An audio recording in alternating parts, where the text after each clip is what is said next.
The world of Blue Star awakens with the resurgence of spiritual energy, and monstrous beasts run rampant. Human civilization teeters on the brink of collapse, until deities descend and impose laws that awaken extraordinary abilities within people, enabling them to resist these beasts. A generation of hapless laborers, Su Chen, by a twist of fate, is transported into this realm. Who would have imagined that just as he became an infant, he was born blind in both eyes? Fortunately, the advent of a divina-level lottery system bestowed upon him a glimmer of hope. Ding! Congratulations, host. You have received the novice gift, pack the Sharingan. But that was not all. He also awakened his family's inherited power, the Six-Winged Angel. Thus, the story begins. On a blazing summer day, the scorching sun hangs high in the sky. Birds sing melodiously, cicadas drone in chorus, and leaves rustle softly in the gentle breeze. In the Daxia Empire, Linjiang Province, Linan City. At Linan City, number 1, high school, senior grade 3, class 1. A Mediterranean-looking elderly man, clad in the standard teacher's uniform and sporting round spectacles, stands at the podium. His sparse hair has turned snow white. This is none other than the homeroom teacher, Zhao Yinglong. He picks up a piece of chalk and, as if possessed by some wild spirit, scrawls 3 large characters across the blackboard. Awakening Day. Were it not for having spent 3 years in close contact with him, the students below would hardly decipher his inscrutable handwriting. Upon finishing, he turns and casually tosses the chalk onto the desk, then claps his hands.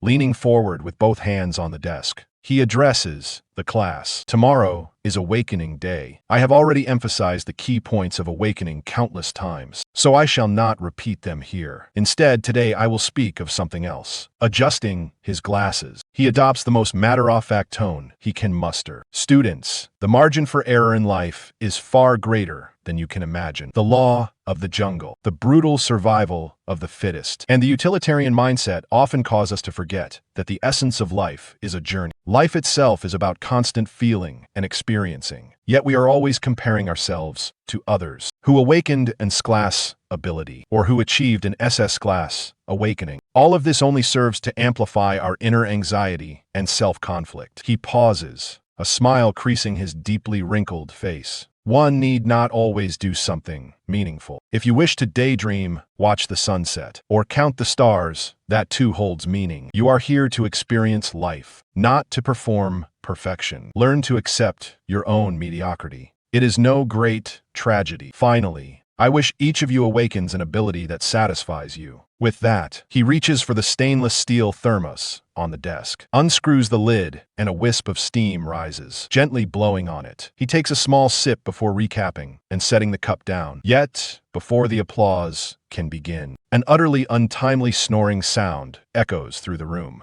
He freezes, momentarily raising a brow. A hush falls over the classroom, broken only by the soft rustling of leaves outside and the audacious snoring. All eyes shift toward the last row by the window. There, a young man reclines in his chair, utterly at ease, snoring loudly. His face is as handsome as a jade sculpture, his nose prominent and straight. The breeze occasionally stirs his jet-black, tousled hair, as if dreaming of something wonderful. A faint smile plays on his lips, and a small bubble escapes his nostril. He is so strikingly handsome that even the girls feel humbled in comparison. The sole imperfection is a black eye patch that shrouds his eyes. Where did Sugad go last night to be this exhausted? No kidding. It's the first time I've heard him snore. Maybe he was busy with some errand last night. Nonsense. Therese, no way Sugad is that kind of guy. Exactly. Hearing the murmurs below, Zhao Yinglong's eye twitches and his expression darkens. Su Chen, what time is it? And Hez still asleep. Zhao Yinglong is well acquainted with Su Chen, who is by far the most peculiar student in his more than 30 years of teaching. Though the enrollment documents clearly certify him as blind, Su Chen seems to possess superhuman sensory perception even before awakening any abilities, as if he can see with crystal clarity. This remarkable gift does not hinder his daily life in the slightest. His academic performance ranks among the top in all of Linan City. city. He consistently holds first place, slipping to second only on rare occasions. Were it not for his eye patch, no one would suspect he is blind. At the sound of Zhao Yinglong's voice, the classroom instantly falls silent. Su Chen's deskmate hurriedly nudges him, his face fraught with concern. "Hey, wake up, my man. Stop sleeping, or you're done for. You're really my living father." His deskmate is a chubby, loyal friend named Zhou Yue. Unlike Su Chen, revered as a scholarly god, Zhou Yue is a notorious underachiever. Together, they monopolize the top 2 ranks in their senior year at Linan City #1 High School. One leads, the other trails. Zhou Yue is also a well-known second-generation wealthy heir in Linan City, with a family of modest means. Yet even with his background, he dares not defy Zhao Yinglong, a veteran educator at the school. His parents were once Zhao's students. Should they learn he disrespected the old teacher, they would surely administer a severe reprimandum involving belts and meat stir-fry, a code doubles match kind of punishment. And the next day, they would be forced to bring gifts to apologize. But the deeply asleep Su Chen shows no sign of waking, even tilting his head to the left. Seeing this, Zhou Yue sighs deeply, conceding defeat. "Bro, you're on your own now." Zhao Yinglong's fury mounts, veins throbbing on his forehead. Normally sleeping would be excusable, but with awakening day tomorrow, how dare he still be snoozing? Bang! He slams the desk, sending a cloud of chalk dust into the air. Su Chen. His enraged roar reverberates as he snatches the blackboard eraser and hurls it at Su Chen with extraordinary speed. Can Su God react in time? Old Zhao's signature move strikes unexpectedly. Of course, Su God is a man who can react to shells. To the astonishment, admiration, and envy of the onlookers, Su Chen, as if sensing danger like a spider, instantly raises his left hand and precisely catches the blackboard eraser at arm's length. "Teacher." Calm and emotionless Su Chen's voice is even. Zhao Yinglong, surprised by the catch,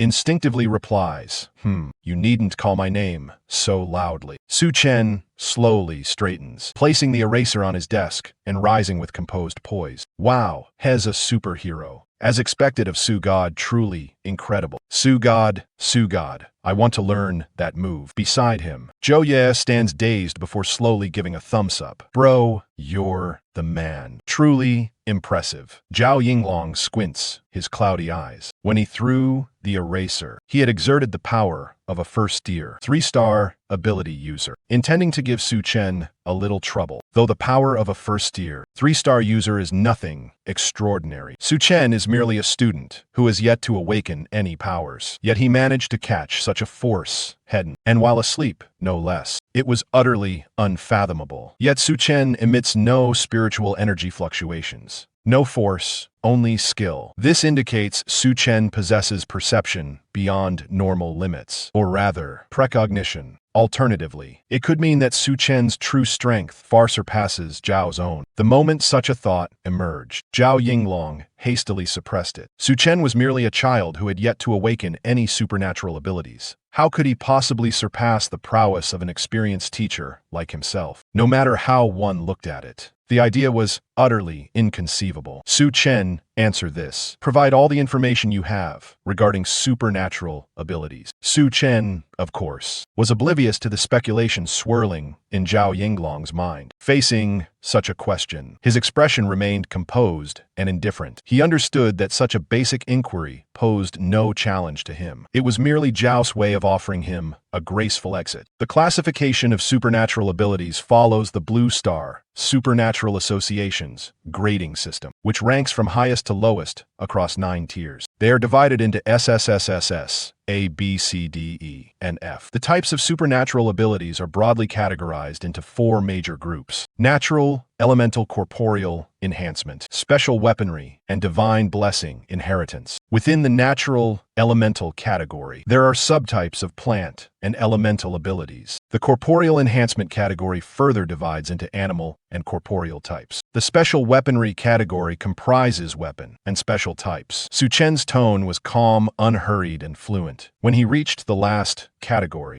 His response faltered slightly before continuing. The divine blessing inheritance is the most potent and enigmatic class. Only those favored by the gods can awaken it, and it can be passed down to descendants. Upon hearing Su Chen's explanation, Zhao Yinglong's sullen expression softened, and he waved his hand, signaling Su Chen to take a seat. No sooner had he sat down than Zhou Ye approached with an obsequious demeanor. His eyes gleamed with excitement as he alternately massaged Su Chen's shoulders and pounded his legs. "Speak up if you have something to say. Spit it out if you have to," Su Chen said, casting a faint glance at him from beneath his eye patch. Yet even without words, he could readily guess what Zhou Ye wished to convey. "Ahem, brother Su. Oh no, foster father. Just as you said, she agreed to me last night. After 3 years of persistence, I finally succeeded. Ha ha ha ha." Only Zhou Yue himself knew the bitterness of those 3 years. Had Su Chen not intervened in the end, unwilling to watch any longer, offering 2,000 yuan as a reward and promising to guarantee success. Who knew how much longer Zhou Ye and that girl would have been wandering aimlessly? Su Chen did not reply, merely extended his hand, rubbing his thumb against his index and middle fingers. "Don't worry, I understand." At last, Zhou Ye was dating the girl he fancied, his face alight with excitement as he patted his chest to signal his comprehension. Money was no concern for him. Zhou Ye lacked nothing but money. Without hesitation, he took out his phone and transferred 3,000 yuan to Su Chen, not even blinking an eye. As for why, the amount exceeded the agreed-upon sum by 1,000 yuan. He considered it a generous tip for Su Chen. Su Chen had long heard of this girl Zhou Ye had pursued for 3 years. She was quite attractive, after all. For a girl to catch the eye of a scion like Zhou Ye, she had to possess a striking appearance. However, she was nothing more than a scoundrel. While enjoying Zhou Ye's affections, she never wished to lose him, yet constantly used disinterest as bait. The previous evening, after school, Su Chen intercepted her and employed a subtle tactic to make her willingly agree to Zhou Ye. After all, the founder had once said, "Don't miss a good girl, don't let go of a bad one. Boss Zhou is magnanimous." Su Chen expertly opened their chat window and accepted the transfer. Their conversation rich with valuable content. Wednesday, 9:30 p.m. From Zhou Yue, Chen. She says she doesn't want to date. What does that mean? Old Su Chen, the subtext is, she doesn't want to date you. 1,000 yuan accepted, 1,000 yuan received yesterday. 11:43 p.m. 500 yuan accepted, 500 yuan received. Aside from a few messages, the bulk of their chat consisted of transfer records. "Alright, don't bother me if Therese nothing else." Having received the money, Su Chen said without looking up, resting his chin on his hands, his eyes beneath the eye patch lifelessly fixed on the blackboard. He stared vacantly at the 3 characters, "Awakening Day." Zhou Ye, still riding the high, made an okay gesture before resuming his conversation with his newly acquired girlfriend on his phone. Time flies so fast. Unconsciously, it's already been 18 years. Leaning on the desk, Su Chen's expression was absent-minded. He was a transmigrator from Earth. After completing the mundane tasks of a beast of burden that day, he had unexpectedly struck fortune and arrived on this equally azure planet. Blue Star. This world was several times larger than Earth, with a far more populous population. Its civilization and technological development resembled Earth's in his former life, yet with significant differences. This was a world where spiritual energy had revived, a high martial realm. Thousands of years ago, a colossal dimensional gate opened, unleashing countless supernatural beasts. They ravaged human civilization with overwhelming force. Nuclear weapons, once indispensable, no longer held any deterrent power. Humanity was no longer the sole sovereign of this realm. Compared to the inherently powerful supernatural beasts, ordinary humans were frail lambs, awaiting slaughter. Yet, at the final moment, the gods bestowed their laws, awakening the world's spiritual energy. Every individual could awaken a supernatural ability upon reaching 18 years of age. Through these abilities, humanity gained the power to resist the beasts. After millennia of development, multiple nations jointly established the Blue Star Supernatural Association. They formulated new rules to maintain order across Blue Star. Supernatural abilities were divided into 9 ranks, 1st through 9th, with each rank further graded from 1 to 9 stars. According to the association's regulations, an ability user who reached the 7th rank was deemed to have earned a title. 7th rank was King, 8th Emperor, 9th supreme. Due to the existence of supernatural beasts, ability users occupied a uniquely elevated status, especially those with combat abilities. They were revered by the populace and granted various privileges, no matter how brilliant one's life before awakening. Once one awakened a low-level ability, one would plummet to the bottom and be relegated to clerical roles. Conversely, no matter how poor one's grades, reputation, or life prior to awakening, if one attained a high-level ability, one would receive abundant admiration, generous resources, and rise as a dazzling new star. However, the awakening of abilities was predominantly hereditary. What one's parents were like largely determined what one would become. Only a rare few, the favored children of destiny, were blessed by heaven, allowing their abilities to evolve, mutate, or regress to ancestral forms, or they might acquire miraculous fortunes. Otherwise, they would remain trapped for life. After all, in this world, the greatest dividing line was the amniotic fluid. As the saying goes, reincarnation is a craft. Sometimes luck outweighs effort. This was profoundly unfair to ordinary people. But what use was that? There was little fairness in the world. Blue Star would not stop turning because of the loss of one individual. Tomorrow is awakening day. I wonder what supernatural ability I will awaken. My father seems quite powerful. Thinking of this,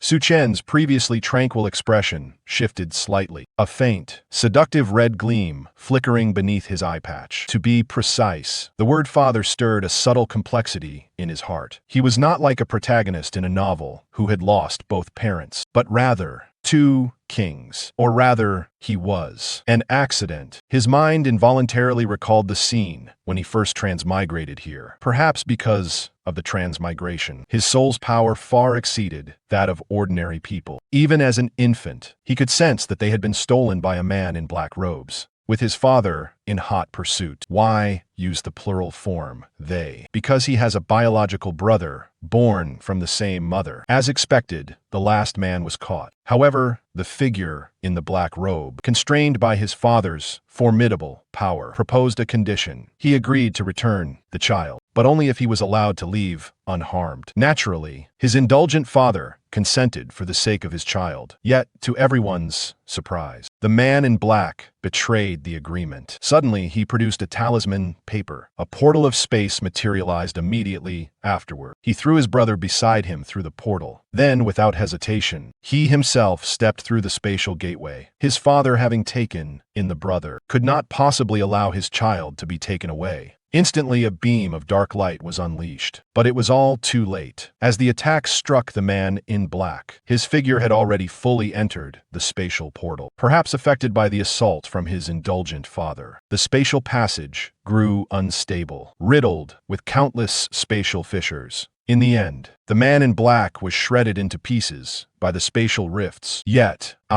Kane, he himself was extraordinarily fortunate to survive. Su Chen, an orphan in his previous life, had stumbled upon a stroke of luck that brought him to this world. He had once believed that having both parents alive would allow him to experience the love absent in his former life. But to his dismay, he was destined to endure the same fate as before. The gentle breeze was bleak, the setting sun solitary. His expression was bitter, his mood despondent. Unsurprisingly, he fell into a spatial fissure. Boundless in its darkness, he floated in the pitch-black chasm for an indeterminate span, until a faint ray of light appeared once more. A pungent scent of blood assaulted his senses, while a melodious, gentle voice drifted into his ears. Though tender and soothing, the voice carried a strong undercurrent of dissatisfaction, grievance, and tenderness. Who could be so heartless as to abandon such a young child in the mountains of death? From the tone, one could tell the speaker was a young woman. Shortly after, he felt himself nestled against something soft. At the same time, the metallic tang of blood in his nostrils intensified. Shez, injured. Su Chen wondered. Since fate has led me to you, it means we are destined to meet. I shall take you home. Therese, no one else around. It would be dreadful if wild beasts devoured you. My surname is Su. You shall take my name and be called Su Chen. Little Su Chen's face is so fair and tender. Kawaii. Plump cheeks, quite a nice texture to touch. Oh, gray eyes. Truly beautiful. Congenital blindness. No matter From now on, I shall be your second pair of eyes. Recalling this, the corners of Su Chen's lips involuntarily lifted. The images in his mind did not cease, flickering swiftly like a series of slides. Time flew by, as the saying goes. Time is like a horse spurred on. Days and months flow away, like falling flowers in running water. In the blink of an eye, the scene in his mind froze at a moment, 2 months prior. At that time, he was attending school as usual. But through the window, the dampness in the air and the scent of rain filled his chest with an inexplicable heaviness. His mind grew increasingly unsettled until a sound he had awaited for 18 years echoed in his mind. Ding! The paid lottery system has been activated. Ding! Congratulations to the host for receiving the beginner's gift pack Sharingan and Sashke version. Sharingan. The eyes of that second pillar of the Bee King. His breath caught slightly. Without a moment's hesitation, he chose to fuse. Sharingan, he wondered if it would be of any use to someone congenitally blind like himself. The instant of fusion was filled with trepidation. He feared that the Sharingan might still fail to let him open his eyes to the world. But his worries proved needless. With a surge of violent power flooding into his eyes, they burned intensely. He stiffly turned his head toward the window. Trembling hands slowly lifted his eye patch. Lashes quivered as Su Chen gradually opened his eyes. His once gray irises turned a vivid, sinister crimson, each eye adorned with a single rotating tomo. Though only a one-tomo Sharingan he could see, the gray sky, the continuous drizzle striking the schoolyard trees, the leaves rustling softly, reflecting on all these years of experience. A desolate autumn breeze brushed past his face. He murmured softly, "It is but a little frost and wind." Despite regaining his sight, no great joy appeared on his face, for that inexplicable oppression still lingered in his heart, until the school's dismissal bell rang in his ears. He swiftly lowered the eye patch to cover the newly revealed eyes. He hurriedly packed his bag and dashed out of the classroom, running toward the school gates. Ring, ring, ring. Suddenly, the ringing of a phone caused him to falter mid-run. "Hello, may I ask who is speaking? Is this the family of Su Qingyan?" A clear, crisp female voice came from the other end. "Yes, who is this?" The tone of the caller caused Su Chen to furrow his brow. Recalling the heaviness in his chest and the unrest in his mind earlier, a foreboding sense crept over him. The next words made his pupils dilate wildly, leaving him stunned in disbelief, like a statue frozen in place. "Please come to the emergency department of the city hospital immediately. Miss Su Qingyan's condition is very critical." "Hello, sir, can you hear me?" The caller's urgent voice returned to his ears, snapping him back to reality. "I'm coming right away." Beep, beep, beep. He hung up, hailed a taxi, and rushed toward the city hospital. No wonder he had felt that heaviness in his chest and the unease in his spirit. It was because Su Qingyan, the one who had raised him, was in trouble. His brow furrowed deeply, his heart aflame with anxiety. "Driver, please, go faster." Upon hearing the address and seeing Su Chen's expression, the driver said nothing, pressing hard on the accelerator. A journey that should have taken 15 minutes was completed in only 10. Su Chen tossed down a 100 yuan note, then dashed into the hospital in a frenzy. "Hurry, hurry," he shouted within his legs pounding unrelentingly. Within the hospital room stood 2 figures. Both were clad in pristine white coats, their gazes fixed upon the silhouette lying upon the bed. Alas, a heart shattered, vitality within the body rapidly fading. Had she been brought in just 10 minutes earlier, there might have been hope. The man at the forefront's eyes flickered with a trace of sorrow as he sighed softly, lamenting the imminent departure of a life. Beside him, a woman remained silent, quietly sustaining a cluster of green luminescence in her hands. From this verdant glow emanated the breath of life, incessantly flowing into the figure reclining on the bed. That figure was a young woman of gentle demeanor, her grace tinged with a subtle intelligence. At this moment, she wore a hospital gown, her complexion pale, lips utterly devoid of color, embodying the very image of a life nearing its end. Her endurance, until now, was solely upheld by the breath of life coursing through the green light, as fragile as a rose on the verge of wilting. Yet her eyes remained fixed intently on the tightly closed door of the room. Suddenly, the door swung open. Suma, a youth clad in a school uniform, wearing a black eye patch, hurriedly burst inside. In an instant, the long-awaited figure appeared within her sight, accompanied by the familiar voice echoing in his ears, laden with urgency, anxiety, and concern. Su Chen approached the bedside, staring in disbelief at Su Qingyan lying there. His entire body felt as though plunged into an ice cavern, uncontrollably trembling. Impossible. Su Qin refused to believe it. He could not accept that the woman on the bed, flickering like a candle in the wind, was Su Qingyan. The very nightmare he feared had come to pass. Upon seeing Su Qingyan's gaze softened as she looked at him, her eyes shimmering with tenderness and reluctant affection.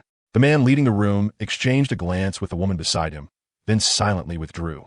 The woman cast a dense glow of light towards Su Qingyan before also leaving, reserving the final moments for her. Scenes from the past unfolded before Su Chun's eyes like a slideshow. Little Su Chun, don't worry, I will definitely cure your eyes. Even if it means traveling the entire world. Under the starry sky, a young woman held the hand of a small boy as they sat on a park bench. She gently stroked the boy's head, raising her small fist with a determined, tender smile. What if it can't be cured? The boy, seemingly accustomed to a life without sight, lowered his eyelids slightly and asked casually, "After I die, I'll give you my corneas." Without hesitation, the woman replied in a soft, resolute tone that brooked no argument. At her words, the boy's body trembled. A lock of black hair fell over his eyes, obscuring the glistening shimmer within them. He longed to tell her that he had grown used to the blind world, and that such a sacrifice was unnecessary. He opened his mouth, but could utter no sound, as if a great hand named Love had clasped his throat, silencing him utterly. How tragic that, even unto the end of life, he could not heal little Su Chun's eyes. On the bed, Su Qingyan gazed tenderly at Su Chun, struggling to speak. Her voice faltered, save for the phrase about curing little Su Chun's eyes, which she spoke without pause, fluent and practiced, as if it were the most vital matter to her.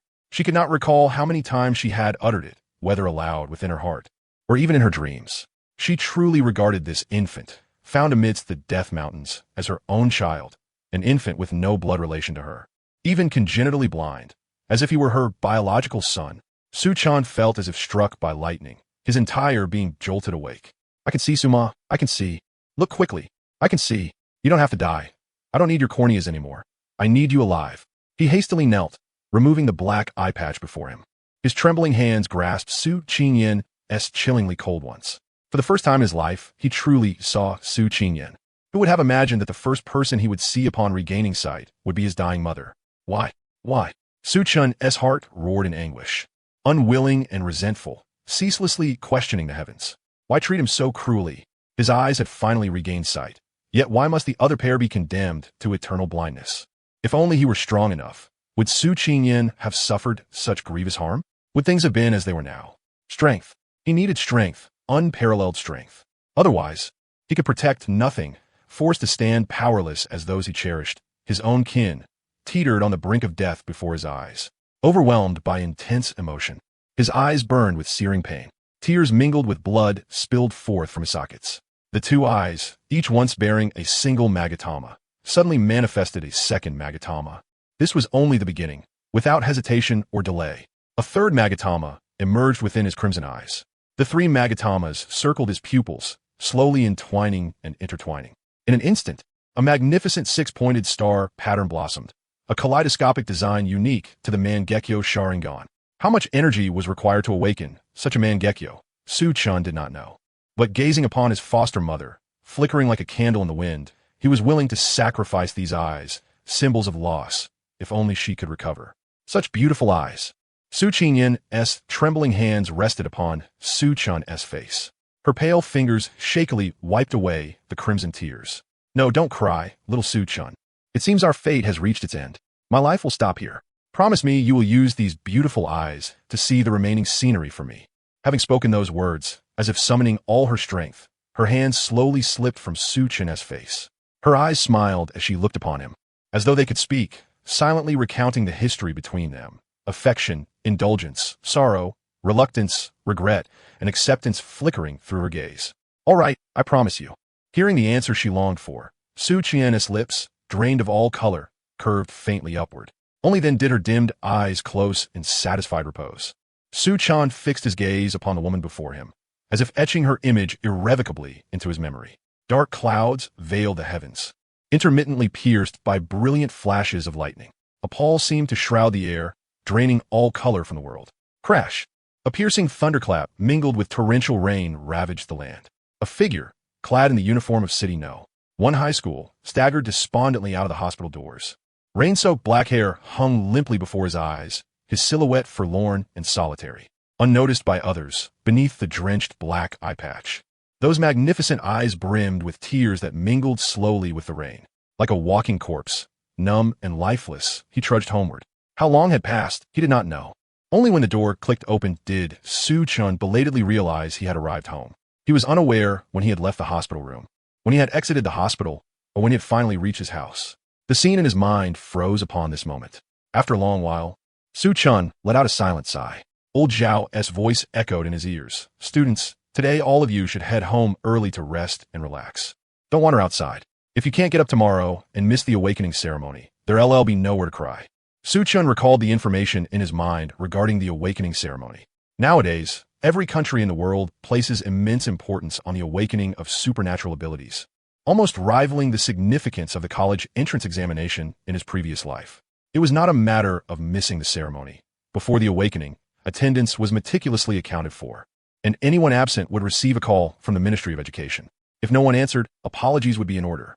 Within 10 minutes, a Ministry of Education vehicle would appear at your doorstep. Therefore, the idea of missing the awakening ceremony, as Old Man Zhao claimed, was utterly baseless. Clearly, the other party was merely resorting to scare tactics. As the school bell rang, Zhou Yu, standing nearby, showed no concern for Old Man Zhao's words. He dismissed Zhao's dire warnings and even gave him a slap. No thanks, the internet cafe is too noisy. I'll play with you when I get home. Okay. Inside an old apartment in Jinxing Longwan, the rapid clatter of keyboard keys echoed through the spacious room, accompanied by passionate taunts through the headphones. Handsome Zhou Xiao, how did this healer even get here? She can't even move properly. I got a problem. It's just a game. Let her play however she wants. Handsome Zhou Xiao, you're defending her, huh? You two have the worst records, last and second last. And this bid doesn't even have the face to talk. I got a problem. So what? Handsome Zhou Xiao, what do you mean so what? You're not even as good as the girl you brought along. Who's barking at your mom? Which idiot brought this weakling? The moment Zhou Yu uttered his first sentence, Soo-chun deftly removed his headphones. His eye patch was casually tossed onto the desk, revealing a pair of eyes no one had ever seen before. Yes, they were not ordinary eyes. His jet black, profound eyes resembled a pristine spring under the moonlight, clear and bright. Since the day he awakened the eternal kaleidoscope Sharingan, he could effortlessly control it, unlike the awkward inability to deactivate it experienced by Kakasu. Moreover, as long as he chose not to reveal it actively, no one could discern his supernatural ability. At most, those with stronger powers might notice his eyes were somewhat unusual. The screen displayed the end of the game, and the noisy voices in his headphones gradually faded away. He put his headphones back on. Ashen. When I logged in just now, I saw your girlfriend duo queuing with another guy. Just That's all. That girl S, two-timing. Why are you still with her? Because she S really generous. The moment Soo-chun uttered these words, the voice in the headphones fell completely silent, leaving only the music from the game's interface. On the other side, Zhou Yu's mind went blank, but he soon recovered. Wait, that's not right. You only added her as a friend yesterday. What did she have possibly given you? Soo-chun gamli. Picking up his phone from the desk and snapping a photo of a box on the floor, then sending it to Zhou Yu. Frowning, Zhou Yu opened the photo. The box bore a large emblem and a cluster of English text. However, 4 digits struck directly at his heart. 509. Once again, silence reigned in Soo-chun's headphones. At this moment, silence spoke louder than words. Yet Soo-chun was clearly unwilling to let Zhou Yu off so easily. Has your girlfriend ever given you 5,090? Silence was deafening. A powerful background score surged as Zhou Yu's face began to flush. What distance, Zhou Yu, red as a furnace, chased after Soo-chun. Has your girlfriend never given you a gift? You don't even care. You've been pursuing her for 3 years, investing so much effort. Surely it hasn't been one-sided, with no returns at all? Mutual suspicion, and secrets as well. This gun skin in my hand was a gift from her. Don't talk about her like that. If I recall correctly, that gun skin was free, wasn't it? Expecting a response that never comes, sadly. She promised me. You've poured your heart and soul into this, only to rely on empty promises. Doesn't your so-called love feel like a trap for fools? Thinking about fairness and wins and losses, so eloquently spoken, but the plot has all been seen through. Enough, man. I beg you, stop talking. I'm done. Logging off. Zhou Yu felt his nose redden. Like a clown, the highest card in a deck, the pillar of the circus. Seeing Zhou Yu truly log off, Soo-chun slowly rose and lazily stretched, then plopped heavily onto the soft bed. System, open panel. Cost, Suchen. Age, 18. Supernatural ability, Six-Winged Archangel, unawakened. Eternal Kaleidoscope, SSS. Level, 2nd tier. 9 stars. Soul, Spirit Realm perfected. Innate talent, Eternal Kaleidoscope, Amaterasu, Kagutsuchi Susu. Weapon none. Assets, 50,000 daxia coins, 2 2nd-grade Spirit Recovery Pills. 1 3rd-grade Foundation Strengthening Pill. Up lottery tickets, 0. 2nd tier, 9 stars. Just 1 step away from entering the 3rd tier. Not bad. The Soul Realm was divided into 3 major stages: mortal, spirit, and heaven. Each stage was further subdivided into early, middle, late, and perfected. His soul power, perfected in the spirit realm, already surpassed that of most people. Some ordinary 8th tier supernatural users only possessed soul power at the spirit realm level. In terms of soul power alone, he was already an average 8th tier supernatural user. He could not compare to 9th tier users, however. The leap from 8th to 9th tier was a monumental transformation, not only physically but also spiritually. Every 9th tier supernatural user's soul power was at least at the early heaven realm. In this world, aside from those who awakened soul-type supernatural abilities, no one could easily enhance soul power. There was no method to cultivate soul power directly. One either awakened soul-type abilities or ingested rare heavenly and earthly treasures. Thus, for ordinary people, becoming a 9th tier sovereign was akin to reaching the heavens. As for why his soul power was perfected in the spirit realm despite being only 2nd tier, part of the reason was likely due to his transmigration, but more so because of the eternal kaleidoscope Sharingan. This was also why he could withstand Zhao Yinglong's special weapon strike. Calculating from the day he opened his eyes, in just 2 months he had transformed from an ordinary person into a 2nd tier, 9-star supernatural user. Only he knew how arduous the journey had been. 1 part talent, 9 parts effort. The remaining 90% was owed to the system's formidable power. Looking inward, 9 golden acupoints within Su Chun's body gleamed brilliantly.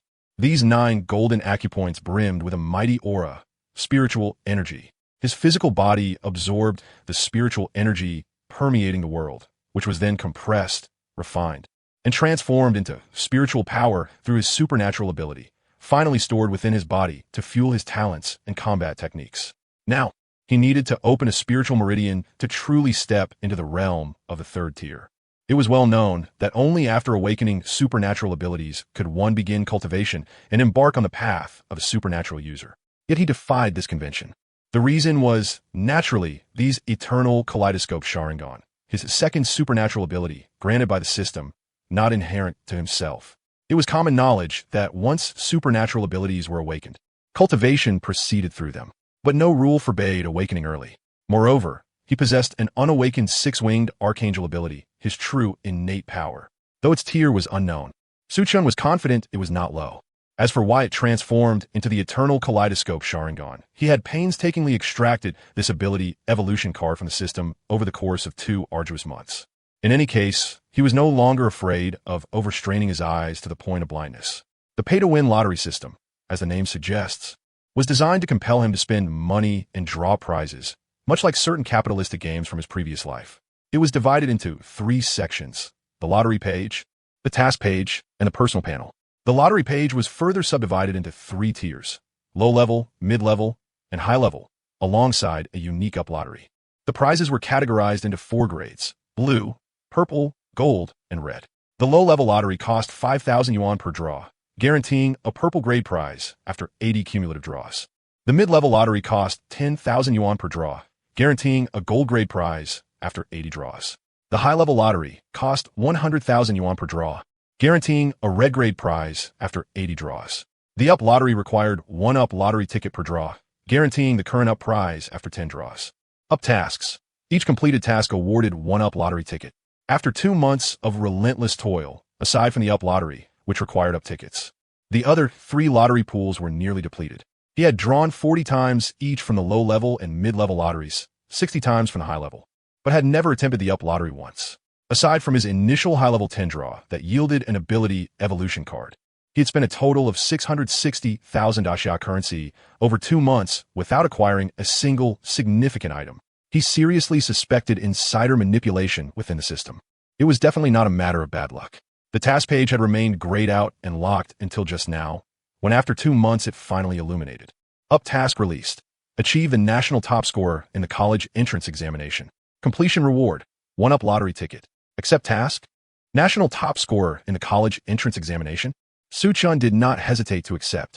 After all, he was going to participate in the college entrance exam anyway. Securing the top position was hardly an unreasonable ambition. This up lottery ticket was essentially a free gift to him. Immediately, considering the rules of the college entrance exam, Su-chan furrowed his brow. It was not that the task was extraordinarily difficult, but rather that it promised to be somewhat troublesome. In previous years, 2 months after awakening their abilities, candidates would participate in gacha college entrance exam. Over the years, the most outstanding candidate had only reached the 3rd star of the 2nd tier.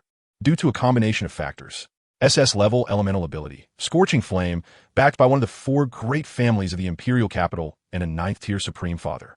Unconditional family resource support, abundant supplies of potions and other materials, access to rare treasures at will. Additionally, family experts protected him during battles with ferocious beasts for experience.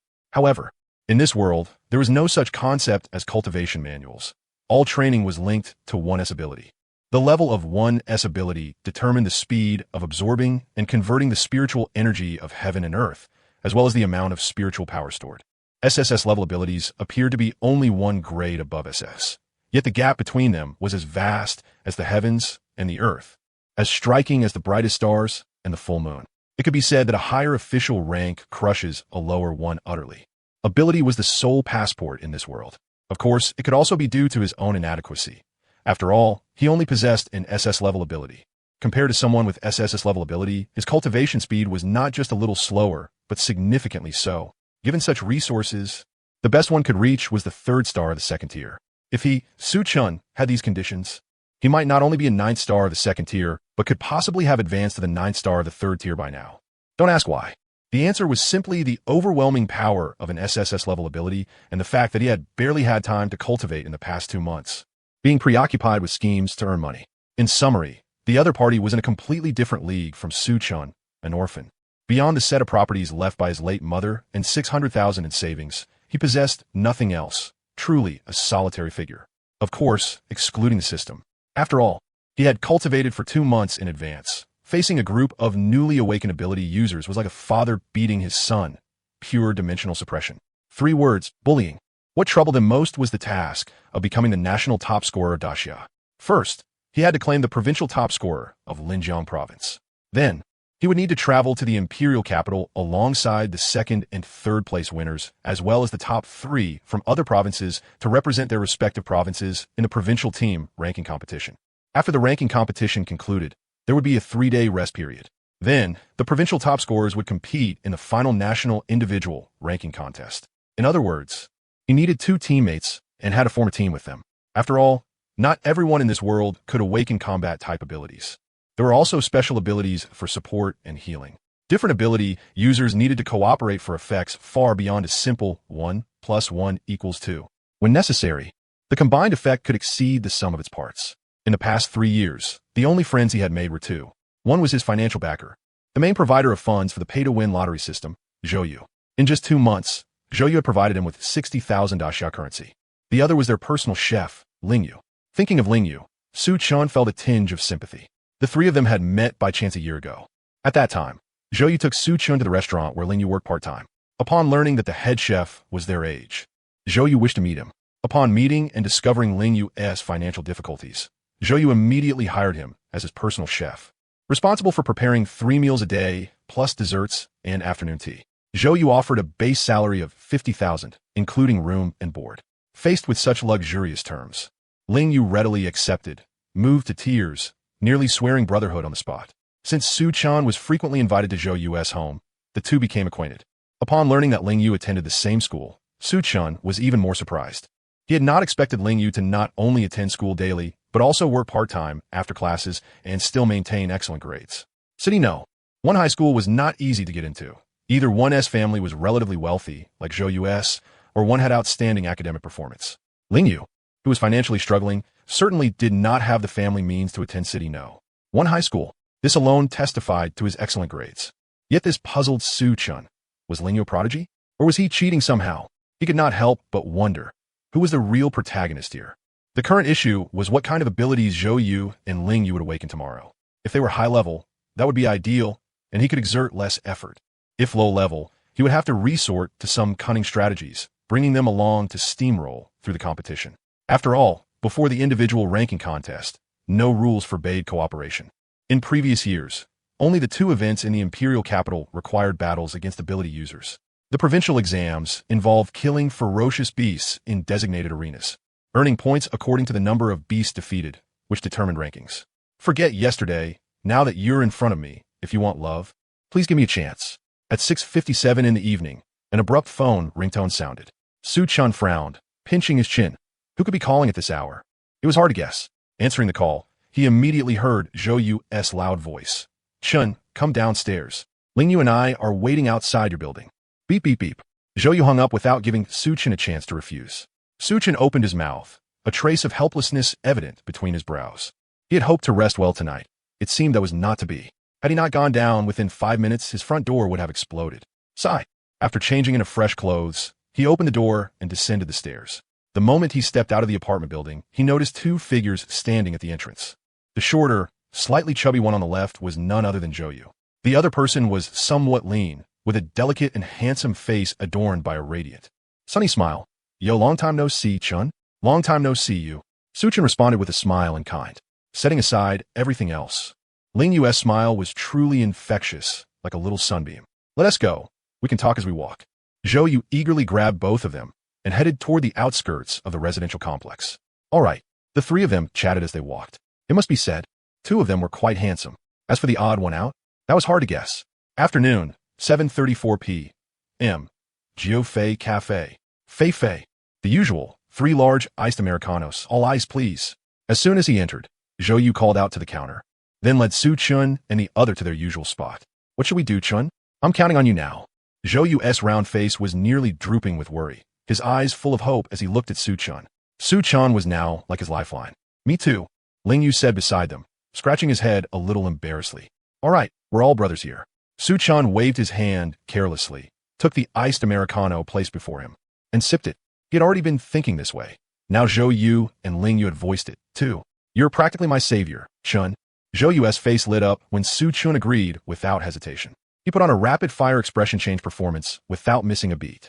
Ling Yu nodded seriously, fully endorsing Zhou Yu's words. The reason they trusted Su Chun's abilities so much was mainly because they were among the few who knew the secret of Su Chun's eyes. Although more than a month had passed, those kaleidoscopic eyes, as if crafted by divine hands, had left an indelible impression after just one glance. As for what high-level powers they might awaken tomorrow, they'd rather cling to Su Chun's coattails. One of them had never met his father, only seen him in photos, so there was a chance he might awaken some extraordinary ability. But that was only a possibility. The other already knew what kind of man his father was, completely unreliable. They trusted Su Chun more and chose to be honest bystanders. After finishing their coffee, the 3 went for a small barbecue and some light beer, then ended the evening with a foot massage. Evening at home. Su Chun changed into his pajamas and lay on the bed. Feeling a bit bored, he picked up his phone to scroll through Douyin, checking if his favorite streamer had posted new content. Unexpectedly, upon opening his phone, he saw a transfer notification from Zhou Yu. Clicking on it, he discovered Zhou Yu had sent him 50,000 Daxia currency. From Zhou Yu, Chun, please. If I manage to get into the top 3, my old man will give me a huge sum of money. We'll split it. Su Chun smiled wryly. Zhou Yu was truly treating him like an outsider, even putting down a deposit. Nevertheless, Su Chun skillfully accepted the payment and replied with familiarity. Boss Zhou, very generous. Let us keep things professional. After all, who in the world would pick a fight with my NEI? Su Chun calculated that with the 50,000 he already had on hand, he now had a total of 100,000 Daxia currency, enough for 10 high-tier lottery draws, having already drawn 60 times. He wasn't too convinced that he had to reach 80 draws to guarantee a red-tier reward. 10 more high-tier draws. Bring me the goods. Ding. Congratulations on obtaining 10 exquisite spirit stones, blue. Ding. Congratulations on obtaining 10 exquisite spirit stones, blue. Ding. Congratulations on obtaining 10 exquisite spirit stones, blue. Ding. Congratulations on obtaining 10 exquisite spirit stones, blue. Ding. Congratulations on obtaining 1 second-grade spirit recovery pill, blue. Ding. Congratulations on obtaining 1 second-grade spirit recovery pill, blue. Ding. Congratulations on obtaining 1 third-grade rejuvenation pill, blue. Ding. Congratulations on obtaining 1 third-grade meridian opening pill, purple. Ding! Congratulations on obtaining one 4th grade vitality pill gold. In short, the first 9 draws yielded nothing but spirit stones or pills. Although the meridian opening and vitality pills were of decent quality, they did not reach the caliber of a grand prize in the high-tier lottery. Moreover, he made a remarkable discovery. In this world, pills as such did not truly exist, only so-called potions. He had once consumed an E-grade potion with Su Qingyin's assistance, which was also 2nd tier. Yet, the effect of a 2nd grade pill far surpassed that of an E-grade potion by several times. The two were on entirely different levels. With these pills, he could completely save the money he would otherwise spend on potions. Furthermore, the quality of prizes in each lottery pool fluctuated. Exquisite spirit stones and 2nd grade spirit recovery pills, if placed in the mid-tier lottery, would be purple quality. Compared to the high-tier lottery, they rose 1 level. If placed in the low-tier lottery, they would be gold quality without question. But now the final draw would be a red-tier prize? Didn't T want to settle for the guaranteed bottom prize? Ding! Congratulations on obtaining the SSS grade weapon. Flame Fan Optimized Version, Red. Suchun, it's a hit. His body, which had just been reclining, sprang upright. Flame Fan? Was this the fan he had in mind? The symbol of the Uchiha clan, the weapon of Madara?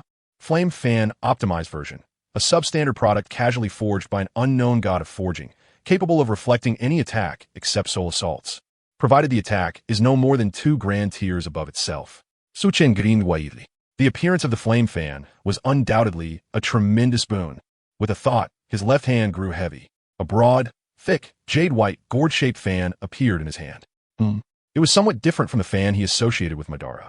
This fan was pure white without any tomo markings, and its handle lacked any chains. Hint: you may freely change the color and pattern of the Flame Fan once. How considerate. Linen City.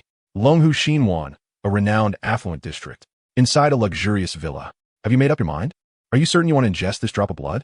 On an extravagantly opulent sofa, a middle-aged man wore a grave expression, his tone heavy with solemnity. A chubby young man in casual clothes stood before him, staring intently at a test tube containing a single drop of deep red blood in the man's hand. Even though it was only 1 drop, both father and son felt as if they were about to be engulfed by it. Yes, father, I've decided. The chubby youth spoke solemnly, a flicker of struggle flashing in his eyes. Good, worthy of my son. I believe you will succeed. With that, the middle-aged man handed the test tube to the young man. Without hesitation, the young man tilted his head back and swallowed it whole. Linen City Hospital. Inpatient ward. Xiaoyu, your father will watch over you. A pale-faced woman with silver hair lay in bed, her wrinkled right hand clasping a sling. I could hardly believe that I would be reborn to the day before my awakening. It was utterly unfathomable. She was Su Shi, the daughter of the contemporary head of the Su family. She had been reborn, awakened anew this very morning. In her previous life, her unparalleled and terrifying talent had allowed her to surge forward relentlessly, shattering the shackles of the 9th rank, stepping into the mysterious and boundless cosmos, and ultimately cultivating to the realm of the Divine King. Across the entire universe, those who attained the Divine King status stood among the elite at the pinnacle of existence, the very apex of this universe. Yet, she was betrayed by a cherished friend who exposed her whereabouts, leading to a combined assault by 3 kings, 1 ancestor, and 1 emperor. Among the human race, reaching the Divine King realm conferred the title of king. Within the Beast clan, the Divine King was known as the ancestor.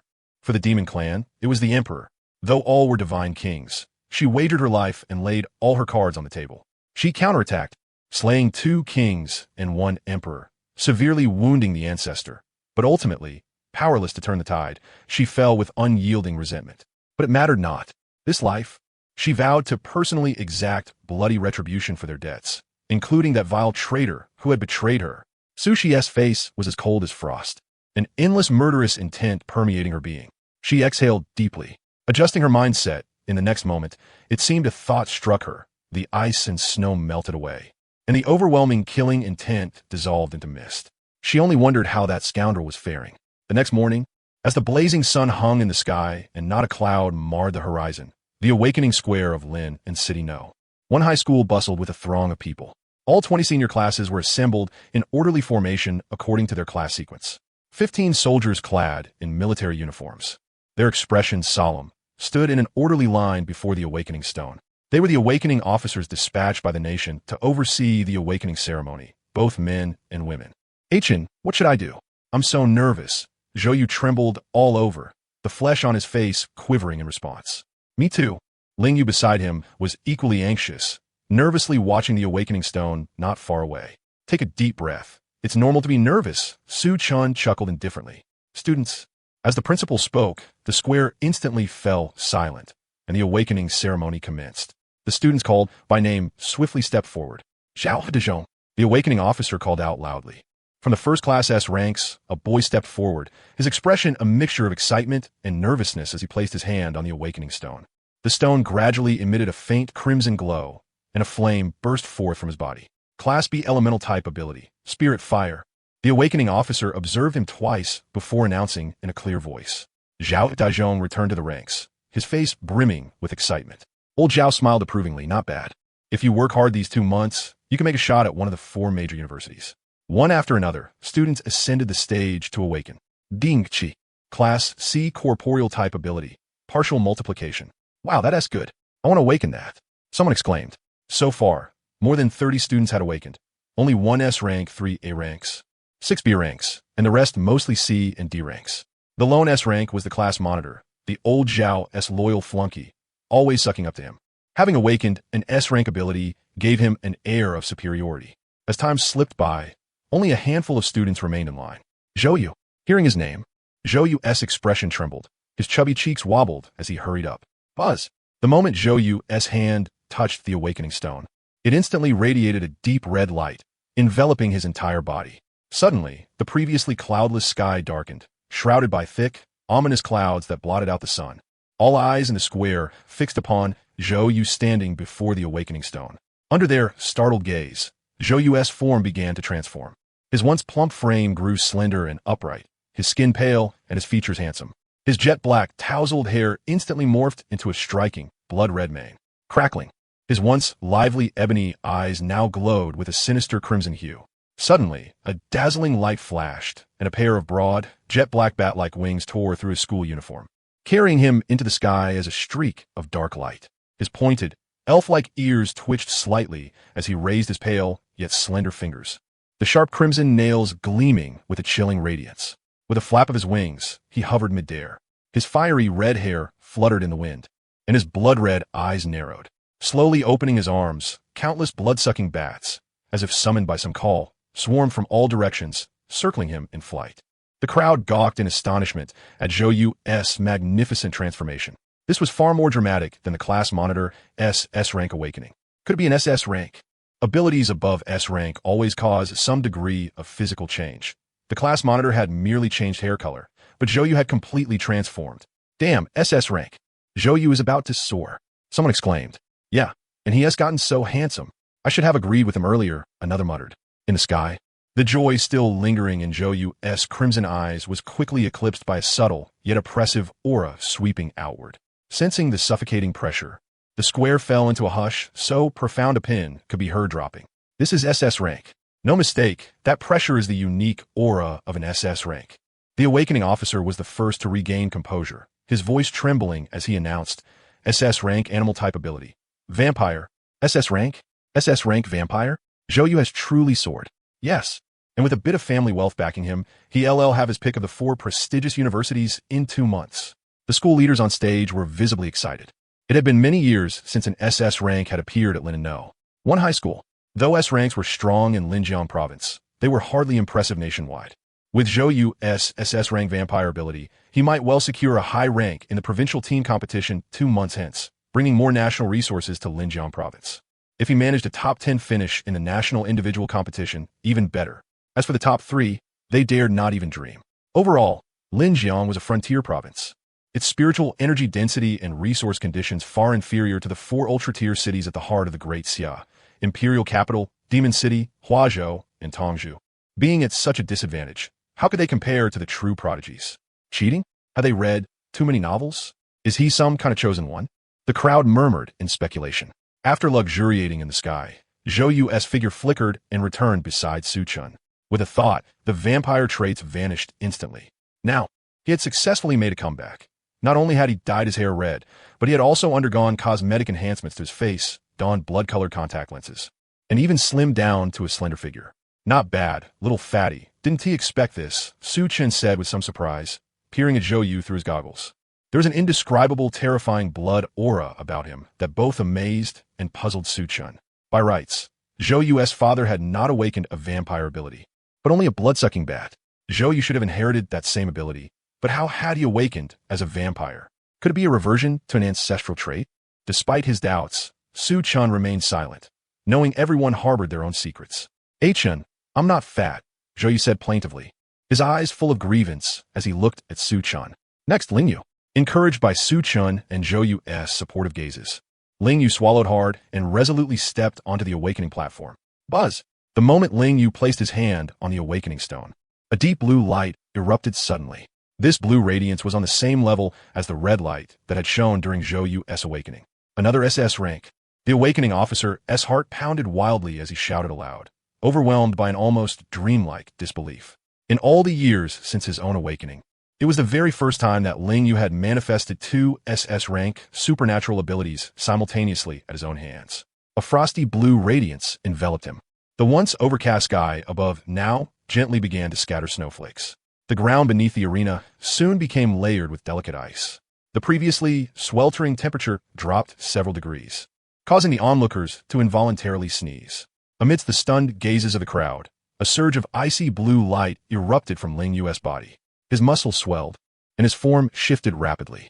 His once jet-black, tousled hair instantly transformed into an ice blue hue. A smooth, fair forehead revealed the character for King.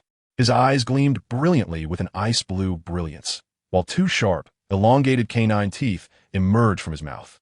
His palms, covered in fur as white as freshly fallen snow, extended a pair of razor-sharp claws emitting a chilling glint. An overwhelming aura of dominance, befitting the king of beasts, radiated outward. The extraordinary changes upon Ling Yu's body, coupled with the oppressive sensation pressing upon everyone's hearts, left no doubt that the awakened abilities were of SS rank. What is going on? Aren't SS rank abilities extremely rare? How could he awaken two SS rank abilities in succession? Indeed, our Linjiang province hasn't seen an SS rank awakening for a full decade. Perhaps this truly is the so-called golden era described in novels. As the crowd buzzed with speculation, the awakening officer regained composure and announced with a clear voice, SS rank animal type ability, Ice Soul Mysterious Tiger. Although they had mentally prepared for this moment, hearing the precise declaration from the awakening officer still plunged them into shock. Ling Yu leapt back to Su-chun's side in one bound. It seemed that soaring success was not limited to Zhou Yu. Ling Yu was also taking flight, and, surprisingly, so was Su-chun. Think about it. Su-chun shared the closest bond with Zhou Yu and Ling Yu. Now that both Zhou Yu and Ling Yu had awakened SS rank abilities, would the other two simply stand by if Su-chun awakened only an F rank ability? Damn, that makes sense. But kind of think of it. How could the divine Su possibly awaken an F rank ability? Who knows? It's unpredictable. Hey man, keep your voice down. Don't let the divine Su hear you. Su-chun turned his head, his eyes behind a blindfold glancing at the classmates behind him who were whispering. You cricket people should at least stand farther away. Standing right behind me, it's a miracle if you can't hear. Chuckling softly at Su-chun's subtle warning, the two quickly distanced themselves, not out of fear, but because after their words, the vampire and the ice tiger flanking Su-chun on either side glared fiercely. Su-chun found the situation somewhat amusing and turned back, locking eyes with two smug gazes. How I said, Ah-chun. Handsome, right? Su-chun smiled gently and gave him a thumbs up. Absolutely stunning. Zhou Yu, ever the flamboyant one, placed a hand on his forehead. Handsome is the word. I'll say it just once. Beside him, Ling Yu covered his face with his hand in exasperation, regretting ever meeting this guy. Give you a little sunshine, and you just shine. Su-chun playfully kicked Zhou Yu, who easily dodged with a flick of his tail. Next up, Su-chun. Just as he was about to step onto the awakening platform, two encouraging gazes met him. Zhou Yu patted his chest with an air of brotherly confidence. Go for it. Ah-chun. Even if you awaken an F rank ability, we'll carry you to the top. Ling Yu solemnly nodded in agreement. Su-chun merely waved his hand dismissively and ascended the awakening platform without looking back, placing his hand upon the awakening stone. In an instant, a pressure so terrifying that it sent shivers through every soul erupted with overwhelming force. A thunderous roar echoed through the sky as a dazzling, sacred golden beam burst forth from Su-chun's entire being. The pillar of light soared heavenward, instantly dispersing the dark clouds without a trace, while the fine ice on the ground swiftly melted away.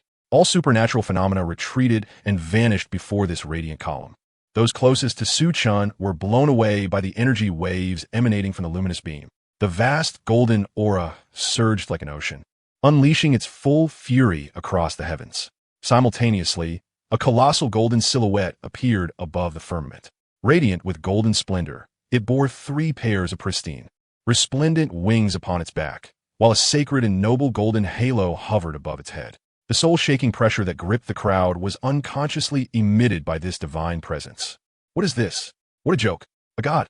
The awakening officer recognized the formidable aura and stared at the sacred figure in the sky, eyes wide with disbelief and pupils sharply contracted. The crowd strained to discern its face, but a mysterious radiance cloaked the figure, obscuring all features.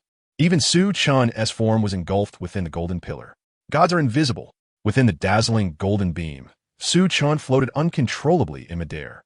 He sensed strands of divine, radiant, and scorching energy weaving through him like threads, continuously transforming his body. His once ebony hair gradually turned golden. An incredible metamorphosis was underway, filling him with clarity and vitality, as if bathed in a sweet, divine spring. Peering inward, Su-chan clearly perceived the special golden energy rapidly forging a spiritual meridian for him. This signified his official entry into the ranks of third-tier ability users. What is this? So terrifying. I can barely breathe, as if a massive stone weighs upon my chest.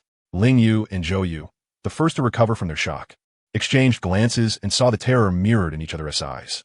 Just as someone was about to succumb to the divine might and faint, the celestial phenomena slowly dissipated, and the pillar of light stretching to the heavens gradually dimmed. Su-chan's figure reappeared before the masses.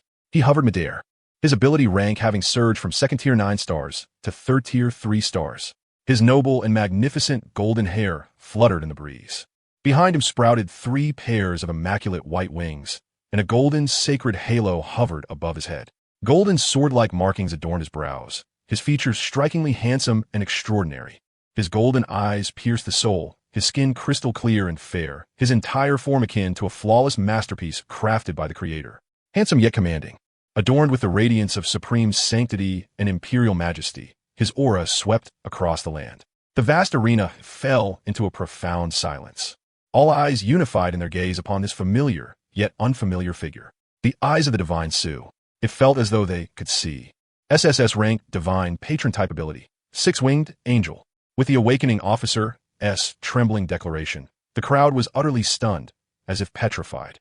The principal and others on stage, along with the awakening officer, were shocked but puzzled.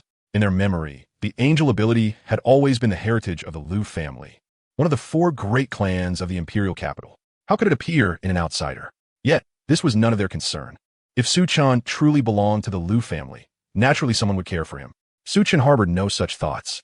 Instead, his mind was filled with the complete knowledge of the Six-Winged Angel.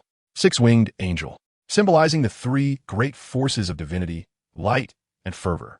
It wielded absolute suppression over darkness, filth, and malevolent spirits, possessing 5 innate talents and 1 accompanying divine artifact. The angelic holy sword, a growth-type blade, the divine artifact of the Six-Winged Angel, which strengthened continuously alongside its wielder's power. A flicker of surprise crossed Su-chan's mind. Innate talents, in simple terms, a form of combat technique, yet far superior in rank. They were special attacks released through the fusion of one's own supernatural ability and the consumption of internal spiritual energy. As is well known, only those who awaken S-rank abilities or higher possess innate talents granted by their abilities. Each innate talent is perfectly attuned to its corresponding ability. Ability users below S-rank could only enhance their combat power by learning combat techniques created by predecessors. The distinction between innate talents and combat skills lies in their degree of harmony with one's own supernatural abilities. After all, something created by another will always belong to them. No matter how similar it may be, it remains merely a resemblance. Innate talents, however, are different. They are meticulously crafted based on one's unique abilities, achieving 100% synchronization. The potency granted by an innate talent escalates in tandem with the wielder's level. It is not a static combat skill of fixed strength. According to the textbooks, innate talents are the rewards bestowed upon those who awaken high-level supernatural powers. Moreover, there is no such concept as a concomitant divine artifact. Generally speaking, Domain-type combat skills can only be comprehended upon breaking through to the 9th Supreme tier. Yet, he not only awakened his power, but also possessed one such divine artifact. What is this? A compensation from heaven? A recompense for congenital blindness and the loss of loved ones? That said, this six-winged angel is somewhat overpowered. If it were anyone else, he wouldn't even know how to fight. But since this overpowered individual is him, it's no problem. As for others, what does that have to do with him? So weak, I thought it was a beast of some kind. Go tell my six-winged angel that. We're all struggling to survive. I'm trying so hard. How are you still alive? In the imperial capital, within the Su residence. Calculating the time, you should have already awakened. Someone must be getting anxious by now. At the thought of the Liu family's vividly expressive faces, I can't help but chuckle. Suonse, clad in a black gauze dress that flickers between translucence and opacity, her tantalizing figure half leaning by the window, lazily stretched. A faint smile played upon her rosy, enchanting lips. In one delicate, alabaster hand, she lightly held a crimson-red spider lily. Her long, autumnal eyes shifted with a subtle, mysterious emotion flickering deep within their depths.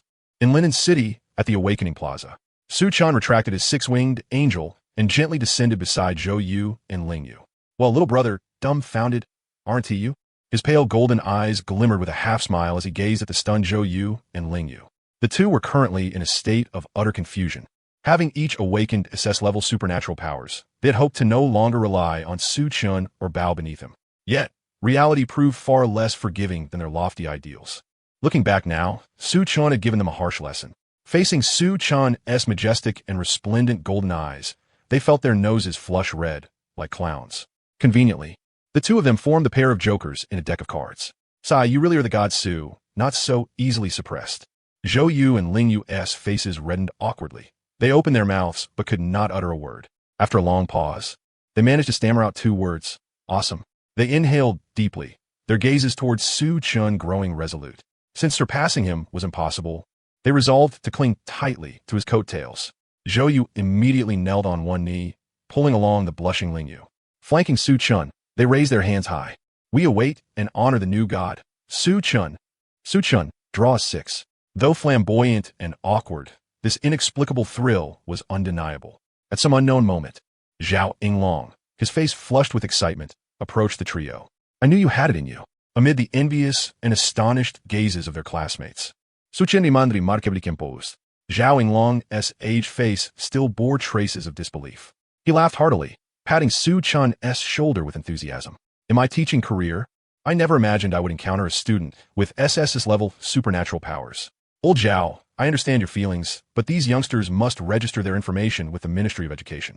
The principal suddenly appeared before Su-chan, his face lit with an irrepressible radiant smile, his mouth nearly splitting at the corners. Zhao Yinglong clearly understood the gravity of the situation. Every year, students awakening S-level or higher powers must register. The state places immense importance on each high-level ability user. After all, an S-level power user who does not fall prematurely is destined to become an 8th-tier sovereign. Each 8th-tier sovereign is a pillar of their nation, the main force against supernatural beasts on the battlefield. SS-level users are treasures wherever they go. Historically, at nationwide awakening ceremonies, fewer than a dozen students have ever awakened SS-level powers, underscoring their rarity. As for SSS-level powers, the Great Xia Nation has not seen one awaken in 10 years. Without exaggeration, each SSS-level user is a national treasure. For students, come with me to the Education Bureau. Half an hour later, having completed their registration, the group exited the Education Bureau. Principal, may we leave now?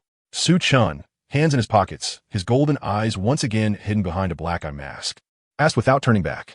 The principal was still reeling from the shock of witnessing an SSS-level awakening during registration. A power level of 3rd tier, 3-star? Had the AI system not malfunctioned, he would have doubted his own eyesight. Snapping back to reality, he twitched his eye at Su-chan's evident determination to move on without pause. Of course, the school will provide you with exclusive training resources on a regular basis. At this, his voice faltered briefly. Given that Su-chan's level had reached 3rd tier, 3-star, a dedicated ability officer would distribute the basic resources. Now, Su-chan was truly a treasure of Linen City and indeed the entire Linjiang province. All right, goodbye. With the principal's consent, Su-chan and his companions waved farewell and gradually vanished into the street. As for Zhou Yu and Ling Yu, having witnessed Su-chan's prowess before, They were surprised by his third-tier level, but not shocked. 10:45 in the morning. After bidding farewell to Zhou Yu and Ling Yu, Su Chan walked home, sipping on the iced coffee he had purchased. Soon, he reached his doorstep. He instinctively took out his keys to unlock the door. The next moment, Su Chan's brow lifted slightly. His hand hesitated as he opened the door. Within his perfected spiritual realm perception, there was life inside his home. Not just one, but three distinct life essences. Two were exceedingly strong, overwhelmingly so, far surpassing him. The strongest life forces he had ever encountered in his lifetime. He was absolutely no match for those two. The other seemed newly awakened, its aura still immature. Judging by its strength, it was just a bit stronger than Zhou Yu and Ling Yu and posed no threat to him. Yet from these three life essences, Su Chen sensed familiarity, a primordial power akin to his own, derived from the very source of their supernatural abilities and their shared bloodline. If he could sense them, they surely could perceive his arrival. Inside the room, on the living room sofa, a black-haired man sat in the middle, his face chiseled as if sculpted from stone, dressed in black casual attire. His stern and imposing visage was as calm as an ancient well, seemingly indifferent to the forthcoming events. Yet, in his deep, jet-black eyes, occasional flickers of anticipation and excitement betrayed his true feelings. To his left sat a golden-haired, exquisitely beautiful woman. She wore a regal golden palace robe, dignified and elegant, adorned with delicate jewels and pearls, exuding noble grace. Her features were refined and gentle, like a celestial maiden descended to the mortal realm. However, her golden eyes frequently glanced toward the tightly shut door, revealing a myriad of emotions. Her slender, fair hands were clasped tightly, causing her knuckles to pale slightly. Both of them froze momentarily as Su Chan's spiritual perception reached them. Such formidable spiritual power. A senior high school student who had just awakened his supernatural ability astonishingly possessed a soul power perfected to the realm of spiritual completion. Since when did awakening and angelic ability come hand in hand with an enhancement of soul power? Could it be that this child's soul power far surpasses that of ordinary people precisely because he is blind? Truly, heaven had closed one door for him, only to open another window. Ultimately, it was their fault. They had only the grace of giving birth to this child, but none of the grace of raising him. With this thought, the two were overwhelmed with complex emotions. Compared to the two of them, another person appeared much calmer.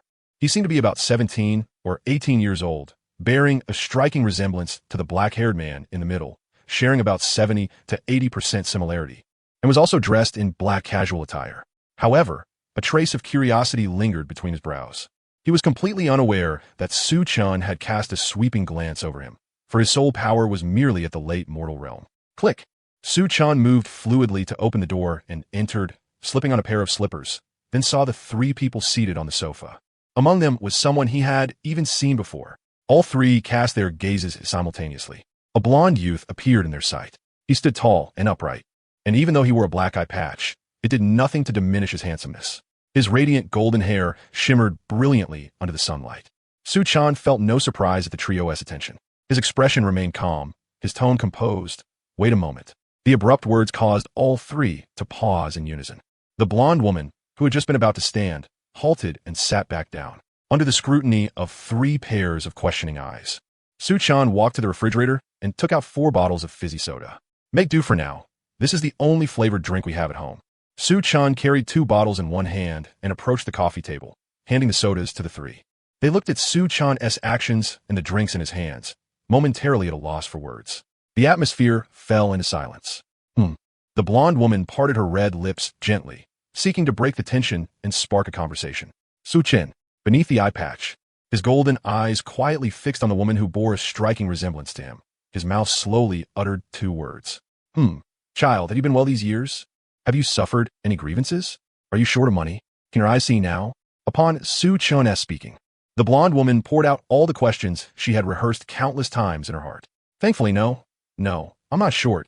Yes, I can see. Su Chen twisted open the bottle cap and took a sip of the drink, answering her inquiries one by one. What followed was a barrage of questions from the blonde woman, leaving the black-haired man several times opening his mouth but unable to interject. How tall and heavy? How many hours do you sleep a day? What do you like to eat? What size clothes do you wear? Have you made any friends? Do you have a girl you fancy? Su Chen answered patiently without any hint of impatience. The exchange continued for about a quarter of an hour before stopping, not because the blonde woman had finished asking, but because the black-haired man had already signaled her with his eyes for the third time. Yet, from her expression of lingering eagerness, it was clear she wished to continue. When she finally quieted, Su-chan turned his gaze to the black-haired man. The man sensed the scrutiny beneath Su-chan's eye patch, his body involuntarily tensing. "Child, you must have already realized our identities. You surely noticed when you awakened the angelic ability." Su-chan nodded gently, signaling him to continue. "My name is Lu Xingchen. I am your father." The black-haired man introduced himself. "She is your mother, Lu Shuiying." He pointed to the blonde woman beside him. Then he looked toward the black-haired youth beside him. "He is your twin brother, Lu Yuan. 18 years ago, our family was attacked by the Eternal Night Church during your mother's labor. They abducted you all." Listening quietly to Lu Xingchen's words, images from 18 years ago and his first encounter with Su Qingyan surfaced in Su-chan's mind. After a long moment, Su-chan's expression grew complex as he spoke softly. I understand." Sigh. The black-haired man exhaled deeply, his tense frame suddenly relaxing. In that instant, he no longer felt like the head of the Lu family or the youngest 7th-rank monarch of Daxia. He was merely a father yearning to regain his childish trust. "Child, I know you harbor resentment toward us, complaining why we failed to find you all these years. That is our fault, but we never ceased searching for you. Daxia is vast, and when you were born, the family had yet to prepare your life token. You were taken away before they could. Now, will you grant us another chance?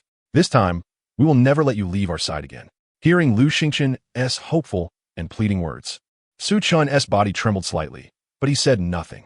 "Yes, my child, please give us another chance to bring you back to us, back to the Lu family, all right?" Beside him, Lu Shuiying's eyes reddened instantly when Su-chan remained silent. Su-chan saiding worthy. Fine. His biological parents had never wronged him. Moreover, he indeed needed resources and money to grow stronger. Otherwise, how could Su Qingyan be resurrected? Very well. Evening fell. A black executive sedan bearing the license plate Jing S00001 cruised steadily along the street. He had thought his family was already formidable, but never imagined they were this powerful. 000001. Suppressing the strangeness in his heart, Su-chan removed his eye patch. His golden eyes curiously scanned the surroundings through the car window. Is this the imperial capital? The bustling streets were crowded with passers-by, and even the imperial capital's broad avenues felt teeming. Towering, prosperous buildings stood side by side, each a testament to the area's prosperity. As the capital of Daxia, the imperial capital's economic development was utterly incomparable to Linen City. Every pedestrian on the street, sensed by Su-chan, seemed to possess the strength of a second-rank supernatural ability user, due to their special identities. They had opened a spatial teleportation array directly from Linen City, arriving in the imperial capital by evening. Had they chosen to fly, it would likely have been the next morning. This alone illustrated the significance of identity and background when traveling. Yet, a question lingered in his mind. Why had his biological parents been able to learn his exact whereabouts so soon after his awakening? They had teleported directly from the imperial capital. Noticing his puzzlement, Lu Shuiying spoke softly. Within the family, there exists a unique guiding angel. Its sole purpose is to reveal the location of any Lu family member who awakens the angelic ability during the annual awakening ceremony. No matter where you are, once you awaken the angelic power, it will respond and guide the precise location. Hearing this, Su-chan's expression brightened with understanding. "You will live here from now on. For now, we will take you back to the family. Later, Xiao Yuan can take you out to explore and familiarize yourself with the environment." In the back seat, Lu Shuiying clasped Su-chan's hands in her delicate ones, her exquisitely beautiful face suffused with tenderness for her child. Her gaze was doting and her voice gentle. In the front passenger seat, Lu Yuan's eyes flickered. He was deeply curious about his golden-haired brother in the back, although both had only recently awakened their abilities. His brother's supernatural rank far surpassed his own, even reaching the 3rd rank at one point. He found this utterly baffling, unaware of Lu Yuan's thoughts. Su-chan merely nodded slightly, indicating his understanding. Since he had decided to return to the family, he would inevitably live here from now on and needed to become familiar with his surroundings. Besides, he was equally curious about his biological brother. In his perception, the other's aura was even stronger than that of Zhou Yu and Ling Yu, both SS-level supernatural users. Surely, the ability he had awakened must be of the SSS rank. According to the records in the books, the Lu family's angelic abilities branched into 2 lineages, symbolizing the radiant and sacred Archangel of Light, as well as the dark and calamitous fallen angel. He had astonishingly awakened the Archangel lineage, the same as his mother's. which was evident from their shared resplendent golden hair. As for Lu Yuan, it was estimated that he had awakened the fallen angel lineage, inherited from his father. For a single family to simultaneously awaken two SSS-level abilities, could this be the harbinger of a meteoric rise? Or perhaps, among these prominent families, SSS-level abilities were not such a rarity? If that were truly the case, the so-called family heritage would be terrifyingly profound. Are there any other SSS-level ability holders in our family? Su Chan inquired quietly, his mind racing with speculation. Of course, besides you, Xiao Yuan is also an SSS-level ability user. However, his ability is fundamentally different from yours. You inherited mine, the Archangel S power. Xiao Yuan, on the other hand, inherited your father S ability, the fallen angel. Lu Shuiying smiled gently, clarifying the matter for Su Chun. Just as I thought. Su Chun's heart settled, confirming his earlier suspicions. He then proceeded to ask about the critical elements of the grueling college entrance examination scheduled 2 months hence. This was a matter that directly concerned the difficulty of his quest for the championship and the feasibility of completing the up mission. Are there any other SSS-level individuals? Or rather, how many awakened as SSS level this time? Despite possessing an SSS level ability himself, he remained unaware of the broader situation regarding other SSS level users. Official records from the Great Xia Empire indicated that no SSS level abilities had appeared in the past 10 years. Yet this year alone, the Lu family had produced 2 SSS level individuals. Perhaps other families had also awakened SSS level powers? There are, besides you and Xiao Yuan, 7 others have awakened SSS level abilities this time. Truly, the golden era has arrived. SSS levels that appear once in a decade have now emerged 9-fold at once. Lu Shuiying's tone brimmed with excitement. They were, respectively, Su Shi, daughter of the Su family patriarch, awakened as an SSS-level plant-type ability user of the other shoreflower. Princess Luo Fei of the Luo family, awakened with an SSS-level divine patron ability known as the Lord of the Underworld. Haha. At this mention, Lu Shuiying chuckled, seemingly recalling something amusing. Lu Yuan, sitting in the passenger seat, felt his heart race and his complexion shift slightly, a vague sense of unease creeping over him. Oh my! The young maiden of the Luo family and Lu Yuan were childhood sweethearts. They had been inseparable, having privately vowed lifelong devotion since childhood. Indeed, his intuition was correct. Lu Shuiying's teasing words hung in the air. Lu Yuan could distinctly perceive the subtle, peculiar gaze Su Chun cast upon him, making him feel utterly uncomfortable, as if needles pricked his back, as though sitting on pins and needles. At that moment, he felt his entire being flush with embarrassment. Moreover, he shouldn't even be sitting in the passenger seat. He ought to be hiding under the car. Some people, though seemingly alive, had in truth been dead for some time. There was Ji Yufei, daughter of the Ji family patriarch, awakened with an SSS-level divine patron ability of the Shattered Void Silver Dragon. Lu Rian, a girl of humble origins, awakened as an SSS-level animal-type ability user of the Holy Healing Snow Spider Queen. Nangong Jianyue, the young master of the Nangong family, awakened with an SSS-level weapon-type ability of the Swift Wind Azure Spirit Sword.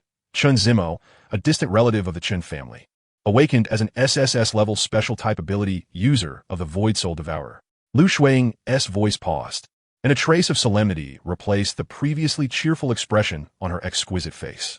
And finally, the uniquely exceptional young master of the Qin family, Qin Tian, rumored to be the reincarnation of a god, but has been kept under wraps by the Qin family. That is all we currently know. Oh, Su Chen raised his brow, surprised. A god? Reincarnation? Indeed, there was a world beyond this world. The divine realm was probably a state beyond the 9th tier, still quite distant from his current level. Yet to have achieved reincarnation, this individual likely was formidable even among gods. However, his true strength remained unknown. But regardless, no matter how strong he was, he had just awakened his ability. His power should not exceed the threshold. Even with an SSS-level ability, in 2 months, he might only reach the 3rd tier best. Considering he was a god-s reincarnation, he must possess some unfathomable, transcendent techniques. Let us suppose he was at the 3rd tier level, but wielded 5th tier combat power. Even then, he would not be a match for Su Chen. In 2 months, Su Chen himself would have reached the 5th tier in realm level. With combat power roughly at the 6th tier, possessing 2 abilities, he was indeed a prodigy. Cross-border combat was to be expected. The disparity was clear. Su Chun quietly calculated his own combat strength. Lu Shuiying, observing this, presumed her news had been so explosive that Su Chen feared he could not prevail. She couldn't help but smile radiantly. Don't worry, Xiao Chun. You already possess the strength of a third-tier, 3-star warrior. 2 months from now, who knows, you might reach the 5th tier. Even if Qin Tian truly is a god reincarnate, he has only just awakened his ability. 2 months will at most see him reach the 2nd tier. The difference in spiritual energy reserves and physical constitution between 5th and 2nd tiers is enormous. He would be exhausted to death in a battle of attrition. Mentioning the 3rd tier, 3-star level, a flicker of admiration flashed in Lu Shuiying's eyes. Not only hers, Lu Xingqian and Lu Yuan ahead also shared the same sentiment. Although awakening a powerful ability indeed granted some spiritual energy feedback to the user, the supply was far from abundant. It only enabled Lu Yuan, also an SSS level user, to reach 1st tier, 3-star level. In comparison, Su Chun's 3rd tier, 3-star level was particularly formidable. They indeed suspected Su Chun was not merely a single ability user, but a rare twin ability wielder. After all, even on Blue Star and throughout Great Xia, there had been those who awakened 2 abilities simultaneously. Without exception, these individuals soared rapidly to become formidable powers in their respective regions. Yet, they did not observe any change in Su Chun's eyes. If he had awakened an ocular ability, his eyes should have transformed. Instead, they remained as a pair of golden irises, a hallmark of the Six-Winged Archangel, just like Lu Shuiying's. Hence, their puzzlement deepened. Both SSS-level angelic abilities. Why did their 2 sons receive different levels of feedback? Could it be that because one was an archangel and the other a fallen angel, their differing origins caused the disparity in feedback? That should not be the case. Though their origins differed, their strength was roughly equivalent. This was a stereotype embraced by all. Within the family, no lineage had ever overshadowed the other. Even Lu Shuiying and Lu Xingqian's abilities were nearly identical in level. Could it be that the archangel was playing favorites? If so, the fallen angel would seem rather stingy. Your old buddy is so generous, yet you're so miserly, Su Chan thought. Naturally, Su Chan could perceive their thoughts, but chose not to explain. Explaining was troublesome. He disliked trouble. Instead, he decided to leave the answer to them. After all, this world was not short of clever minds. Someone would inevitably reach what they believed to be the correct conclusion first. Rest assured, mother, I am confident in handling him. Su Chan smiled faintly, his voice low yet brimming with unparalleled confidence. Lu Shuiying, witnessing Su Chan's confident demeanor, shook her head with a hint of emotion. Just like your father back then, always so full of confidence. Lu Xingqian, who was driving, felt his ears twitch slightly and the corners of his mouth lift in a subtle smile. Oh, is that so? Su Chan seized the moment to echo Lu Shuiying's words. Noticing Lu Xingqian's slight expression, a mischievous grin crossed his eyes as he teasingly retorted, Back then, was it you who pursued my father, or was it my father who pursued you? As his words fell, the faint smile on Lu Xingqian's lips stiffened subtly, and the corners of his eyes twitched ever so slightly. Are children nowadays really so progressive in their thinking? Fond of indulging in juicy gossip? Nearby, Lu Yuan secretly clicked his tongue, yet his ears perked up attentively, adopting the demeanor of an eager onlooker savoring scandalous news. Matters concerning adults are best left unprobed by children. Lu Shuiying, observing Su Chan's keenly interested gaze, understood that her own child was teasing him. She playfully flicked Su Chan's forehead with her finger. Ouch! Su Chan involuntarily cried out in pain, clutching his forehead as if Lu Shuiying had struck him with great force. Don't pretend. I was even trying hard, Su Chan protested, seeing Su Chan's exaggerated acting. Lu Shuiying rolled her eyes in mild exasperation. Upon hearing this, Su Chan ceased his theatrical display and resumed his previous expression. I didn't realize it before, but it seems you have a flair for acting hidden within you, Lu Shuiying remarked, surveying Su Chan from head to toe. After the response from the sensory angel pinpointed the exact location, they hastened their journey without delay. Along the way, they accessed the records on the awakening stone via artificial intelligence, thereby acquiring detailed information about Su Chan. As for why Su Chan had remained undiscovered all these years, the explanation lay in the vastness of Daxia. With a population exceeding 1 billion, without specific leads, searching was akin to seeking a needle in a haystack. Moreover, their operations had to be conducted covertly, given the frequent conflicts among families, the presence of hidden beasts lurking among humans, and the perilous, randomly teleported spatial rifts. No one knew where Su Chan might have fallen. Many even presumed the unfortunate child perished within the spatial rift. Before long, they had thoroughly investigated Su Chan's background, from being adopted by a collateral branch of the Su family to his high school years until 2 months prior, when his foster mother's heart shattered Due to the low medical standards in the frontier region and delayed treatment, she passed away. Subsequently, Su Chun's supernatural abilities awakened. None of this had proceeded smoothly. Lu Shuiying had expected her long-lost son to be taciturn, ineloquent, and introverted. At worst, she thought their past negligence might have created some estrangement between them. Unexpectedly, she had underestimated this child. Su Chun was not so. On the contrary, he lived with an optimistic and positive attitude and could even joke with them. That is a good sign. At least it seems the boy isn't being controlled by negative emotions. Well, perhaps it's innate, just like my own handsomeness, Su Chan sighed, adjusting his forehead and gazing out the car window with the melancholic poise of a brooding prince. With a touch of narcissism, too. That's just your old man's prerogative. Lu Shuiying laughed at Su Chun's jest. Undeniably, Su Chun's appearance was striking. From the descriptions given by Lu Shuiying and Lu Xingchen, one could tell whose genes he had inherited. All right, we're almost there. Lu Xingchen, driving the car, interjected with a weary expression, breaking the conversation. He paused momentarily, then said, "Son, when we arrive, we'll first visit your grandparents. Then, there will be a banquet held in your honor. Various influential forces across Daxia will be invited to witness your return. Also, it will serve as a warning to certain short-sighted individuals, preventing any unpleasant misunderstandings. Daxia, the imperial capital, on the night of Wednesday, April 10th, 3047. Stars hung suspended in the night sky, their light shimmering faintly through a misty silver veil that draped the land below. A grand and magnificent mansion stood prominently on a street at the heart of the imperial capital. The Lu residence, a detached villa, was lavishly constructed, ostentatiously luxurious. Surpassing even the grandeur of the Yapang Palace, Su Chun knew from his previous life. On the fourth floor, the entire level was exclusively Su Chun's domain. Within his room, Su Chun reclined contentedly in a bathtub, the eye mask he had worn resting beside him. His golden eyes, regal and dignified as if belonging to a deity, were gently closed.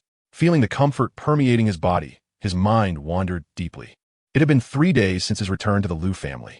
The impact of his arrival had struck the imperial capital like a thunderclap. The Lu family never considered suppressing the news. It was simply impossible to contain. In this highly advanced and modern world, information flowed freely. Anyone with a bit of curiosity would inevitably learn of Su Chun's existence sooner or later. Rather than hiding and inviting malicious speculation, it was better to confront the world openly and avoid unnecessary troubles.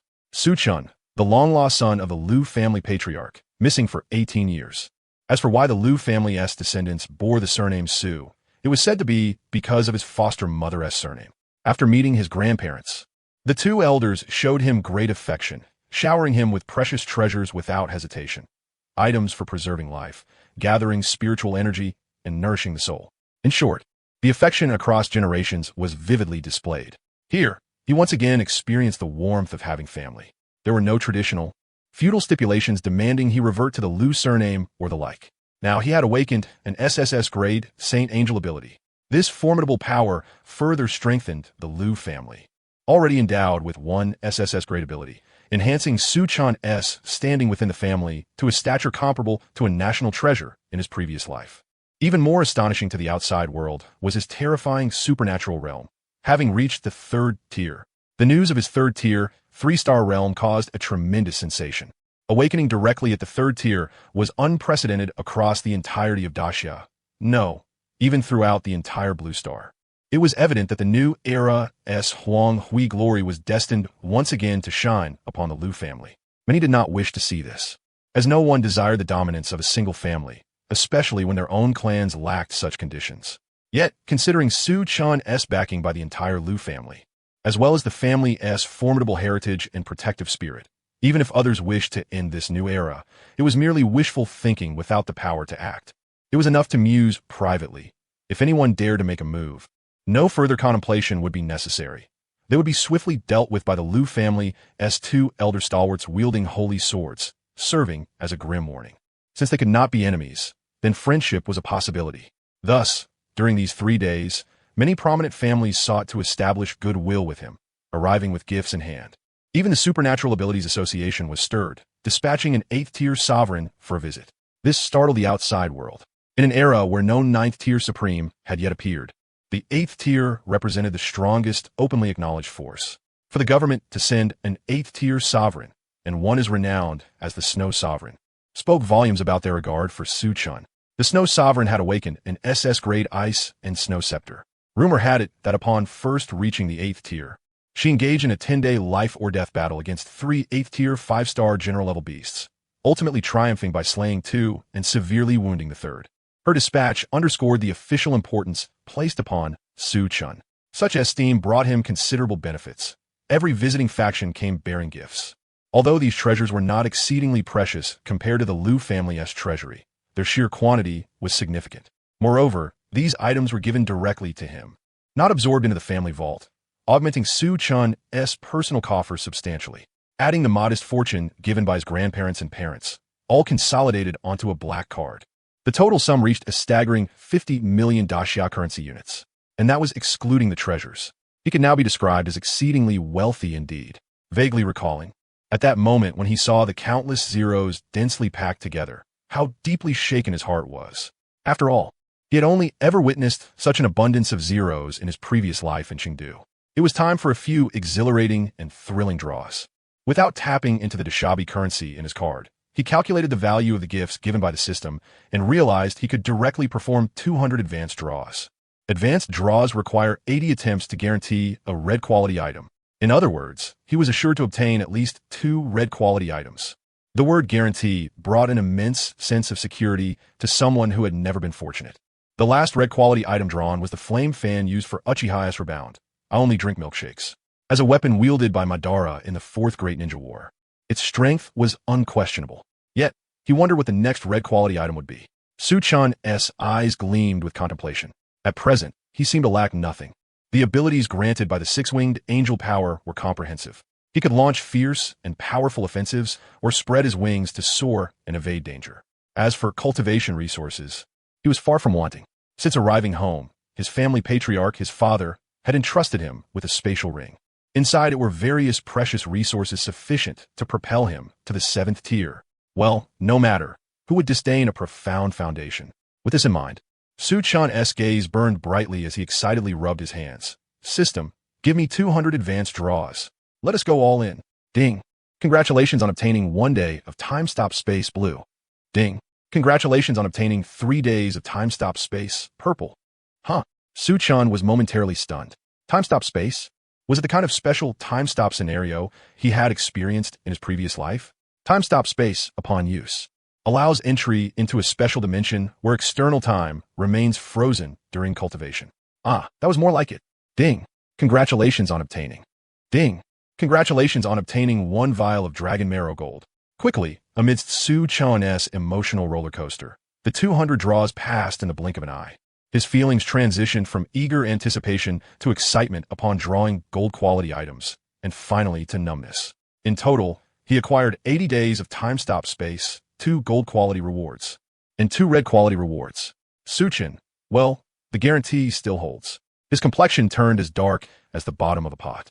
He hadn't expected that 200 advanced draws would truly yield only 2 red-quality items. And damn it, both were guaranteed minimums. Among the gold-quality rewards, excluding the Dragon Marrow drawn at the start, there was one item that somewhat lifted Su-chun's spirits. Top-tier observation haki. Grants brief precognition of the future and the ability to sense others' thoughts and emotions. Observation haki, one of the 3 great hakis in the One Piece world, was almost standard among the strong. Its ubiquity only attested to its practicality, a universal remedy. In the hands of Card 2 and red-haired Shanks, it demonstrated its formidable power to foresee the future. Yet, reaching that level required intense cultivation and was exceedingly difficult. But Su-chun needed not worry, for he had drawn the top-tier observation haki, which naturally encompassed future sight. Moreover, it allowed sensing the emotions of others within a certain range, an ability bordering on the miraculous. In reality, some people never reveal their emotions. Whether on their faces or in their eyes, they were like still waters. Even when they did show emotion, it could be deliberate. Perhaps what you saw was exactly what they wanted you to see. However, no matter how much one tried to conceal or disguise, a prerequisite was that their heart's mood had to fluctuate. As long as the heart changed, he could capture it through observation haki. In short, he could judge the truthfulness of someone's words by detecting emotional shifts. In future battles, combined with the tremendously insightful Mangekyo Sharingan, he would effortlessly maintain an undefeated position. Next, Su-chun's gaze settled on the 2 guaranteed red quality items. The first was an egg. Yes, a very special egg. Mysterious egg. Contains a mysterious creature. No one knows what will hatch. Note: requires copious feeding of flesh and blood essence for incubation. What made it special? Have you ever seen an egg striped in black and white? Have you ever seen an egg as large as a basketball? Have you ever seen an egg that moves? Have you ever seen an egg that eats meat? Su-chan was astonished. It was his first time encountering such an object. Moreover, the egg wobbled inside the system S space, even rolling around. Su-chan, though it was just an egg, and even the system S description was vague about what might hatch, he was not overly disappointed. After all, it was a red quality item drawn from the guaranteed minimum. No matter how trashy, how bad could it be? The second item was a key. Key of Hell. The bearer can use this as a medium to freely traverse to the ancient and mysterious hell, where powerful and bizarre demons dwell. Su-chan, bro, what the hell is this? He hadn't even fully explored the human world, and now there was a key to hell? Why would he casually go to hell for no reason? Madness. Wait, hold on. This mysterious egg needed flesh and blood to hatch. Given his current identity and background, procuring a few death row prisoners to feed it wouldn't be a problem. But the key issue was he didn't know how much sustenance the egg required to fully hatch. He couldn't keep demanding death row prisoners indefinitely. In the short term, it was manageable, but over time, it might cause adverse effects. Likewise, he couldn't justify mass slaughter just to hatch an egg. Su-chan still had some moral boundaries. He simply couldn't commit such heinous acts. As for the key of hell, it allowed access to hell. The system explained that demons live there. Since they inhabited hell, wouldn't that mean they were living beings with flesh and blood? Su-chan increasingly believed this possibility. No wonder the system was so considerate. Everything was intricately linked. However, he hadn't drawn the ace up his sleeve. Disappointing. He tucked the key of hell away, thinking he could visit hell to investigate someday, but not now. Presently, he had more important matters to attend to. Rising, he used spiritual power to dry his body, donned pajamas identical to Jengar S, and sat on his bed. With a thought, he entered the time-stop space. Gazing around, it felt as if he were immersed in a void, pitch black. This was the unique space crafted by the system for him, imperceptible and inaccessible to others. For him, no matter how long he stayed here, time outside remained frozen. He intended to fuse the observation haki within. As the light sphere of observation haki merged into Su-chan's body, he seemed to hear a hum. It was as if a certain shackle on his body was severed, and his already keen perception continuously intensified. So, Su-chan was a dual ability wielder. Indeed, his eyes were likely his second ability, and it had awakened early. Otherwise, how could he explain possessing a Tier 3 ability immediately upon awakening the angel power? Well, after all, the angel lineage had always been quite balanced. Of course, this was merely speculation, but with a probability of 90%. Oh, but was he blind? This precisely indicated that his eyes were his second ability, though he was unwilling to reveal it publicly, probably due to some unspeakable secret. Just as Su-chan was becoming acquainted with the observation haki, a formidable esper had already deduced his abilities with uncanny accuracy. Unaware of this, even if he had known, he would not have been the least bit surprised. After all, others were not fools. He simply had not revealed himself. Low-tier espers could not perceive it. But what about high-tier espers? Even if they could not see it directly, they could sense an anomaly around their eyes through their own spiritual power. Intriguing. Suwonse, clad in a diaphanous purple silk garment as delicate as a cicada's wing, sat casually in a chair, scrolling through information about Su-chan on her phone. Her eternally indifferent countenance softened slightly at this moment. Her luscious, ruby lips curled into a faint smile, and her beautiful eyes sparkled. Could it be that my rebirth has brought about some changes in the world? The so-called butterfly effect? Suwonse panderthingworthy. In her previous life, Su-chan possessed only one ability, the angel power inherited from the Liu family. With this power, even though he was blind, he had stormed through the stars and ultimately dominated a universe. Yet now, upon her reincarnation, Su-chan had undergone changes. Not only did he possess a third-tier realm, but he also seemed to have prematurely awakened a second ability. Such a transformation, unimaginable to outsiders, naturally left her puzzled. But it was merely puzzlement. After all, she had been reborn. What could possibly astonish her now? Moreover, even if unexpected changes truly existed, so what? She was a reborn divine king, fearless of anything in this world. Enough. According to the news released by the Liu family, tomorrow night would be the homecoming banquet held in his honor. She would go then and see with her own eyes what changes had truly manifested in him. At that moment, a message arrived on her phone. Come to the council hall. Another message followed. Tomorrow is the homecoming banquet the Liu family is hosting for Su-chin. Come with me. Inside the council hall, a middle-aged man sat in a chair. This was none other than the current head of the Su family, Su-shi's father, Su-hong. Su-shi's expression remained calm as she nodded, speaking sparingly. Her relationship with the family was strained. Indeed, it could be described as abysmal, almost estranged. Therefore, she had little to say to this nominal father. Having spoken, she turned and abruptly vanished within the hall, leaving only petals drifting to the ground. A cold, forbidding voice slowly sounded in the air. Call me Su-shi. Sighing deeply, Su-hong seemed to age 10 years in an instant, slumping back into his chair. How well he understood Su-shi's resentment toward him. But that was the way of noble families. Su-shi's mother had been merely a servant in the Su household. 18 years ago, due to his drunkenness, Su-hong had tasted forbidden fruit. Naturally, the Su family would never allow the next head to have relations with a servant and bear offspring. Only through his strenuous persuasion were the lives of the mother and daughter spared. Yet they were expelled from the main household and exiled to the border branch. Until just a few days ago, when Su-shi awakened an SSS level ability and was brought back, regaining her rightful treatment.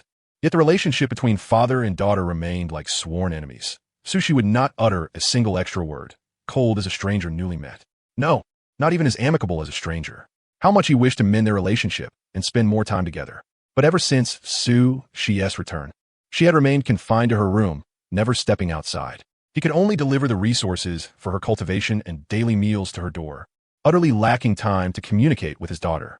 Originally, he had merely called her with a hopeful heart, never expecting Su-shi to actually come. Most likely, it was because of that young fellow named Su-chin. They should not know each other. Regardless, Su-shi's willingness to go out with him was a good sign. Is this the pinnacle of observation hockey? Within the suspended space, Su-chin felt his transformation. The sharpening of his five senses rendered his reactions more acute. He could easily perceive aura, emotions, and the strength of his opponent, predict attack trajectories, and prepare responses in advance. Finally, there was the mysterious sixth sense, allowing him brief glimpses into the future. Truly terrifying. A look of satisfaction flickered in Su-chan's eyes as he dispelled the suspended space. In an instant, his figure returned to the bed. As if nothing had happened, nothing had changed. The sole variable was Su-chin himself. This fusion of observation hockey had cost him one day within the suspended space. Su-chin closed his eyes gently. He heard it, the breath of all things. That ceaseless echo originating from living beings. He saw it. Through the aura, a second world appeared before his eyes, a world belonging solely to him. Even without opening his eyes, he could clearly see the outside world. It was about to rain. No sooner had he spoken than the gentle drizzle began to fall. Pitter-patter against the transparent window. Droplets coalesced and slid down slowly. Activating his transparent world, Su-chin rose from the bed and strode toward the window. He reached out, pushing open the massive window. And a breeze infused with the coolness of rain swept across his face. He sprawled back onto the bed in a star shape. The sound of rain was like a mother's tender caress, soothing his turbulent heart. He relished the atmosphere deeply and soon drifted into slumber. At dawn, the first ray of sunlight slowly touched Su-chan's face. He rubbed his sleepy eyes, yawned, and sat up. Today is the day they're hosting some kind of homecoming banquet for me. Isn't it? He murmured drowsily, then rose and went to wash. His room was spacious, so large as to contain a private bathroom, a balcony, and even a training chamber. Just as he finished washing, the doorbell rang.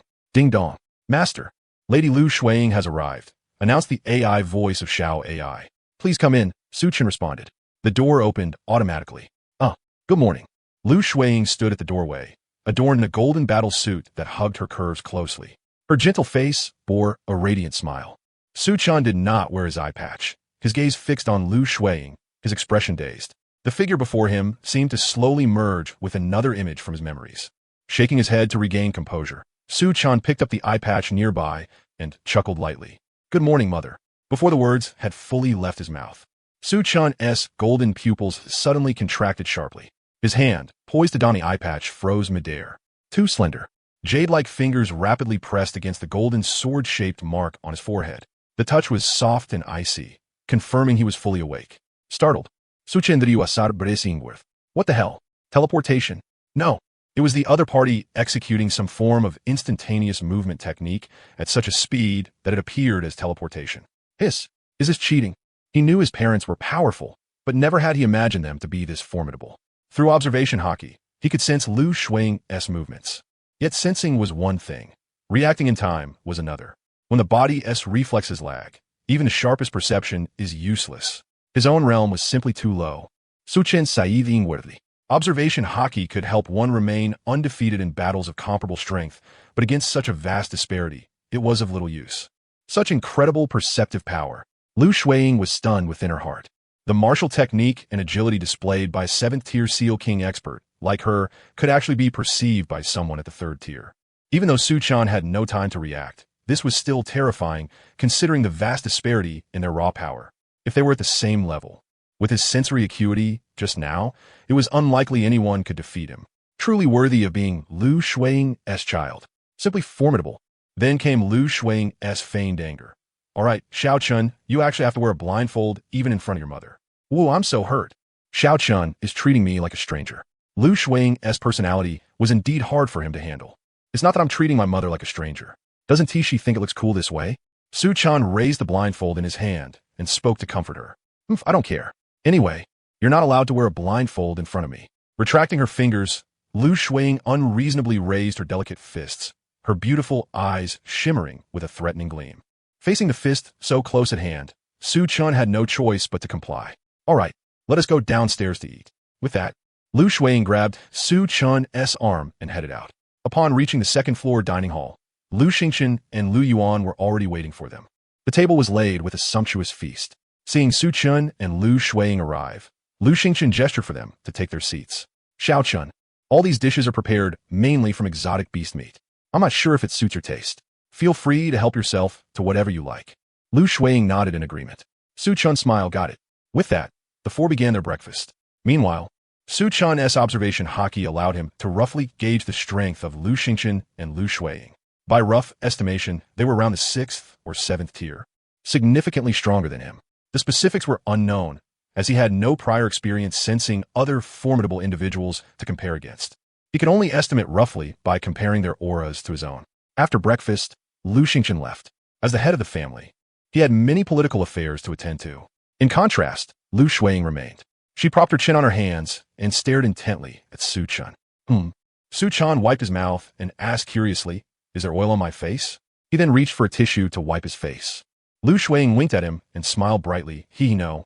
Su Chan, all right, judging by observation hockey, I'm beginning to understand. Lu Shuang really is that kind of character. Well, is there something important you want to tell me? Su Chan was at a loss. His mother was truly mischievous. Bingo. You got it right. Lu Shuang nodded approvingly and snapped her fingers. Now, come with me to the ancestral grounds. The high priest wants to see you. Su Chan's face filled with suspicion. The high priest wants to see me? Exactly. Receiving this confirmation, Su Chan was somewhat bewildered. Since arriving at the Lu family, he was not entirely in the dark. His father, Lu Xingchen, was the family's highest-ranking public authority. As for why public, it was because the Lu family also possessed concealed forces, the Holy Angel lineage and the Fallen Angel lineage. Whenever an individual from either lineage's supernatural talents reached the 9th-tier supreme level, they could enter the Lu family's ancestral grounds, also known as the Sacrificial Hall. In essence, the Sacrificial Hall housed all of the Lu family's 9th-tier supremes. The High Priest was the leader of these 9th-tier supremes, arguably the Lu family's ultimate combat force. Now, this supreme power wanted to see him. What could this signify? All right, don't overthink it. The High Priest summoning you is surely not a bad thing. Presumably, it has something to do with that sword mark on your forehead. Perceiving Su Chen's thoughts, Lu Shuang came close and gently ruffled his golden hair. Upon hearing this, Su Chen understood. No wonder, since arriving at the Lu family, he hadn't seen anyone else with a sword mark on their forehead. Not even his biological brother Lu Yuan, who had also awakened the SSS tier Fallen Angel ability. Lu Xingchen and Lu Shuang themselves were unaware of the reason. He had asked his grandparents, but they only vaguely brushed it off and changed the subject, seemingly unwilling to elaborate. Now that the high priest summoned him because of the sword mark, it was likely that he knew something. A good thing. It was at least not an unsolved mystery. The two walked side by side until they reached a distinctive grand hall. Here we are, Lu Shuang said, stopping. Su Chan looked up. Above the hall's door were 3 golden characters engraved. Sacrificial Hall. You go in. I'll wait for you at the entrance. All right. Stepping into the hall, Su Chan found the interior to be a wondrous realm. The afterglow of the rising sun filtered in through a gigantic crystal cabinet. Inside stood several imposing figures, both male and female, some adorned with sacred white wings, others with dark black wings. At first, Su-chan only saw four-winged angels. As his gaze extended deeper into the crystal, six-winged angels gradually appeared, though fewer in number than the four-winged angels. Every one of these angels radiated the aura of a ninth-tier supreme, far surpassing Lu Xingxian and Lu Shuiying. Through observation haki, he sensed that the deeper within, the more wings the angels bore, the more profound and mighty their auras became. While covertly scrutinizing them, he sensed they were likewise observing him. This little one's holy source is very strong. Indeed, reaching 6 wings and entering the ranks of archangels is quite rare. This time a little one is from my holy angel lineage. You lose, huh? It's not like I can't lose. Let us guess. Will he be so shocked when he meets the high priest that he can't speak? That's a given. Weren't we all like that when we first came in? Wait, look at his forehead. Whoa, he actually has the same sword mark as the high priest. There's a slight difference, though. His sword mark is golden, while the high priest isn't. These angels were incessantly discussing among themselves through soul telepathy. Su-chan could sense their emotional fluctuations, but, due to the vast difference in strength, could not clearly discern their exact feelings. Ignoring the gathering of angels, Su-chan's gaze settled on a high altar at the deepest point. There was no crystal cabinet there. At the altar's center floated a figure. Upon seeing the silhouette, more accurately, the wings behind the figure, Su-chan was momentarily stunned. He rubbed his eyes in disbelief and looked again to confirm he wasn't mistaken. A storm of emotions surged within him. What had he seen? A female angel with 6 pairs of wings. Yes, 6 pairs. A 12-winged angel. What shocked him even more was that her wings were neither all the sacred white of the holy angels nor the pure black of the fallen angels, but rather half white, half black. Su-chan. She was very tall, about 6 feet 2 inches. Hovering midair, she exuded an overwhelming presence. Dressed in a black cheongsam that traced breathtaking curves, her exquisite face bore an expression of detached compassion for all beings, richly evocative. Her eyes were closed, and on her fair forehead was a black and gold sword mark. Her hands were folded over her chest. Her hair was neither golden nor black, but a unique snowy white. Her smooth, jade-like legs were straight and long, fully exposed to the air. Her bare feet, suspended midair, were translucent and delicate, like fine mutton fat jade. A flash of amazement gleamed in Su-chan's eyes. This was his first encounter with a clansman bearing a sword mark on the forehead. Moreover, she was his ancestor. Any angel residing here was at least a 9th-tier supreme, with a lifespan of over 1,000 years. As the high priest, her strength was unfathomable, and her longevity surely far exceeded the other supremes. They might as well be relics from a bygone era. What is going on? Su-chan furrowed his brow deeply, utterly perplexed that he could not detect a trace of aura emanating from the other party. In this world, whether animal, plant, or human, any living being, any entity imbued with life, inevitably possesses an aura. Even those 9th-rank supremes relegated to mere supporting roles emit a distinct presence. This is the fundamental code of all living organisms. Yet, this person before him appeared utterly devoid of such code. Or perhaps, had she rewritten it? Within a single day, his observation haki had been thwarted twice. The first instance was when Lu Shuiying nodded instantaneously. Though he sensed it, his body failed to react in time. The second was now. He could not even perceive anything at all. Su-chan was tempted to audaciously inquire, "Are you even alive?" Yet, he dared only entertain the thought silently, lacking the courage to voice it aloud. In the next moment, Su-chan's facial expression stiffened abruptly. He stood frozen, stunned, like a toy deprived of its batteries. "I am very much alive," came the voice, calm, indifferent, yet imbued with a magnetic maturity, suddenly resonating within his mind. Su-chan's hair stood on end instantly, sweat breaking out across his entire body. For this voice had not entered his ears, but had appeared directly in his consciousness. He was certain he had not spoken aloud. Then, how could the other party possibly know his innermost thoughts? Did she possess some extraordinary method to read his mind? The high priest, who had kept his eyes tightly shut, now let his lashes quiver faintly before slowly opening them. What kind of eyes were those? They were as resplendent and profound as sapphires, as if harboring a dazzling cosmos within, irresistibly drawing one into their depths. Biting the tip of his tongue to regain composure, he hastily averted his gaze. How exaggerated. Merely opening her eyes could render him so disoriented. Was this truly within the realm of humanity? Under such a gaze, he felt as though his entire being was laid bare, stripped of every secret save for what the system knew. Su-chan harbored a grave suspicion. This high priest was no mere mortal, but a deity. How on earth could a human achieve such a feat? With that thought, Su-chan's once tense and rigid frame gradually relaxed. After all, he possessed no strength to resist before this godlike presence. It was better to ease his mind and find some semblance of comfort. Besides, she was an ancestor of his. What was there to fear? Drawing a deep breath, Su-chan swiftly adjusted his mindset. He bowed respectfully. Your junior, Su-chan, pays respects to the high priest.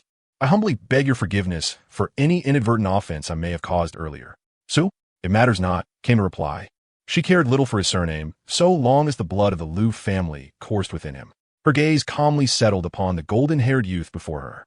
Against the light, the boy stood respectfully, the soft glow tracing gentle contours along his otherwise harsh features, lending them a touch of warmth. His head bowed low.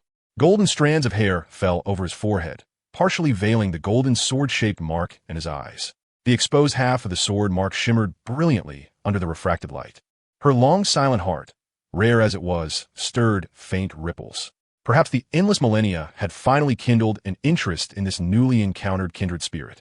She could not help but wish to tease him a little. She appraised Su-chan from head to toe and remarked, "Oh, what offense have you committed?" This time, her voice came not from within his mind, but naturally from her ruby lips. It was exactly what Su-chan had earlier thought. He lowered his head and answered candidly, "You are straightforward, but how could I possibly know what you think?" The high priest's tone remained even and emotionless, revealing nothing. Even his top-tier observation haki was rendered ineffective before her. Words spoken without intent, yet meaning read with purpose. The ninth-rank supremes within the crystal cabinet all widened their eyes. Their gazes toward Su-chan filled with shock. How dare he? They all shared this unspoken thought. Among the few archangels present, the leader, a six-winged fallen angel, after a long pause, quietly uttered two words, impressive. Within Su-chan's observation haki, the emotions of these supremes fluctuated violently. Maintaining his respectful posture, he could not help but twitch the corners of his mouth. He sensed clearly that this mysterious, breathtakingly beautiful high priest was doing this intentionally. Enough. I won't tease you any longer. The high priest descended slowly and stood before Su-chan. It was the first time he had ever encountered a girl he could look in the eye. She extended a slender index finger and gently lifted Su-chan's chin. You have quite the handsome face. I wonder how many young maidens you'll end up ensnaring. Su-chan wished to retort silently. I haven't ensnared you. But given her apparent mind-reading ability, he could only swallow the words. Unaware of the reason the high priest had summoned him, Su-chan promptly diverted the topic. Why the hurry? Her tone was utterly unruffled as she pinched his chin, twisting it back and forth as though toying with a plaything. After this brief manipulation, she released him. A subtle change flickered across her serene countenance. Twin abilities, keen perception, seemingly even able to sense emotional fluctuations. You are quite remarkable. Saying this, she turned and strode toward the depths of the hall. Follow me. Yes, ma'am. Under the watchful eyes of the other angels, the two proceeded deeper into the sanctum. Not long after, they arrived before an ancient, solemn stone statue. It was clearly an angel, yet somewhat different from those he had seen before, and yet somewhat the same. The difference, like the high priest, the statue bore 12 wings. The similarity, it also bore 12 wings. Do you believe there are gods in this world? The usually silent high priest suddenly spoke. Ido, Su-chan answered without hesitation. Nodding. Oh, why so? Her interest in this junior grew ever stronger. I don't know. Sixth sense? Sixth sense? Do you take me for a woman? Is your sixth sense reliable?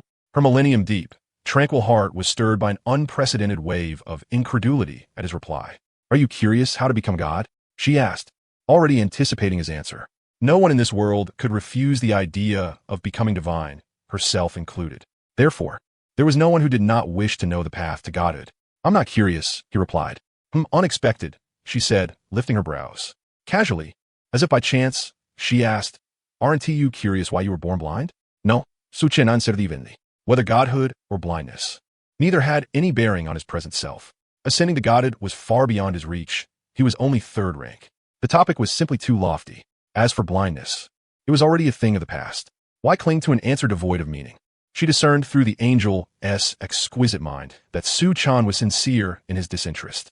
The angel's exquisite mind could read one's thoughts and discern the truthfulness of their words. She frowned, puzzled and curious. Yet curiosity aside, she refrained from further inquiry. After all, as the high priest, she must maintain her dignity. Persistently questioning a junior would be beneath her station. Activate the mark on your forehead, she said, turning to Su-chan with a faint tone. Oh, as Su-chan responded and prepared to activate it, a sudden realization struck him. He had no idea how to do so. This entity had existed ever since he awakened as a six-winged angel. Over the past few days, he had attempted to wield it. However, whether using spiritual power or soul force, it was like casting a stone into the sea. No response whatsoever. Ahem, I'm not quite sure how to proceed. I humbly asked the high priestess to enlighten me, Su-chan said, a slight embarrassment flickering across his face. Observing Su-chan's reaction in its entirety, she couldn't help but sigh softly within her heart. Are all the juniors nowadays this naturally clueless? Such a slow reflex arc? Use your willpower. Huh? Willpower? How does one employ that? Upon hearing this exceedingly abstract term, Su-chan was utterly perplexed, his small head adorned with a large question mark. Tilting his head in bewilderment, he mused, I have only heard of using spiritual power or soul force. Willpower? Is this some novel method of utilization? He stared dumbfounded at Lu Mengli, who wore an expression of complete certainty. It is simply to use the power derived from your unique perception method to activate it, she explained considerately, switching to a mode of explanation that Su-chan could comprehend. Her patience evident. Employing the Kinbunshiku Haki method, Kinbunshiku Haki, focusing one's spirit to sense the vibrations and auras of all things. In simpler terms, it is the fusion of mental concentration and perceptual ability. Once you grasp the principle, putting it into practice becomes much easier. All right, Su-chan closed his eyes, concentrating intently on sensing within himself. Noticing this, a look of gratification shimmered in her gem-like eyes. Although somewhat slow-witted, he was not entirely unintelligent. At least he could understand spoken language. The next moment, the golden sword pattern on Su-chan's forehead erupted with dazzling brilliance. The resplendent golden light instantly filled the entire space. Crack! Almost simultaneously with the blossoming of the sword pattern, faint cracks appeared on the stone statue. As the light continued to flourish, the statue ultimately crumbled into dust and vanished into the air. At the same time, the sword pattern on her forehead seemed to resonate, radiating light in unison. For a brief moment, the entire space was suffused with two distinct hues. From within the air came an ethereal voice. Has it manifested? Yes. She merely responded with a soft affirmation, yet the space fell silent in response. If so, I entrust it to you. The ethereal voice faded away, and the dazzling light gradually receded. Su-chan slowly opened his eyes, meeting a pair of sapphire-like orbs. He had sensed it just moments ago. He had suddenly perceived the emotional fluctuations of this high priestess. Although unaware of what had transpired, from the faint voice and his exchange with the high priestess, it was not difficult to surmise that a significant portion of this opportunity likely belonged to him. You little rascal, really. How should I describe you? If I say you're clever, you were previously dazed. If I say you're dull, now you're quite sharp. Lu Mengli naturally knew his thoughts and couldn't help but smile wryly. The reason Su-chan suddenly sensed her emotional shifts was simple. She wished for him to perceive them. Nothing more. Adulbitiv clever person, Su-chen-grinth. An intriguing way to put it. She tacitly accepted his explanation. Having ascertained that this grand opportunity was connected to himself, Su-chan's cunning thoughts began to stir. Coupled with the ethereal voice just now, he might henceforth be under the care of this high priestess. In that case, fostering a good relationship between them was crucial. Without delay, Su-chan extended his hand solemnly. Junior Su-chan humbly asked the high priestess for her guidance in the future. She initially paused, then swiftly recovered. You little one, you flourish with just a little sunshine. Though she spoke lightly, she nonetheless extended her hand. A smile graced her exquisite countenance. A smile capable of dimming even heaven and earth. I am Lu Mengli, she said. With a gentle grip, the cool, smooth touch sent Su-chan's heart aflutter, and he hastily withdrew his hand. Lu Mengli? Mengli? The high priestess's name was quite melodious indeed. Just as the thought crossed his mind, he saw Lu Mengli's expression turn somewhat awkward as she turned her back to him. Su-chan keenly noticed a slight blush at the root of her ears. He had unconsciously forgotten that this breathtaking high priestess possessed the means to hear the innermost thoughts of others. Presumably, she had overheard his silent compliment on her name. It seemed he would have to exercise more restraint in her presence from now on. All right then, little Su-chan, you may begin the fusion. Only then did Su-chan realize that the original stone statue had vanished, replaced by a nearly transparent heart-shaped gem. To his astonishment, the gem seemed imbued with life, pulsating mysteriously. What is this? The heart of God, the heart of an angel. Once confirming Su-chan's readiness, Lu Mengli raised her hand.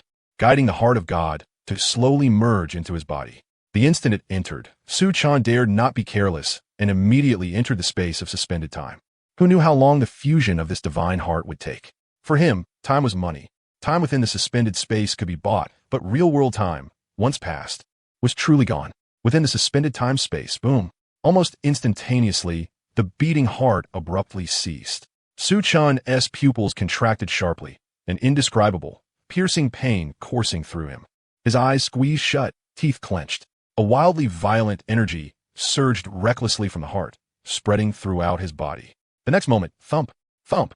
A rhythm akin to resounding drums echoed powerfully, like the roar of an engine reverberating through the space. The sword pattern on his forehead flickered in sync with the heartbeat.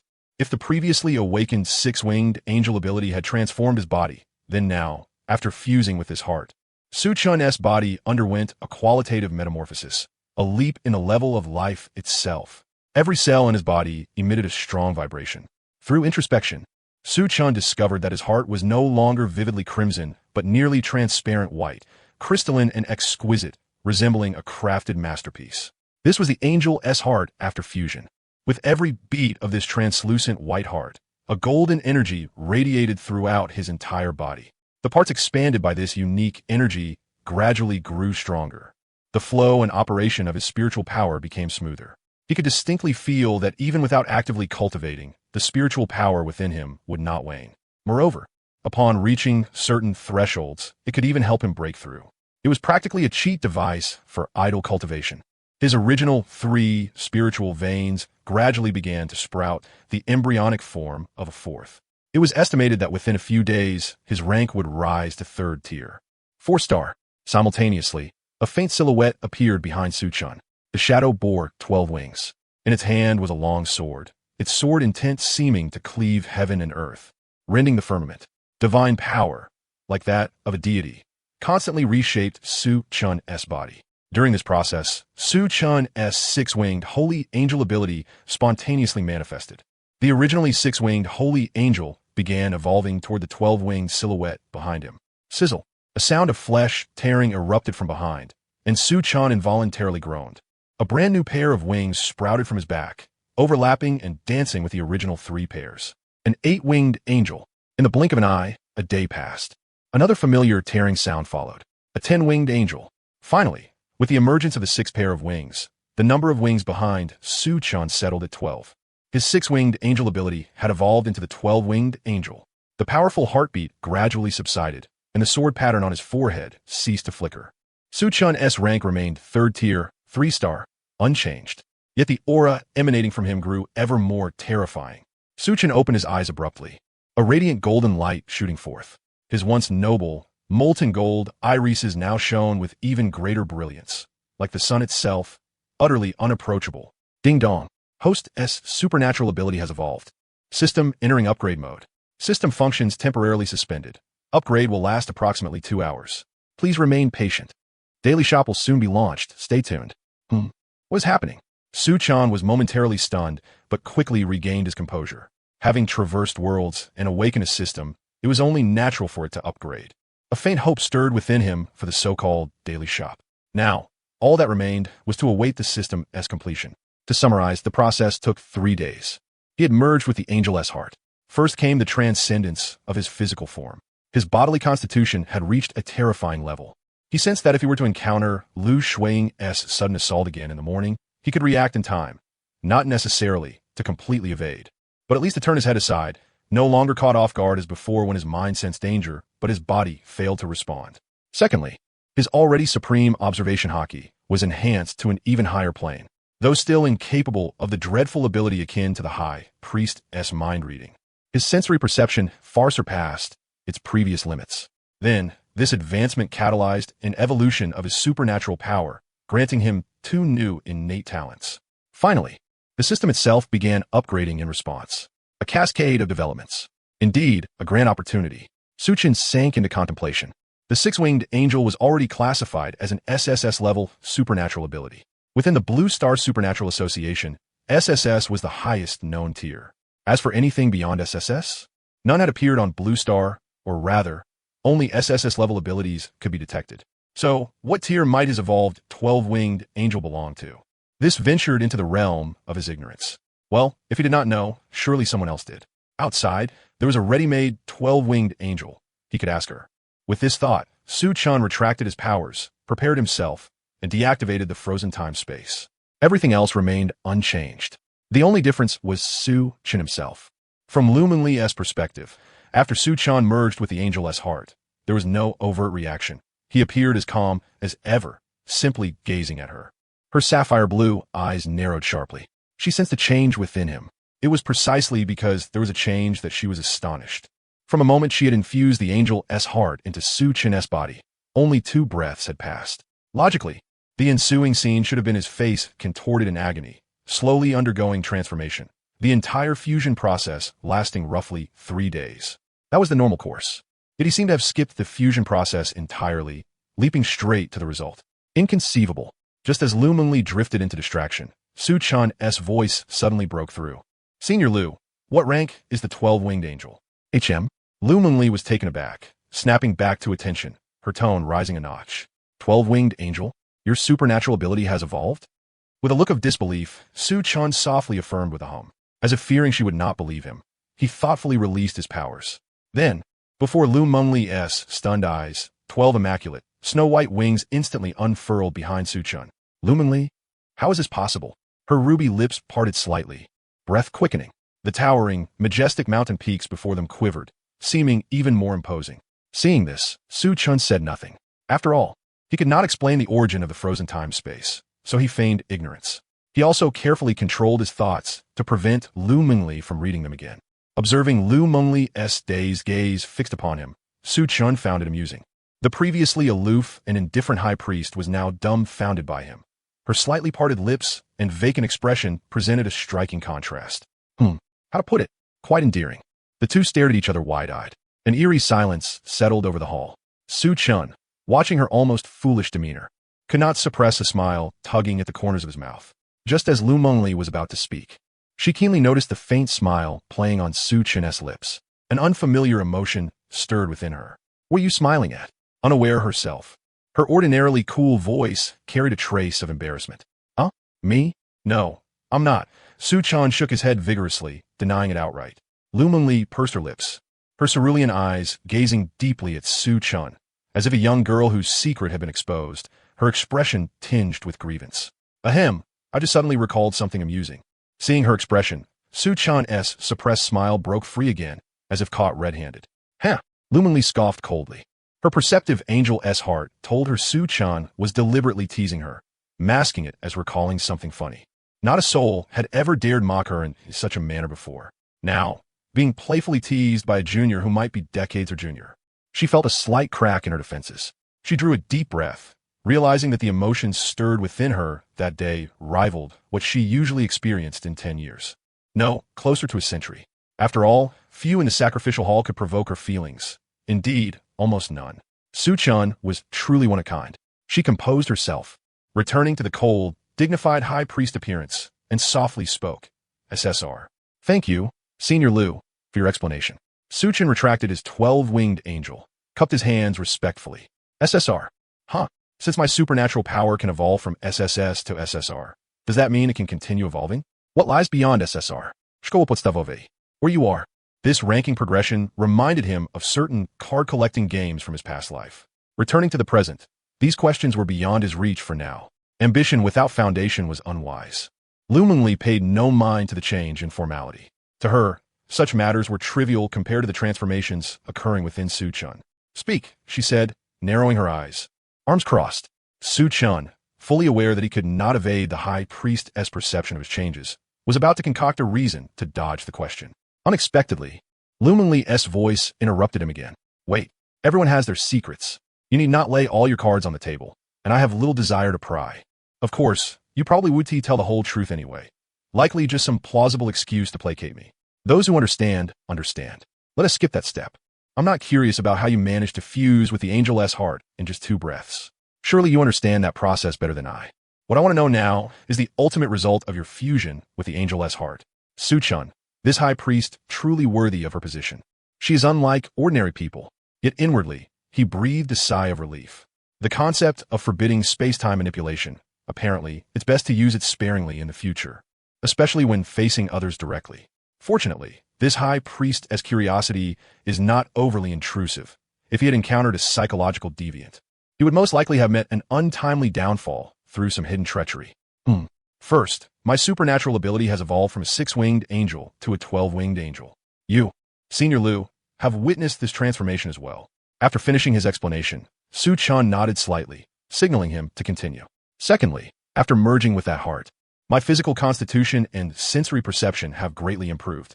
Finally, following the evolution of my supernatural ability, I have also comprehended my inherent destiny talent.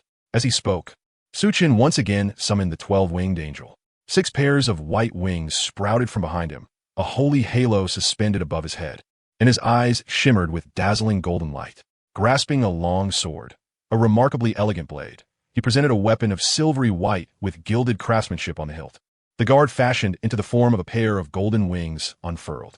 The sword exuded a sacred aura. In his angelic form, Su Chan radiated an overwhelming, radiant, and divine sovereign presence that instantly permeated the surroundings. Under Lu Mengli's curious gaze, Su Chan commenced his demonstration. Heart ignition transformation. As the words fell, a thunderous roar akin to a royal engine echoed through the hall. Thump, thump, thump. The rhythmic pounding of his heart resembled a deity's whisper, while the sword pattern on his forehead flickered faintly, shimmering with light. His aura grew increasingly potent, filling the entire space with an oppressive force. A transient surge in combat prowess through a destiny talent? Lu Mengli's eyes gleamed with profound interest. She could discern that Su Chan's destiny talent was indeed exceptional. Come, strike me. Exceptional as it may be, its effectiveness ultimately depends on the skill of the wielder. No matter how sharp a blade is, if wielded by an infant, it cannot unleash its true power. Thus, she wished to observe this young man's actual abilities. Su Chan blinked in surprise, raising an eyebrow. Strike you? Seriously? This is the first time I've received such a request. Though astonished, his hands moved swiftly. After all, he was facing the high priest who commanded the Liu family's 9th rank supreme. Without hesitation, Su Chan unleashed his destiny talent related to swordsmanship. Whoosh! Holding the sword with one hand, raised above his head, a terrifying spiritual energy surged through his arm and into the blade.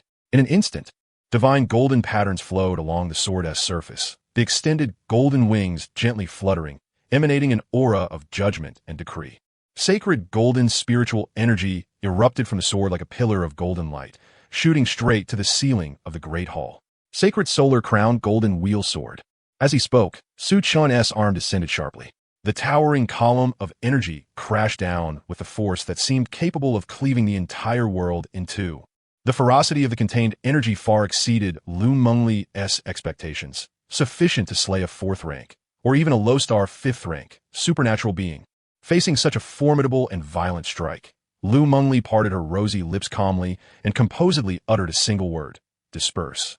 Under Su Chan's almost dazed gaze, the brilliant and sharp slash dissolved into spiritual energy about a finger's breadth away from Lu Mengli's forehead, vanishing into the air. Not bad. The power is roughly at the level of a 5th rank, 7 or 8 star. Lu Mengli's unabashed praise filled Su Chan's ears. Still holding the sword aloft, Su Chen blinked in confusion. An accompanying divine sword? Not bad, not bad. Any more? Show me everything you've got. Lu Mengli regarded the stunned Su Chan from a short distance with growing approval. Very well. Su Chan did not refuse. He then sheathed the angelic holy sword. Under Lu Mengli's faintly expectant gaze, he gently raised his hand. At his fingertips, a cluster of golden, blazing flames ignited, radiating an apocalyptic power capable of incinerating all in its path. The moment the golden flames appeared, the temperature within the hall surged dramatically. Lu Mengli keenly noticed that the air inside the hall became stratified and distorted under the scorching heat. Oh, the ultimate fire? An evolution of the flame's essence triggered indirectly by the supernatural ability's advancement? This golden blaze was one of the manifestations of his destiny talent, the scorching sun devouring the world. With a subtle shift of thought, Su Chan began compressing and reshaping the flames, gradually forming a golden fire bullet. Pointing his index finger at Lu Mengli, his thumb naturally raised, forming the shape of a pistol. Pew! A sharp whistling sound pierced the air as the golden fire bullet shot forth like an arrow loose from a bow. Its velocity so great it was barely perceptible to the naked eye. Wherever the bullet passed, endless golden flames spread, trailing a radiant and magnificent tail. Its might resembled a ferocious, snarling lion of raging fire relentlessly charging toward her. Yet, Lumenly showed no reaction whatsoever to the terrifying golden bullet, not even a blink. Just 10 centimeters from her forehead, the golden bullet suddenly halted abruptly. Su-chan's eyes widened. Just as the golden bullet was about to strike Lu Mengli's head, two slender and graceful fingers clutched it with lightning speed. Upon closer inspection, the golden fire bullet rotated slowly between Lu Mengli's index and middle fingers, struggling in vain, unable to advance even a fraction, like a powerless husband. With a gentle squeeze of her two fingers, the golden fire bullet was effortlessly extinguished. The anticipated explosion of flames and surging spiritual energy never materialized. Impressive power. But your rank is somewhat low. Su-chan slightly twitched. His rank low? Was this a joke? He was merely a high school student who had awakened his supernatural ability 3 days ago. Wasn't he a third rank level sufficient? Yet compared to this high priest, it was indeed somewhat inferior. After all, this ancient being had presumably lived for an unknown span of time, making his profound strength quite reasonable. He truly felt that the person before him must be the pinnacle of power in this world. Senior Lu is right. I shall diligently cultivate henceforth. Though Su-chan did not voice this thought inwardly, Lu Mengli, as a top-tier powerhouse, could perceive his intentions from his subtle expressions. Yet she chose not to expose him. Time would reveal all truths. Blue Star is still too small. Her gaze met Su-chan's golden eyes, her tone indifferent. What about your other supernatural ability? Mentioning the other ability, Su-chan remained silent. Images of Su Qingyan during her lifetime and her moments of near death on the sickbed surfaced in his mind. Enough. I promised her I would use these eyes to witness all things in this world. Let's begin here. Under Lu Mengli's puzzle gaze, Su-chan slowly closed his eyes. A low hum. When he opened them again, his once brilliant and noble golden eyes had transformed into a crimson, blood-stained splendor. The blood-red pupils radiated a red glow, resembling a star array or a windmill. The two patterns intertwined and overlapped, intricate and magnificent. The dignified Su-chan now bore an uncanny aura beneath these eyes. The instant Lu Mengli met those crimson eyes, she felt a negligible tremor within her soul. A subtle shiver passed through her heart. These eyes. She calmly observed the eyes that conveyed emotions. Eyes that spoke, questioning the injustice of heaven, condemning the caprice of fate, resenting their own helplessness. Eyes that reflect the soul, perhaps. Lu Mengli's lashes fluttered gently. Her previously indifferent and cold expression suddenly softened. Her tone carried a tenderness even she had not anticipated. What have you endured? Su-chan raised his palm, fingertips lightly brushing his eye socket, his voice exceedingly calm. Loss. He attempted to conceal his emotions. Yet she forgot that eyes have the power to speak. Lost. Lu Mengli softly repeated these two words.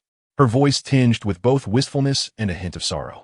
Suddenly, she turned around, leaving behind only the words.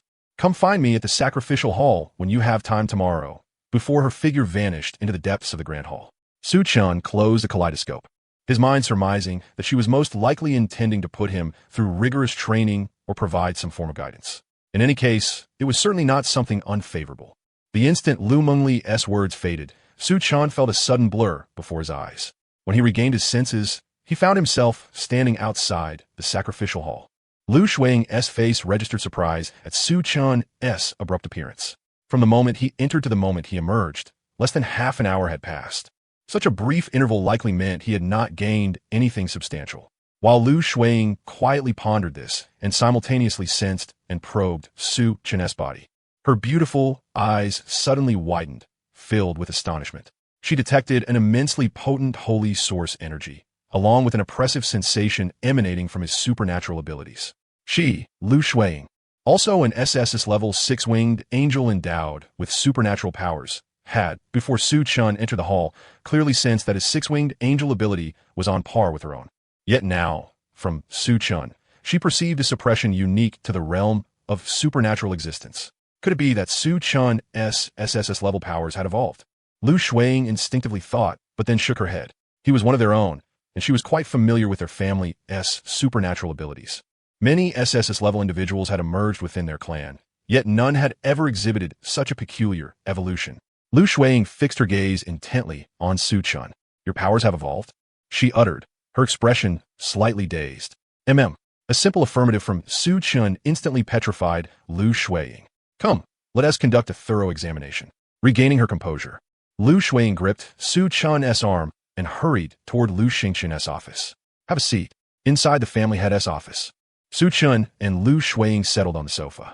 Lu Xingxin sat behind his desk, his body stiff and eyes glazed as he absorbed his wife's astonishing revelation. Then, recovering, Lu Xingxin's spatial ring flickered faintly. A sleek white device, exuding a high-tech aura, materialized on the desk. Xiao Chun, this is the artificial intelligence detector. Release your powers, and it will automatically analyze the results. Lu Xingxin watched Su Chun closely, flicking his finger to channel spiritual energy into the instrument. A hum resonated as the detector powered on, projecting a translucent figure standing on the floor. The figure was a young girl, roughly 5 feet 7 inches tall, with striking long pink hair and delicate features. She radiated youthful vitality, yet bore an impish charm. Artificial intelligence Xiao AI, how may I assist you today? Xiao AI placed her hands over her chest, her face brimming with eager anticipation. Detect the power level, Lu Xingxin commanded gravely. All right, PQ. Without hesitation, Su Chun unleashed his abilities. As 6 pairs of wings, pure and white as freshly fallen snow, unfurled from his back, the office fell into a profound silence. Lu Shuiying and Lu Xingxin were utterly shaken, their mouths involuntarily agape. Though they had harbored suspicions, the reality of the answer overwhelmed them. 12-winged angel! They exclaimed in awe. Wow, an angel with 6 pairs of wings. The last time Xiao AI saw one was ages ago. Xiao AI, with a remarkably human-like mannerism, covered her mouth with her hands and uttered this trivial comment. The others ignored Xiao AI's superfluous chatter. Only Su Chun wore a relaxed expression, while Lu Xingxin and Lu Shuiying remained wide-eyed, fully focused on the forthcoming results. With a swift motion, Xiao AI raised her hands, emitting a beam of blue light from her palms. The light scanned Su Chun's entire body from every angle before retracting. Hee. Xiao AI has detected fluctuations in the powers and is beginning the analysis. Please wait a moment. Truth be told, the detector was genuinely intelligent. Xiao AI's tone and demeanor were indistinguishable from those of a real person, despite her lack of physical form. Truly a product of advanced technology, simply exquisite. Just as Su Chun marveled inwardly, a sudden bang echoed as the office door was flung open roughly. Xiao Chun's powers have evolved. Is it true? Before seeing anyone, a voice was heard. A refined middle-aged man with golden hair, accompanied by a dignified lady and a young boy, entered. Their expressions soon mirrored those of Lu Xingxin and Lu Shuiying, stunned, as if petrified, their eyes fixed blankly on the 12 wings before them. 3 or 4 minutes passed in silence before Xiao AI's sweet voice resonated through the room. Supernatural ability detection complete. Classified as a 12-winged holy angel of the divine patron type, currently rated SSR. Wow, that's incredible. SSR level. The 5 were visibly shaken. It truly has evolved. The middle-aged man's tone brimmed with disbelief. Although the SSR level powers were only 1 tier above SSS level, the chasm between them was as vast as a natural divide. If the SS level was a gleaming star, then SSS was the radiant moon. Above that, SSR was the blazing sun. How could a mere star compete with the moon? Likewise, the moon could never rival the sun. SSS-level supernatural beings were relatively scarce in the entire Great Xia, but not unheard of. Each influential family or faction might have a few. With proper nurturing, they could serve as decisive figures on the battlefield, true masters of war. SSR level, however, was different. This tier symbolized transcendence. In terms of mechanism and power, it was incomparable to SSS. Even the top-tier SSS level, by some stroke of fortune, could not contend with SSR. Every SSR-level individual, even at awakening, defied conventional strength metrics. With growth, they inevitably became strategic national assets, akin to nuclear weapons, imbuing immense deterrence. If SSS-level supernatural beings played pivotal roles in war, SSR-level ones eradicated threats at their root, leaving adversaries too daunted to dare wage conflict. For a peak SSR-level powerhouse, the might and devastation wrought were beyond imagination, utterly overwhelming to any opponent. The last SSR-level individual to appear in Great Xia had been a century ago, the founder of the Supernatural Abilities Association. She crowned herself the Ice Empress and remained one of Great Xia's few top-tier warriors. Yet now, another SSR level has emerged, and one bound to them by blood, standing right before their eyes, evolved from SSS level no less. At this thought, Their gazes blazed with fervor, breaths quickened. The middle-aged man, Lu Zhan, Su Chun's grandfather, flushed with excitement. Good, good, good. Truly worthy of being my grandson, Lu Zhan's heir. Amazing. 3 emphatic goods, and the heartfelt amazing reflected the elder's exhilaration. He suddenly burst into laughter. My grandson, Su Chun, shows the makings of a god. Lu Xingchen, watching his father's raucous laughter, seemed infected by the mood and laughed along. My son, Su Chun, shows the makings of God. As for why Su Chun's powers had evolved, they did not delve deeply. After all, in their eyes, it must have been the mysterious and profoundly powerful high priest who bestowed this grand opportunity. Indeed, the fact remains, his 6-winged angel truly evolved into a 12-winged angel only after merging with the angel's heart granted by the high priest. He became the second individual in the entire Lu family to possess a 12-winged angel, but notably, the very first to awaken a dual-born supernatural ability. If anyone wished to seize Su Chun for dissection and study, that would be akin to searching for filth under a lamp in a toilet. SSR-level supernatural abilities are exceedingly rare and precious. They would sooner worship Su Chun as an ancestor than subject him to such treatment. Before even contemplating dissection, one must first consider whether he can survive under the hands of the Lu family's 9th-rank supremos. After a brief chuckle, Lu Xingchen smiled faintly and said, by the way, Xiao Chun, there's no need to deliberately conceal the evolution of your supernatural ability. Genius youths exist in every nation. But someone like you, who has evolved from an SSS-level ability to an SSR level, is unprecedented. While some rejoice, others mourn quietly. Some dare not act openly. But who can say what they plot in secret? Yet, we are family. If we cannot protect even one of our own kin, how can we speak of strengthening our great clan? We have all passed through this age and understand the temperament of youth. How can one be a youth without a touch of recklessness? How can one be a prodigy without some audacity? The years of youthful impetuosity come but once in a lifetime. What we can do, and must do, is provide you with safe protection. I understand, Father. Su Chun nodded slightly, comprehending his meaning. Also, here is an ancestral talisman stone of the Lu family. Should you encounter danger, all you need do is crush it. No matter where you are, the Supremos of the Sacrificial Hall will sense it and tear through space to come to your aid. Lu Xingchen handed over a talisman stone as pure and white as jade, roughly the size of a quail's egg he had seen in his previous life. A talisman stone that can summon a 9th-rank supreme? A fine treasure. Su Chun's eyes lit up. This was his trump card for survival. Thank you, Father. He bowed in gratitude and stored the talisman stone within his spatial ring. You're welcome, Xiao Chun. We are family. Lu Xingchen feigned a stern expression. All right. Su Chun nodded, his gaze inadvertently falling upon Lu Yuan. I'm quite curious. Who was born first, me or Yuan? The sudden question caused everyone present to freeze momentarily. Lu Shuiying tilted her head in thought and said, You're the first to be brought out, followed by little Yuan. What is the matter, Xiao Chun? Su Chun grinned at Lu Shuiying and chuckled softly. Nothing, mother. Though somewhat puzzled by Su Chun's intentions, Lu Yuan's right eyelid twitched uncontrollably, giving him a foreboding sense. The next moment, a faint smile curved Su Chun's lips. Call me brother. Lu Yuan was dumbfounded. Time swiftly advanced to noon. After the family hastily finished their lunch, all except the 2 brothers, Su Chun and Lu Yuan, dispersed to attend to their own affairs.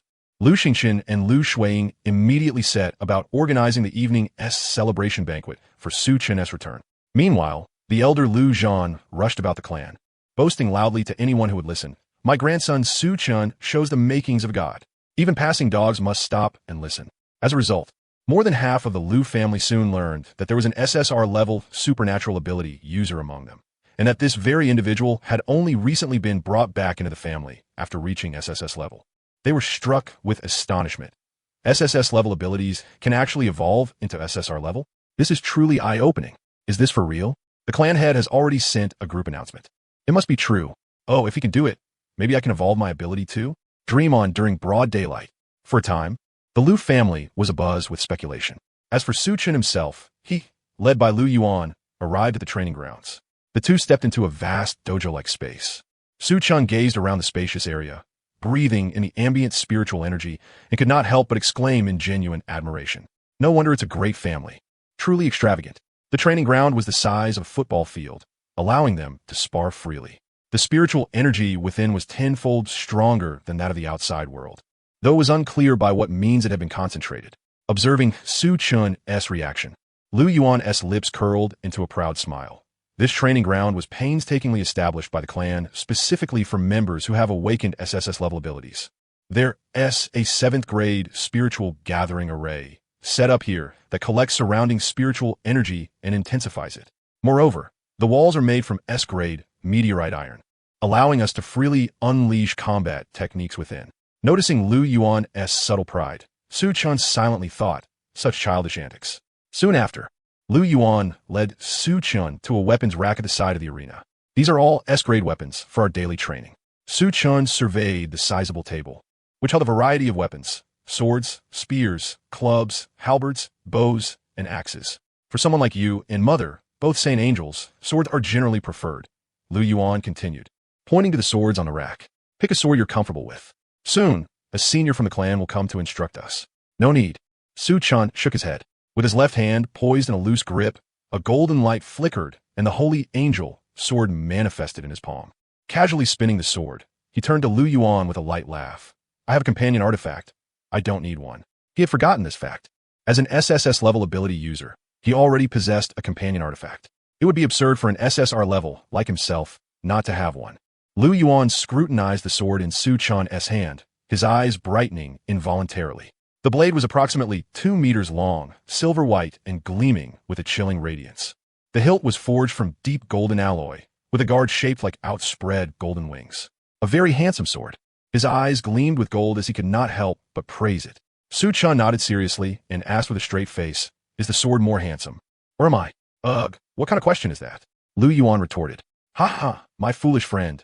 You have good taste," Su Chun chuckled. Then, shifting gears with interest, he said, "Show me your companion artifact." "Cut it out with the fancy English. Such a poser," Lu Yuan sneered. Despite his words, he summoned his own companion artifact, a massive scythe nearly 2 meters in length, colored in red and black. The curved blade was sharp and adorned with flowing dark red magical runes, while the shaft was wrapped in dense black energy. Su Chun raised a brow in surprise and circled Lu Yuan, who held the scythe, stroking his chin thoughtfully. "A scythe? That is a rare weapon." Stopping his playful examination, Su Chun clicked his tongue in approval. "Pretty cool." Lu Yuan's lips twitched into a satisfied smile. Clearly, Su Chun's praise was appreciated, though it was for the weapon. Not him personally, but since the weapon was his, flattering it was, in effect, flattering himself. Looking between his own scythe and Su Chun's long sword, Lu Yuan felt the two were quite evenly matched. An urge to test their skills against each other immediately surfaced. Once the idea took hold, it was like a rolling stone, unstoppable. He covertly studied Su Chun's expression and finally suggested, "Su Chun, how about a solo match? We're both free anyway." Of course, no use of spiritual power, just our companion artifacts. He was quite shrewd, knowing Su Chun's level and realm were formidable. If Su Chun were to use spiritual power, even 100 of Lu Yuan would not suffice. The disparity in realms is no trivial matter. One cannot simply assume that, like the prodigies in novels, they can effortlessly leap across multiple levels of cultivation and engage in combat. This is reality. Perhaps fearing Su Chun's descent, he hesitated briefly before continuing. "If you manage to defeat me, I shall willingly call you brother. How does that sound?" Sensing a trace of dissatisfaction within Lu Yuan's heart, Su Chun chuckled softly and said, "In truth, even if we don't duel, you must address me as brother. If you refuse, I'll tell Mother, and she'll make sure you comply." Lu Yuan was momentarily at a loss for words. Perceiving Lu Yuan's futile urge to retort, Su Chun burst into laughter without any regard for his decorum. After his amusement subsided, he hoisted the holy sword onto his shoulder and strode toward the arena without a backward glance. "Well then, my foolish little Udu, since you earnestly wish to call me brother, let your elder brother put you to the test." Lu Yuan, seeing this, followed with resolute steps. 1 minute later, Lu Yuan stood in the center of the arena, his expression blank, the scythe in his hands poised in a battle stance. His gaze was dazed as he stared at the sword pressed against his neck, doubting his very existence. In a mere exchange of glances, Su Chun had instantly slain him with the sword. He had assumed that without using spiritual power or supernatural abilities, even if he was no match for Su Chun, the fight would at least be evenly matched. Yet, to his surprise, he was utterly powerless and slain in an instant. He couldn't perceive Su Chun's movements clearly before the opponent's sword was already at his throat. There was simply no time to react. One could only say the rumors were true. The foundational attributes granted by an SSR-level supernatural ability were not remotely comparable to those of an SSS level. Reflecting on this, he closed his eyes, effectively withdrawing into himself. Accepting the bet, he feebly called out, "Brother." Su-Chen gladly consented, patting his shoulder with his right hand in consolation. "Rest assured, Xiao Yuan, you are still very strong, just a little behind me." As he spoke, Su-Chen pinched his thumb and forefinger together to indicate a small margin. "Among all the peers I have encountered, none surpass you. Su-Chen, hereby acknowledge you as the strongest." Hearing Su-Chen's consolation that sounded like a juvenile fantasy, Lu Yuan's forehead subtly creased with several dark lines. His eye twitched incessantly as he retorted, "Well, I truly appreciate your recognition." He was well aware of Su-Chen's circumstances. In their original city, there were only 2 SS-level supernatural abilities among their peers. Returning to the imperial capital, Su-Chen had yet to meet other young talents of the city. Being Su-Chen's biological brother, Lu Yuan was the first peer he encountered. As an SSS-level supernatural ability wielder, he naturally was the strongest person Su-Chen had ever seen. In that light, Su-Chen's words were not unfounded. No need for formalities, as father said. We are all family. Lu Yuan was genuinely at a loss for words. Faced with his silence, Su-Chen's expression turned serious. "A Yuan, as your elder brother, I will look out for you from now on. Should anyone dare to bully you, I will deal with them." Lu Yuan scoffed dismissively. Apart from this SSR-level golden-haired brother who vowed to protect him, with his status and SSS-level fallen angel ability, who in the entire younger generation could possibly bully him, peers could not defeat him, and elders would not stoop to confront him. Unless another SSR level suddenly appeared, Lu Yuan did not believe anyone could bully him. Su-Chen, using his observation haki and reading Lu Yuan's expression, easily guessed his thoughts. "It's all right. Time is on our side. We still have plenty of time to get along. There will definitely come a time when you'll be bullied." Checking the time, the system had finished upgrading, and he needed to return to explore it thoroughly. "I have other matters to attend to. I'll head back first." Su-Chen mused briefly before sheathing the angelic holy sword and turning toward the exit. A question mark appeared on Lu Yuan's forehead. "Not brother, huh? Wait, are you kidding me? The elders of the clan will arrive soon. Aren't you going to train?" Su-Chen's indifferent voice responded. "No worries. The high priest can teach me." "The high priest? Then that is fine. Nothing is fine." Lu Yuan blinked repeatedly, doubting if he had heard correctly. The high priest was actually going to personally instruct Su-Chen. As a legitimate scion of the Lu family, Lu Yuan was well acquainted with the clan as high priest, a figure of immense power within the ritual hall. Now, hearing that this high priest would tutor a junior, and that junior was none other than the very brother who had just instantly slain him, he felt a sudden flush rise to his nose. First, he proposed a solo duel, only to be instantly defeated by Su-Chen. Then, he hinted that they should both receive guidance from the clan's elders. Yet, in the end, Su-Chen had an even more formidable mentor to teach him. "Damn!" At the entrance, Su-Chen waved his hand behind his back at Lu Yuan and said, "No need to worry about that." Ignoring Lu Yuan's reaction, Su-Chen slipped his hands into his pockets and strode toward the villa. Along the way, he encountered many clan members. Whispers occasionally reached his ears. "Wow, isn't that Su-Chen, the divine figure? Quite handsome, too. What's divine figure supposed to mean?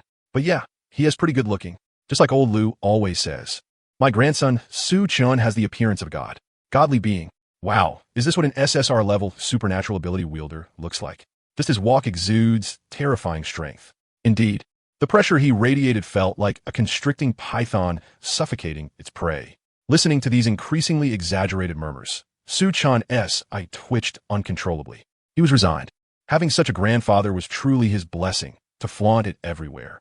Returning to his room, Su-Chen eagerly summoned the system. After a quick review, he saw that following the upgrade, a new feature had been added, the Daily Shop.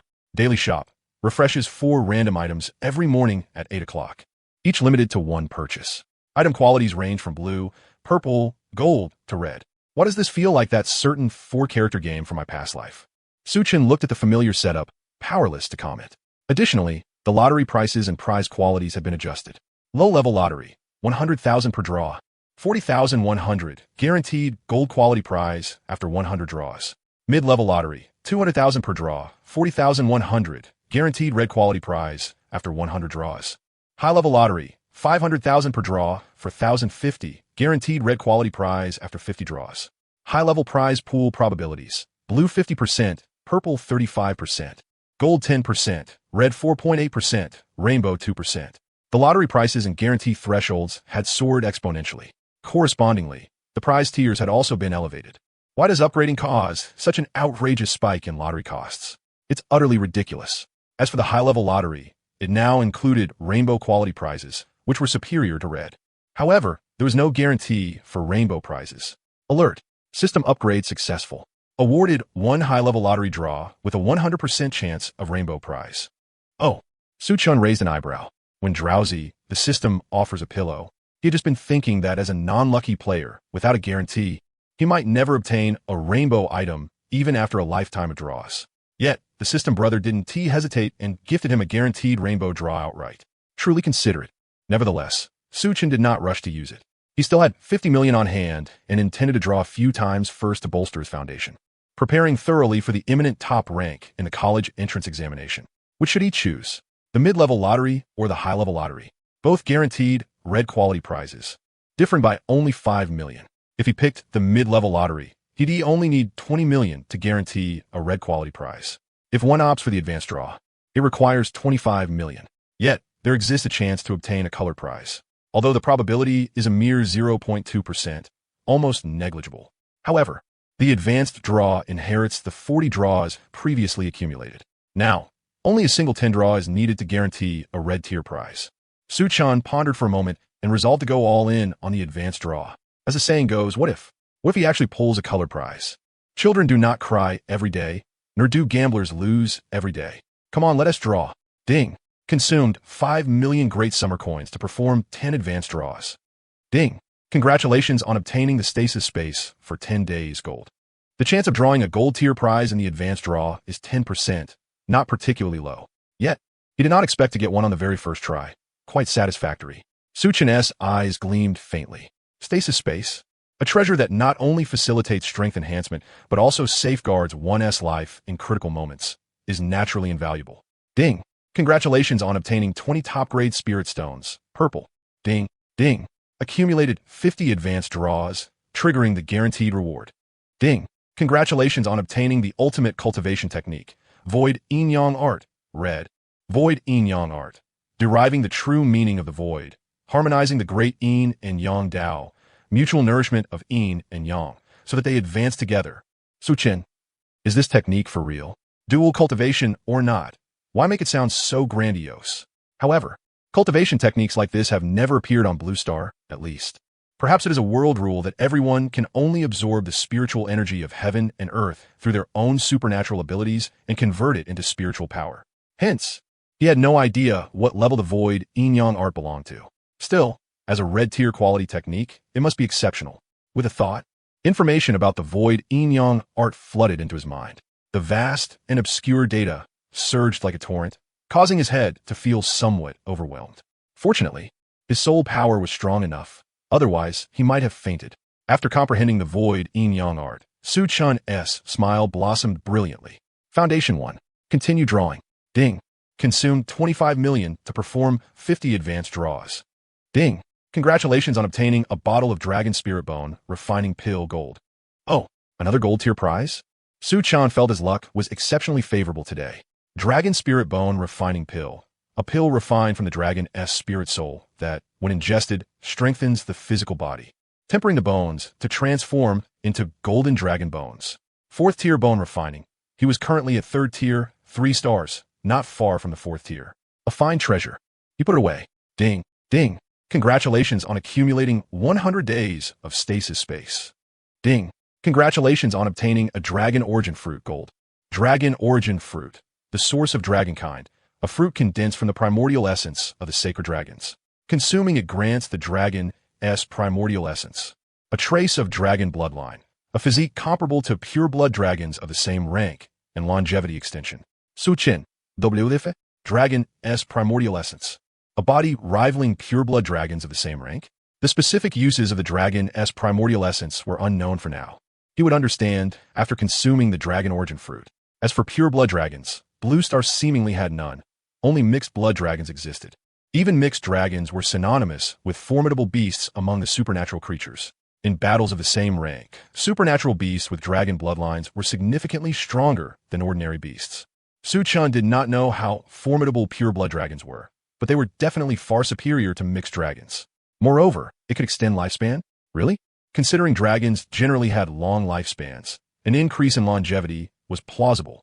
Yet, this effect was almost miraculous. For any living being, what was most vital? Undoubtedly, it was survival. Even immortal lords pursued eternal life all their lives. Without longevity, everything else was empty talk. This dragon origin fruit was ruthless. Suchin did not hesitate to enter the stasis space, sat cross-legged, and swallowed the dragon origin fruit in one gulp. He began to fully mobilize his spiritual power to refine and absorb it. Boom! As a fruit condensed from the dragon's primordial essence. The fierce energy within surpassed Suchan's imagination the moment it entered his body. Roaring dragon sounds echoed from within him. Despite his physical body having transformed through supernatural evolution, countless wounds were torn open, blood flowing incessantly. Within the crimson blood were scattered specks of gold. Though scarce, the golden hue steadily increased. This was the dragon origin fruit's effect gradually taking hold. During this process, Suchan's body emitted an ancient, vast aura. Golden patterns slowly manifested upon his skin. 10 days later, a golden dragon pattern appeared on Suchan's chest. He sat cross-legged, eyes closed tightly. His entire aura was profound, faintly exuding an invisible pressure. After 10 days of refinement, he had fully absorbed the dragon origin fruit's energy. In truth, the refining took only 9 days. He spent 1 day sleeping. Given his perfected spiritual realm and soul power, he could not yet sustain 10 or 15 days without rest. Suchin slowly opened his eyes, carefully sensing the changes in his body. His physical strength had multiplied manifold. He felt that a single punch could kill his former self. The current Suchan resembled a humanoid dragon beast. Next came the internal changes. The blood flowing within him had turned a pale, golden color. His meridians were resilient, bones robust. The blood coursed through his limbs, bones, viscera, subtly stimulating their growth. Because he had ingested the dragon origin fruit, the dragon's primordial essence had condensed a single drop of ancestral blood within his veins. Although just one drop, it was the supreme bloodline of the dragon race, the blood of the progenitor dragon. Therefore, he possessed a natural bloodline suppression over all beasts. However, this suppression was not strong, as he only had one drop of ancestral blood. If in the future his entire body were saturated with ancestral blood, those supernatural beasts might not even dare stand before him. The dragon bloodline had another hidden benefit, consolidating the foundation and nurturing vitality, a terrifying self-healing ability, and certain special functions that could only be understood intuitively. Beyond that, there was an intangible and insubstantial advantage. His lifespan had increased. How many years, he did not know, but certainly no less than a century. Suchan grinned broadly, his smile exceptionally radiant. The college entrance examination was imminent. Among his peers, there were surely hidden dragons and crouching tigers, perhaps even a dark horse. To prevent his task from failing, a modest enhancement to his body was entirely reasonable, right? With a thought, Suchan exited the stasis space. After excluding the 2 dragon-related gold tier prizes, a heap of miscellaneous cultivation resources remained. Finally, the exhilarating guaranteed reward moment arrived. Well, not that exhilarating. It was guaranteed, so what was there to be excited about? If the prize came early, now that would be a surprise. Ding. Accumulated 50 advanced draws, triggering the guaranteed reward. Ding. Congratulations on obtaining the 10,000 souls banner. Red. Suchin. Whoa. With a thought, a small black banner appeared in his hand. Upon the 10,000 souls banner's emergence, Suchan sensed the room's temperature immediately drop considerably. Entirely obsidian black with golden edges, the banner moved without wind, surrounded by chilling, bone-piercing black mist. At the top of the banner was embedded a white skull. Exudina sinistioha. BER. Was this 10,000 souls banner a genuine artifact? No matter how one looked at it, it seemed like a demonic relic. Although it was indeed a demonic relic, Suchan felt that holding this banner, accompanied by a sinister laugh, would make him look like the ultimate villain in a novel. 10,000 souls banner. Captures and refines souls, drives and transforms souls, seizes and commands souls, counters soul body corrosion weapons, can refine souls into soul crystals, absorption increases soul power. Long-term use strengthens soul and fortifies the body. Broadly speaking, it bore little difference from the 10,000 souls banner he had envisioned. The distinction lay in the fact that this 10,000 souls banner could actually amplify spiritual power. This was no mere 10,000 souls banner. It was, without a doubt, the Emperor of Men's banner. There's a saying, ISNT there? If you do not diligently cultivate immortality today, tomorrow you shall be brothers within the Emperor of Men's banner. In future encounters with those who are narrow-minded, you would have no choice but to begrudgingly lend them a hand, to open their eyes within the Emperor of Men's banner. Yet, he was uncertain whether wielding such an artifact bore any side effects. After all, in novels, using such demonic and forbidden relics entails grave karmic consequences, often inviting divine retribution. One's mind is prone to being corrupted by malevolent forces, turning one into a violent and bloodthirsty fiend. Objects themselves bear no inherent good or evil. It depends solely on the user. Even if I employ the 10,000 Souls banner, an evil artifact, I myself am a good man. Otherwise, how could I have awakened the angelic power symbolizing light? Su Chun casually waved the 10,000 Souls banner twice, testing its feel before stowing it away. Foundation 1. The lottery must continue. He still had 25 million in his pocket and one color tier lottery draw remaining. Ding. Consuming 25 million for 50 advanced lottery draws. Ding. Congratulations on obtaining dragon pattern grass, purple. Ding. Congratulations on obtaining heavenly spirit crystal, blue. Ding. Congratulations on obtaining 10 gene of glazed chalcedony, gold. Ding. Congratulations on accumulating 103 days within the time-stilled space. Ding. Congratulations. Ding. After 50 advanced lottery draws, the guaranteed reward triggers. Ding. Congratulations on obtaining one ability evolution card, red. Ability evolution card. Allows the user's ability to evolve by 1 level. Effective only on abilities below SSR tier. A transparent card floated before Su Chun. Su Chun's eyes slowly widened. He was intimately familiar with this item. His kaleidoscope had evolved into the eternal kaleidoscope precisely after drawing an ability evolution card. However, only effective below SSR tier. His SSS tier, Six-Winged Angelic ability, had already evolved into an SSR tier, 12-Winged Angel. Was this not the perfect upgrade for his kaleidoscope Sharingan? Humanized reality. What would the eternal kaleidoscope evolve into next? The Rinnegan? An ordinary Rinnegan or the Magatama Rinnegan? Su Chun stroked his chin thoughtfully. In Naruto, the Sharingan and Rinnegan are two distinct ocular techniques, known alongside the Byakugan as the 3 great dojutsu. According to the Sage of the 6 Paths, to awaken the Rinnegan, one must merge the chakras of Indra and Ashura and channel the chakra of the 6 Paths. The key lay in channeling the 6 Paths chakra. Therefore, unless one is a reincarnation of Indra or Ashura, awakening the Rinnegan is impossible. As a native of Blue Star, he was certainly neither Indra nor Ashura's reincarnation. In principle, awakening the Rinnegan was beyond his reach. But he had a system. Principles were in his hands. With this in mind, Su Chun grasped the ability evolution card before him and instantly refined it. This was the Rinnegan. Standing before a mirror, Su Chun gazed at the violet eyes reflected back and uttered in astonishment. They closely resembled the Rinnegan he remembered, the concentric circular patterns on the eyeballs, ripples radiating outward in multiple layered rings from the pupil. The dominant hue was deep purple, the pupil pure black, similar to Sasuke's, yet with subtle differences. His Rinnegan bore 9 black Magatama, arranged sequentially along the rings. The 9 Magatama Rinnegan. Sasuke's Rinnegan had only 6 Magatama and appeared in a single eye. Both of Su Chun's eyes were 9 Magatama Rinnegan, not even close to comparable with that second-rate fellow. Following this, a refreshing, cool, and comfortable sensation washed over him. The evolution of the kaleidoscope Sharingan propelled his spiritual power to break through. The benefits were evident. His cognitive response became sharper, his concentration and memory further enhanced. Moreover, there was an advantage neither large nor small. Having attained the spiritual realm of the heavenly realm, he could effortlessly remain awake for 10 days or half a month. This meant he could linger longer within the time-stilled space. Furthermore, there was a hidden, enormous benefit. As long as he cultivated methodically, reaching the 9th rank supreme would be merely a matter of time. A hurdle that most 8th rank sovereigns could never surpass in their lifetimes, for him, was effortlessly overcome by simply upgrading an ability. Now, he could perceive many things previously unseen. His vision had suddenly broadened significantly, though not as exaggerated as the Byakugan's full 360 degrees of no blind spots. It reached an astounding 270 degrees. His insight had also improved markedly. Slightly turning his body, he glimpsed through the courtyard outside the window a white maggot writhing on a tree trunk.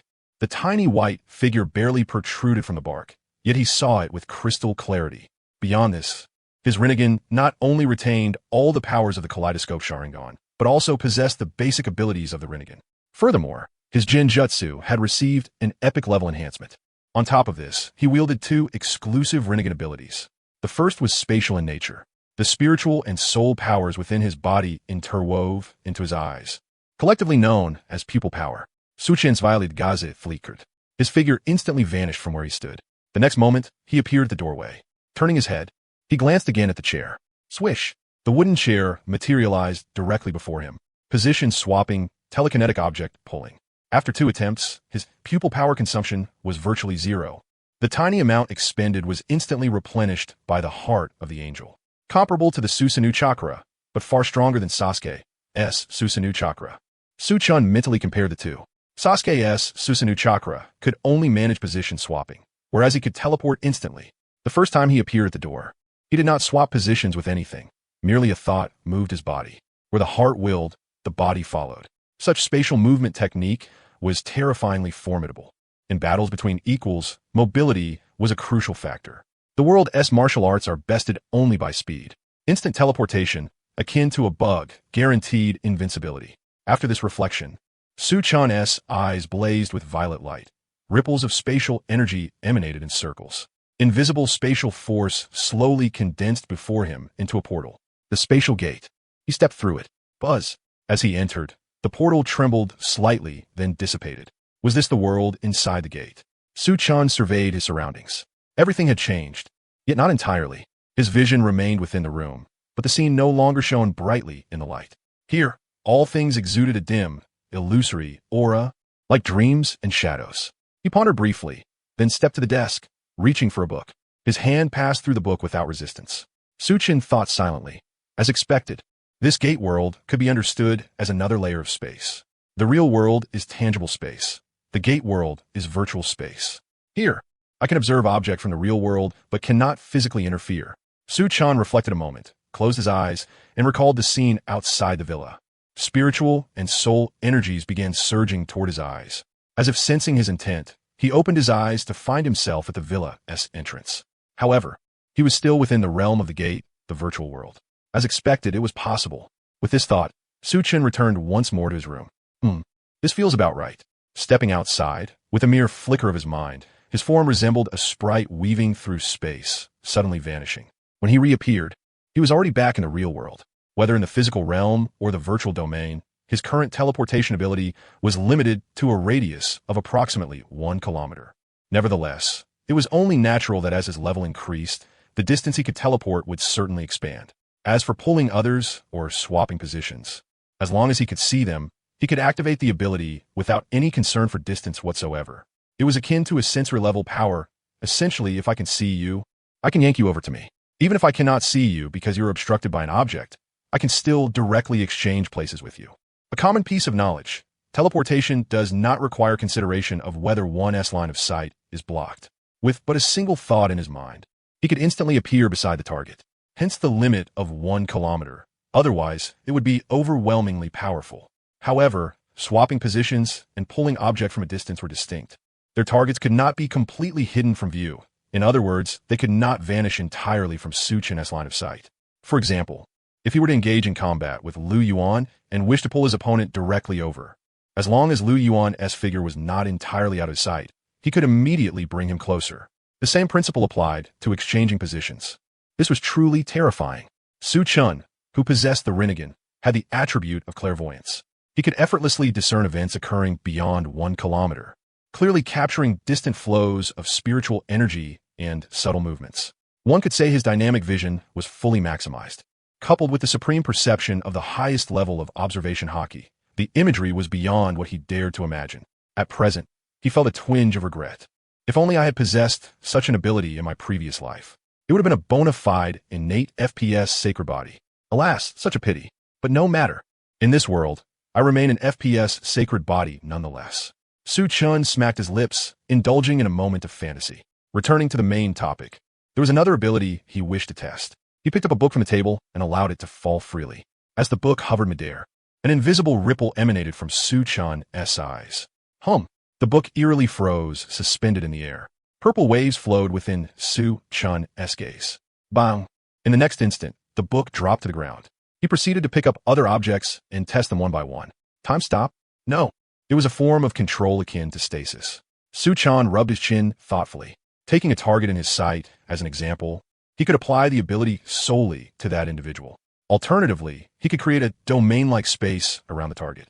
Within this space, all cover targets would be completely immobilized, unable to use their powers or spiritual energy. Only their thoughts remained unconstrained. At present, as long as the target's strength was not overwhelmingly greater than his. For a single stasis, his ocular power could sustain it for approximately 30 minutes. If the stasis domain was activated, the duration would be halved. To summarize, this control ability was virtually negligible against those far stronger than him. At most, their bodies might falter momentarily and then recover. For those of comparable strength, however, it was a catastrophic force, allowing him to manipulate them at will for half an hour. Regarding this, Su-chan could only say, "We are peers. I never intended to strike from a higher dimension." After grasping the capabilities of the Rinnegan, a smile could not be suppressed from Su-chan's lips.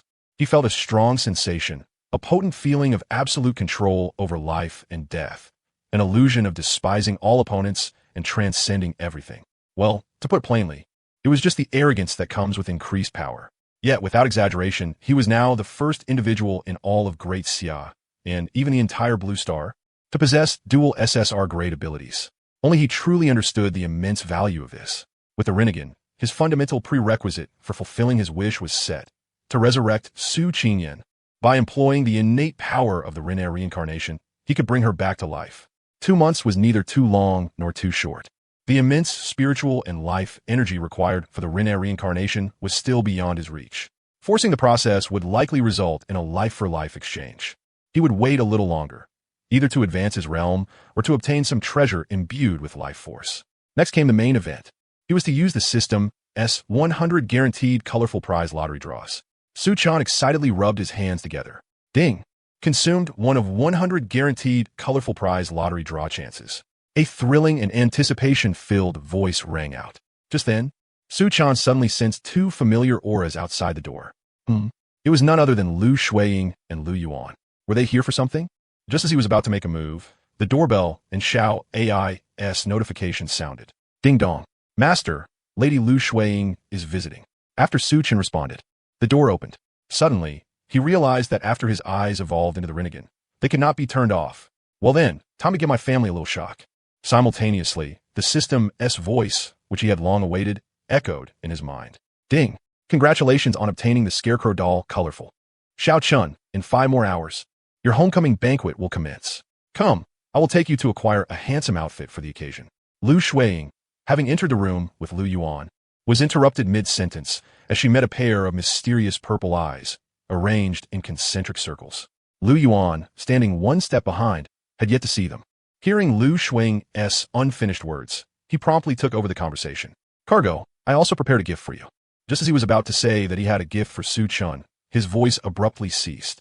Both were like hens with their throats gripped, wanting to speak but unable to utter a sound. They could only stare wide-eyed, incredulous at the scene before them. What sort of eyes were these? The purple concentric ripple pattern displayed multiple layers of rings. Each ring bore 3 magatamas, totaling 9 black magatamas distributed along the circles.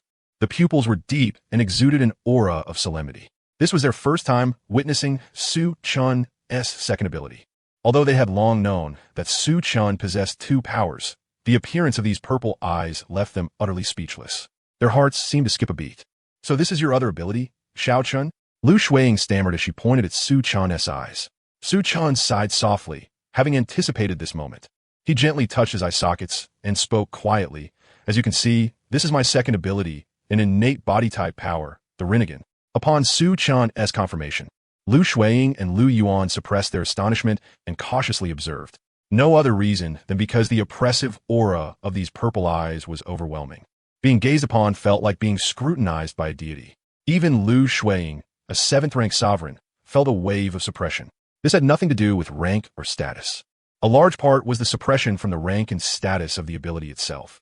Another part was the celestial soul power inadvertently emanated by Su-chan through the Rinnegan, causing a soul-shaking, oppressive pressure. When they had just heard Su-chan mention the ability's name, their expressions faltered. Rinnegan? They had never heard of it before. They surmised that it was most likely an entirely novel ontological ability. Moreover, the caliber of these eyes was unquestionably formidable. The aura alone made it discernible. The energy emanating from these eyes was overwhelmingly potent, surpassing their own SSS tier abilities by several magnitudes. The two were abilities of utterly disparate ranks. Coupled with the oppressive sensation these eyes imposed upon them, could it be? A shockingly simultaneous thought arose in both their hearts. Zhuang. The moment Lu Yuan opened his mouth, he instinctively wanted to mutter Zhuanghua, a derogatory term. Yet facing those eyes, his Adam's apple bobbed up and down as he swallowed hard. He sincerely amended his words. Brother, could this also be an SSR tier ability? Suchen glanced at Lu Yuan and snapped his fingers. You got it right, but no reward. Seems my Euro being ISNT so foolish after all. Watching Lu Yuan dumbfounded, Su Chan's lips curled into a faint smile. Lu Yuan, now that I say I'll have your back from now on, any objections? At these words, Lu Yuan shook his head like a rattledrum. No, of course not, brother. Just kidding. To possess a twin-born ability, and both at the SSR level, saying you'll protect him, what problem could there be? I, Lu Yuan, have no issues. Yemin no fool. Actually, there was one thing he had long wanted to say. Su Chen, you're seriously cheating, aren't you? Ha, as long as there's no problem. That's good. Su Chen laughed heartily, patting Lu Yuan's shoulder before slowly picking up the blindfold on the table and putting it on. Only after those terrifying purple eyes were concealed did Lu Yuan breathe a sigh of relief. It was only then that he realized his back was soaked through. Could merely being gazed upon by these eyes exert such immense pressure? Lu Yuan inwardly felt grateful, for the owner of those dreadful eyes was his elder brother. If it had been an enemy, he dared not even imagine. Under the scrutiny of those eyes, he could barely muster any fighting spirit. Ahem, Xiaochun. At this moment, Lu Shuiying spoke up appropriately. What's the matter, mother? Can't you deactivate this ability? Lu Shuiying recalled that in the morning. Su Chen's eyes had clearly not been like this. They could be before. Su Chen pondered for a moment. But now, due to the evolution of the angel ability, it indirectly caused these to evolve as well, so they cannot be turned off. Su Chen raised his hand, pointing to the blindfold with a face full of helplessness. Then can you wear the blindfold when you go out in the future? Lu Shuiying felt somewhat embarrassed. After all, she had just told Su Chen not to wear the blindfold that morning. Yet by the afternoon, those words were proven wrong. There was no alternative. With these eyes, unable to be shut off, the pressure they imposed was overwhelming. This was no gaze a high schooler who had just awakened an ability could possess. Fortunately, she was a 7th-tier sovereign. Had her realm been any lower, she would likely be sweating profusely like Lu Yuan. Moreover, these eyes carried spiritual suppression as well. They were absolutely insurmountable by peers. She had no doubt that if Su Chen wished, a single glance could render Lu Yuan unable to rise. The shudder emanating from the depths of the soul was unmistakable. Simply terrifying. No problem. After all, I'm just too strong. Su Chen's lips curled as he chuckled softly. Actually, strength is only part of it. Another crucial reason is that the Rinnegan's vision is exceptionally wide, and its insight incredibly sharp. Even the slightest disturbance will be detected. This greatly affects his mind. His brain must process all this information. Although his soul power at the heavenly realm is sufficient to handle this noise, ISNT this like using a cannon to shoot a mosquito. If a blindfold can solve it, why bother otherwise? Besides, he has top-tier observation hockey. Whether he uses his eyes or not makes no difference. He can see everything anyway. Seeing that Su Chen showed no sign of displeasure, Lu Shuiying finally relaxed. Let us go, let us go. First, we'll get custom suits made. I've already booked the best store in the imperial capital in advance. The three of them boarded the Lu family's private car and headed towards the most bustling commercial street in the imperial capital. Along the way, Lu Yuan said he wanted to retrieve a gift for Su Chen's return banquet, so he left the group. Thereafter, Lu Shuiying took Su Chen for a stroll through the commercial street. The two, already possessing exceptional looks and bearing, with Su Chen's striking golden hair, attracted quite a few gazes. Since Lu Shuiying brought Su Chen to have clothes tailored, she did not wear a combat uniform but opted for casual attire. Even so, her allure remained undeniable. Upon reaching her destination, Lu Shuiying pulled Su Chen inside. No sooner had they entered than a female clerk clad in an OL uniform approached them. Her figure was perfectly proportioned. The black stockings and high heels on her legs involuntarily drew Su Chen's eyes for a moment. He was observing with observation hockey, not the Rinnegan. The clerk, assessing their appearance, demeanor, attire, and unique golden hair, immediately recognized that these two were no ordinary customers. Although she was new and had yet to memorize all the imperial capital as prominent figures, from their stance and subtle expressions, she could discern at a glance who was the leader. However, she did not neglect the handsome young man with the blindfold and golden hair due to his position. A gentle smile adorned her face as she spoke in a sweet voice. "Welcome to Dictator Artisan. May I ask what the beautiful lady and the handsome gentleman require? I am Lu Shuang. I have an appointment with your store owner by." Upon hearing this, the clerk's attitude grew even more respectful as she hastily gestured for them to follow. "Ah, Lady Lu, store owner by has been informed. This way, please." With her hands folded, the clerk respectfully led the way. The two followed behind her, their eyes occasionally scanning the suits displayed as samples. Although these suits were mere samples, they were not carelessly arranged but placed within several transparent display cases of unknown material. Suddenly, the lighting dimmed, and the surrounding display cases vanished. They had entered a corridor. The crisp, continuous tapping of high heels echoed through the empty hallway. Following the clerk's lead, they arrived before a room. "We're here. Please wait a moment." She lightly knocked twice on the door. "Store owner, Lady Lu has arrived. Please come in." Click. Upon entering, Su Chun was greatly astonished. The person known as store owner by was an ethereally beautiful woman radiating a cool aura. She sat lazily in a chair, quietly knitting something in her hands. She did not even lift her head upon their arrival. Her hair was a medium-length silver white, with thick M-shaped bangs. Long sideburns drooped down to her collarbone. The strands appeared stiff and robust. There were no additional hair ornaments. Her sharp, narrow crimson vertical pupils contrasted with whites tinged in cold gray.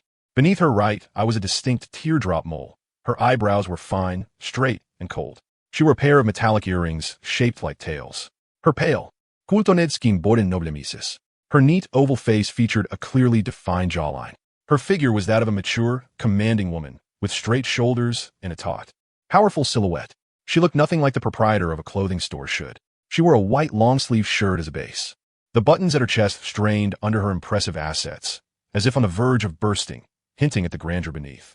Her gray, high-waisted tight pants traced the contours of her legs, perfectly embodying the phrase plump and smooth. At the ankles, only partially covered, a layer of black silk adorned the skin. A pair of black high heels with red soles swayed slightly now and then. Her entire being exuded an intangible charm unique to a mature woman. This sight was a true feast for Su Chun's eyes. Sensing a keen perception sweeping toward him, the proprietor by S heart flickered with a trace of surprise. With an unruffled demeanor, she began to scrutinize him. A mere third-tier esper, yet possessing such formidable sensory acuity? Intriguing, just as the rumors had suggested. She recognized Su Chun's identity. After all, news concerning him had been the talk of the imperial capital these past few days, the young esper who had just awakened his powers at the third tier. A flicker of interest stirred within her toward this perceptive youth. Su Chun's observation haki instantly responded to her emotional fluctuations. "Interested in me? Perhaps I should try foreseeing the future? I've never attempted it before. Anyway, it couldn't hurt to try." After a brief moment of contemplation, a crimson light shimmered in his eyes. Buzz! He witnessed the forthcoming scene, his mother introducing herself to her, producing a spatial ring, likely payment for a bespoke suit. She then rose, beckoning him to follow her to a private chamber. After measuring his physique and inquiring about his preferred color, she asked him to wait momentarily. Nothing noteworthy transpired during this interval. The red glow in his eyes dimmed. Yet, as Su Chun employed his observation haki to glimpse the future, the usually languid by remained expressionless, though internally she was profoundly shaken. She had detected from a mere third-tier individual a divine ability akin to peering into the future. In disbelief, she ensured her movements remained natural and fluid, without the slightest hesitation, as if oblivious to anything amiss. As Su Chun anticipated, the ensuing events unfolded exactly as he had foreseen. "Madam Bai, this is my son Su Chun.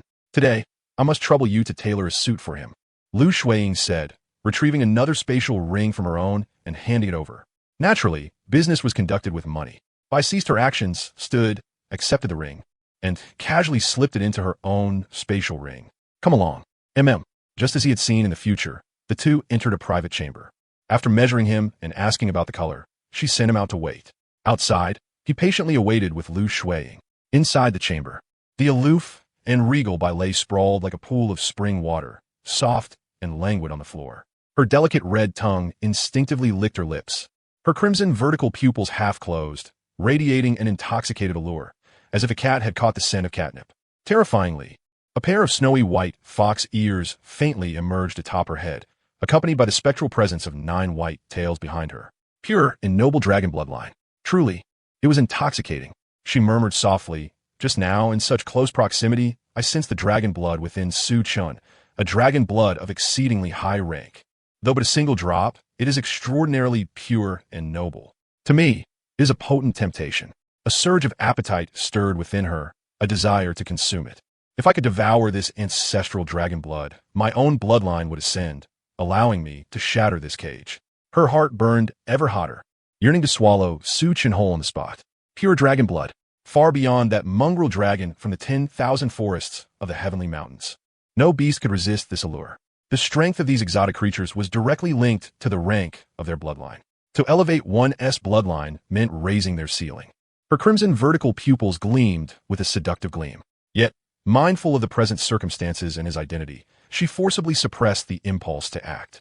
Still, this little fellow could perceive her emotions and even briefly foresee the future. Truly astonishing.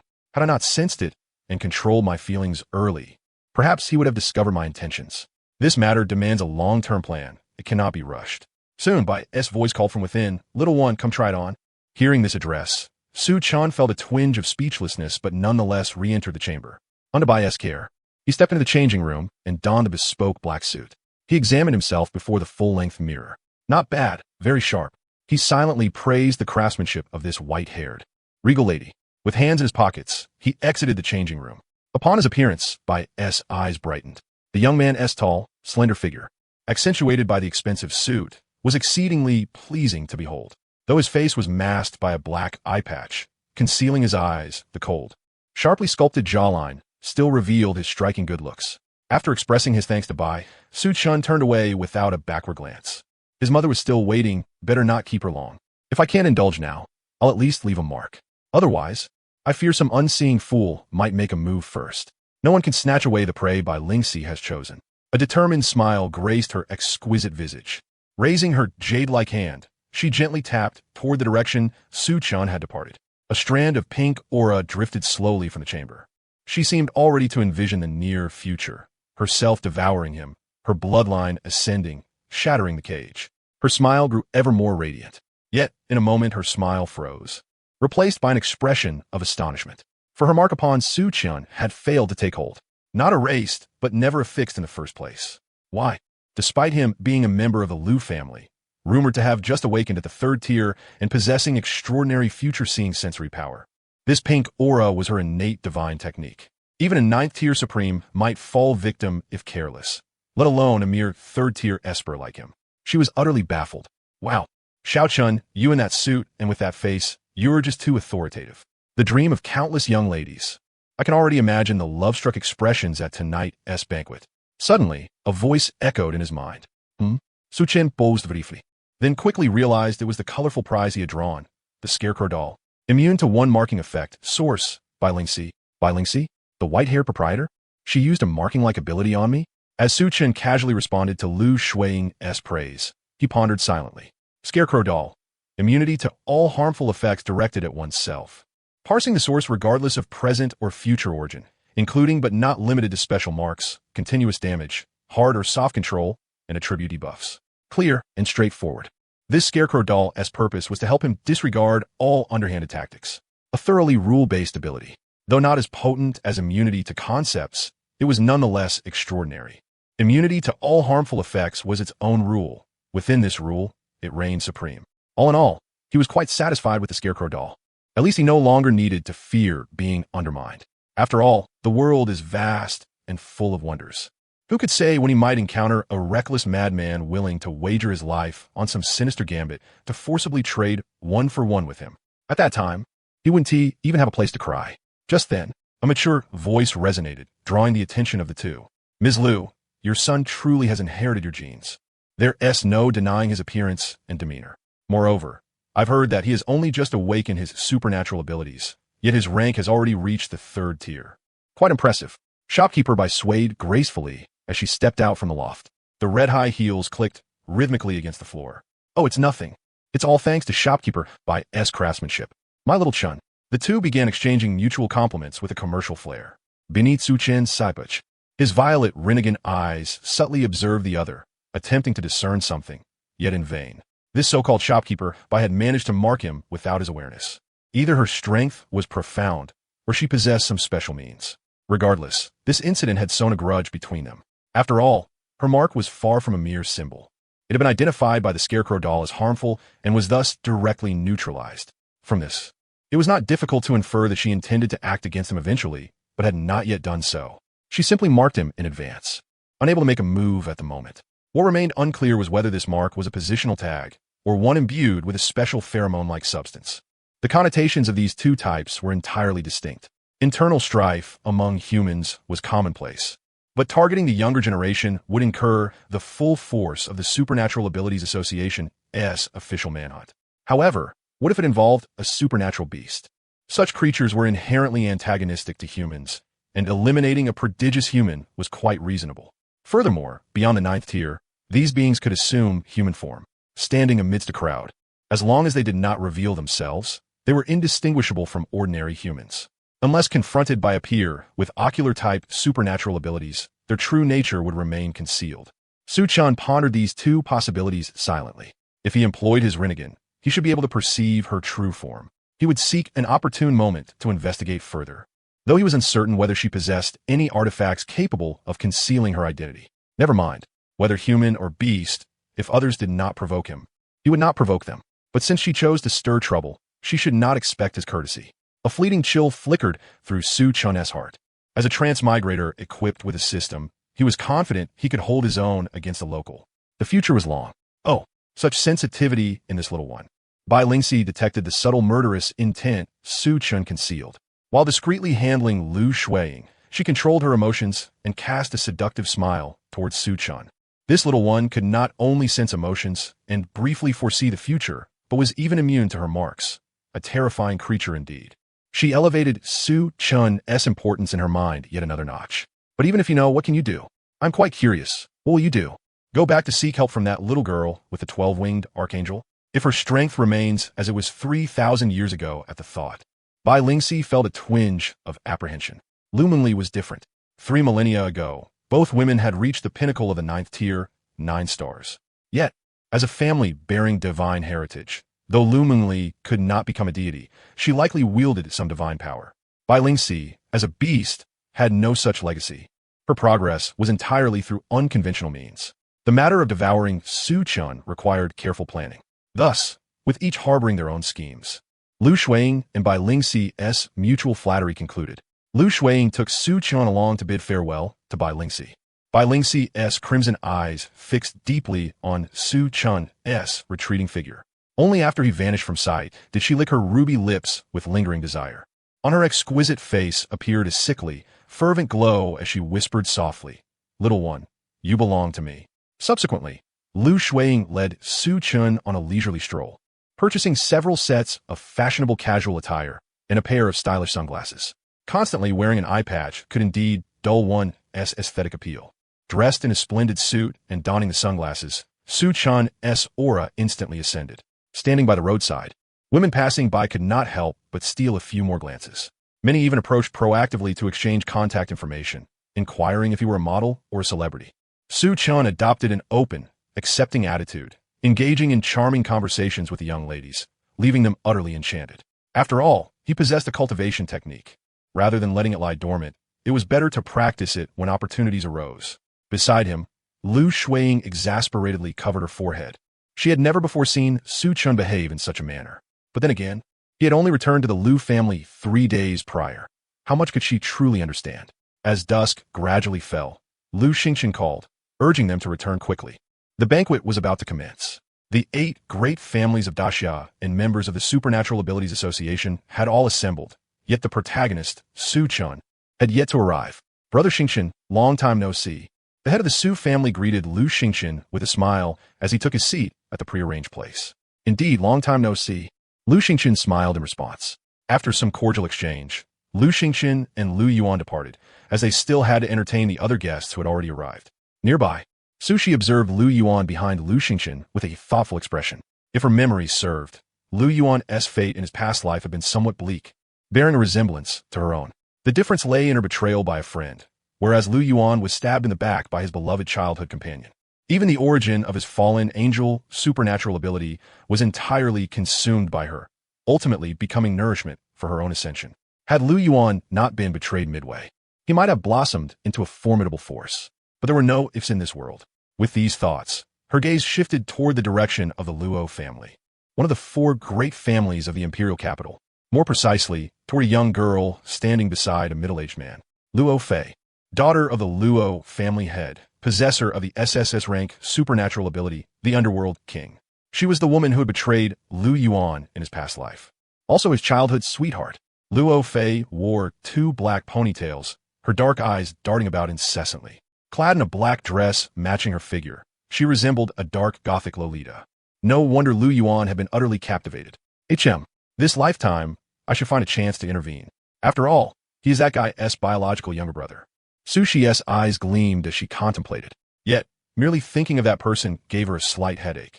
At this time, another individual closely connected to that person was Ji Yufei of the Ji family, the eldest daughter of the Ji family head and possessor of the SSS rank Divine Attune Fragmented Silver Dragon ability. This was an exceedingly rare dragon-type, spatial, supernatural power. Time was supreme, space was sovereign. Ji Yufei's ability not only endowed her with the formidable physique of a beast, but also mastery over spatial forces. Its potency was outrageously high, although classified as SSS rank. Sushi believed it had already surpassed that level. In battles against peers of equal rank, she was utterly dominant, leaving no room for doubt. Hence, among equals, few dared to confront her. However, the true source of Sushi's headache was not Ji Yufei's strength, but her status as an unrepentant, severe beauty enthusiast, hopelessly so. The first time she saw that person, she became entangled, unable to forget him. Alas, in her previous life, she was no match for him. And now, she would be no different. Sushi gently shook her head, then surveyed the people in the room. Almost all were familiar faces, individuals she had often interacted with in her previous life.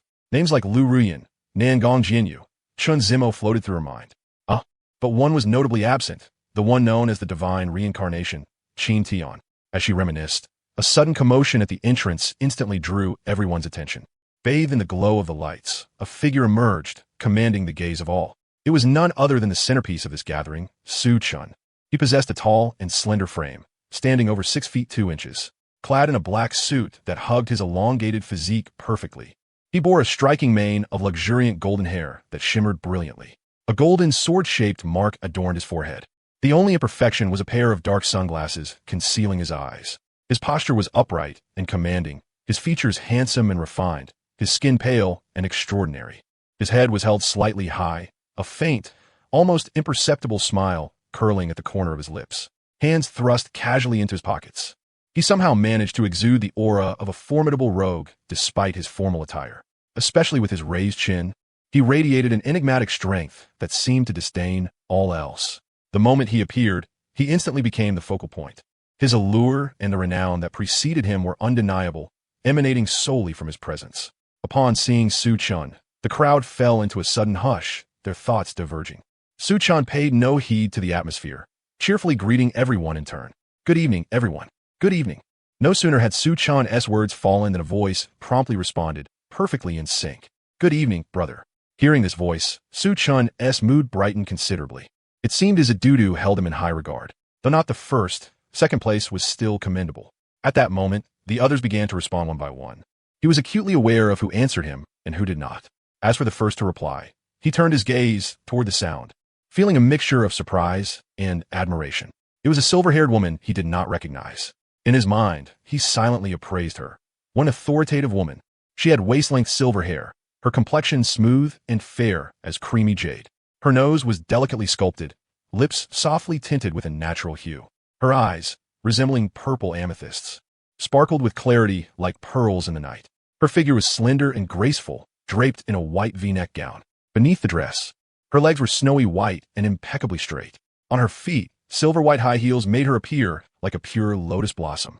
Just by looking at her, Su Chun was certain she was extraordinarily talented. Then, to the astonishment of all, the silver-haired woman strode directly towards Su Chun. Click, clack, click. The crisp sound of high heels striking the floor echoed through the room. What was this great dragon up to? Sushi furrowed her brows slightly. She distinctly remembered that in the previous life's banquet, Ji Yufei had never behaved like this. Strange. While puzzled, she was also curious to know what Ji Yufei intended. Not only her, but everyone present shared this curiosity. Su Chun's expression flickered.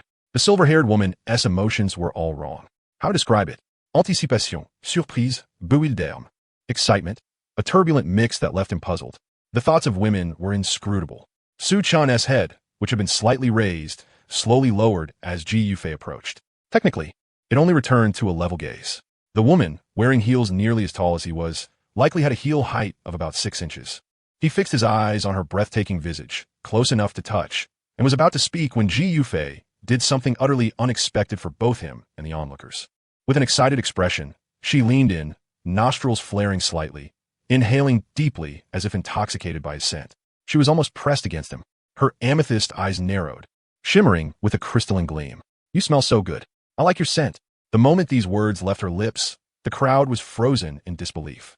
Especially Ji Yufei's father, whose eyes widened dramatically. A sharp crack echoed in his heart. He felt as though the little darling he had raised for so many years no longer belonged to him. Upon hearing this, Su-chan instantly understood, but was also somewhat baffled. A pleasant scent? He raised an eyebrow. How could he be unaware of any alluring fragrance about himself?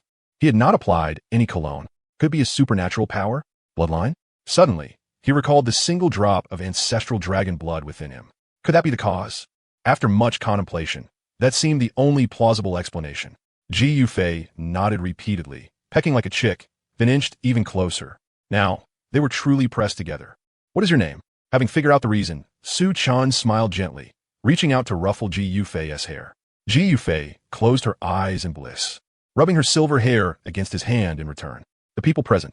"Huh? Are we just pawns in your little game?" My name is Ji Yufei. And you? You came to my banquet, but don't even know my name?" Su-chan chuckled and countered. Ji Yufei's amethyst eyes blinked rapidly, as if suddenly enlightened. "Oh, I know now. You're Su-chan." "Correct. Very clever." At Su-chan's compliment, many around him twitched at the corners of their eyes. "Are you trying to coax a 3-year-old? Before Ji Yufei could say more, a figure appeared and pulled her away. "Yufei, that's enough." The newcomer was a middle-aged man who looked at Ji Yufei with helpless affection as he stroked her head. Then, turning to Su-chan, he wore an apologetic expression. "I am her father, Ji Xueqing. I was negligent just now. If Yufei has offended you, I offer my sincere apologies and hope you will not take it to heart." As he spoke, Ji Xueqing produced a jade pendant from a spatial ring and handed it over. "This is cold purple ice jade. Wearing it long-term nurtures the soul and calms the spirit." The crowd, especially the men, looked on with envy. When had anyone ever been embraced by a beauty and received compensation too? How did such fortune evade them? It was clear to all discerning eyes that Ji Xueqing was seizing the opportunity to curry favor with Su-chan. Yet there was nothing they could say, only silently cursing Ji Xueqing as a cunning old fox with swift moves. "No need for such formality, senior. This is my first meeting with Miss Yufei. We were merely acquainting ourselves, no offense intended." Su-chan accepted the pendant with both hands.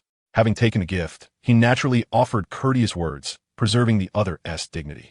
It is as the saying goes, when you eat, you must hold your tongue. When you receive, you must hold your hand short. After exchanging a few polite compliments, Ji Xueqing returned with Ji Yufei to their seats.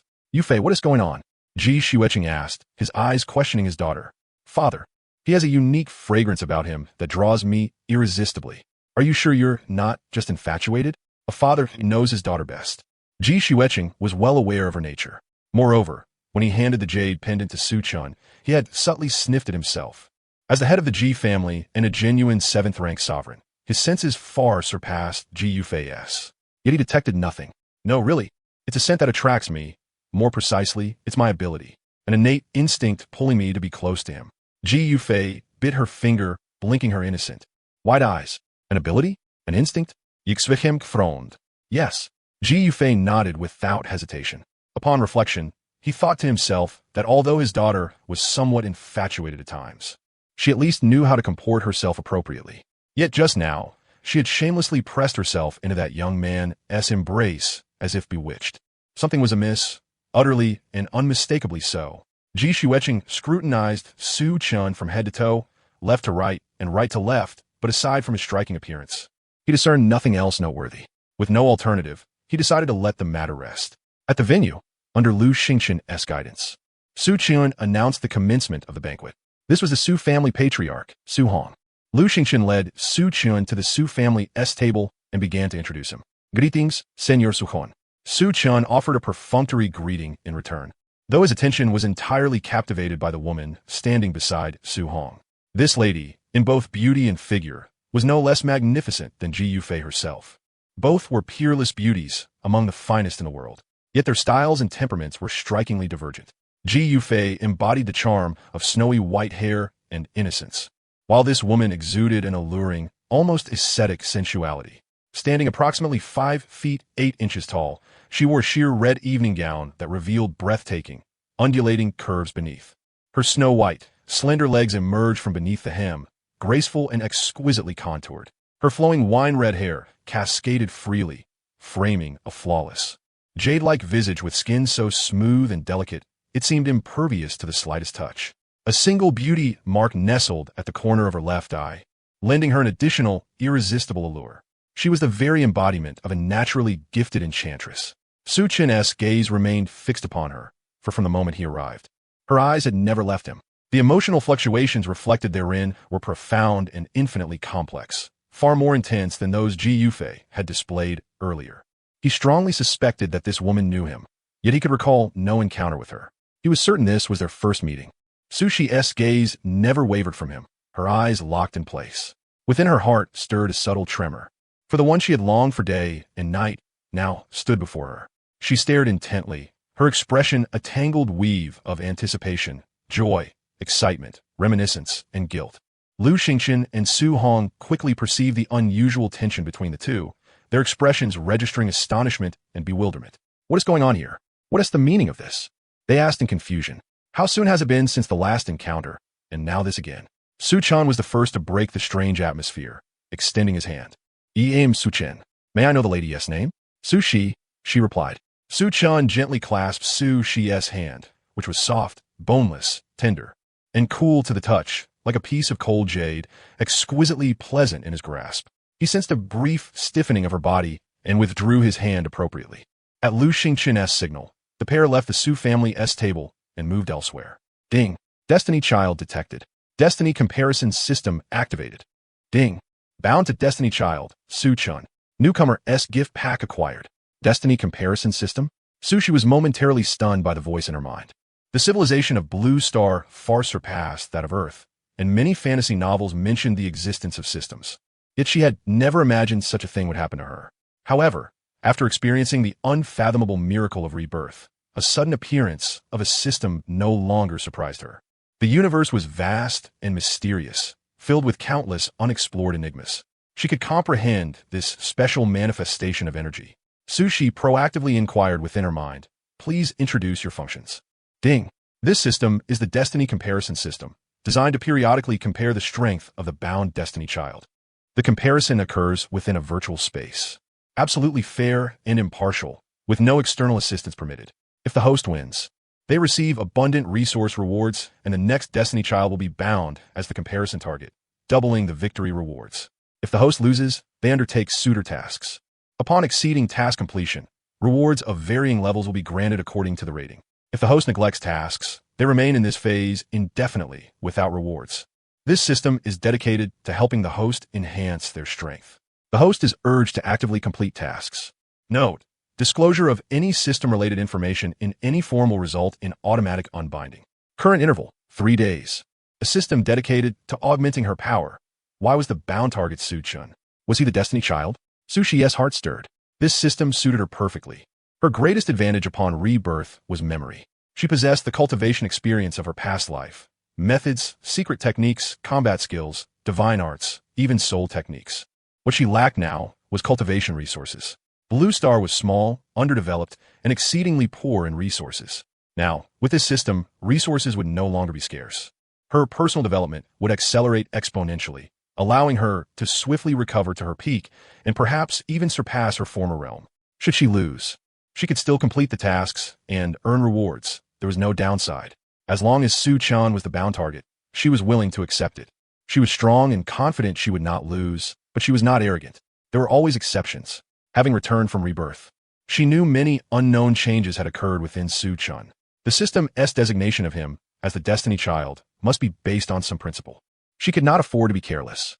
The mere fact that he was at the 3rd tier was daunting. The first comparison was scheduled for 3 days hence, April 15th. To rise from the 1st tier to the 3rd in such a short span was nothing short of a fool's dream. Yet, the comparison did not require equal tier levels. She only needed the strength to defeat a third-tier opponent. Sushi quietly considered her current available cross-tier techniques. The system indicated the comparison would occur in a virtual space, meaning she could employ formidable secret arts with severe side effects. Even if they destabilized her foundation or consumed her lifespan, it would be confined to the virtual realm and would not affect her reality. Suddenly, she recalled something crucial. When binding Su-chun, the system had granted her a newcomer-esque gift pack. She opened it. Ding! Congratulations on acquiring the colorful reward. Mingshu Dark Phoenix Bloodline. Mingshu Dark Phoenix Bloodline. This was a top-tier bloodline from the underworld. Sushi's heart leapt with joy. The Mingshu Dark Phoenix was a supreme being dwelling in the underworld, whose bloodline was on par with that of the dragon race, almost indistinguishable from the ancestral bloodline. Upon completing a nirvana transformation, it could evolve into the ancestral phoenix blood.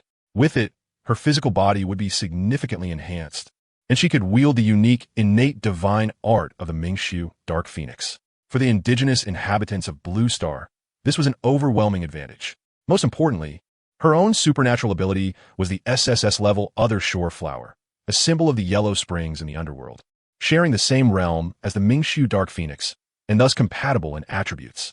Once fused with the Mingshu Dark Phoenix bloodline, her Other Shore Flower ability would serve as nourishment for the bloodline-esque growth, resulting in an exponential surge in her power. It seemed this destiny comparison system was quite remarkable, even bestowing top-tier treasures like the Mingshu Dark Phoenix bloodline. Would you like to fuse? This moment was ill-suited.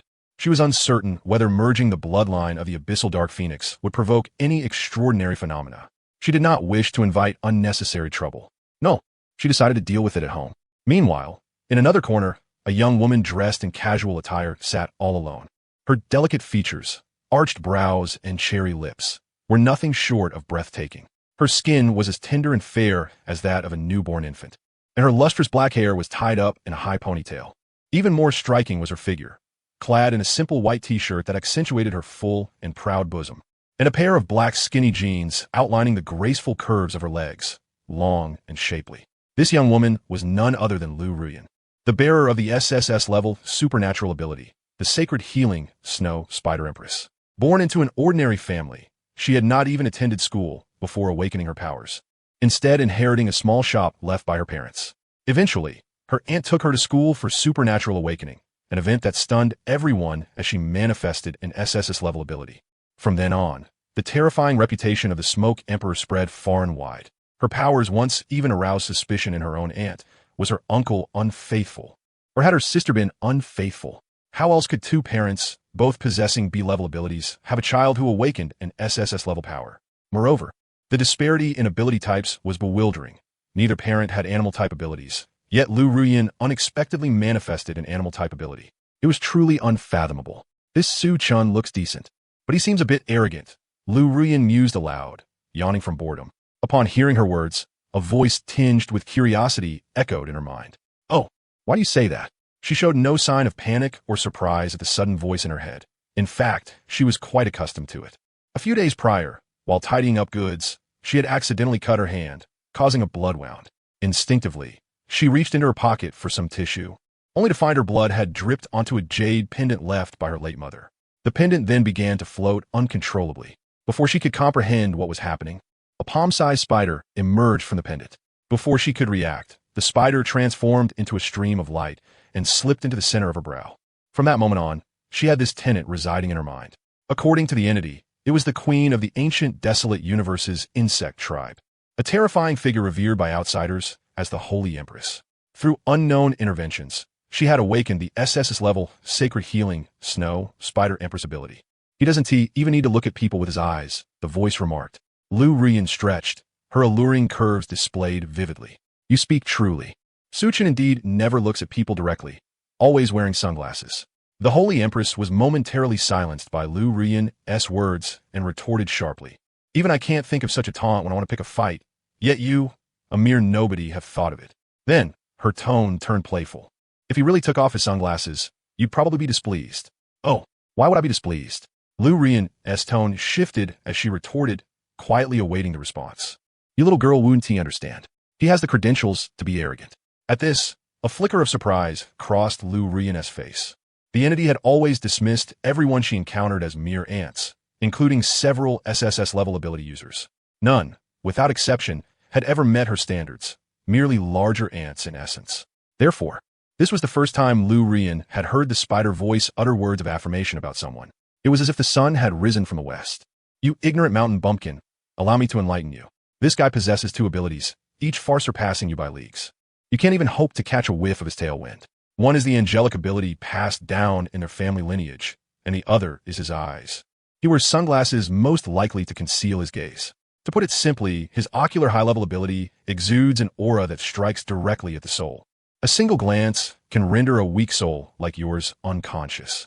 If I'm not mistaken, his spiritual power is terrifyingly strong, already at the celestial realm. That means, if he so desires, a single look could lay 99% of this hall flat." The voice's tone brimmed with amazement.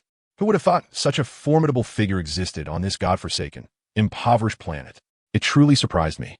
If only my tribe had such a prodigy. Hearing the lavish praise, Lu Ruyan was astonished. Though the Holy Empress was usually sharp-tongued, her standards were exceedingly high. Since their acquaintance, she had scarcely found anyone worthy of her approval. Now that even she acknowledged Su Chan's prowess, it meant he was truly exceptional. "Wait, you say his abilities surpass mine?" Lu Ruyan seized on the critical point, doubting whether the Holy Empress was attempting to frighten her. She herself wielded an SSS-level ability, the highest tier on Blue Star.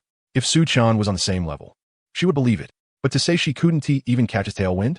She refused to accept that. What else? Hearing the Holy Empress's retort, Lu Ruyan could no longer deny it. Above SSS-level abilities exist? What else? The Holy Empress pressed. Both his abilities surpass SSS level? What else? Lu Ruyan echoed. Interesting. It truly is a golden age. At a single reunion banquet, hidden dragons and crouching tigers abound. Su Chun, his perception ability sweeping across the hall, caught every word Lu Ruyan uttered. However, unfamiliar with her, he casually asked Lu Yuan beside him, "Who is she?" Lu Yuan paused, following Su Chun's gaze, then leaned in to whisper, "Oh, her? She is Lu Ruyan, the commoner among all the SSS levels." Su Chun pondered silently. First, there was Ji Yufei, who could sense his ancestral dragon blood. Next, Su Shi, who likely knew him and was probably a reincarnated soul. And finally, the lingering soul of the elderly patriarch, the Smoke Emperor. He could not help but feel a touch of sentimentality. Heroes in this world were as numerous as fish crossing a river. Heaven was compassionate yet aged. The Tao was impartial, yet emotions were just. All three, had they appeared in his past life as novels individually, would have been protagonists. Yet now, they all converged on Blue Star, even gathering in Daxia. Along with other SSS-level ability users who seemed like mere supporting characters, it was difficult not to arouse his suspicion. Could there truly be a hidden mystery on Blue Star? Suchen's Gaze Vlikert. This world was teeming with talent and brilliance. Throughout the endless river of history, countless stars shone at their peaks. If he wished to stand out, he must fully harness the system's power and assimilate the strengths of myriad schools of thought. As the saying goes, the sea embraces all rivers. Its capacity makes it great. After the banquet concluded, Su Chan returned to his quarters. Changing out of his suit, he donned his pajamas and entered the bathroom. After showering, he casually employed his angelic ability, using the ultimate fire to dry his hair. Throwing himself onto the bed, his eyes quietly fixed on the ceiling. The night was deep and silent, stars twinkling, moonlight cascading. As Su Chun lay there, myriad thoughts surged through his mind. Plans for the future, pathways to enhance his strength, dealing with the enigmatic Bai Lingxi, and navigating the emotions of Ji Yufei and Su Shi. Tomorrow, he must visit the sacrificial hall to meet the high priest. A multitude of trivial matters awaited him. The mere thought of it was enough to give him a headache. No more dwelling on it. When soldiers come, generals must stand, and when water flows, earth must block. The only undeniable truth is to enhance one's own strength. As long as my fists are strong enough, the headache of devising countermeasures will no longer be mine to bear. With this resolve in mind, Su Chan shook his head sharply, casting aside all these tangled thoughts. He closed his eyes. Given how things had come to this, he might as well rest for now. At the Su residence, within a chamber, Su Shi sat cross-legged on the bed, inhaling deeply. She was about to merge with the bloodline of the abyssal dark phoenix. Initiating fusion. Fusion degree, 204,080. As the progress bar for Su Shi's fusion began, a black shadow surged like a tide into the depths of her eyes. Simultaneously, the sky above the imperial capital dimmed ominously. However, since it was nighttime, no one noticed this terrifying spectacle. Black gas continually emanated from Su Xi's body. Her form began to change accordingly. Her formerly burgundy hair gradually reverted to black. Starting from the roots, a pair of black wings sprouted from her back. As the fusion degree increased, the black aura thickened, coalescing into an impenetrable mist. Light seemed to be swallowed whole by the mysterious black fog, plunging the room into darkness. Yet faintly, a piercing cry emerged from within the gloom. Slowly, a vague and enigmatic silhouette materialized within the black mist. In the heart of this profound silence and pervasive darkness, a jet-black shadow throne took shape. Forged from the void itself, Su Xi's body floated midair before gently settling upon the throne. Endless shadows of darkness surged forth, entwining her form and transforming into a suit of deep black demonic armor. A half-mask of ebony concealed her mouth and nose. The mask was entirely black, adorned on the left side with an exquisite phoenix feather motif that concealed her tear mole without obscuring her brows and eyes. Her profound black pupils resembled twin cosmic black holes, dominantly devouring all within her line of sight. Her ink-black hair cascaded slowly behind her, exuding an aura both sinister and unfathomable. Her hands clenched as if gripping something, and instantly, two identical black daggers appeared. The blades were slender and sharply curved. The guards bore hollowed-out black phoenix patterns, while the hilts curled into dark phoenix wings. Black mist swirled around the blades, with eerie black flames flickering outward. This was her companion weapon forged from a fusion with the abyssal dark phoenix bloodline, the obscure Night Sorrow blades. They could be wielded as dual daggers or combined into a single long blade. April 12th, early morning. After breakfast, under Su Chun's puzzled gaze, Lu Yuan eagerly grabbed his school bag. "I'm off to school." Su Chun looked Lu Yuan up and down, unable to suppress his suspicion. Was there something wrong with Lu Yuan's mind? Who would be so excited to go to school? He must be crazy. "Don't mind him, Xiao Chun." Lu Shuing interjected with a roll of her eyes, mercilessly exposing Lu Yuan's true intentions. He is technically going to school, but honestly, it's just to conveniently meet and date his little girlfriend. After all, they're in the same class, even sit side by side. Love-struck fools are truly hopeless. She then fixed her gaze on Su Chun. "By the way, do you want to go to school? Your registration is still at your old school. I can help you transfer it to the same school as Xiao Yuan's Imperial University Affiliated High School. That way, you'll be classmates, and I can keep an eye on him. What do you think?" Su Chun naturally knew of Imperial University Affiliated High School. It was the secondary school attached to the Imperial Capital Academy of Abilities. Although only an affiliated school, it carried great prestige. The Imperial Capital Academy of Abilities was one of the 4 top-tier ability academies in the Great Xia Empire. Backed by the entire nation, it had a long history and abundant educational resources. Even its instructors started from the 6th-tier ability level, far beyond what ordinary family forces could match. It had nurtured numerous top-tier elites for the nation. Even the current Thunder Sovereign had graduated from this academy. According to official records, he had found Imperial University, as the eldest of the 4 top academies, had consecutively claimed first place in the national intercollegiate ability competitions for 4 years. Moreover, about 1/3 of the country's most renowned high-tier ability users hailed from this institution, a terrifying statistic far surpassing the other 3 academies. This alone attested to the immense value of the Imperial Capital Academy of Abilities. Needless to say, it was the dream school for most students across Great Xia. Its affiliated high school was naturally top-tier nationwide, with its student body mainly composed of scions from prominent aristocratic families and descendants of state officials. For example, the Colossal Abilities Association, without some form of status or background, one could not gain entry. For ordinary people, getting in was as difficult as ascending to the heavens. Yet Su Chun felt indifferent. No matter how excellent the school, it was still just a school. In his past life, he had endured enough schooling. To go back to school now would be nothing but self-inflicted suffering. Enduring hardship is what Gojin did. Suffering without cause is what Jiango does. "I'm not an M. I have no such masochistic tendencies." He bluntly declined Lu Shuing's proposal. "I don't think it's necessary. I prefer to train under the High Priest." "Very well, if you want to train with the High Priest, I won't force you." Lu Shuing clicked her tongue regretfully, but let it go. "Mother, I'm heading to the sacrificial hall first, so I don't keep the High Priest waiting." Su Chun did not dare linger a moment longer. With that, he dashed out, fearing his mother might change her mind. A woman's face could change in an instant. He knew this well from his past life. Lu Shuing watched him go, both amused and helpless.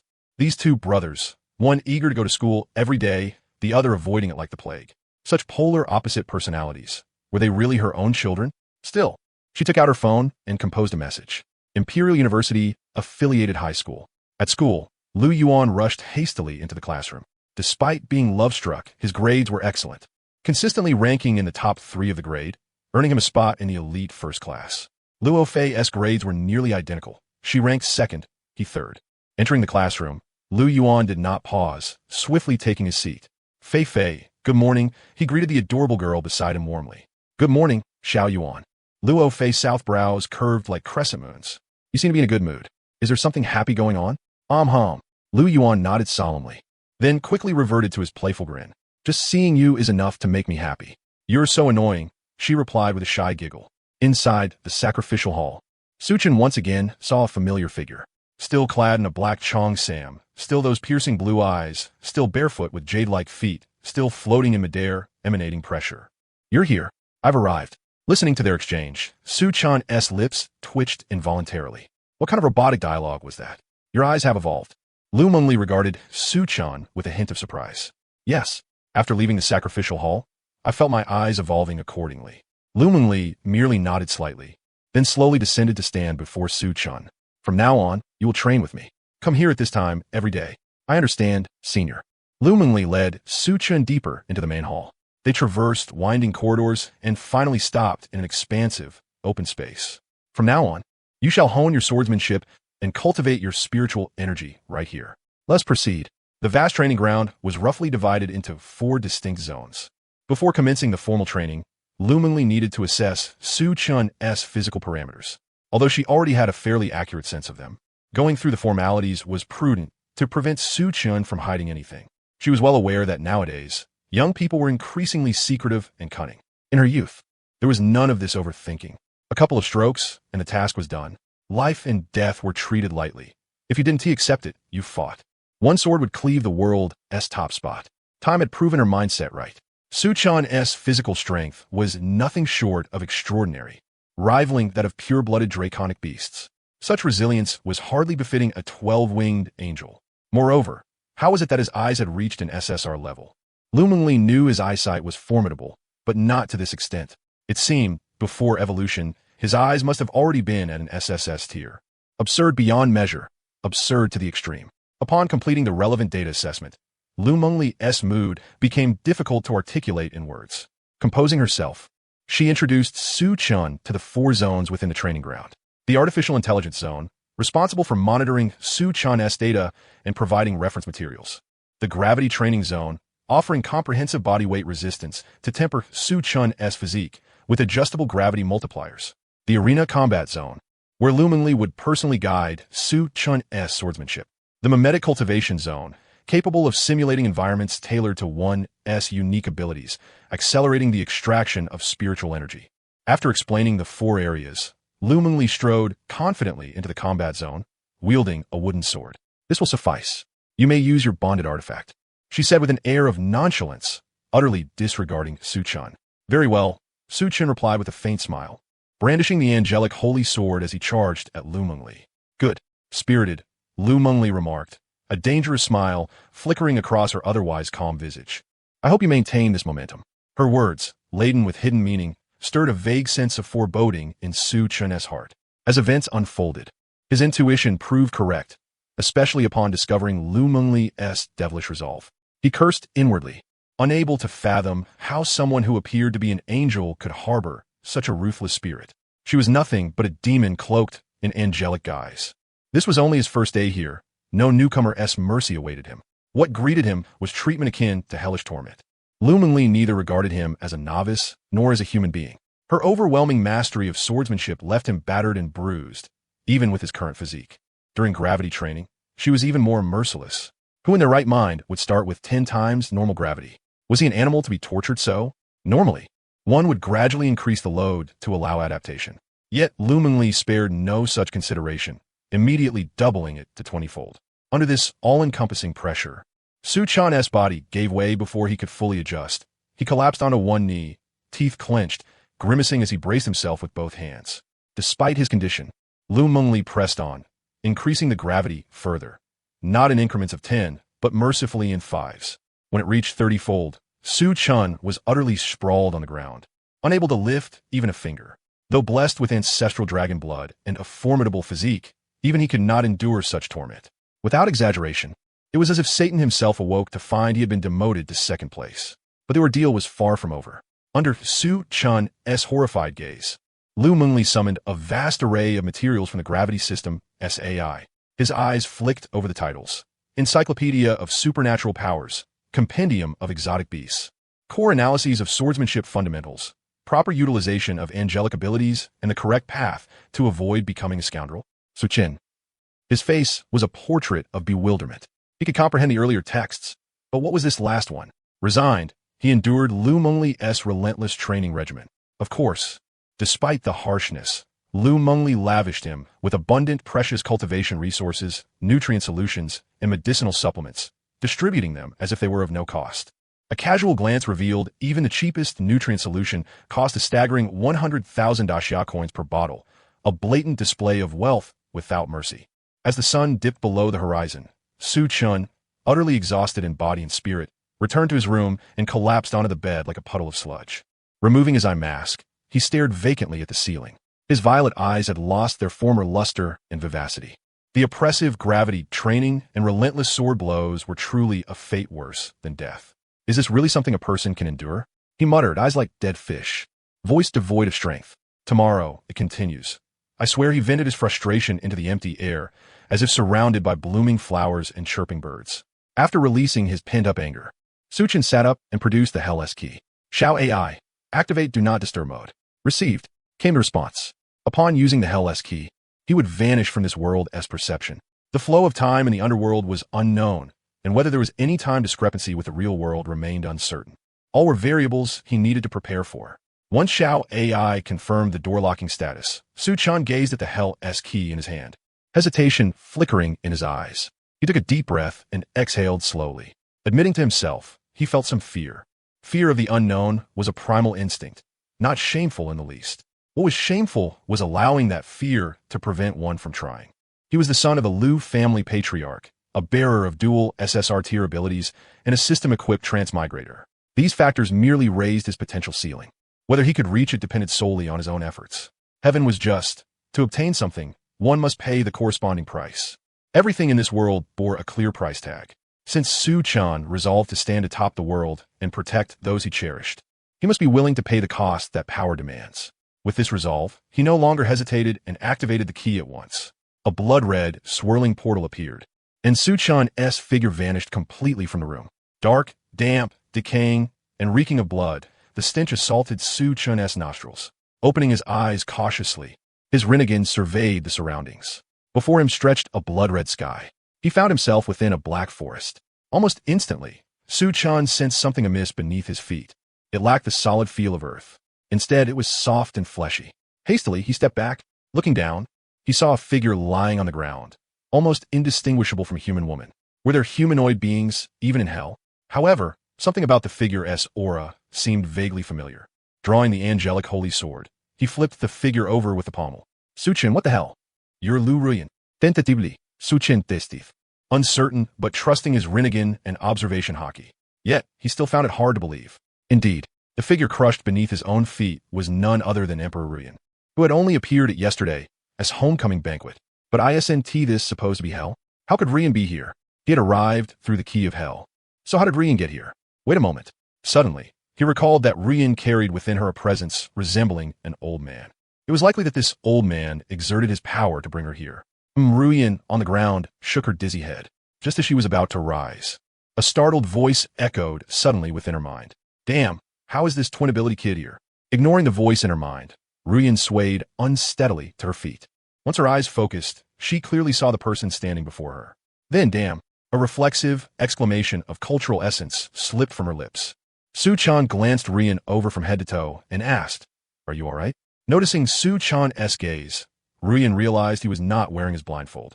Just as the Holy Empress had said, locking eyes with his uniquely violet orbs, she felt a mixture of terror and awe, her very soul trembling. Seeing Ruyan remain silent, her body trembling and eyes fixed on him, Su Chen began to doubt whether he had actually damaged her mind by stepping on her. Hey, say something. Did stepping on you make you stupid? He waved his hand twice before her eyes. I'm fine. Ruyan came back to her senses. Wiping the dust from her face, and speaking slowly. Afterward, she blinked several times and then said with deliberate meaning, "Master Su." What a coincidence.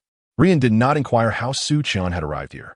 She knew that, like herself, he must carry his own secret, just as she would never voluntarily reveal the spider dwelling in her mind. Yet, unknown to Rian, even if she kept silent, Su Qian's knowledge was almost certain. Indeed, quite the coincidence. Su Qian nodded, likewise refraining from questioning Rian's arrival. Both tacitly understood. For a moment, they merely stared at each other, the atmosphere sinking into silence. While Su Qian explored the other functions of the Key of Hell, the Holy Empress's shocked voice once again echoed in Rian's mind. Truly unexpected. This boy carries quite a remarkable essence within him. Tell me about it. Fine, then speak. Rian's curiosity was piqued, and she grew somewhat impatient. The Holy Empress's tone turned grave and solemn. To put it simply, do not provoke him. Is there more to say? Do you remember the powerful races in the universe I told you about before? I remember dragon race, phoenix race, insect race, mechanical race, underworld race. At this, Rian glanced at Su Qian with puzzlement. Wasn't Su Qian human? How did he relate to these races? Before she could ask, the Holy Empress's voice continued. Do you know the difference between the dragon race and the progenitor dragon? Without hesitation, Rian responded, the progenitor dragon is the first dragon in the universe. Ancestor of the dragon race. All other dragons are its descendants. Hearing Rian's answer, the Holy Empress was very pleased. Excellent, excellent. I did not waste my breath explaining. So what do you mean? Rian cast a glance at Su Qian and followed up on her own question. This boy has a drop of progenitor dragon's blood within him. It is very diluted, or I would have sensed it when I saw him yesterday. But no matter what, progenitor dragon's blood is progenitor dragon's blood. Among the dragon race, who place immense value on bloodline. Even a single drop means that if any dragon sees him, they must acknowledge him as their master without question. So if you stick with him, you will be guaranteed a life of luxury. The Holy Empress patiently explained the reason. But why would a human have progenitor dragon blood? That too is beyond my understanding. Then who is stronger at their peak, you or the progenitor dragon? Less said, the better. The absence of a direct answer spoke volumes. Rian smiled. The spider, who always looked down on this and that surprisingly had an opponent it could not defeat. Truly rare. Aside from that, this boy's identity was definitely extraordinary. Just the presence of progenitor dragon blood was not something found on your planet. The Holy Empress's tone held a hint of regret. If it could reside within Su Qian's body, surely its return to peak power would be greatly hastened. Su Qian keenly noticed Rian occasionally casting a strange look his way. What does it mean? Probably communicating with the old man inside her. No matter. Saying a few words won't cost him any flesh. Catching Su Qian's gaze, Rian recalled the Holy Empress's earlier words. She then offered what she believed was a friendly smile towards Su Qian. Seeing the painfully stiff, more agonizing than crying expression on Rian's face, Su Qian's lips twitched uncontrollably. You want to tell her that if she wasn't going to smile, she didn't have to fake it. This half-hearted, forced smile gave him a strange feeling. Was he some kind of demon? Honestly, Su Qian thought he looked quite decent. A radiant, divine mane of golden hair symbolizing the power of a light angel. No matter how you looked at him, he hardly seemed like a villain. Ignoring Rian for the moment, he had already grasped the basic functions of the Key of Hell. Among its many features was a map displaying Hell's territorial distribution, marking the habitats of various creatures. Outer layer of Hell, Flame Demon Region. Region information, Flame Demon Leader at 9th rank, Deputy Leader at 8th rank. Just the leader of an outer region was this powerful? On Blue Star, such strength would be considered top tier. Yet here, in Hell's outer layer, it was merely the leader of one species of demon. Blue Star was still too small. Su Qian sighed deeply. However, with this map function, at least he no longer wandered aimlessly like a headless fly. But the Key of Hell's teleportation function required charging to activate. Activation demanded the slaughter of a certain number of demons. Therefore, his top priority now was to hunt these demons in Hell. Of course, before that, he had to shed the dead weight beside him. Currently only a 3rd rank, 3-star ability user, Su Qian was barely able to protect himself. He had no leisure to carry a 1st-rank novice. Besides, Rian had the old man. She likely would not die easily. With this in mind, Su Qian said to Rian, I have other matters to attend to. Let's part ways here. Without waiting for a reply, Su Qian turned and headed toward the nearest small demon encampment. If fate allows, we shall meet again, Master Su. Rian naturally caught the implied meaning behind Su Qian's words and paid it no mind. She was just a 1st-rank ability user. Su Qian was 3rd rank. In this unfamiliar land, he bore no obligation or responsibility to bring her along. Moreover, they were strangers. Su Qian not killing her was already generous. Once Su Chan's figure completely vanished from her sight, the Holy Empress's voice returned to her mind, filled with exasperation. Didn't I just tell you to stick with him? Why did you let him go alone? Rian rolled her eyes in irritation. Didn't you hear? It's not that I don't want to follow him. It's clearly that he doesn't want to bring me along. The voice in her mind faltered, then grew somewhat resigned. Alas, what can I do? You're just a first-rank loser. If I were him, I definitely wouldn't take you either. Very well. Such matters must not be approached with excessive deliberation, lest they provoke his aversion and render all efforts futile. Upon mentioning this, the Empress's tone shifted abruptly. With me here, you can still thrive like a fish in water within this hell. Once you acquire that treasure, your strength will multiply manifold. Moreover, your sacred healing snow spider queen will undergo evolution accordingly. Su Chan proceeded cautiously, his observation haki and Rinnegan fully activated. Emerging from the Black Forest, a desolate wasteland of barren soil stretched before him. Yet not even a shadow of a demon was in sight. He pressed onward toward the demon's stronghold marked on his map. After approximately 1 hour, Su Chan halted. Not far ahead lay a colossal crimson egg-shaped object. The gigantic red egg seemed to breathe, undulating slowly. At intervals, 10 dog-like demons would crawl out from the egg.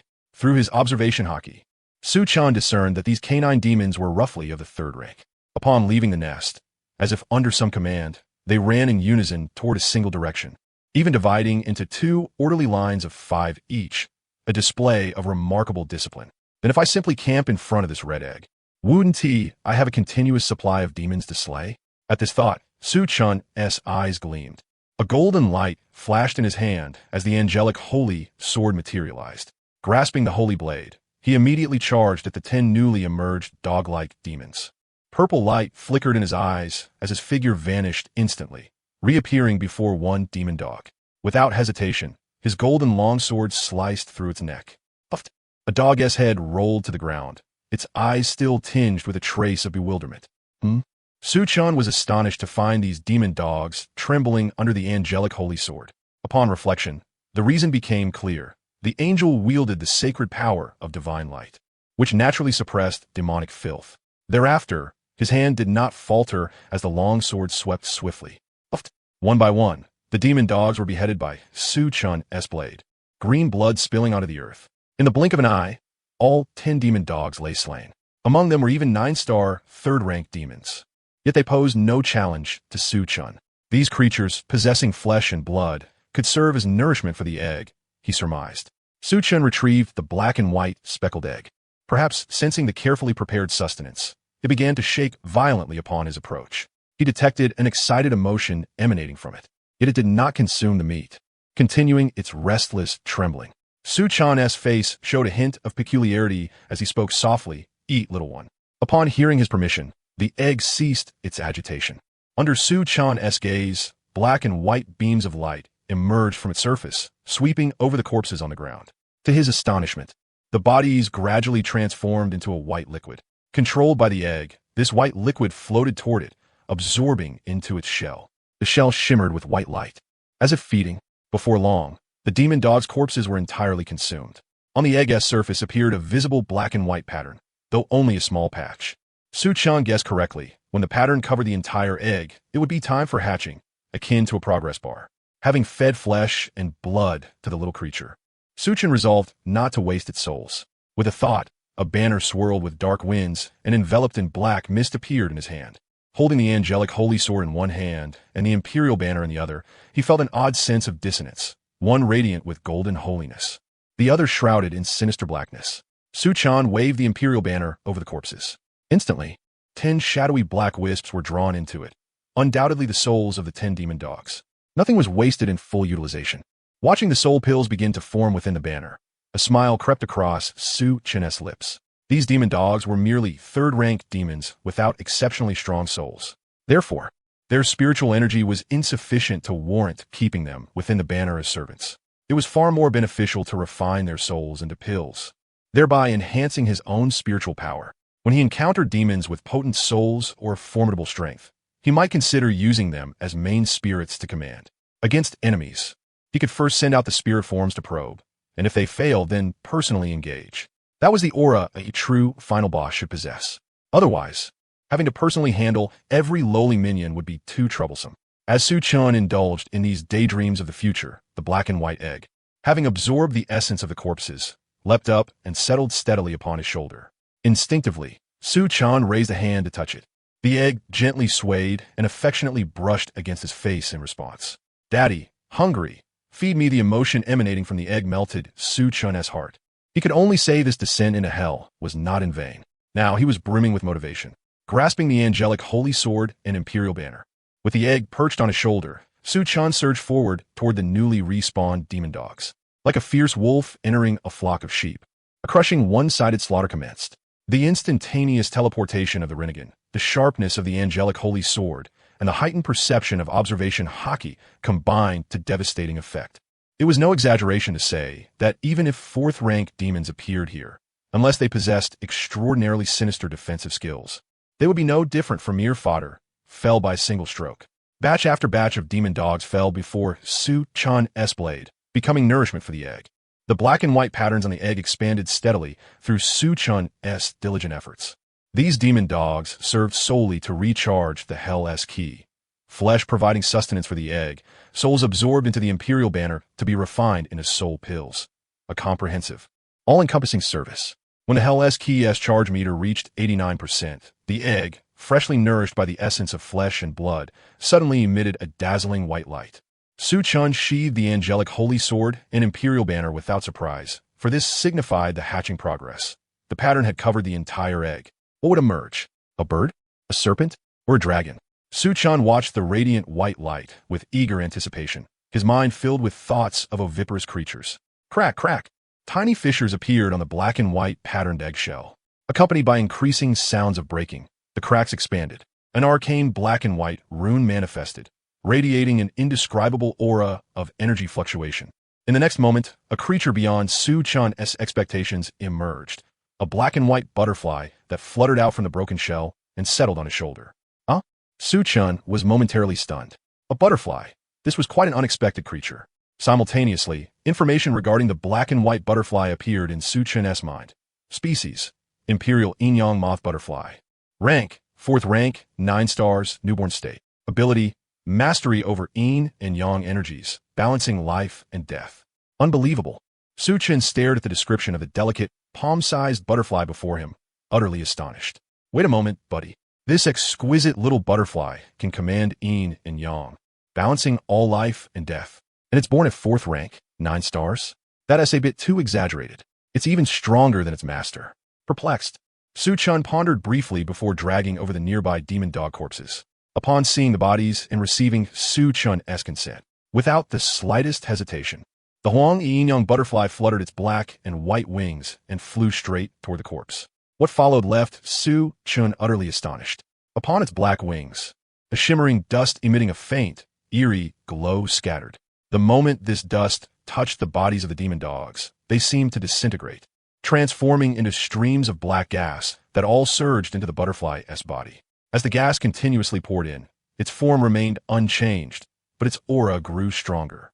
Originally only a 4th rank, 9-star being, it had now successfully advanced into the 5th rank, and was still steadily ascending.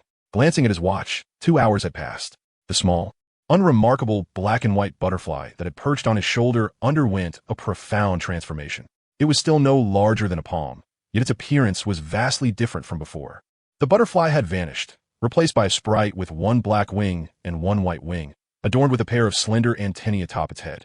It wore a black and white dress, exuding an air of mystery and beauty, as if it had flown straight out of a fairy tale, leaving Su-chan in awe. Su-chan's reincarnation, I scrutinized it carefully. This creature bore the visage of a human woman, an unparalleled beauty in the mortal realm. Her skin was as pale as snow, delicate and smooth like finely carved jade. Her eyebrows and eyes were exquisitely shaped, radiating an otherworldly grace. The aura of a 5th rank, 9-star being caused Su-chan to take notice. Obediently standing on Su-chan's shoulder, the sprite's appearance was a world apart from the newly hatched form. This truly validated the saying, "Don't discard a child just because it is ugly. Sometimes, with nurturing, it blossoms into beauty." The little one was indeed quite attractive. Su-chan gently stroked her head, immensely pleased with her transformation. "By the way, I'll give you a name, although you have one. Calling you Huang Yin-yang butterfly is too cumbersome. I'll call you Chinya." Though Chinya had only recently been born, her intelligence was exceedingly high. allowing for effortless communication with Su-chan. She nuzzled Su-chan's neck softly, her delicate face brimming with affection. "Thank you, Daddy." Hearing this, Su-chan's smile froze momentarily. Being called Daddy by a tiny sprite felt somewhat odd. Yet, after all, he was the one who had hatched Chinya, so the title was not inappropriate. Clearing his throat, he said, "Chinya, you can just call me Su-chan." Without hesitation, Chinya nodded vigorously.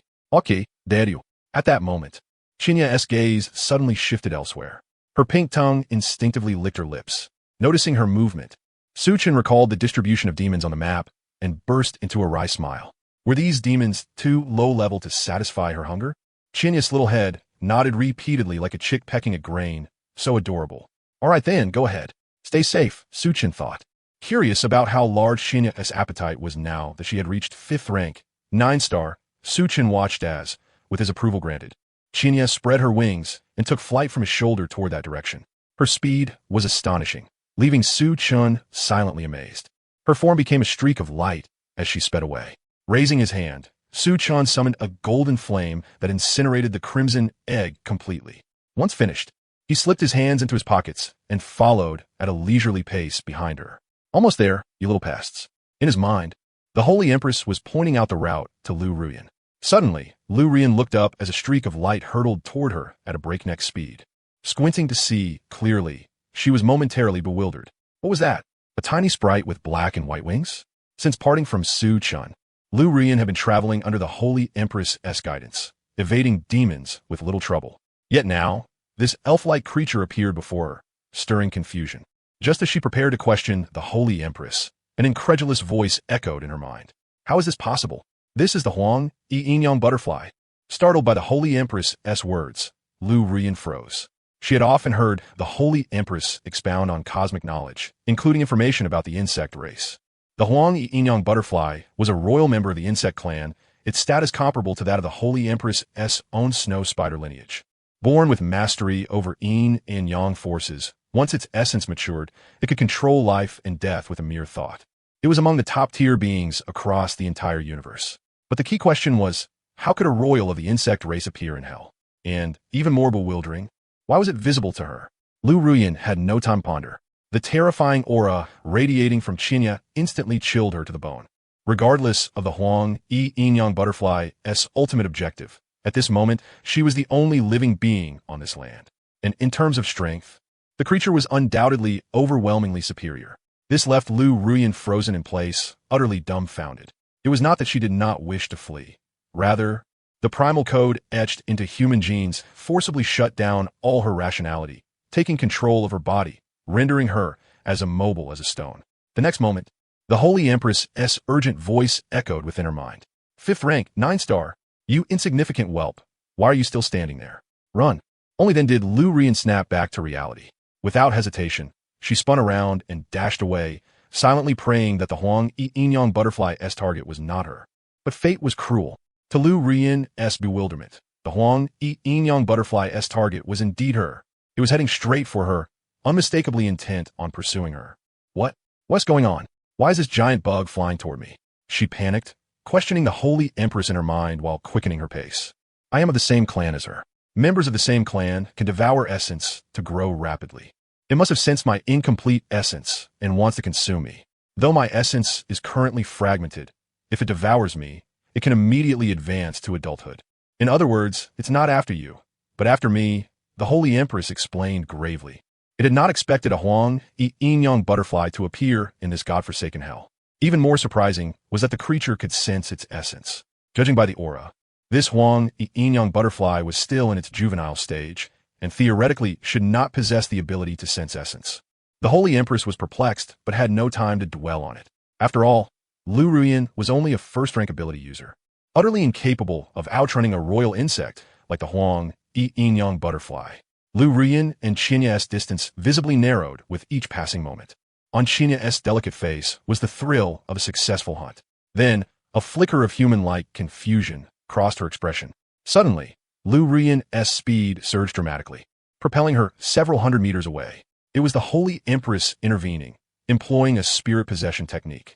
It temporarily took control of Lu Ruyan's body to shake off Chinya. If Lu Ruyan were allowed to fall into Chinya's maw, the consequences would be dire. she would be devoured utterly, bones and all, under the possession of the Holy Empress. Lu Ruyan's speed rivaled Qinya's. Thus, a chase ensued. Ruyan fled, Qinya pursued. Not far away, Su Chan materialized via teleportation, his expression peculiar. The prey Qinya had chosen was none other than Lu Ruyan, whom they had parted with not long ago. Yet, Lu Ruyan's speed was so formidable. A first rank being matching pace with a fifth rank, 9-star Qinya? Is this the power of the old master? The Smoke Emperor was truly terrifying beyond measure. Enough of this, better for me to handle it myself. Otherwise, who knows how much longer this farce would drag on. Just as Lu Ruyan's possession was about to falter, a figure suddenly materialized before her. Su Qin? Lu Ruyan was about to warn him to flee. Her lips had already formed the words. Yet Su Chan's voice stopped her in her tracks, forcing her to swallow her words. Qinya, don't pursue. This is one of us. Lu Ruyan was left utterly bewildered, frozen mid-run, her body still in motion. Seeing the terrifying butterfly behind her indeed halt its advance. She finally exhaled with a mixture of relief and lingering fear. Meanwhile, the Holy Empress raged in her mind. Is that brat crazy? That Emperor Inyang Moth is his pet? Why didn't he say so earlier? Damn it, I nearly died of fright. I thought I was about to be devoured. As for Su Chun, he offered Lu Ruyan an apologetic smile, contemplating how best to explain himself. Master Su, there is no need to say more. I'm not one given to curiosity. Seeing you here, I already knew you were no ordinary person. Therefore, your secrets need not be disclosed to me. Lu Ruyan's words made Su Chan feel somewhat embarrassed. After all, it was his pet that nearly turned her into a meal. They were peers, destined to cross paths again and again, unless he decided to eliminate Lu Ruyan here and now, which was simply unrealistic. They were not mortal enemies, and with the mysterious old man linked to her, failing to finish her off would only sow future troubles. It wasn't he worth the risk. Su Qin, unwilling to strain their relationship, quickly apologized. Sorry about that. I wasn't paying attention, and my pet caused you trouble. Lu Ruyan twitched at the corner of her eye. That was hardly just trouble. If Su Chun had been a moment later, she might have lost her life. Despite her inner grumbling, she still managed a faint smile. After all, that phrase one of us revealed at least a lack of hostility from Su Chun. No worries, Master Su. It's nothing serious, Lu Ruyan replied. Her words only deepened Su Chin's guilt. He casually produced a pill to restore spiritual energy and handed it to her. Lu Ruyan eyed the pill, about the size of a longan fruit, curiously. A faint fragrance emanated from it, and merely inhaling it seemed to replenish some of her depleted spiritual power. What was this? Damn, this is a third-grade spirit recovery pill. The Holy Empress's startled voice echoed in her mind. Though a basic-grade pill, such concoctions were rare treasures across the universe. Only great powers or specialized alchemical domains possessed the capability to forge them. And he just gave it to you? What a waste. An absolute celestial treasure. Realizing the rarity of the item in her hand, Lu Ruyan swallowed it without returning it to Su Chun. In her view, the fact that Su Chun took it out for her indicated he understood its value. There was no need to haggle or risk displeasing him. It was better to accept the favor outright, with the intention of repaying it later. Having this debt would give her a legitimate reason to approach Su Chun again in the future, perhaps inviting him to dinner as thanks for the pill. The pill dissolved instantly on her tongue. Lu Ruyan immediately felt a surging torrent of spiritual power, flowing gently through her parched meridians like a clear mountain stream. Within 2 breaths, her once exhausted spiritual energy restored to its zenith and even overflowed, propelling her from first-tier 3-star to first-tier 6-star. A single pill had elevated her by 3 stars. No wonder the Holy Empress had made such a fuss over it. Seeing this, Lu Ruyan wondered if she could ever repay such a monumental favor. Doubt crept into her heart. Nearby, Su Chan's expression was tinged with helplessness. On his shoulder, Qinya pouted in grievance, blinking her large eyes at him. It was both frustrating and headache-inducing. When it came to coaxing girls, Su Chan was utterly clueless, like a man with 7 of 8 orifices blocked. Sigh, what can I do? She is my kid. I have to appease her. Su Chen sighed softly. All right, Qinya, don't be angry. I'll take you out for a feast later, okay? Speaking gently, he coaxed the sulking Qinya on his shoulder. Only after Su Chan promised a grand meal did she relent, affectionately nuzzling his face. When Qinya's gaze swept over Lu Ruyan, it carried a trace of regret. Su Chan caught that look and rubbed his temples again. He truly feared Qinya might swallow Lu Ruyan when he wasn't paying attention. For Lu Ruyan's sake, he pondered seriously. Why don't you come with me? Otherwise, I'm afraid of another big blunder like this, Su Chan said after careful consideration. Qinya had just hatched, and his mission in hell had been accomplished. Once the Hell Key was fully charged, he would leave this place, having Lu Ruyin accompany him wouldn't be for long. Then I'll trouble Master Su, Lu Ruyin replied without hesitation. For her, forging a good relationship with Su Chun was a primary objective. Now that the chance to advance that goal presented itself, she would not let it slip. Su Chun could sense Lu Ruyin's intentions were not entirely pure, not malicious like Bai Lingxi's, but purposeful, albeit not harmful. In short, he found her rather peculiar, as if she approached him simply to get closer. Could it be that she fancied him? Though undeniably handsome, he doubted Lu Ruyin would be attracted to him merely for his appearance. Suppressing these strange thoughts, he focused on their task. The Hell Key still required 5 more charges to activate. It was unclear how much time had elapsed since Blue Star's departure. To avoid complications from the accelerated flow of time in the real world, he needed to hunt demons and return promptly. After confirming their route on the map, Su Chun, Lu Ruyin, Qinya, and a half-spider set forth on their demon-hunting journey. The blood-red sky exuded an oppressive atmosphere. Occasionally, a few stray demons appeared, all swiftly slain by Su Chun's sword. About an hour later, they arrived at their destination, the desolate borderlands on the western edge of the Hell Outer Layer Flame Demon District. To the east lay the core of the Flame Demon District, the Flame Nest capital. Su Chun speculated that the powerful high-tier demons, even the Flame Demon leader, resided in the Flame Nest capital. For now, as long as he refrained from provoking the capital, there should be no danger. Before them stood a tribal-like encampment, composed of numerous black stone huts. Around 40 humanoid demons moved about, far stronger than the previous demon dogs, roughly 5th tier in strength. The strongest demon was a 5th tier 9-star, acting as the chieftain. The rest hovered around 5th tier, with only the leader at 5th tier 9-star. The Holy Empress's disdainful voice echoed in Lu Ruyin's mind. 5th tier, back in my prime, a mere glance would have obliterated them all. Lu Ruyin's expression turned grave. She was only a 1st tier 6-star. Before a 5th tier, she was like an insignificant ant. With a casual kick, the opponent could easily crush her like a stray dog by the roadside. Yet, Su Chun's target was these 5th tier demons, a presence so unattainable to her, reduced to mere prey in Su Chun's hands. Could the disparity between people truly be this vast? Lu Ruyin couldn't help but harbor doubts within her heart. Intruding into the celestial domain, Lu Ruyin was about to speak but found herself dazed. There was no sign of Su Chun beside her anymore. Lu Ruyin? She was utterly dumbfounded. Mechanically turning her head, she saw Su Chun, possessed by angelic powers, gripping a golden longsword, suddenly appearing before a demon. A head rolled onto the ground, greenish blood spurting from the neck. Immediately afterward, Su Chun's figure darted ceaselessly among the demons. One by one, heads were severed by Su Chun's blade, flying through the air before tumbling to the ground. Meanwhile, Qinya perched on Su Chun's shoulder, indulging heartily in a self-service feast. Su Chun slayed demons. Qinya devoured them. Watching the battle, Lu Ruyin could barely discern Su Chun's movements. An angry roar thundered through the sky. Apart from the strongest chieftain, no demon remained alive in the arena.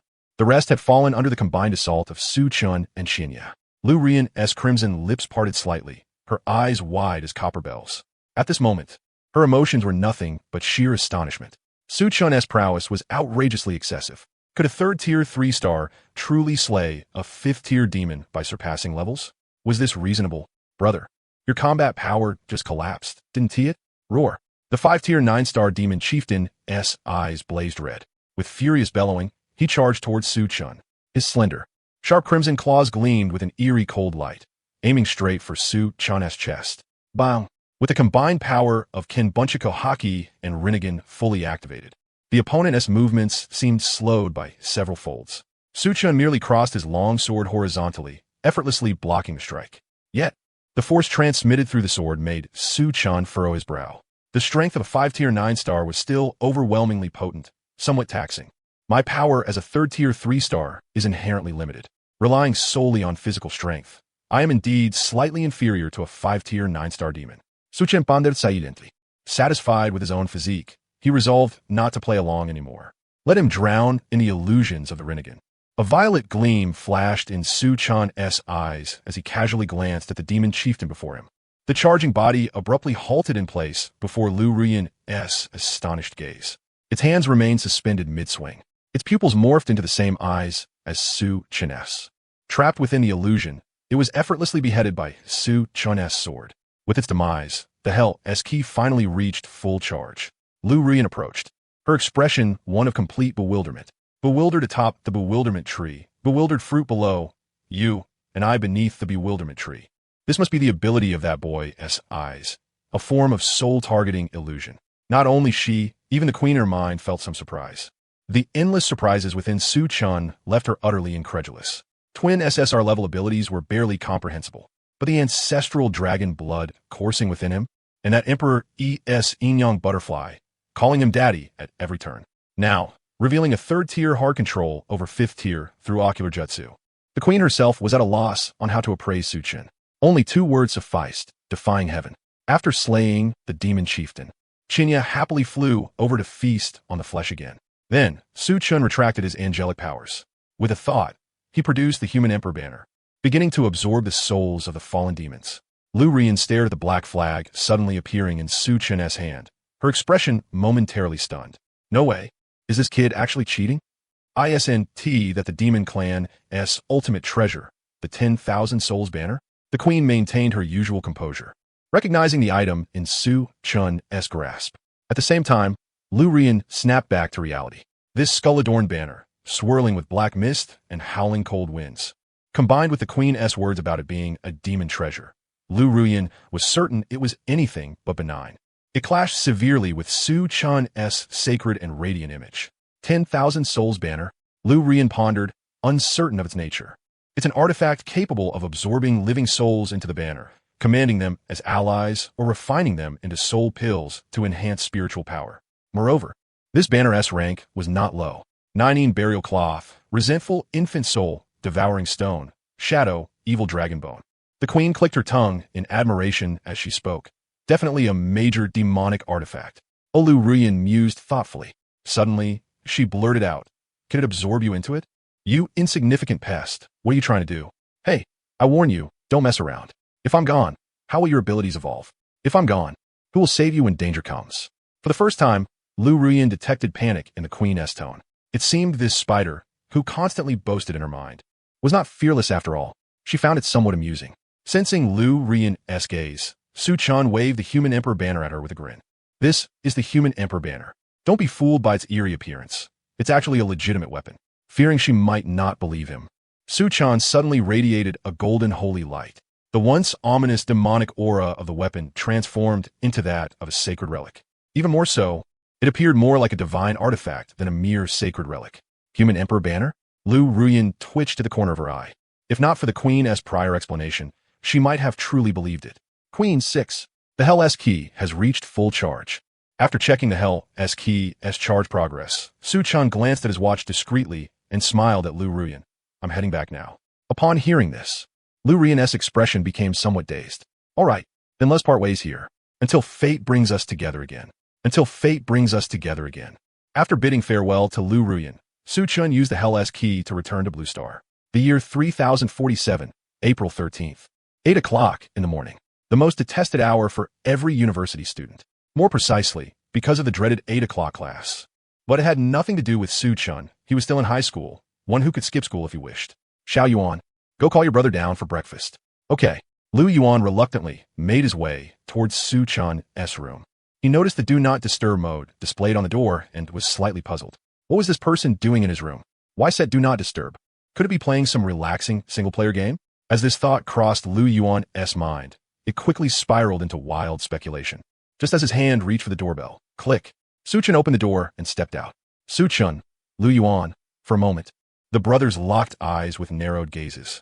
What is up, my foolish Odin? Su Chun was the first to break the silence. Time to eat. Lu Yuan spoke without waiting for Su Chun's response and turned to head downstairs. Leaning against the doorframe, Su Chun watched Lu Yuan's retreating figure. Something was off. Today, his Odin's demeanor was unusual. Judging by the emotional fluctuations, Lu Yuan was in an extremely embarrassed state. What could embarrass Lu Yuan so much? Caught doing something wrong? Or perhaps he thought he was doing something, but ended up doing nothing, leaving him awkward? Su Chun contemplated silently. Upon arriving at the dining hall, Lu Shuiying and Lu Xingchen were already waiting. Seeing Su Chun, Lu Shuiying smiled gently. Xiao Chun, why did you wake up so late today? Were you tired from training with the high priest yesterday? Come quickly. I specially had the kitchen prepare snow, deer vitality, soup to replenish your energy. Lu Shuiying was unaware of Su Chun's cultivation process. She only knew that Su Chun, who usually rose early, had overslept today. It was obvious without pondering. He must have been too exhausted from yesterday's training, hence he slept a little longer. No, it's just that I sense something within, and my realm has advanced. Su Chun smiled faintly, as the aura of a third-tier, 5-star cultivator radiated outward. After returning from the underworld last night, dawn was already breaking. After securing Chinya in the system space, he simply chose not to sleep and instead devoted himself to cultivating spiritual power. Under the torment of the high priest during the day and the accumulation from the angel's heart, the spiritual power within him had long reached the threshold for breakthrough. He resolutely pushed forward, leaping 2 stars at once. This was the reason he overslept today. Wow, Xiao Chun is truly remarkable. Lu Shuiying's emotional encouragement was perfectly delivered. Even Lu Xingqian's eyes brimmed with admiration. Only Lu Yuan wore a look of profound disappointment. After breakfast, Lu Yuan still hurried enthusiastically to school. Su Chun could not fathom how anyone could be so delighted to attend school. He neither understood nor questioned, but simply respected. Was this the power of love? Love makes one foolish. Ahem, digressing here. Su Chun walked to the sacrificial hall with an expression of utter existential despair, ready to endure today's share of torment. Upon entering the training ground, he found Lu Mengli already waiting. Sorry to keep you waiting. I broke through my realm this morning, so it took a bit longer. Su Chen explained. Lu Mengli waved nonchalantly, gripping her wooden sword and swinging it at Su Chun. No worries, come on. Okay, Su Chen charged forward, officially commencing his beating session. At 6 o'clock in the evening, in a mimicry training zone, Su Chun, battered and bruised, sat cross-legged, his body engulfed in roaring golden flames. The environment was a simulated famous volcano, Mount Fuji. He sat at the crater's edge, waves of intense heat washing over him. The air was saturated with abundant fire element spiritual energy. Because it was a volcano, the spiritual energy was especially wild and fierce. Under the guidance of the 12-winged angel and the Rinnegan, spiritual energy continuously surged into his body. After being tempered by the golden flames, it transformed into a gentle spiritual power that could be stored within, controlled by Su Chun's soul power at the heavenly realm. The embryonic form of a 6th spiritual meridian slowly began to take shape within him. At this pace, it would be fully developed in a few days, and he would officially enter the 3rd-tier, 6-star realm. Exhaling deeply, Su Chun rose to his feet. However, he still had an important matter to attend to. After bidding farewell to Lu Mengli, he arrived at his private parking lot, roughly the size of a soccer field, with only one car parked inside. It was a streamlined, purple sports car, adorned with a custom-painted Jengar-themed body wrap. From a spatial ring, he retrieved the matching custom Jengar car key. Pressing it lightly, a deep engine roar echoed through the parking lot, and the scissor doors slowly opened. This was a gift from Lu Yuan in his own name, a bespoke sports car. The color scheme, body wrap, and interior were all tailored to Su Chun's preferences. There was even a small AI companion on board, with an intelligence level of 5, capable of effortless autonomous driving. Judging by the specs, the car was worth about 25 million daxia currency units. It might be insignificant to the Lu family, but this car was purchased by Lu Yuan from his personal funds, without spending a single cent from the family coffers. It was clear that Lu Yuan was very fond of him. A car worth over 20 million just given away. What else could be said? They were brothers, after all. Su Chen admired the purple sports car more and more, a smile blossoming on his face. Deep inside, he felt immense satisfaction toward Lu Yuan, this generous benefactor. With such a brother, what more could one ask for? He mused. Having finished his reflection, Su Chun settled into the car. His eyes took in the purple-themed decor he so favored. A translucent figure materialized. It was the artificial intelligence Xiao AI. Upon reaching level 5, the AI gained a virtual physical form. This Xiao AI was just one among many sub-entities. Xiao AI, head to Imperial University affiliated high school. Got it. Xiao AI received. With a thunderous roar, the engine ignited, and the purple sports car sped away, soon vanishing into the underground parking lot. At 6:20 in the evening, at Imperial University affiliated high school battle arena, following the recent awakening of supernatural powers, the entire senior class, under their teacher's guidance, gathered for combat training. The level of supernatural ability was innate, but personal strength was far from static. Physical fitness and combat experience were crucial factors in battle. Within the arena, one clash followed another. The final match was between Lu Yuan and Qin Fan. The homeroom teacher of Class 1 announced loudly. As his voice fell, the entire battlefield fell silent. Then whispers erupted. Huh? Qin Fan? Didn't he fail to awaken any supernatural power? His combat record has always been at the bottom. Yeah, that's him. When no one had awakened powers, he was firmly first in the grade, constantly outshining Lu Yuan. Now Lu Yuan has awakened an SSS level power. But Qin Fan still hasn't awakened anything. It's strange indeed. He is from the Qin family, yet failed to awaken supernatural powers. Not just the Qin family. No one in this world has ever failed to awaken powers. He is such an anomaly. Doesn't that make him a powerless waste? Utterly devoid of spiritual energy? Yeah, luckily he has a family head father. Otherwise, Imperial University affiliated high school would have kicked him out long ago. Qin Fan was usually admired by many girls for his handsome appearance and top academic standing, ranking first in the grade. As a result, he topped the school's most handsome student list. Now that Qin Fan was ruined, it gave these petty rivals ample opportunity to mercilessly mock him. Qin Fan was the once genius student of Imperial University affiliated high school, the youngest son of the Qin family head and the senior class as top scholar. He and Lu Yuan were once hailed as the school's twin stars. But at the recent supernatural awakening ceremony, he failed to manifest any power.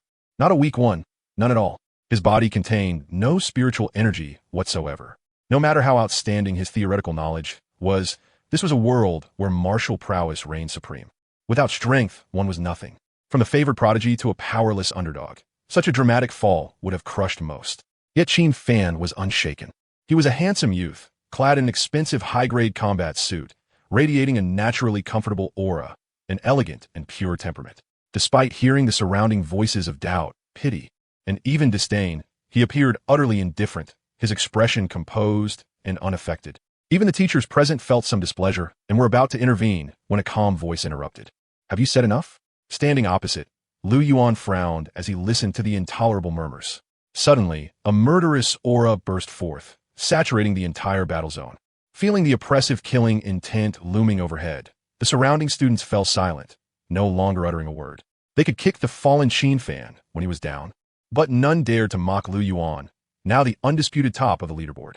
With the atmosphere cleared, Lu Yuan turned his gaze toward Qin Fan nearby, cracked his knuckles with a series of bone-cracking sounds, and smiled.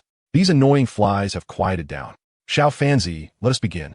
A faint trace of helplessness flickered across Qin Fan's delicate visage. In his heart, he understood that Lu Yuan's actions were meant to aid him.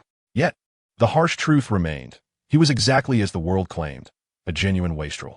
Apart from the knowledge stored in his mind, his physical combat capability was virtually non-existent.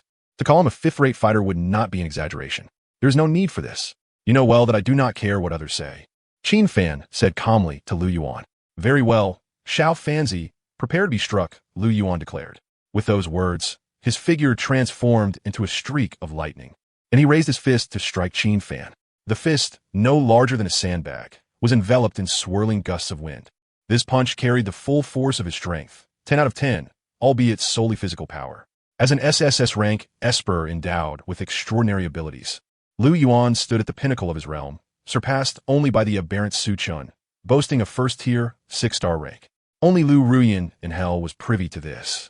Aside from Su Chun, even without invoking his supernatural powers or spiritual energy, his innate attributes were incomparable to those of ordinary peers, let alone to someone like Qin Fan. Utterly devoid of spiritual power, Lu Yuan feared that this punch might kill Qin Fan outright. If not for their amicable bond and his knowledge of Qin Fan's stubbornness, he might have held back some of his strength during the fight. Feeling the overwhelming force behind the blow, Qin Fan's expression remained unchanged as he raised his fist and struck back. Bang! The collision of fists sent a figure hurtling backward. As expected, it was Qin Fan who was flung through the air. He collapsed onto the ground, blood spilling from his mouth, his right arm hanging limp and powerless. Lu Yuan's punch had shattered the bones in his right hand beyond repair. The outcome was decided.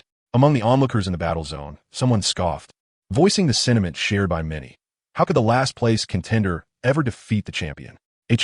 Lu Yuan's gaze snapped toward the speaker, his countenance darkening as he enunciated each syllable. Lin Luo Tian, are you courting death?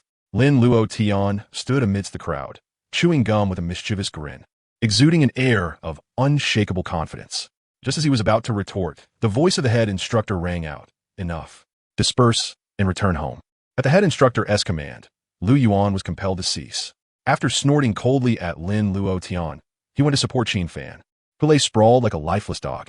The others dispersed, each returning to their own homes, seeking their mothers, or for those without mothers, left to their own devices. At that moment, the school medic Nan Gongshui approached. She looked down at Qin Fan's battered form with a hint of regret in her eyes. She was well aware of Qin Fan's background and had held high hopes for the prodigious youth. Yet, the once promising genius had become a waste, an unprecedented esperless individual. Nan Gongshui sighed silently within her heart. She was not alone. The teachers at the school had all placed great faith in this gifted student, anticipating his awakening of supernatural powers and meteoric rise. The greater the hope, the deeper the disappointment. Alas, suddenly, behind Nan Gongshui, a green swan materialized, her esper, an S-rank animal class ability known as the Emerald Swan, renowned for its potent healing powers. This was the very reason she served as the school medic. A green orb brimming with vitality slowly merged into Qin Fan's body. In the blink of an eye, he transformed from a near-death state to one of vigorous health. Even the shattered bones in his right hand were fully restored. Qin Fan, although my esper can heal your wounds, the pain in your body is real. There is no need to seek further suffering, Nan Gongshui said, then turned away without waiting for a response.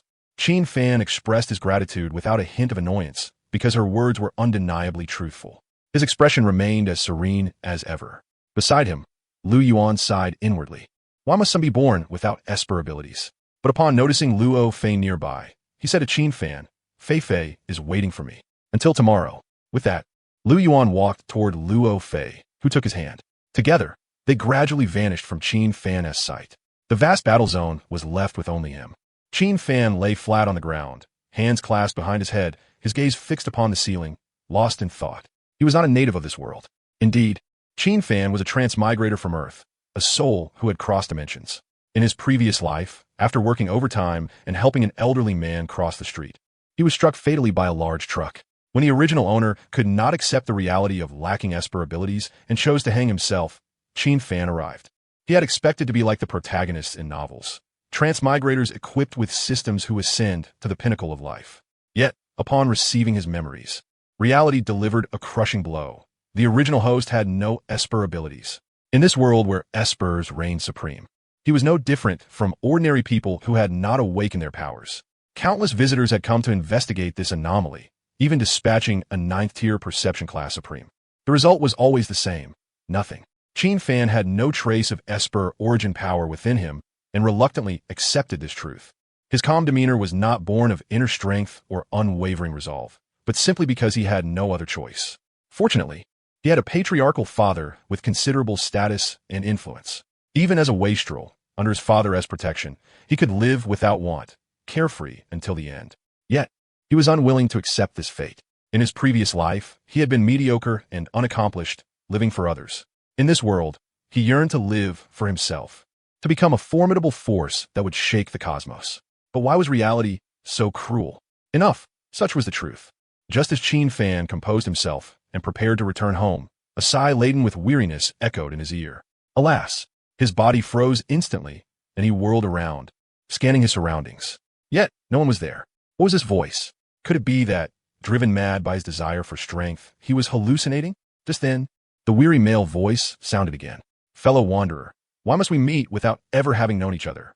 The words caused Qin Fan's breath to catch, his eyes widening in astonishment. A line of poetry from the Song of the Pipa. A tempest of emotions surged within him. He had not been in this world for just a day or two. He knew well that the classic cultures of Earth did not exist here. Hence, Qin Fan was eager to discover the identity of the voice's owner and why he possessed knowledge of Earth's unique cultural heritage. Just as Qin Fan opened his mouth to inquire, the familiar voice echoed once more. Simultaneously, Qin Fan found himself paralyzed, motionless. Not only him, but everything around him was frozen in time. What tremendous power was this? Wanderer afar, you and I are both ordinary people in this foreign world. My name is by Nanshan, known to the outside as the King of Truth. If you refuse to accept mediocrity and wish to grow stronger, then accept this gift from me.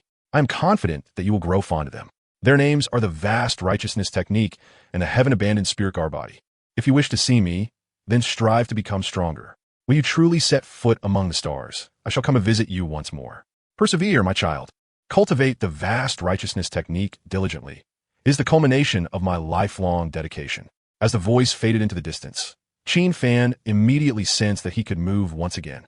A sacred tome, radiating with golden light, materialized out of thin air and slowly merged into his mind.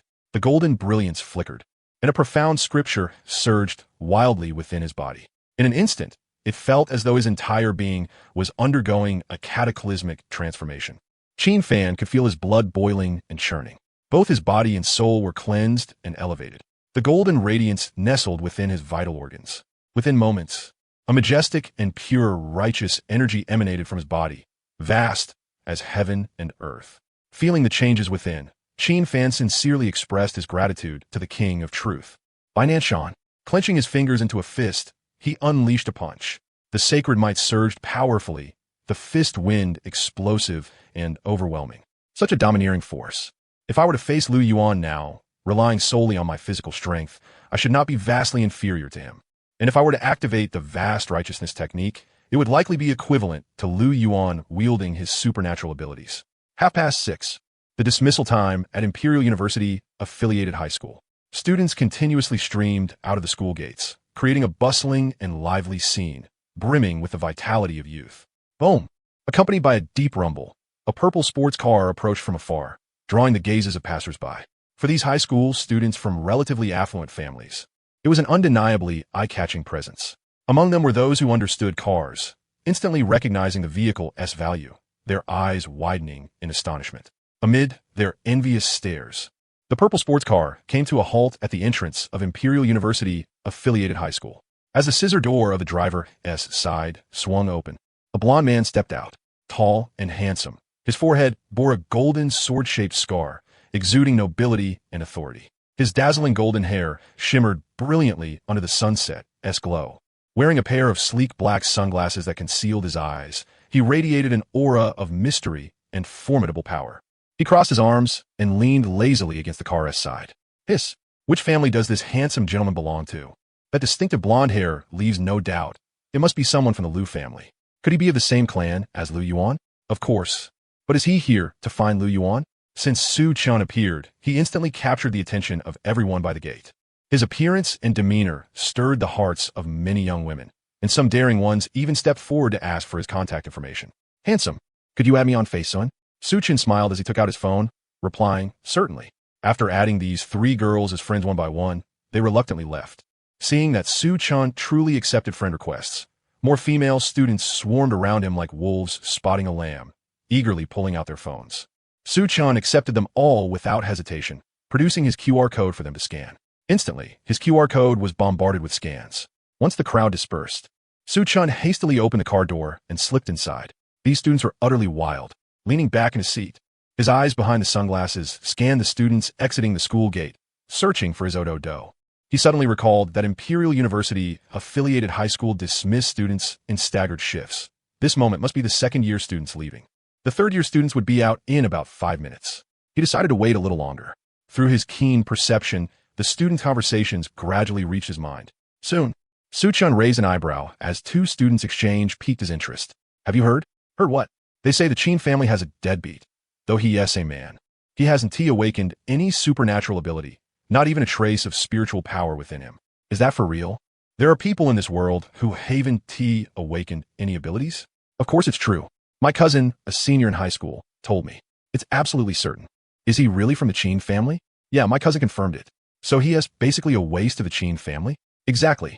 Such conversations initially met with skepticism, but once a senior student confirmed them, the rumors spread like wildfire. A vague feeling stirred in Su Chun's heart. Could this be another exceptional individual akin to a protagonist? No supernatural ability, no spiritual power, an existence that should be a rare exception. Isn't that treatment reserved solely for protagonists? As for the label waste, he regarded it as a joke.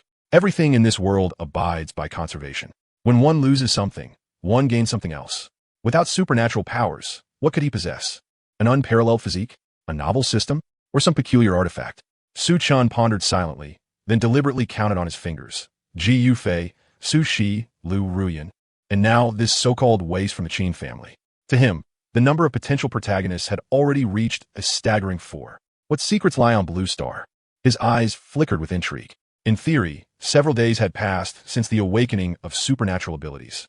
For such a rare exception, especially one from the Qin family. Shouldn't someone have investigated him? Why had no news leaked out? Were it not for Su Chan's visit to Imperial University affiliated high school today, he wouldn't even know this character existed. After a moment's thought, Su Chan roughly guessed the reason. The Qin family was a prestigious and noble household in the Great Xia. Having such an exception member would somewhat tarnish the family's reputation. Likely, they had suppressed the news to maintain silence and sought a solution within these days. In Su Chan's view, there were only two ways to resolve this. Either eliminate the problem's root by erasing this person or find a method to awaken his supernatural ability. Then, the rumors would naturally dissipate.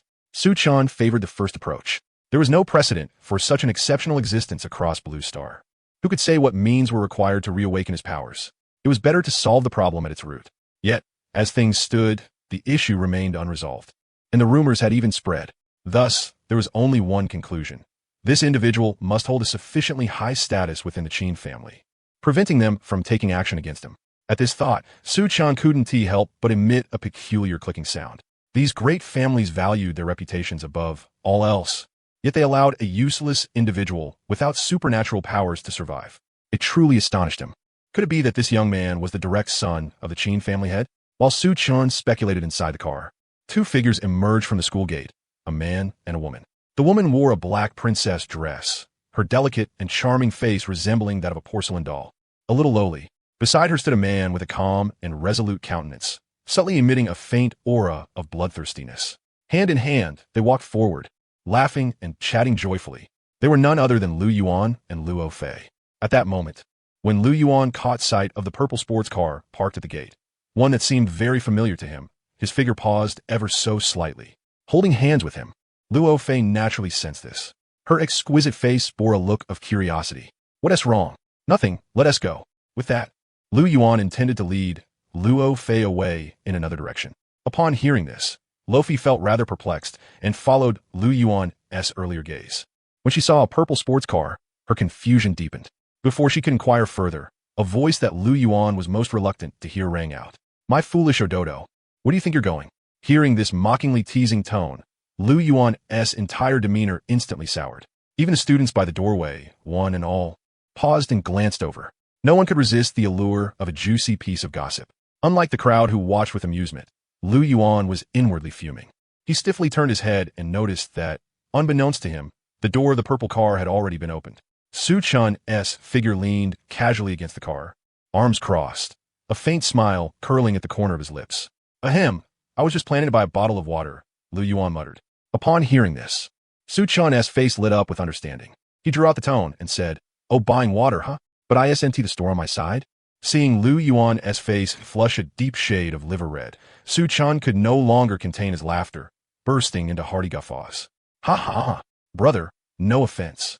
But you're really something. If you want to date, just date. What? You're afraid I'll catch you red-handed. Besides, I never said I disapproved. Su Chan's laughter was infectious. The crowd at the entrance joined in. Even Luo, who was holding hands nearby, couldn't help but cover her mouth and chuckle softly. Lu Yuan felt utterly ashamed, his already crimson face deepening in hue. He cleared his throat twice, his expression sour, and asked the still-laughing Su Chan, Enough. What did you come to see me for? Of course, to take you home. Su Chan replied, stifling his laughter as he slid into the car and closed the door. With a roar, Su Chan floored the accelerator, positioning the car right in front of Lu Yuan. He lowered the window and waved at Lu Yuan, speaking without giving him a chance to respond. Get in. Not allowing any hesitation, Su Chan lowered his sunglasses, revealing those imposing violet eyes, and continued, My father sent me. You understand what that means, right? At the mention of Lu Xingchen, Lu Yuan immediately suppressed all dissatisfaction and refusals. Though he was love-stricken, he was not a fool. He understood the gravity of the situation.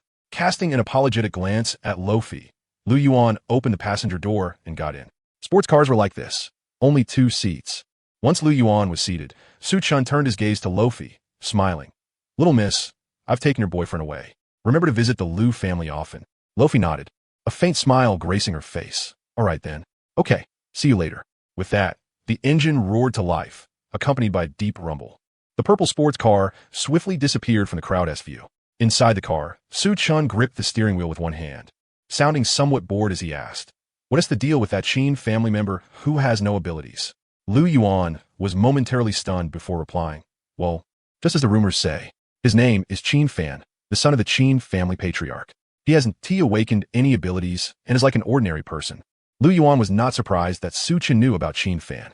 The matter had spread throughout the school. It was only natural Su Chen heard about it at the gate. After hearing this, Su Chen thought quietly, as expected, just as he had guessed. Qin Fan held a notable status and position. So, does he have anything special about him? Su Chen pressed, cutting to the chase. Lu Yuan pondered briefly and said seriously, "He is exceptionally handsome."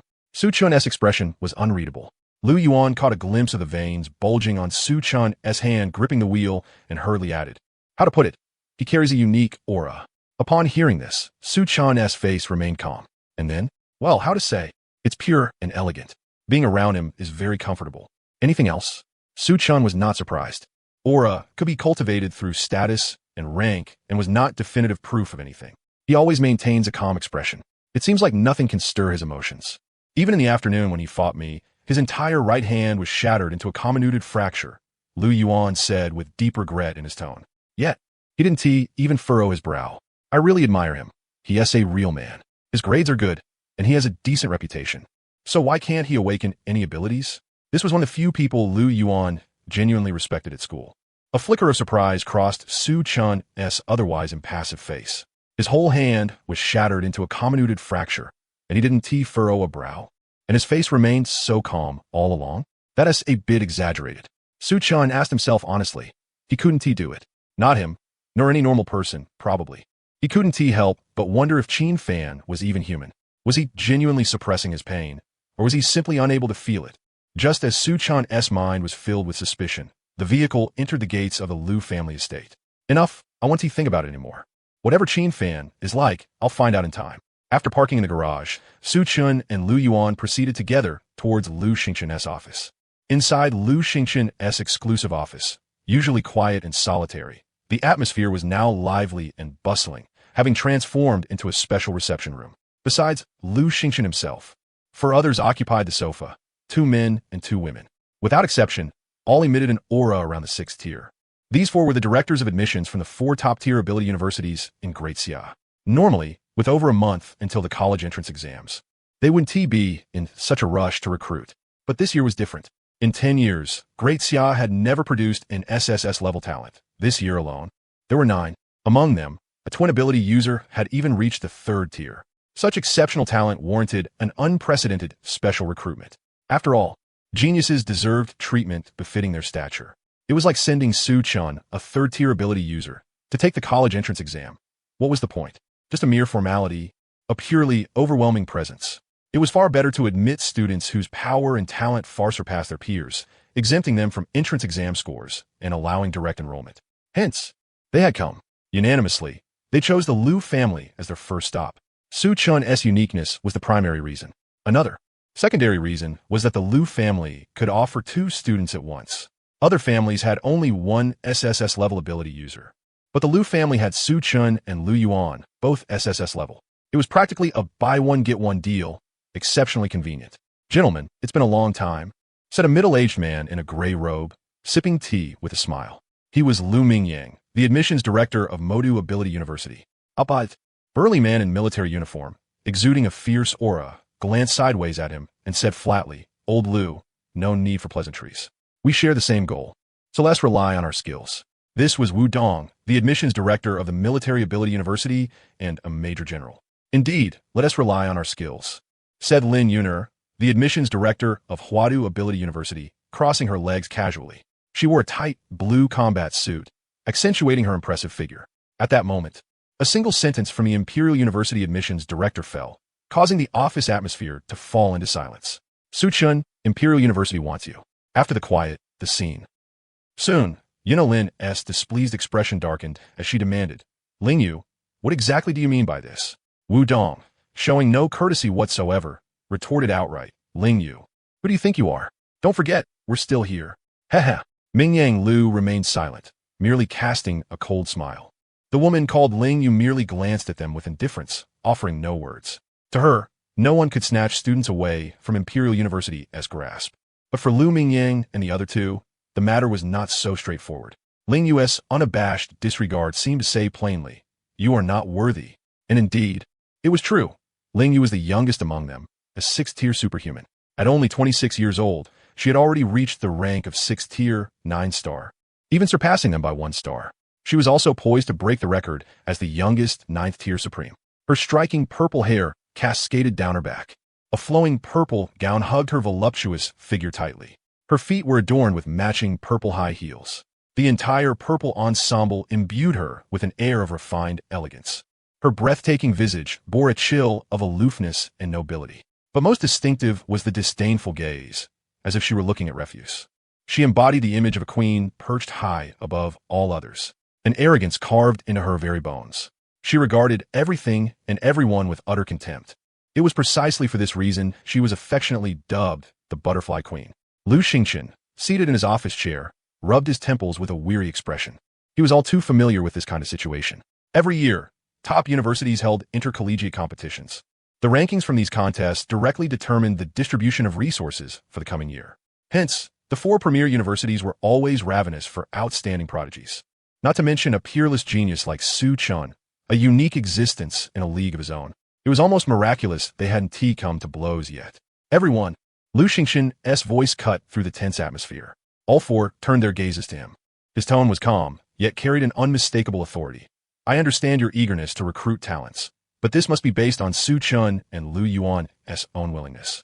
If they are unwilling, I hope you will not coerce them. As his words fell, a pressure befitting a 7th-tier sovereign enveloped the group. Only then did they realize this was not their territory. Of course, Ming Yang Lu forced a laugh. He looked at the much younger Lu Xingchen with a mixture of deep caution, envy, and reverence. 7th tier, reaching this realm truly meant stepping into the domain of high-tier superhumans. It was a metamorphosis from mortal to spirit, a qualitative transformation triggered by spiritual power. Although Lu Xingchen had only recently attained 7th tier, 1 star, if it came to a fight, even if the 4 of them joined forces, they would not be a match for him. Such was the comprehensive dominance of a higher tier over a lower one. Not to mention Lu Xingchen himself was an SSS class superhuman. Among the 4, only Ling Yu was SSS class. The others were S-class or SS class. If they provoked Lu Xingchen's wrath, losing 2 prodigies would be the least of their worries. Whether they could walk away unscathed was the real concern. Though Lu Xingchen could not kill them, he could certainly detain them and demand concessions from their schools. After all, they were the ones who forced the issue first.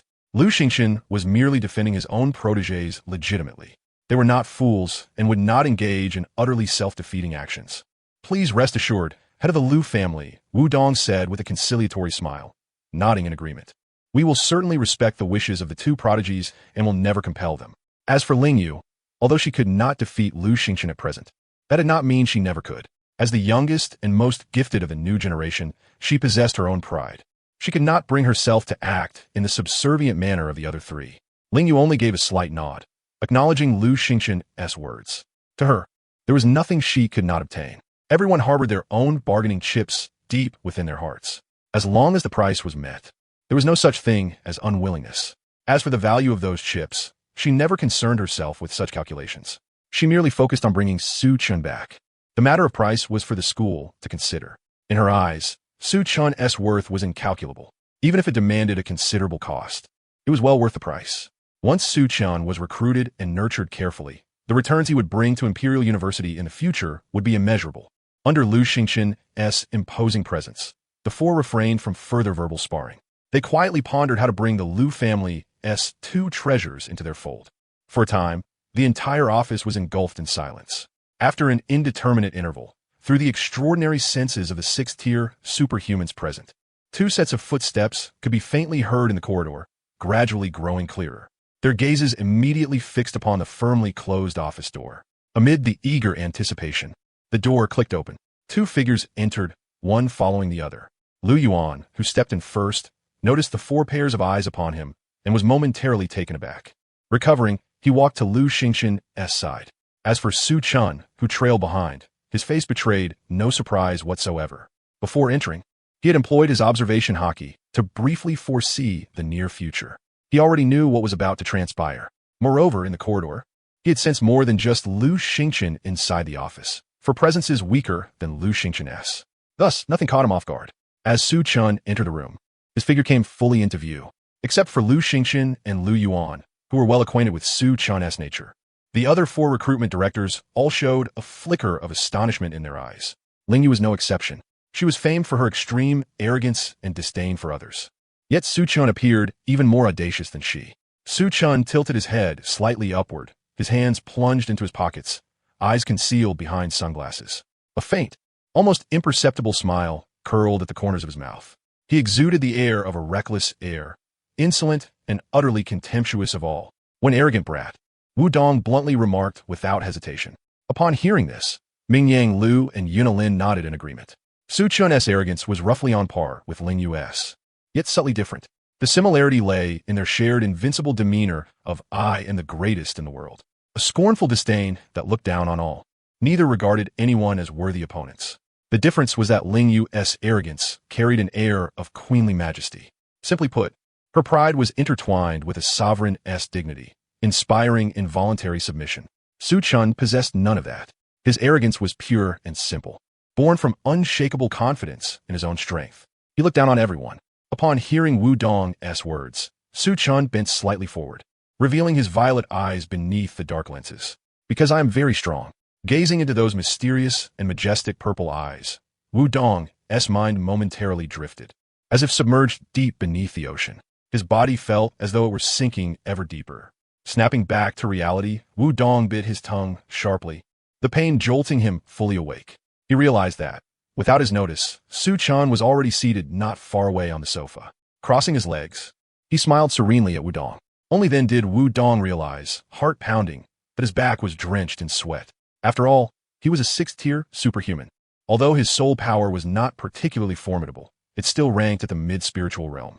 Yet, this young man, who had just arrogantly declared himself a madman, with merely a single glance, nearly ensnared this 6th-tier, 8-star psychic in a state of utter despair. Admittedly, he barely managed to regain his composure through sheer battlefield instinct. But the battlefield offers no luxury for hesitation. In the blink of an eye, victory and defeat are decided, life and death sealed. This demonstrated that as long as Su-chun so desired, he could effortlessly extinguish a 6th-tier psychic with weak soul power. More astonishingly, even a 7th-tier sovereign, if unaware, would likely fall victim to Su-chun's counterattack. What a terrifying pair of eyes. This observation did not come from Wu Dong, but from the astonished Lu Mingyang standing nearby. Lin Yun equally covered her reddened lips in disbelief. Even Ling Yu, usually haughty and disdainful, now showed a trace of surprise in her gaze. Not to mention these outsiders, Lu Xingqian and Lu Yuan standing beside them were equally dumbfounded. For Lu Xingqian, this was genuinely the first time he had witnessed the horror of Su-chun's eyes. Lu Yuan had been fortunate enough to glimpse them once when Su-chun had just completed his evolution, but at that time he had not given it much thought, merely attributing it to the gap in their realms. Who could have anticipated that Su-chun could forcibly control a 6th-tier, 8-star being while crossing 2 major levels? It defied all logic. No, it did not merely defy logic. It was utterly beyond reason. Which benevolent 3rd tier could exert such control over 6th tier? Though such ocular control is generally linked to soul power, Su-chun was still an 18-year-old student. Even if his soul power was strong, how strong could it possibly be? Could it reach the heavenly realm? Instinctively, they attributed this feat to the overwhelming power of his eyes, subconsciously disregarding Su-chun's own soul power level. Yet, how could eyes be so powerful without seeming outrageous? They yearned to ask the administrators of Blue Star Online. Su-chun's character was excessively overpowered. Could one even play the game if he was not nerfed? Sensing the office atmosphere had grown unnaturally quiet, Lu Xingqian addressed Su-chun and Lu Yuan. Xiao-chun, Xiao Yuan, allow me to introduce these 4 gentlemen. They're the distinguished professors from the 4 top universities of Greater Xia. They have come here for you, hoping to recruit you as special admissions in advance. At Lu Xingqian's introduction, Su-chun and Lu Yuan immediately realized the stature of these 4 men. "Greetings, professors," Lu Yuan said respectfully. He could feel the intense aura of danger emanating from these teachers. Su-chun, however, remained indifferent. Removing his sunglasses, he appeared to unleash his true nature, lounging lazily on the sofa without the slightest trace of reverence toward them. Yet, the professors bore no resentment. Geniuses were entitled to their own treatment, especially after witnessing Su-chun's violet eyes. Now, they only wished to bring this peerless prodigy back with them as soon as possible. Lu Mingyang, the admissions director of Moda University, breathed heavily, his gaze burning with fervor as he took the initiative to speak. Su-chun, if you join Modi University of Psychics upon enrollment, we will reward you with 10 million greater Xia coins, along with a custom-made SSS-grade equipment set. Furthermore, during your 4 years at the university, all the cultivation resources and combat skills you require will be provided to you free of charge. Lu Mingyang's words marked the opening salvo of this fierce recruitment battle. A dispute erupted. 10 million greater Xia coins? A tailor-made SSS-grade equipment set? For years' worth of cultivation resources and combat skills for free? Lu Yuan, utterly unimpressive, let out an exclamation. Even Lu Xingqian, a seasoned veteran, could not help but gape. This was as if money held no value. A custom-made SSS-grade equipment set alone was worth over 50 million. The cultivation resources and combat skills over 4 years were priceless treasures to psychics, rare beyond measure. By comparison, the 10 million greater Xia coins seemed the least valuable. Yet, these conditions, when revealed to the outside world, would drive countless psychics mad with desire. Su-chun, however, did not even bat an eyelash. Without a moment's hesitation, he turned his gaze toward the next professor. Seeing Su-chun's dissatisfaction with his offer, Lu Mingyang's expression darkened. This was his best offer. He could not lower the resources allocated to other students for just one individual. After all, each school's yearly resources were fixed. If one student received more, another had to receive less. Lin Yuner noticed Su-chun's glance toward her and adjusted her expression. She offered a sweet smile and spoke with particular softness. Su-chun, if you come to Huadu University of Psychics, we can offer you everything Modi University can provide. Additionally, we will grant you an extra 10 million greater Xia coins annually and a custom-made SSS-grade equipment set. After Lin Yuner's words, a subtle change flickered in Su-chun's usually unchanging eyes. He did not look toward the next professor, but instead fell into brief contemplation. Nearby, Wu Dong, who had just recovered from Su-chun's gaze, silently exited the group chat. The word military signified everything. Unlike Lu Mingyang and Lin Yuner, he could not promise Su-chun exorbitant conditions. In the military, everything started from zero, entirely relying on oneself. To obtain cultivation resources and combat skills, one must kill beasts on the battlefield or complete assigned missions to earn merit points. Those merit points could then be exchanged for cultivation resources, combat skills, or custom equipment. Initially, Wu Dong had only a tentative hope, but upon seeing Su-chun, he firmly concluded that Su-chun would never choose the military psychic university. Given Su-chun's personality, as volatile as Ling Yu's second generation, it was clear he was ill-suited for the military. Lu Yuan, on the other hand, seemed a perfect fit. Their vibes matched well. No further consideration was necessary. At this moment, Ling Yu, who had been observing silently, could no longer contain her impatience. She was not a patient person by nature. It was already remarkable that she had restrained herself to wait for Su-chun and Lu Yuan to arrive at the office. If not for this being the Lu family's domain, she would have bound Su-chun on the spot, let alone wait for the 2 other useless individuals to speak. When Su-chun's gaze met hers, he was momentarily taken aback. A woman somewhat akin to himself. Earlier, he had been too busy showing off to notice her. Su-chun inwardly muttered, "This is bad." This woman perfectly struck his type. However, type aside, if she could not offer terms he found satisfactory, Su-chun would simply let her sleep a while. After all, being interrupted without cause was somewhat irritating. Still, since she fit his taste so well, he might as well give her a little lesson. Su-chun rose and approached Ling Yu. A faint, mischievous smile tugged at the corner of his mouth. Yet Ling Yu's haughty, contemptuous gaze remained unchanged, quietly observing him. Su-chun bad no heath. He stroked his chin, scrutinizing Ling Yu carefully. Suddenly, he leaned close to her ear, lowering his voice to a teasing, audacious tone, and spoke affectionately. "You have good taste. Just like me. I admire you." Silence. Deathly silence.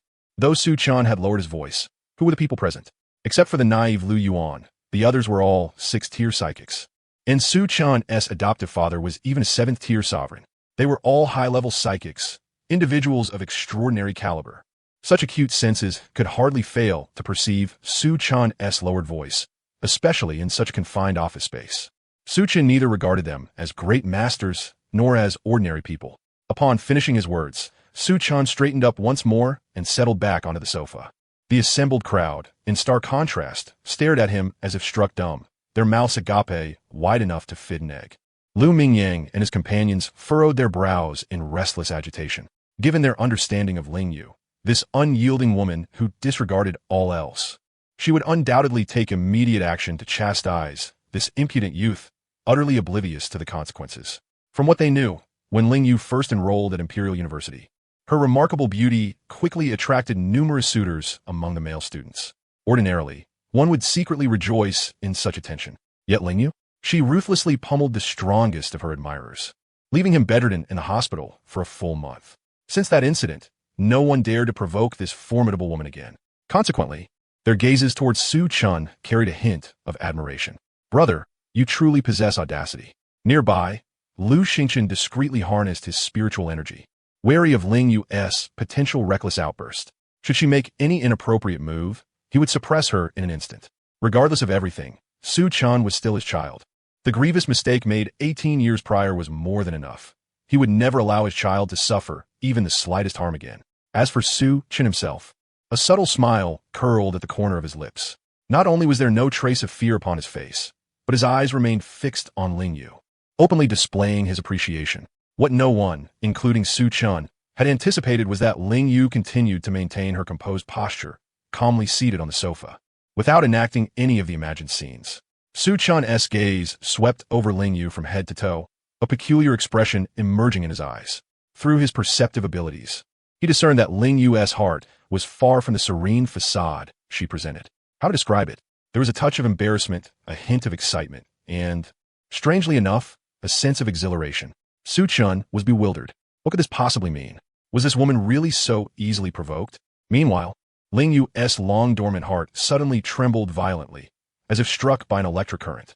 What on earth was this youth doing? Her mind seemed to crash and overload like a malfunctioning CPU. Su Chun's brazen words, demeanor, and actions should have ignited her fury, compelling her to deliver a severe reprimand. Yet, as he whispered into her ear, the faint warmth mingled with audacious teasing felt like a subtle electric current that coursed through her body, instantly rendering her limbs weak and pliant. This sensation was entirely new to her, remarkably strange, since no one normally dared approach her, lest they be met with a brutal beating. Today was an exception, and she had never expected Su Chun to possess such boldness. Had he never heard of her fearsome reputation? Under the stunned gazes of all present, Ling Yu's eyes quietly locked on Su Chun's. There was none of her usual disdain, condescension, or contempt. Instead, her gaze bore an enigmatic peculiarity, stirring a complex emotion within her.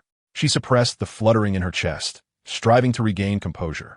Yet her eyes remained fixed unwaveringly upon Su Chun, unable to look away.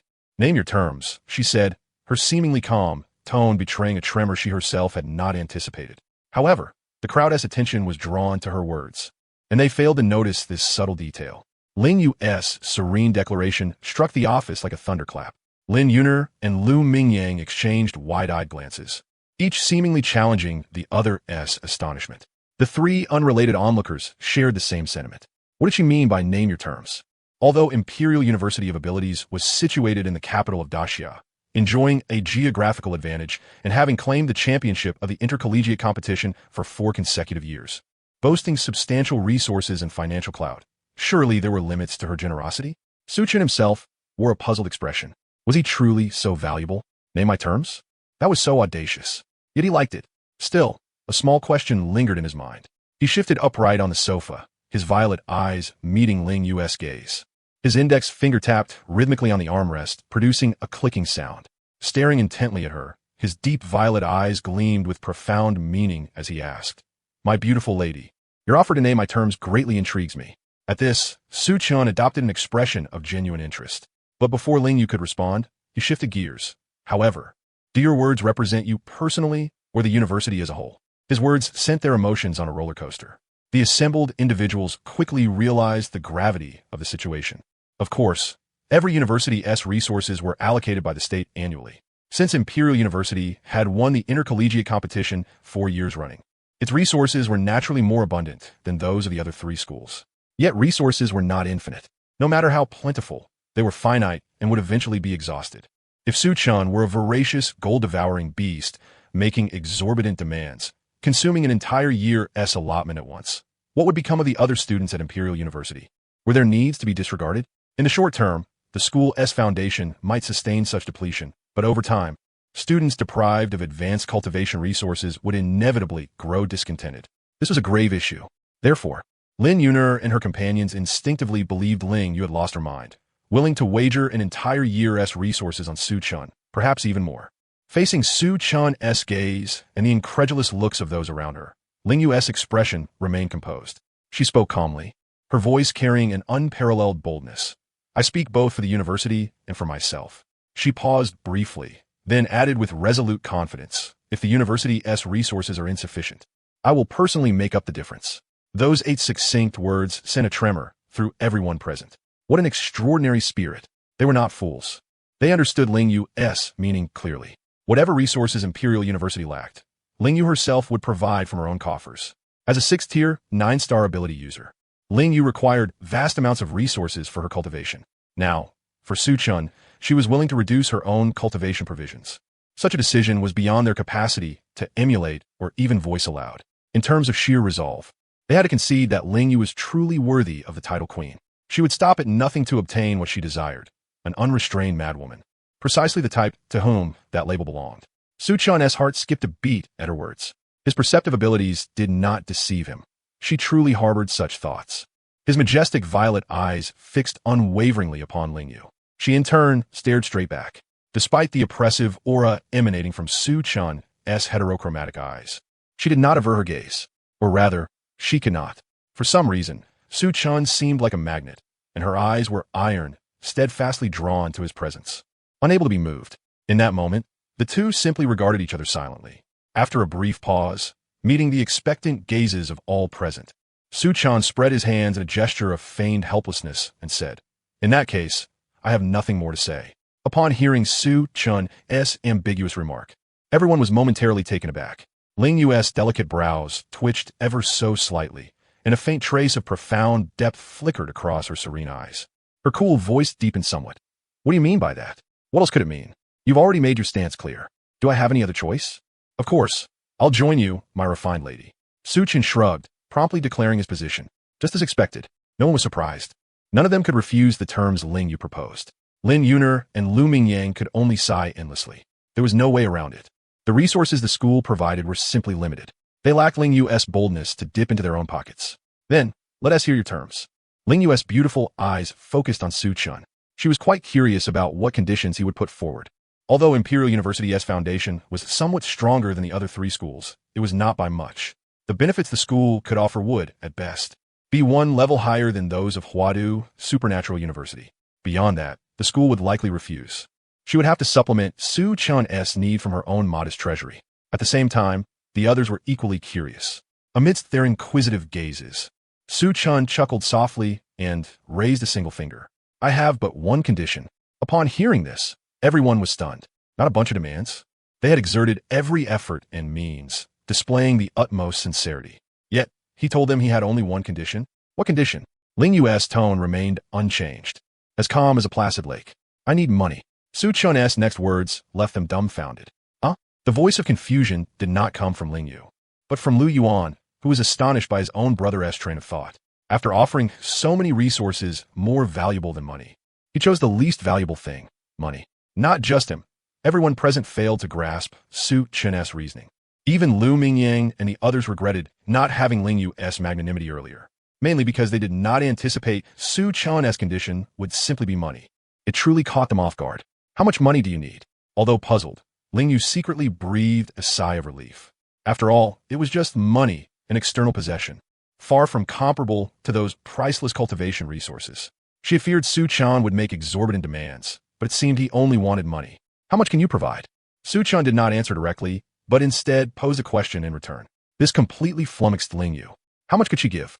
Was Su Chun really just after money? The expressions on the others' faces turned vacant. They began to suspect Su Chun had lost his mind. Lu Mingyang and the others looked dazed. They had thought Ling Yu was the mad one, but now it seemed Su Chun was no better, rejecting cultivation resources to ask for money. As they quietly lamented, Ling Yu roughly calculated in her mind and then carefully chose her words. 50 million? Su Chun shook his head with a smile. Not enough. How about 100 million? Ling Yu was not surprised by Su Chun's refusal. He did not want resources, only more money. This was reasonable and acceptable in her eyes. However, 100 million daxia currency was already all the liquid funds she had at hand. Any more than that would require converting school credits into daxia currency. Jumping from 50 million directly to 100 million startled Su Chun. Damn, 100 million? Just like that, a 50 million increase? A wealthy woman, with so much money, He was confident he could draw colorful prizes. There was always a chance to win colorful prizes. If luck was insufficient, he could make up the numbers by sheer attempts.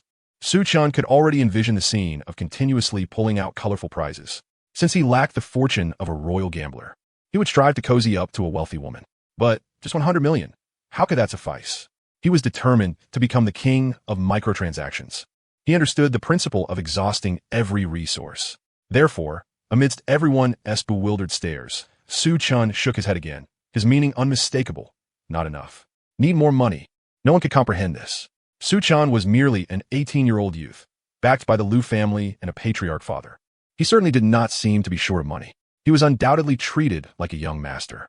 Yet, he still wanted so much money. Why? Everyone was puzzled, everyone bewildered, yet everyone respectful. Geniuses must have quirks beyond the ordinary.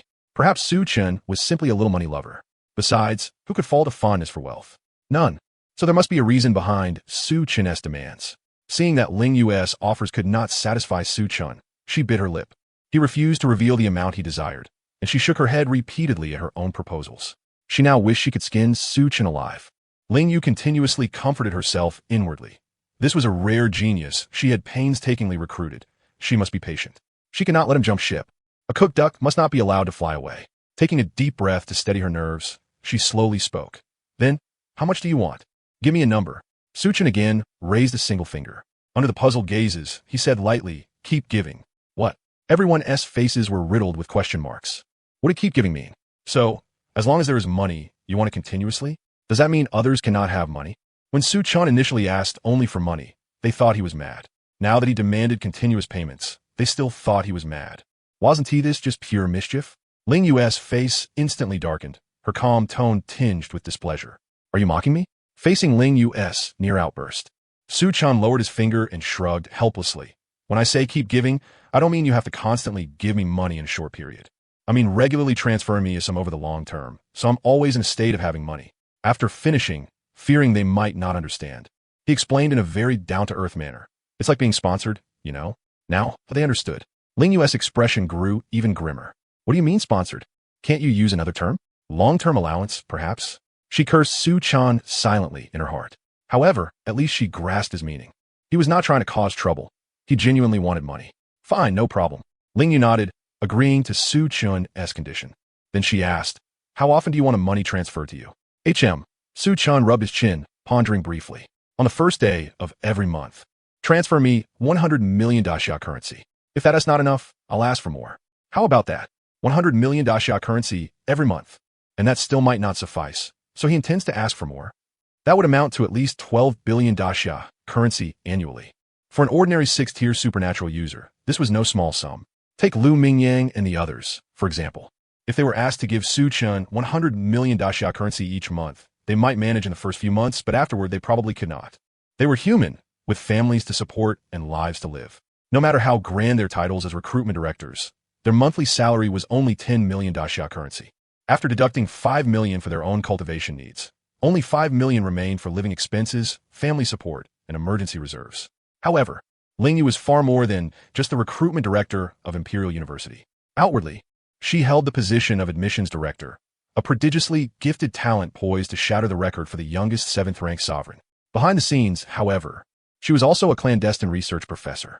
This dual identity was classified as an S-level secret within the Imperial Capital University of Supernatural Abilities.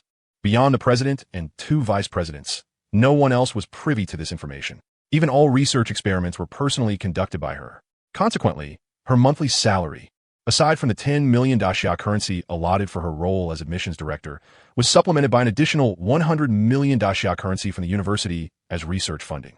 Should her research yield results, she would receive further rewards.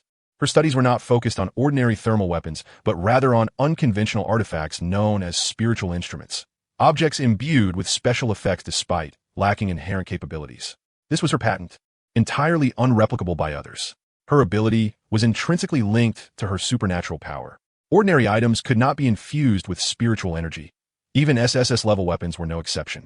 Spiritual energy would disrupt the structural integrity of objects, causing them to disintegrate. Yet, through her unique power, she could inject spiritual energy into items, preserving their intactness while simultaneously bestowing them with new, extraordinary effects. Currently, She had developed 3 spiritual instruments, defying Heaven's course, Soulbreaker of 1,000, and Shadowless Form. Each possessed distinct uniqueness and functionality, incomparable to one another. Upon the completion of these 3 artifacts, the university president promised her access to SSS-level resources, assets whose value far exceeded mere daxia currency. Therefore, an annual salary of 1.2 billion daxia currency remained within acceptable bounds for her. Very well, no problem. With Ling Yu's nod of agreement, the recruitment of Su Chun concluded. The previously tense atmosphere among the group was half dissipated. The other half persisted, as they had not yet departed. After all, there was still an SSS level bonus. Lu Yuan, Lu Mingyang, and Lin Yun exchanged glances, each seeing the blazing fire in the other's eyes. Naturally, Wu Dong, who had remained silent all along, also joined the fray. In the next moment, Lu Yuan, our Magu Supernatural University, don't listen to that old man's nonsense. I'm telling you, a real man should join the military. Enough. You two stingy fellows, Lu Yuan, come to our Huadu Supernatural University. After the 3 instructors presented their respective conditions, their gazes converged upon Lu Yuan. All right, Lu Yuan, it's your turn to make a choice. Which school do you decide to attend? Facing the hopeful expressions of the 3 teachers, Lu Yuan first offered an apologetic smile. Then, his eyes shifted toward Ling Yu and Su Chun. Simultaneously, the 3 instructors harbored a foreboding thought. No way. Could it be that this madwoman is truly getting a 2-for-1 deal? The next moment, Lu Yuan's words drove them utterly mad. I choose Imperial Capital University of Supernatural Abilities. With this single sentence, the 3 teachers felt their hearts break on his behalf. Nearby, Ling Yu's eyes flickered with surprise. Why do you choose Imperial Capital University? At these words, all eyes once again fixed upon Lu Yuan.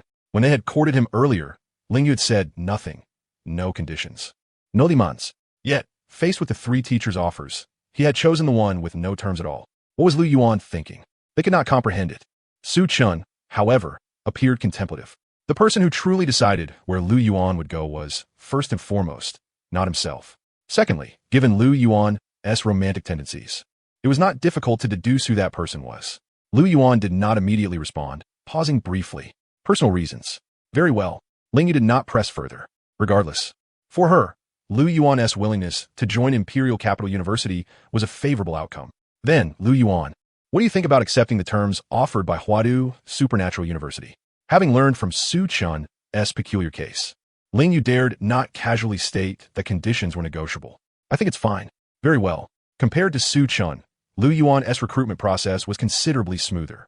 Everything was settled. Wu Dong, Lin Yun and Lu Mingyang wore long faces. After a heavy sigh, they did not linger further and took their leave. There was no hope for Su Chun and Lu Yuan. Yet other SSS-level prodigies awaited their pursuit. The 3 departed slowly. Ling Yu, having recruited 2 prodigies, was in very high spirits. She casually saw off the 3 teachers. This trip was an unmitigated success for her. Not only had she purchased Su Chun with daxia currency, but also received Lu Yuan as a bonus. A buy-one-get-one free deal left her feeling delighted. Immediately thereafter, Ling Yu briefed Lu Yuan and Su Chun on matters concerning the special admissions. Su Chun, Lu Yuan, on behalf of the Imperial Capital University of Supernatural Abilities, I warmly welcome you both. Since you have chosen our school, the university will naturally not let you down. Suddenly, a crucial thought surged into Su Chun's mind. Having become special admissions students, would they be exempt from the National College Entrance Examination? If so, wouldn't that mean his admission would remain unfulfilled? For Su Chun, acquiring the National Entrance Examination's top scorer title was an endeavor equivalent to 0 difficulty. Practically no challenge at all. Yet the reward was a lottery ticket, freely granted to him. Now it seemed like a choice between 2 alternatives. However, children make choices. He was an adult, he wanted both. He desired the money promised by Ling Yu and the lottery ticket as well. With that in mind, Su Chun interrupted Ling Yu. Teacher Ling, excuse me.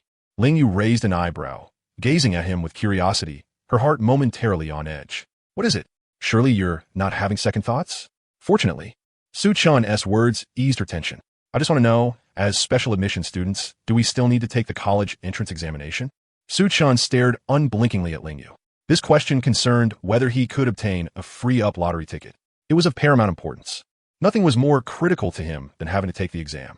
If anything, that would be second most important. Upon hearing this, Ling Yu immediately understood.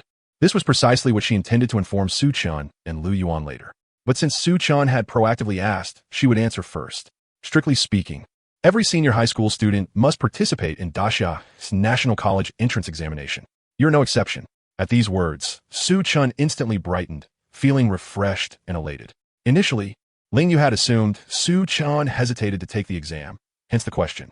After all, with his capabilities, taking the exam would be a waste of time. Now, it appeared this boy actually wanted to take the test. A student who liked exams? Upon reflection, she understood. Throughout history, only poor students feared examinations. Then Ling Yu paused briefly and, with great patience, delivered words that delighted Su Chun even more. However, as special admission students, you are exempt from the first round of regional exams. You do not need to participate in the provincial hunts for supernatural beasts. That is, you have guaranteed admission. Subsequently, you must partake in the second round S-team competition and the final round S-individual ranking competition.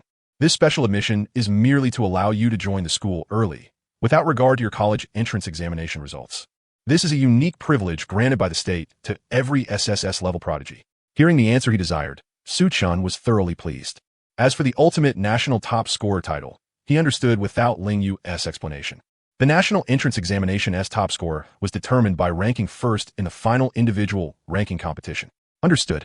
In an exceptionally buoyant mood, Su Chun's face immediately blossomed into a smile. The upward curve of his lips was even harder to suppress than Donk's AK. Seeing Su Chun's radiant spirits, Ling Yu promptly produced 2 contracts and 2 admission letters from Imperial University, which she had prepared well in advance. These are your admission notices. After the college entrance examination, you can report early to begin studying combat techniques and knowledge, as well as to redeem the promised resources. This is a small preferential treatment our school offers to special recruits like you. After Su Chun and Lu Yuan received the admission letters, Ling Yu handed them 2 contracts. The text in the contracts was succinct, and a mere glance sufficed to grasp their meaning. There was a shared clause. Both Su Chun and Lu Yuan could access or borrow all combat techniques and various ancient tomes from the Imperial University Library. The difference lay in the resources specified. Lu Yuan's contract stipulated an annual provision of 10 million Dasha currency and a set of SSS-grade equipment granted by Ling Yu. Su Chun's contract, on the other hand, promised a monthly transfer of 100 million Dasha currency throughout his 4-year university tenure. Having received the contracts, the two verified their contents and signed their names accordingly. Upon witnessing their signatures, Ling Yu heaved a sigh of relief. Securing 2 SSS-level psychics in one fell swoop made this journey worthwhile and fulfilled the school's expectations of her. Though Ling Yu was somewhat arrogant, her arrogance was selective. Toward those filthy, insignificant outsiders, she naturally maintained a proud and haughty, queenly demeanor. But in front of these 2 precious gems, especially Su Chun, she could not afford to be so brazen. Although their current levels were below hers, surpassing her was merely a matter of time. Of course, this surpassing applied only to Su Chun. As for Lu Yuan, that was another story. He was growing stronger, and she herself would not remain stagnant. But Su Chun was a different breed entirely. At just 18 years of age, he was a dual-born psychic with a spirit power level reaching the 3rd tier, 5 stars. In fact, a 3rd tier, 5-star level could contend fiercely against a 6th tier, 8-star opponent. It made her question the very course of her existence. Yet, despite her existential doubts, business had to proceed. Ling Yu gazed at Su Chun and Lu Yuan before her, lightly touching the silver ring in her hand as she spoke. We still need to collect your DNA to incorporate into Imperial University's information database. At the mention of DNA, Su Chun and Lu Yuan simultaneously took a half-step back. Their caution was understandable. After all, DNA held profound significance. With current blue star technology, using their DNA for unspeakable acts that would outrage both gods and men was not beyond the realm of possibility. Seeing their misunderstanding and Lu Xingqian's unfriendly gaze, Ling Yu explained, "Our school is a fully intelligent campus, managed daily by Xiao AI, including the invisible detection system at the school gates. Without your information collected, you might not be able to enter the school normally. Rest assured, your DNA will be personally collected and safeguarded by 9th level Xiao AI. Control over 9th level Xiao AI lies with our principal." Upon hearing that 9th level Xiao AI and Imperial University's principal were in charge, Lu Xingqian's eyes flickered with surprise. His hostility vanishing. Xiao Chun, Xiao Yuan, since the managers are 9th level Xiao AI and the principal, then let them collect it. Hearing their father's words, Su Chun and Lu Yuan stepped forward. Su Chun knew Ling Yu spoke the truth. Otherwise, not even the Heavenly King himself could compel him to move forward. 2 students, please remain still. Next, Xiao AI's avatar will collect your DNA information. From the ring, Xiao AI's figure emerged, her sweet voice resonating throughout the office. Da-da-da-da. Xiao AI is now online. The two stood there, presenting a stark contrast. Ling Yu's lips twitched imperceptibly at the sight of the two brothers. Lu Yuan stood rigidly, like a soldier at attention. In contrast, Su Chun crossed his arms, his face radiating the words relaxed and casual. He truly treated this as his own home. Ling Yu was left speechless. After meeting Su Chun today, she found her horizons broadened considerably. Her patience increased substantially, and even her emotional fluctuations grew more pronounced. Indeed, it was a trip well worth taking. Please wait a moment, students. Xiao AI will begin shortly. A beam of light shot from Xiao AI's eyes, enveloping Su Chun and Lu Yuan entirely. The scan commenced. The beam moved slowly up and down. Moments later, the collection was complete. Lu Yuan, Psychic Six-Winged Fallen Angel, rated SSS. Spirit Power Level, First Tier, 6 stars. Combat Rating, SSS. Overall Evaluation, Prodigy Level. Hearing Xiao AI's assessment, Lu Yuan's face showed a trace of pride. After collecting and analyzing the data, Xiao AI compared it with existing information in its database to provide an accurate critique. Xiao AI's overall evaluations generally fell into 4 tiers: Ordinary, Prodigy, Peerless, and Prodigy Level, the highest of all. This confirmed Lu Yuan's exceptional talent, justifying his pride. However, his smug expression did not last long. The subsequent evaluation from Xiao AI froze his expression. Not only him, but Lu Xingqian and Ling Yu also fell into stunned silence. Su Chun, Dual-Born Psychic, 12-Winged Holy Angel, rated SSR. Brand new Ocular Psychic Ability, rated SSR. Spirit Power Level, 3rd Tier, 5 stars. Combat Rating, Undetermined. Overall Evaluation. This individual is not human. The phrase combat rating undetermined. This individual is not human echoed in Lu Yuan's ears. His eyes widened, mouth agape dumbfounded. Lu Xingqian and Ling Yu had anticipated this. After all, Su Chun had effortlessly controlled Wu Dong for several seconds with a single glance, a truly convincing demonstration of SSR-level psychic power. The undetermined combat rating surprised them somewhat. Even Xiao AI could not analyze Su Chun's current fighting strength. Could his power truly exceed Xiao AI's evaluative capabilities? They speculated inwardly. Yet, when they saw Su Chun's eyes labeled SSR level, both found their breathing quicken. Not only was it an SSR-grade psychic ability, but it was also a brand new ocular ability. After thousands of years of psychic development, nearly all abilities appearing on Blue Star have been documented. Xiao AI, as the pinnacle of Daxia's artificial intelligence, possessed an extensive knowledge base and comprehensive data. If Xiao AI declared it a completely new ability, then it had certainly never before appeared on Blue Star.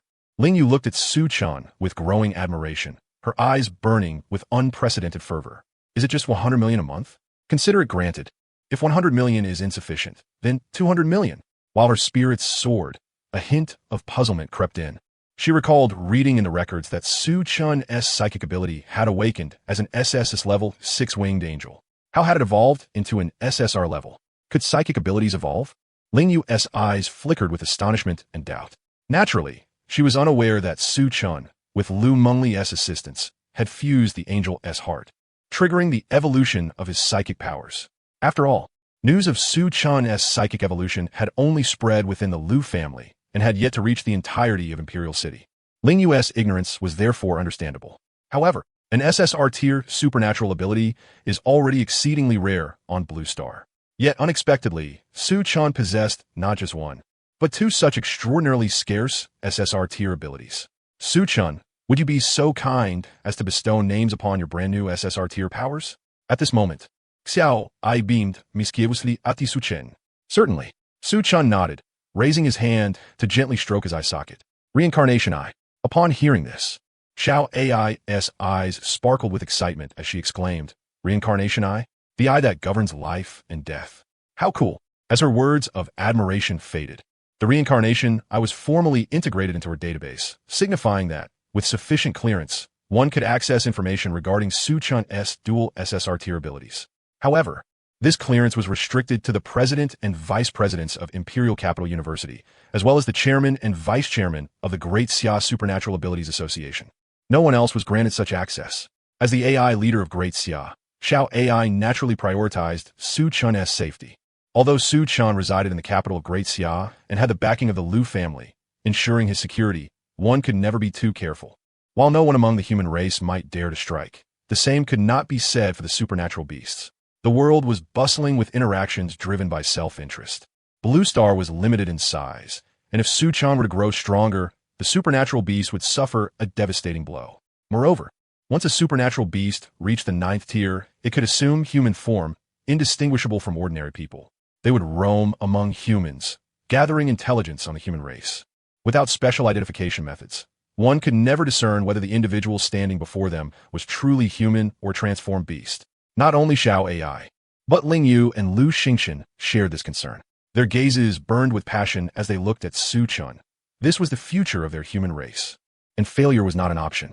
Yet, Ling Yu was a 6th-tier 9-star, and Lu Xingchen had just entered the 7th tier. Though their strength was considerable, in the presence of 9th-tier supreme being, they were but enlarged ants. At that moment, protecting Su Chan's safety would be out of the question. They themselves would be helpless. In their eyes, at least one, no, at least two, 9th-tier supreme protectors were indispensable. Furthermore, these protectors had to be high-star supreme beings, at least 5 stars or above. Better safe than sorry. With these thoughts in mind, Ling Yu and Lu Xingchen each harbored their own plans. Yet their intentions aligned, to seek out formidable individuals to provide covert protection for Su Chan. As a prodigy of Imperial Capital University herself, Ling Yu believed that once the president or vice president became aware of Su Chan's existence, they would certainly dispatch someone. She even suspected that the vice president might come in person. As Su Chan's father, Lu Xingchen needed no persuasion. He intended to visit the sacrificial hall personally after Ling Yu left, earnestly petitioning the high priest to assign 2 archangels as Su Chan's guardians. Yet, whatever they contemplated, as the first to be informed, Lu Mengli was surely not oblivious. It could only be said that their recruitment efforts had ended before they had even begun. Only when Xiao AI spoke did their thoughts return to the present. Welcome, both of you, to Imperial Capital Supernatural University. Xiao AI looks forward to your arrival. Until next time, farewell, students. Xiao AI waved her delicate hand, and her already ethereal form gradually dissipated. Thus, Ling Yu's recruitment journey reached a successful conclusion. After leaving her contact information and confirming that both Su Chan and Lu Yuan had added her, she departed without lingering. Consequently, the once bustling office soon grew quiet, leaving only Lu Xingchen, Su Chan, and Lu Yuan, the father and his 2 sons. Finally gone. I was so tense, I'm exhausted. Lu Yuan's rigid posture and serious expression instantly relaxed, and he leaned against the sofa with a sigh of relief. Su Chan cast a disdainful glance at Lu Yuan. Look at you, so spineless. Merely 4 6th-tier ability users, and you're this stressed? What will you do when you face a 9th-tier supreme? Will you collapse and kneel on the spot? When you go out in the future, don't say you're my brother. Lu Yuan flushed, stiffened his neck, and pointed a finger at Su Chan. He wanted to retort, who do you think everyone is like you? Dual SSR tier abilities, controlling 6th tier at 3rd tier. Yet, the words caught in his throat. You? Su Chan crossed his arms and scoffed. What about me? Just as Lu Yuan was about to reply, the 2 brothers were about to engage in a verbal duel when Lu Xingchen, his face full of helplessness, promptly issued a dismissal. All right, you came today for the special recruitment. Now that it's done, you should head back and rest. Also, don't wait for me at dinner. I still have some unfinished business. After dinner and a bath, Su Chan lay on his bed, hands behind his head, legs crossed in a most unrefined manner. A lock of golden hair draped over his forehead, gently concealing his left eye. In his hands, he held his phone, sending messages at lightning speed. In a group chat named Women Change Often, Brothers Stay Forever. Yours truly, Su Chan. Has everyone received the items? Underling Zhou Yu? Received. Your servant Ling Yu? Received. Seeing their replies, Su Chan finally relaxed. Since coming to the Liu family, he lacked no resources. Moreover, now that he was 3rd tier, many low-tier resources he couldn't use were left idle. Rather than waste them, he sent them to Zhou Yu and Ling Yu. Su Chan roughly estimated that the resources he sent should suffice for them until the college entrance examination. If not, he would simply send more. He composed another message and sent it. Yours truly, Su Chan. As long as you receive them, let me know if you ever need more. Underling so Yue, Su Sen. Your generosity humbles me. Please accept my knee. Your servant Ling Yu. The word benevolence is engraved in my heart, forever accompanying me. When Su Chan was at his lowest, Zhou Yu had provided him with much assistance. As for Ling Yu, they were all close brothers. Now that Su Chan had soared to great heights, he would never forget his old comrades. He had considered bringing Zhou Yu and Ling Yu to the capital as peripheral disciples of the Liu family. Though peripheral, both were SS-tier ability users. Their treatment would far surpass that provided by the small education bureau of Lini City. Besides, they could travel and have fun together during their cultivation breaks.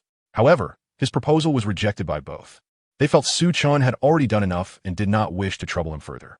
Well then, since they were unwilling, Su Chun would not force the matter. Yours truly, Su Chun. Train hard and don't let me leave you behind. See you at the college entrance exam. After sending this message, Su Chun tossed his phone to the bedside and resumed crossing his legs, humming a tune. On a certain year, month, and day of the week, the time had come. He was feeling emo.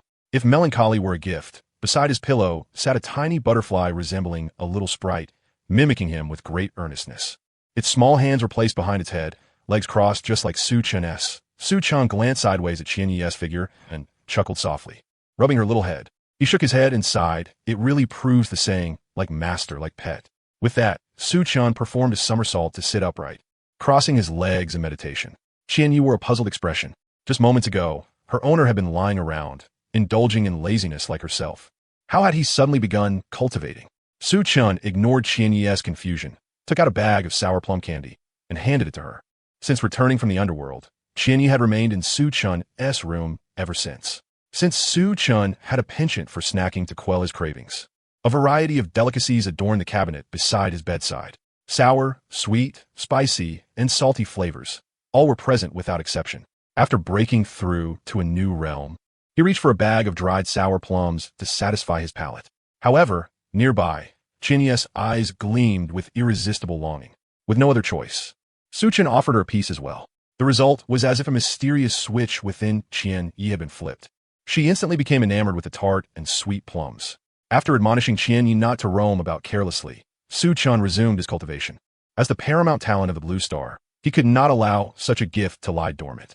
No matter how formidable one's combat power might be, it was impossible to defeat a 9th rank Supreme by leaping 5 major realms from the 3rd rank. The 9th rank Supreme could, by sheer force of domain power alone, crush an 8th rank Emperor. It was the realm that formed the foundation. Su Chun silently calculated the remaining balance of his stasis time-space. 269 days remained until the next lottery. He planned to expend a small portion tonight, 69 days first, reserving 200 days for emergencies. This night, he intended to break through decisively. At a single thought, he entered the stasis time-space and sat cross-legged within this unique domain. A silver light flickered on his fingertip, and before him appeared an array of treasures, all cultivation resources prepared by his clan. Let's begin. Su Chun grasped a fist-sized spirit stone in each hand. One a supreme light element spirit stone, the other a supreme fire element spirit stone. At his feet lay priceless treasures, millennium-old Lingji, 10,000-year Shouwu, and 10,000-year fire lotus seeds. Their names alone spoke volumes of their value. Without hesitation, the ethereal image of the 12-winged angel manifested behind him. On his brow, the sword pattern mark shimmered faintly with golden radiance. Su Chun activated the 12-winged angel, and the sacred, blazing power of his heterodox origin instantly transformed into countless golden threads filling the sky. These threads enveloped the spirit stones and celestial materials, refining and absorbing the spiritual energy they contained. The spirit stones slowly melted in his palms. The spiritual glow of the treasures gradually dimmed. A surge of pure spiritual power flowed into his body, swiftly filling his spiritual apertures. His mind stirred slightly, directing the abundant spiritual power toward his spiritual veins. There, 5 dazzling golden spiritual veins already radiated brilliantly. Beside them was the embryonic form of an undeveloped spiritual vein, appearing only about 1/3 the size of the other 5. Under Su Chun's control, all the spiritual power coalesced into a golden dragon. With an indomitable force, the dragon rammed into the 6th spiritual vein. Boom! A thunderous roar echoed within his body. The previously resilient spiritual vein, unable to withstand the assault of the golden dragon, was forcibly opened. The 3rd rank 6-star realm had been achieved. Su Chun opened his eyes, golden light emanating from them. He did not cease his cultivation, but instead immediately withdrew all the spirit stones at once. The power of his Rinnegan filled his gaze, and his origin power transformed into countless strands of purple threads. 2 mottled origin threads intertwined and fused, golden brilliance shimmering with purple light. Gradually, a purple-golden origin power emerged. Feeling the strength of this purple-golden origin, Su Chan suddenly commanded it to transform into a giant mouth. Like a whale engulfing its prey, it swallowed all the spirit stones and treasures beside him. As these treasures circulated, they resonated with the purple golden origin, producing a faint sound of harmony. Time flew within the stasis space. Su Chan sat cross-legged, his aura flowing around him. The golden spiritual power in his body resembled a colossal dragon, surging like rivers through his 9 golden spiritual veins. Within his body, 64 upper limb bones and 62 lower limb bones were forged anew under the refinement of spiritual power. Originally cold and pure mortal bones, they were now transformed into noble and resplendent golden bones. After 30 days, Su Chan's spiritual power level surged to 4th rank 3-star, and his strength experienced a dramatic increase. Furthermore, due to the subtle influence of the ancestral dragon blood within him and the recent consumption of the dragon spirit bone refining pill he obtained from the lottery, a faint dragon's majesty emanated from his refined golden bones. He had only consumed 1 such pill for the refinement of 126 limb bones. A bottle contained 5 pills, not many, but sufficient. Su Chan did not stop there, intending to strike while the iron was hot. He took another dragon spirit bone refining pill and began refining the bones of his torso and skull. Under the blessing of the dark phantom phoenix bloodline, in merely 1 day, he broke through to 2nd rank 1-star. Such speed was indeed astonishing on Blue Star, though in the greater universe, it was somewhat slow. Sushi sat cross-legged upon the dark hidden throne, somewhat dissatisfied with her current cultivation speed. She had not forgotten the system's mention of the first comparison on April 15th, just 2 days away. Although she did not mind losing to Su Chan, she did not want to be defeated. With this resolve, darkness swirled around her as she re-entered cultivation. Continue. The Hao Ranjung Qi technique was truly profound. In the Qin family, within Qin Fan's chamber, he felt his body transformed beyond recognition and sighed with emotion. Sitting cross-legged on his bed, the aura of heaven and earth's vast righteousness filled the space around him. His mind delved into his sea of consciousness. The sacred book, emitting waves of golden light, floated silently within. It radiated a gentle and refined brilliance. This book was the Hao Ranjung Qi technique spoken of by the true God King by Nanshan, supreme yang, supreme firmness, utmost righteousness and purity, capable of suppressing all evil spirits and malevolent ghosts. It emphasized dual cultivation of the body and spirit, nourishing qi and refining the heart, protecting the body against enemies and purifying evil influences. Sitting quietly with the correct heart, one breathes and guides qi properly, channeling righteous qi into the dantian. A righteous heart ensures righteous qi, an evil heart scatters qi. At the same time, he had mastered a divine ability, Hao Rantian Gang. This protective body qi could alter its form at will to confront enemies, akin to the golden light spell he had seen in his previous life. Currently, employing only the Hao Ranjung Qi, his combat power hovered slightly above 3rd rank. This was because the Hao Ranjung Qi within him was still relatively scant. However, beyond Hao Ranjung Qi, he possessed something innate, the heaven-abandoned spirit body. Although the true God King had gifted it to him, the truth was otherwise. Since he was born without heterodox powers or spiritual energy, his very being was the heaven-abandoned spirit body, albeit in an inactive state. After all, Blue Star's civilization was limited. No one knew of such a constitution. The true God King had merely shared the activation code with him. Following the method left in his mind, activation would be successful, greatly enhancing his combat power. Excitement surged in Qin Fan's eyes. From a worthless individual, he was about to become a genius. To be precise, he already was a genius now. No one wished to be a failure anywhere. Having finally shed that label, his heart brimmed with exhilaration. Recalling the mysterious activation code in his mind, Qin Fan immediately formed a strange hand gesture with both hands, chanting an obscure incantation. As his recitation ended, a silver-white magic array slowly appeared before him. Without hesitation, Qin Fan's figure merged into the array. Within the stasis time-space, immersed deeply in cultivation, unaware of time's passage, Su Chan slowly opened his eyes, a brilliant golden light flashing within. 39 days had propelled him from 4th rank 3-star to 5th rank 1-star. During this period, due to issues with his soul power, prolonged cultivation had gradually worn down his spirit. Upon swallowing a soul pill refined from the human emperor banner, Su Chan felt completely refreshed, his entire being invigorated. He had never imagined the effect of this soul pill would be so remarkable. Much like a certain brand of chocolate from a past life, sweeping away exhaustion and allowing one to return to one's true self. Only after his soul felt refreshed was Su Chun able to resume his cultivation. At this moment, at the 5th tier, he underwent blood cleansing and marrow renewal, purging all the impurities from his blood. Originally, there was but a single drop of primordial dragon blood within his body. After consuming that vial of dragon marrow and breaking through to the 5th tier, astonishingly, beside that solitary drop of ancestral dragon blood, another drop appeared. Su Chan was not particularly surprised by this. That vial of dragon marrow was a golden prize, capable of stimulating the primordial dragon blood to divide and coalesce, nothing out of the ordinary. For other dragons seeking to refine the concentration of their ancestral bloodline within themselves, it would be nothing short of an impossible feat without a special opportunity. The bloodline concentration would remain unchanged throughout one's lifetime. The emergence of the second drop of ancestral dragon blood bestowed upon Su Chun an epic level augmentation. Within the vivid crimson blood, the originally sparse golden hues grew denser. Simultaneously, his physical strength became markedly more formidable. The golden dragon pattern on his chest seemed to come alive, vibrant and vivid. Along with it, the noble yet rarefied dragon aura within his body deepened profoundly. The power of 2 drops of ancestral dragon blood was far more than a mere 112. This force was truly ineffable.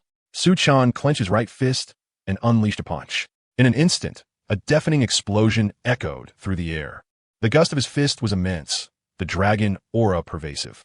Now, Su Chan felt that if he were to face that demonic chieftain once more, he could shatter him with a single punch, reducing him to nothing but bone fragments and dust. 5th tier, 1 star, a single punch obliterating a 5th tier, 9-star opponent? That was no longer simply invincibility within the same tier. He was invincible even across tiers. Moreover, these were merely the externally visible changes. What he truly needed to comprehend was the most significant transformation occurring within his sea of consciousness. Deep within his mind, some fragmented, obscure, and mystifying golden characters began to emerge, eventually forming 5 grand words: Eternal Ancestral Dragon Codex.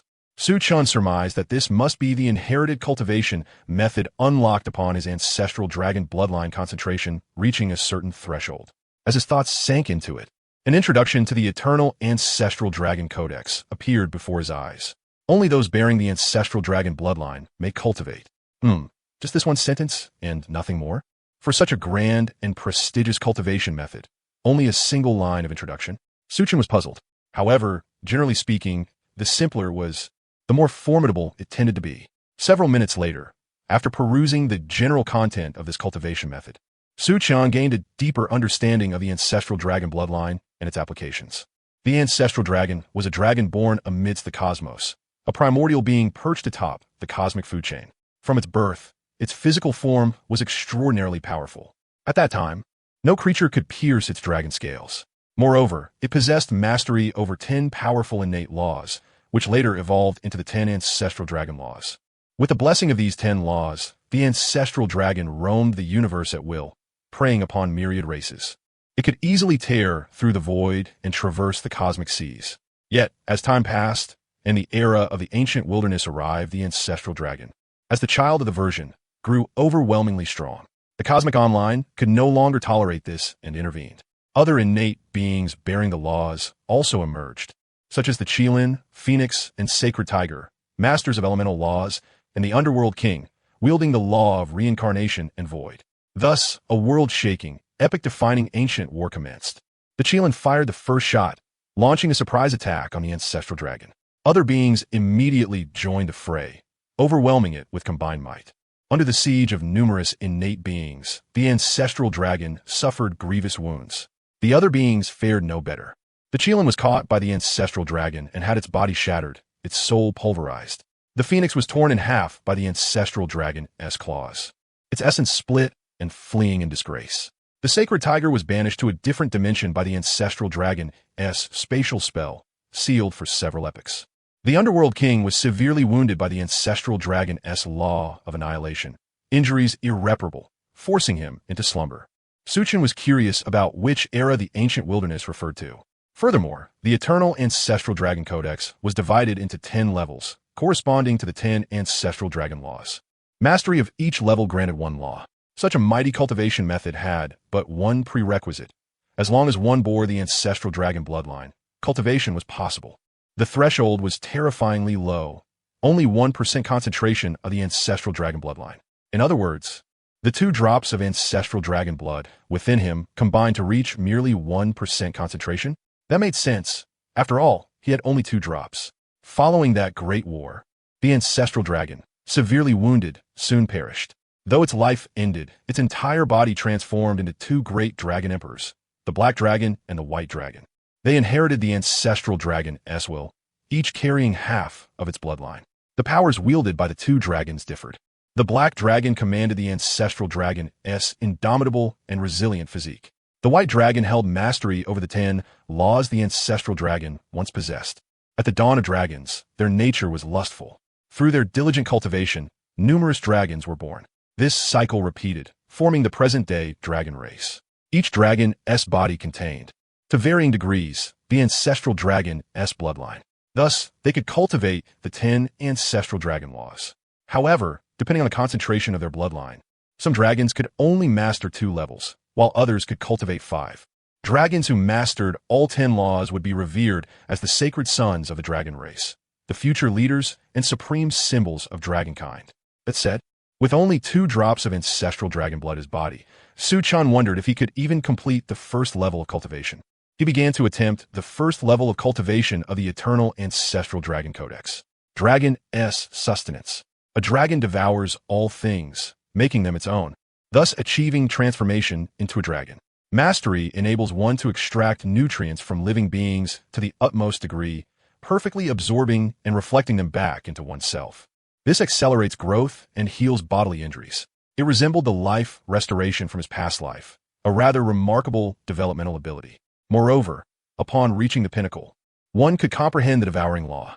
The devouring law, ranked among the rarest and most formidable of laws, was exceedingly difficult to comprehend, something others could only dream of attaining. Now, by cultivating dragon's sustenance to its highest realm, he could obtain it. The mere thought sent waves of excitement through him. But for now, it was only a dream.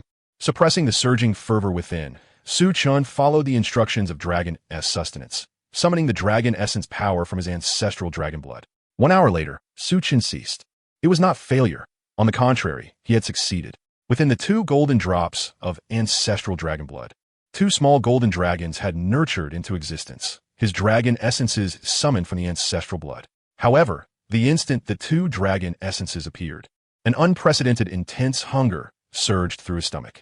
Every cell and drop of blood in his body, under the influence of the dragon essences, transformed into ravenous maws, greedily emitting an urgent desire to feed. Without hesitation, Su-chan retrieved several bottles of supernutritive elixir from his spatial ring. These elixirs, each worth hundreds of thousands, did not even cause him to blink. After opening them all, he poured them down his throat in one go. The elixirs were instantly distributed throughout his body. His vital energy surged, cells rejoiced. Red blood mixed with gold, golden bones radiated dragon aura. This was a power system utterly distinct from spiritual energy, a pure enhancement belonging solely to the physical body. Exhaling deeply, Su-chan rose to his feet, eyes burning with an intense desire.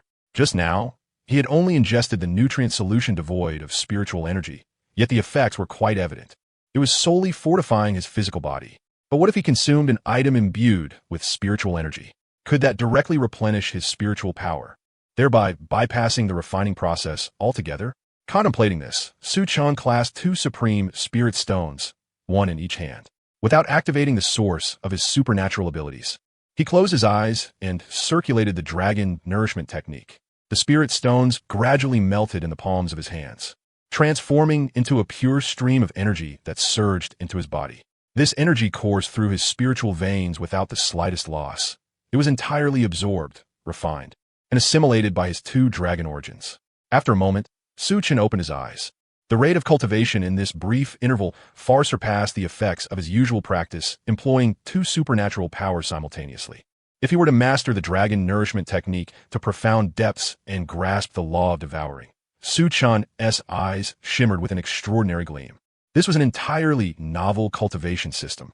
Throughout the process, he had not utilized any supernatural powers at all. It was purely cultivation through the dragon nourishment.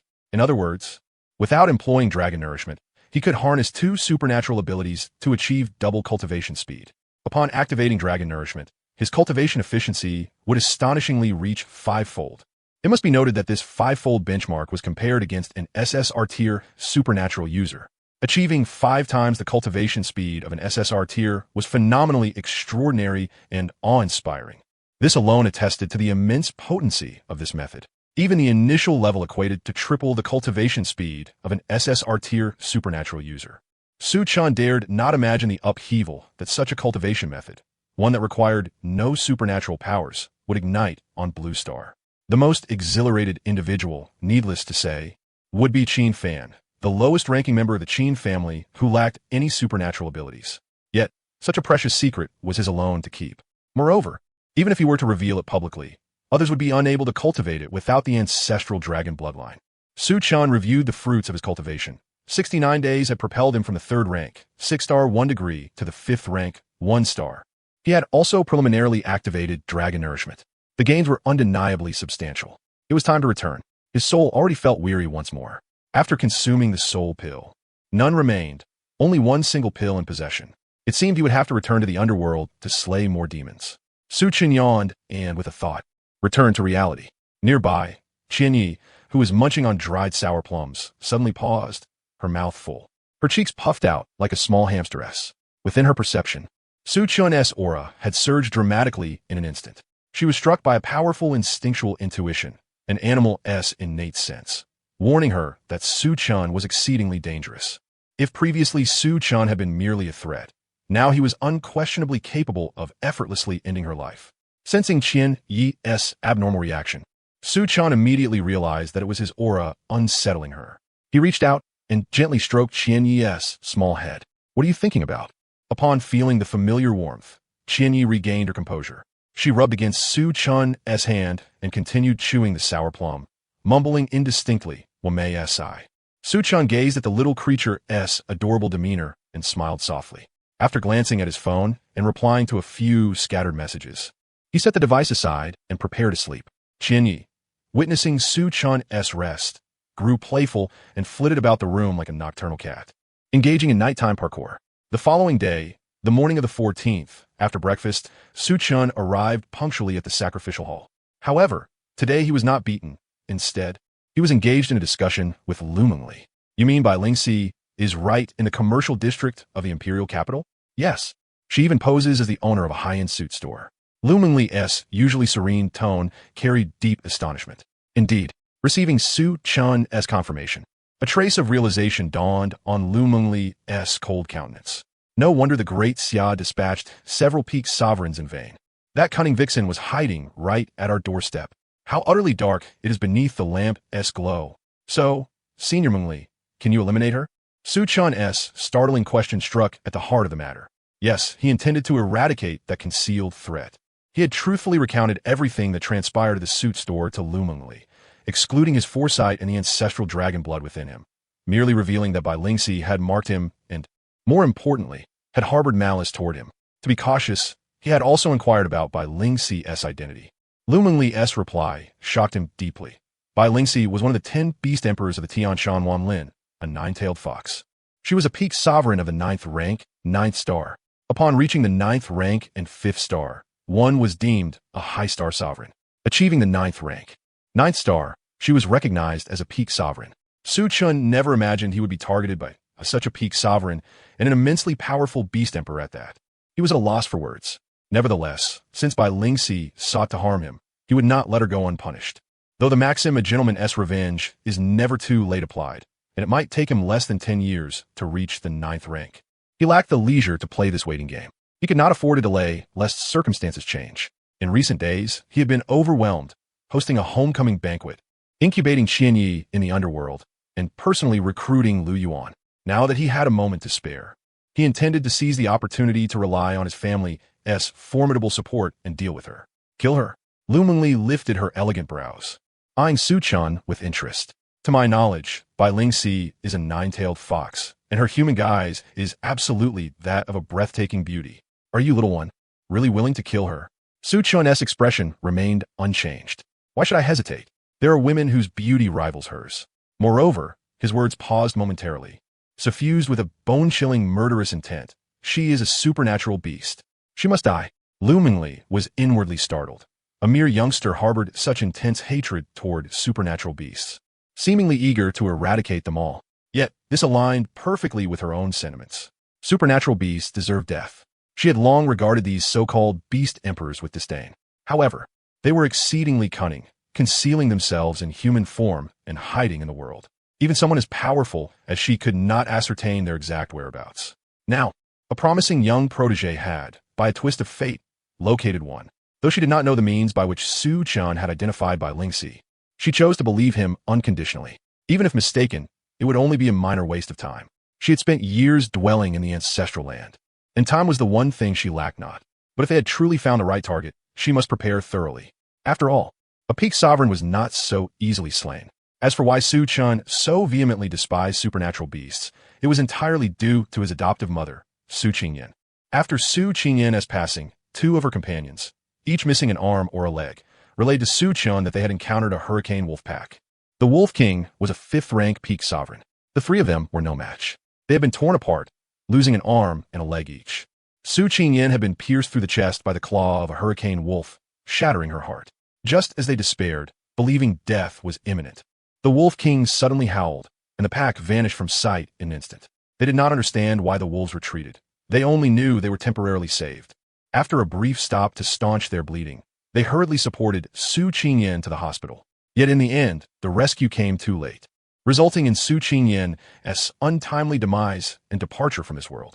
Thus, in Su Chan's eyes, all the exotic beasts on Blue Star were utterly damned, without exception.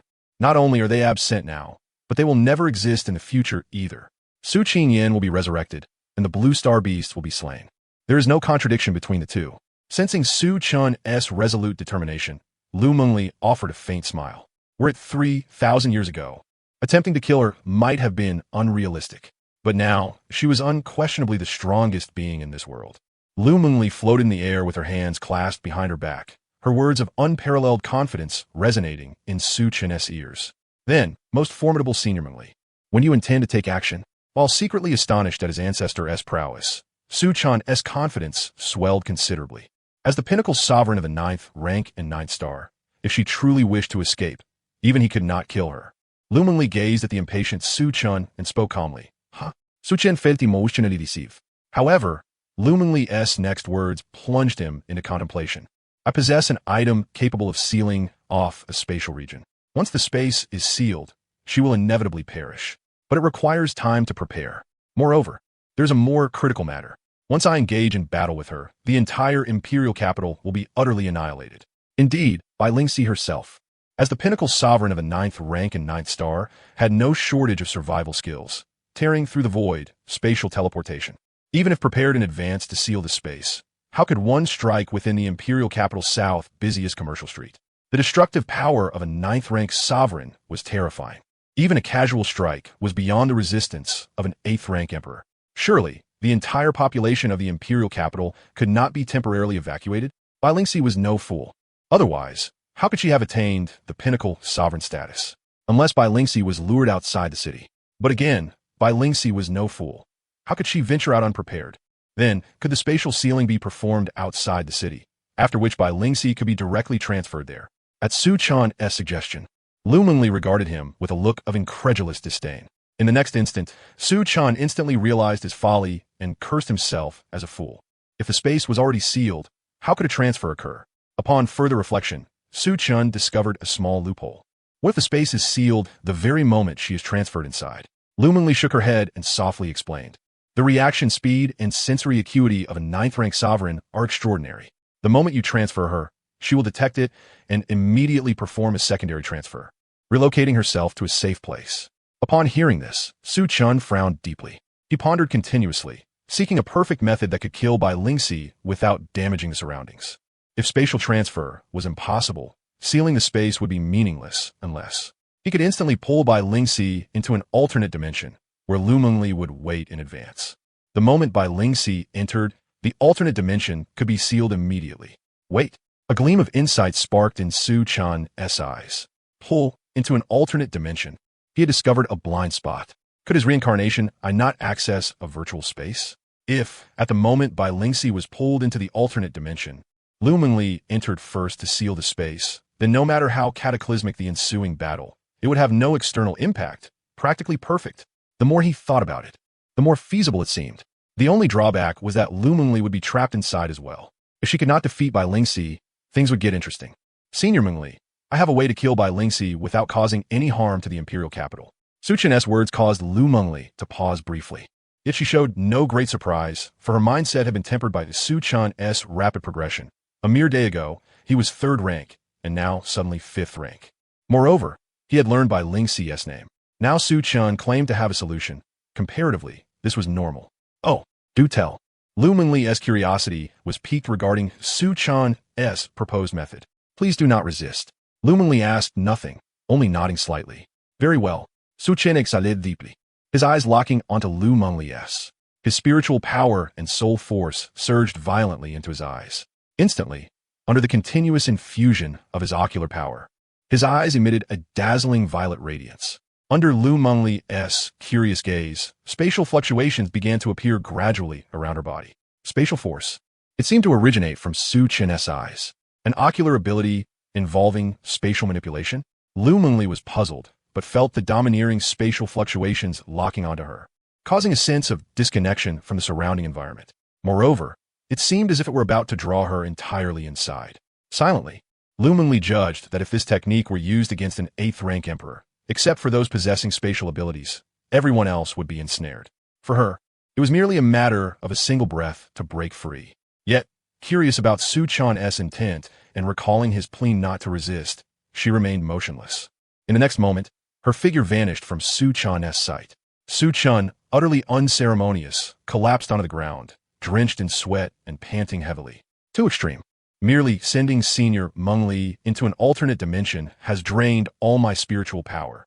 Within the virtual space, Lu Mengli's eyes swept across her surroundings in silent amazement. Everything appeared identical to the outside world, as if existing within a mirrored alternate dimension. She looked towards Su Chen, who sat on the ground, consuming a spiritual power elixir. A peculiar gleam flickered in her beautiful eyes. At this moment, Lu Mengli understood Su Chen's notion of the perfect method. First, send her inside this alternate dimension in advance to prepare. Then, Su Chen would approach Bai Lingxi and seize the opportunity to use his spatial ocular technique to pull Bai Lingxi inside as well. Once inside this mirrored space, the moment she saw Bai Lingxi about to be drawn in, she would prepare to seal the space. As soon as Bai Lingxi entered, the seal would be activated instantly, followed by a one-sided massacre. Undeniably, the method was viable, with a 50-50 chance of success or failure. If Bai Lingxi was not pulled into this alternate dimension, Lu Mengli, lying in ambush inside, would have to tear through the space to confront Bai Lingxi in reality. After all, Su Chen's spatial ocular technique, though seemingly instantaneous, still required a fraction of a second of casting time. The moment his ocular power circulated in his eyes and spatial force began to manifest. That minuscule moment was ample time for a 9th-rank sovereign to respond, whether by breaking free early or performing a secondary transfer. Therefore, if Su Chen had no means to disturb Bai Lingxi's mind and cause her to miss this critical moment of casting, the plan would be unfeasible. Contemplating this, Lu Mengli sighed inwardly. Regrettably, she possessed no mind-interfering or control-type artifacts to lend Su Chen.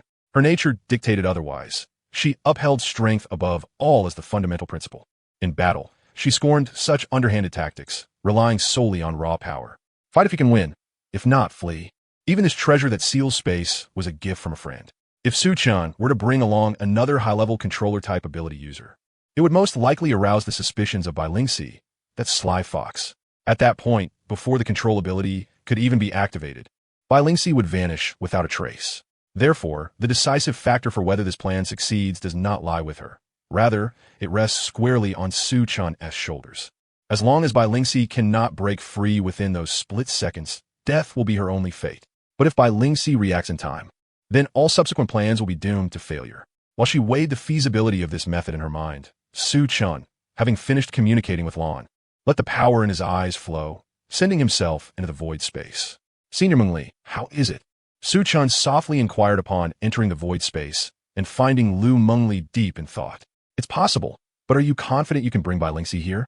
Facing Lu Mengli's concern, Su Chen was hardly surprised. After all, even an outsider like Lu Mengli could perceive the flaw. Naturally, as the one casting the spell, Su Chen had prepared for it.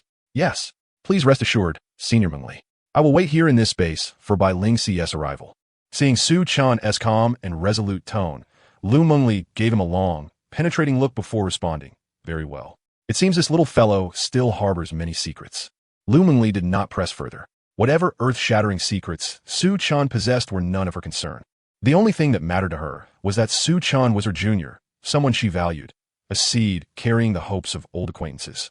That alone was enough. Shall we proceed then? Since this method was viable, Su Chan would waste no more time. Flames kindled in his eyes, and a flicker of excitement stirred in his heart.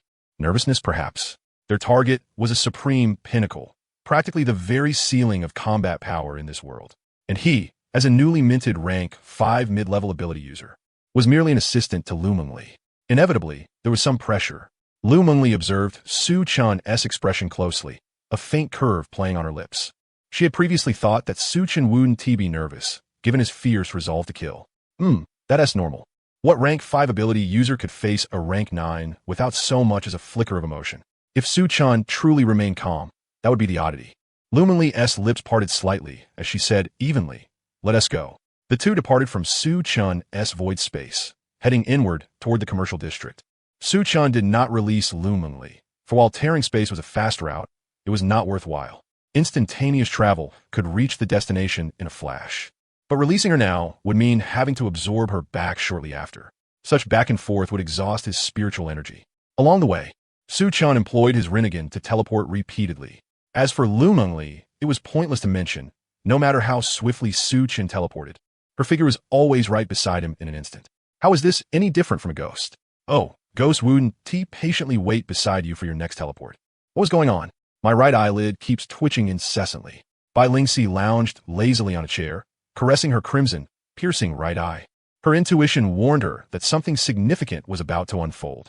A faint pink gleam flashed in her scarlet irises, and an invisible, inexplicable fluctuation emanated from her body.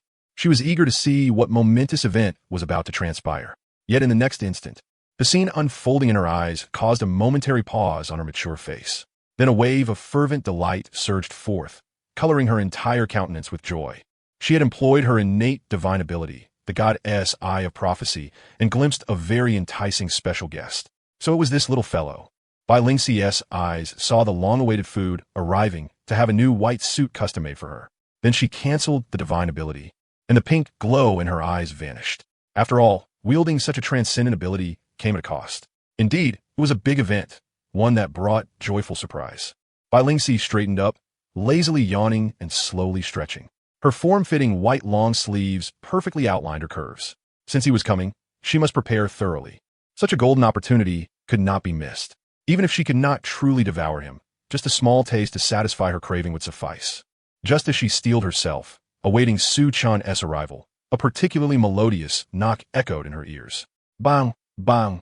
Following it was a voice she had long anticipated. "Shopkeeper, Mr. Su Chan is here to see you." Bai Lingxi suppressed the emotions stirring within her. She was well aware of Su Chan's exaggerated perception abilities. If she revealed any unnecessary clues, then not only would a mere taste be out of the question, but she would be forced to abandon the suit shop she had covertly run for years and relocate to a new city to start anew. This was something she deeply wished to avoid. After all, peaceful days were far preferable to a life of hiding and being hunted. With that thought, Bai Lingxi cleared her throat and spoke in a languid, seductive voice. "Please come in." Click. Su Chen intercomly. Before him was still the same white-haired, regal shopkeeper.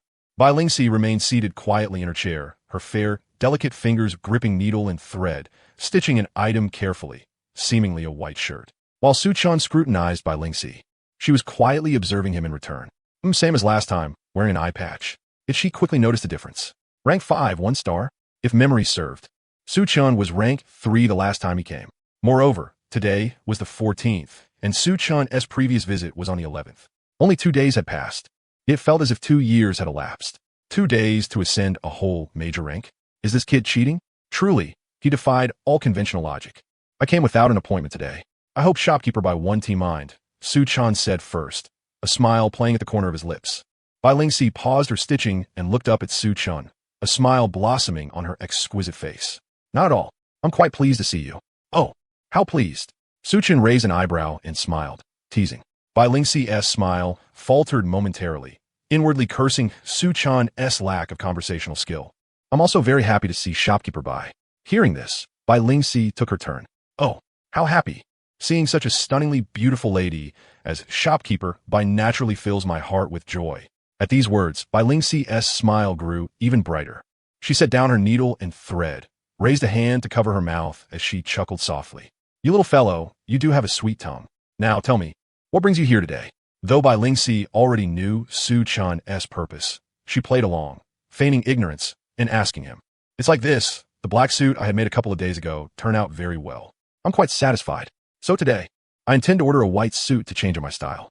Hearing the scene she had previously seen perfectly echoed, Bai Lingxi breathed a sigh of relief. Follow me. Bai Lingxi rose to her feet, her graceful figure swaying as she led Su Chan toward the partitioned room. Unbeknownst to her, is the future you behold truly the genuine present and future? If you can perceive the future, does it not follow that others might fabricate the very future you witness? Indeed, the scenes of the future that Bai Lingxi sees have all been meticulously woven by Lu Mengli. As someone privy to Bai Lingxi's abilities, Lu Mengli holds all her intelligence. Yet Bai Lingxi remains unaware of the precise nature of her own powers. This is a matter of informational asymmetry. Moreover, along the way, Lu Mengli conveyed the general outline of the plan to Su Chun, instructing him to cooperate with Bai Lingxi in advancing the plot according to the fabricated future. How Su Chun would ultimately draw Bai Lingxi into the void space would depend entirely on his ability to adapt in the moment. The corridor lay silent and still, broken only by the sharp clicking of Bai Lingxi's high heels striking the floor. Bai Lingxi strode ahead, her back turned to Su Chun. Her crimson eyes flickered with a bloodthirsty glow as she suppressed the violent urge within, maintaining the steady rhythm of her breathing. Shopkeeper Bai, just as she was composing herself, Su Chan's voice suddenly came from behind, accompanied by a light tap on her left shoulder. What is it? Bai Lingxi instinctively turned her head. In that instant, her fierce, blood-red eyes met a pair of violet Rinnegan eyes. Her heart shuddered involuntarily, and her expression momentarily faltered.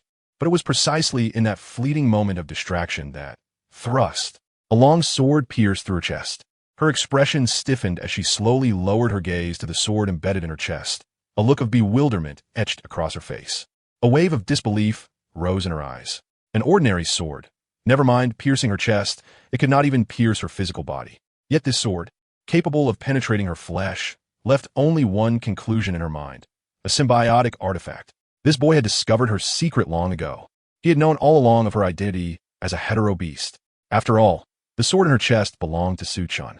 All the previous trash talk had been a ruse, a performance to deceive her. As a peak sovereign, how could she not realize she had been played by Su Chan? Just as she was about to vent her fury, during that moment of shock, Su Chan unleashed the dragon, might belonging to the ancestral dragon for the first time. Though faint, it was noble and pure. Bai Lingxi's body, still not fully recovered, stiffened again under the influence of this pristine, exalted dragon might. By the time she could move again, it was already too late. With the sword still lodged in her chest, Bai Lingxi's figure vanished from Su Chan's sight in an instant. Su Chan collapsed to the ground, sweat pouring from his brow. His spiritual energy had been completely exhausted. No, not merely his spiritual energy, but even his soul power had been drained dry. The 9 Magatama in his eyes faded away, leaving only the onion-ringed basic Rinnegan. Though his sequence of moves seemed prolonged, in truth, when he called out to Bai Lingxi, everything was already set in motion. Whether it was the thrust of the sword or the intimidation of the Rinnegan, each action was tightly linked, one step following another. There was one crucial reason. He had not removed his eye patch. Su Chan knew that removing the eye patch would definitely attract Bai Lingxi's attention. Therefore, he employed the Rinnegan to simultaneously absorb the position covered by the eye patch into the otherworldly space. Those 2 black cloths the size of eyes could be absorbed with a mere thought, far more effective than simply removing the eye patch. As for why he did not immediately pull Bai Lingxi into the space the instant she was dazed by the Rinnegan, the primary reason lay in the design of human neural cognition and the disparity in their strengths. Usually, a momentary daze lasts but an instant of very brief interval. Yet the stunned and incredulous stupor caused by shock can persist indefinitely. Furthermore, the gap in their realms was vast. The Rinnegan's effect on Bai Lingxi's distraction was minimal due to Su Chan's insufficient strength. His control over Bai Lingxi was negligible. But what if Bai Lingxi were to control herself? Bai Lingxi was caught off guard because she never imagined Su Chun would dare act, which deepened her disbelief and shock, freezing her in place and preventing an immediate reaction. Not to mention, to be safe, Su Chun simultaneously exerted the dragon might within his sword as he thrust it, and unleashed the spatial power of the Rinnegan. All three actions occurred simultaneously. He did not need to suppress Bai Lingxi with dragon might, only a momentary paralysis. Just as he had anticipated, the result was Bai Lingxi being successfully drawn into the void space. The outcome was sealed. What followed could only be entrusted to Senior Mengli. After drinking a bottle of soul-replenishing elixir, the Magatama in Su Chun's eyes reappeared. He rose, dusting off the non-existent dirt from his rear, his gaze sharp as it fixed upon Bai Lingxi's former position, as though piercing through space to directly observe the scene within the void space. Inside the void space, Bai Lingxi swiftly scanned her surroundings. Realizing this was a mirror-like alternate space akin to the real world, she dared not tarry. With a thought, she attempted to perform spatial transfer. Yet little did she know, someone had been waiting for her all this time. An invisible spatial fluctuation already permeated the entire void space.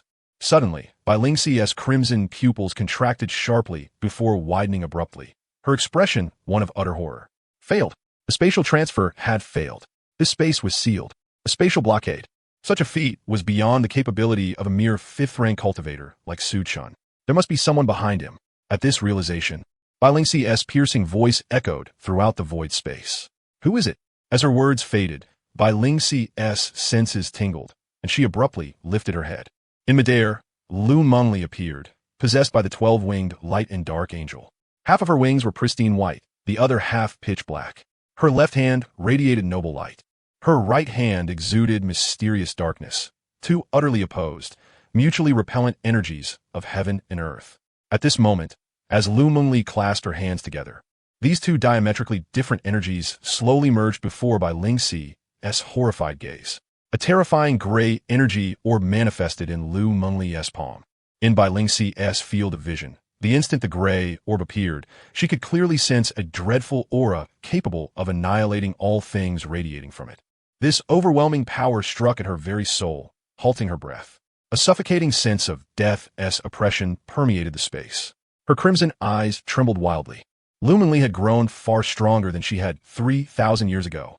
She had fused the essence of the fallen angel and mastered the power of darkness, evolving into the 12-winged light and dark angel. Farewell, Bai Lingxi. Lu Mengli's cold, serene voice reverberated within the void space. As her words fell like a verdict, the gray orb shot swiftly toward Bai Lingxi. Wherever the gray orb passed, the heavens and earth dimmed. The once impregnable sealed space rippled with waves. Auras of distortion, collapse, and annihilation invaded Bai Lingxi's cerebral cortex. Her pupils gradually lost focus.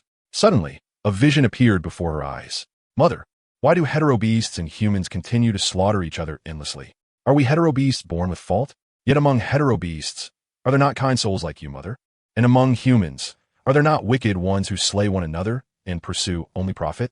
A diminutive fox, cloaked entirely in pristine white fur and adorned with 9 fluffy tails, nestled quietly within the embrace of a beautiful woman. Its vibrant crimson eyes blinked curiously as it posed questions to the lady.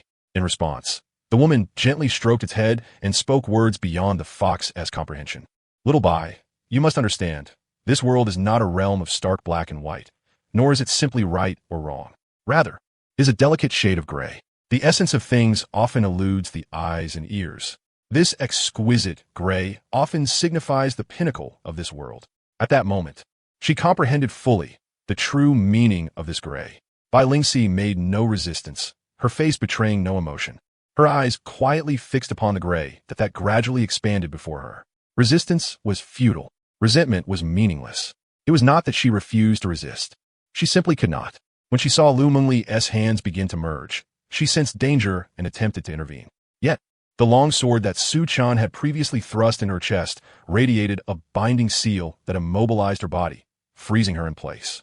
The angelic holy sword indeed belonged to Su Chun, but the paralyzing seal did not originate from him.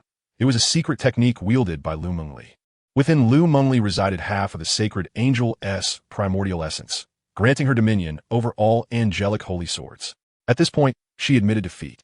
Su Chun and Lu Mengli's meticulous stratagem was truly flawless. Bai Lingxi was utterly undone today. As she gazed upon the gray, she understood. Today would be the day of her demise. In the next instant, within the void space, a dazzling gray light erupted. As the radiance subsided, Lu Mengli stood serenely in midair, her gaze fixed upon Bai Lingxi. Bai Lingxi remained rooted to the spot, unmoving. At her abdomen was a hollow the size of a basketball, filled with the power of annihilation. Not a drop of blood flowed forth. As a mystical beast, Bai Lingxi's innate regenerative abilities were powerless to heal this wound. The gray energy clung to her like parasitic maggots, spreading rapidly over her entire body. Visible to the naked eye, Bai Lingxi lowered her eyelids, but a chilling crack resembling shattered porcelain appeared across her delicate visage. The fissures multiplied and spread across her face. Lu Mengli withdrew her supernatural abilities and descended before Bai Lingxi. Do you have any last words? Yes. Speak. Not to you. Lu Mengli raised an eyebrow in confusion. Bai Lingxi cast her a profound glance before transmitting a thought. Outside, Su Chun, who was waiting patiently, sensed the mental transmission from within the void space. His eyes flickered as he vanished from his location and entered the void. Inside, Su Chun appeared beside Lu Mengli. He glanced at Bai Lingxi, who now resembled a flickering ember barely clinging to life. Doubt flickered in Su Chun's mind. Logically, Lu Mengli should have dealt with Bai Lingxi and exited the void by now. Why had she allowed him entry? And why was Bai Lingxi still breathing? Senior Mengli, what is the matter? She wishes to speak with you. Su Chun's gaze fell upon Bai Lingxi, his expression uncharacteristically serene. What is it? Hearing Su Chun's voice, Bai Lingxi slowly lifted her eyes. A sinister smile curved upon her cracked features. There is no absolute right or wrong in this world. No absolute light or darkness. There exists only a complementary shade of gray nestled between them. The human heart is inscrutable, and self-interest reigns supreme. We're no different. They fear great power and will stop at nothing to destroy what they cannot obtain. Su Chun listened quietly to her final words before slowly responding. Have you finished? Yes. With that, Bai Lingxi's head fell limply. Thus, a supreme beast emperor at the pinnacle of power met her end. Her body, fading with the ebbing of life, gradually dissolved into a myriad of starlight, leaving behind only a fist-sized, round gem shimmering with a pink glow. This was her beast core, containing Bai Lingxi's innate divine ability and the immense energy of her supreme status. Lu Mengli stood beside him, gazing at the beast core with a hint of melancholy in her voice. Refine it. It will greatly benefit you. The vast energy within is sufficient to cultivate you to the 9th tier supreme. Su Chun turned his head toward her, raising an eyebrow in surprise. For me? This is the beast core of a supreme emperor. He doubted Lu Mengli was unmoved, even if it were truly useless to her. She could have kept it for her clan's treasury as a foundation. Meeting Su Chun's astonished gaze, Lu Mengli nodded before casting him a playful glare. Stop guessing. It's yours. You're half my disciple. If not you, then who? With that, the pink beast core floated under Lu Mengli's control into Su Chun's hand. Feeling the profound spiritual power and abundant vitality emanating faintly from the core, Su Chun fell silent. He indeed needed it, but not for cultivation. Rather, it was to resurrect his foster mother, Su Qingyan. The reincarnation innate technique required an immense amount of spiritual and life energy. With this beast core as a supplement, it should suffice. He looked at Lu Mengli, this venerable figure who had proven so genuine, gifting him the angel's heart of unknown rank upon their first meeting, becoming his personal mentor, guiding him through swordsmanship and spiritual cultivation these past days, and now bestowing Bai Lingxi's beast core. Su Chun regarded the core in his hand, then glanced once more at Lu Mengli's cold, peerless face. Thank you, teacher. The time was 6:30 in the evening. After examining the 4 piles of rubbish freshly stocked in the daily shop, Su Chun no longer harbored any hope for it. Though it claimed to refresh randomly with items of blue, purple, gold, and red quality, for 3 consecutive days it had yielded only 4 blue items: water bottles, underwear, socks. The daily shop was utterly worthless. At that moment, outside the gates of the Imperial University-affiliated high school, at the familiar time and place, a familiar sports car and familiar Su Chun appeared. Not bro, why do you keep bothering me? Don't you have anything better to do? Lu Yuan, holding Luo Fei's hand, glared wide-eyed at the purple sports car parked before him, at the face that appeared from the lowered window, one that left him utterly helpless. His mood was one of utter powerlessness, as if all strength and means had been drained away. Like Bai Lingxi, he was someone unable to resist. The difference was that Bai Lingxi could not withstand Lu Mengli's attack, whereas Lu Yuan could not overcome the suppression of his bloodline. Let us go. I'm in a good mood today. I'll take you to relax properly. Su Chen's face bore an uncontainable smile, his lips curving so high they seemed to reach the sky. How could he not be joyful? He had gathered all the elements necessary to resurrect Su Qingyan. Now, all that remained was to return to Linen City and bury her properly, then perform the reincarnation innate technique to bring her back. However, time was somewhat tight today. After dealing with Bai Lingxi, it was already noon. News of Bai Lingxi's death, if leaked, would surely ignite a storm. Therefore, Lu Mengli sealed off the information, replacing all staff of the dictatorial ingenuity with members of the Lu family. Consequently, only Lu Mengli and Su Chun truly knew that Bai Lingxi was dead. The Lu family members who took over merely needed to follow orders without explanation. Due to such circumstances, Su Chen had no choice but to purchase a ticket for the early morning flight the next day. Is it really necessary for me to go? Lu Yuan could clearly see that Su Chan was in a genuinely good mood, so he cautiously attempted to negotiate with him. After speaking, he looked at Su Chan with great care.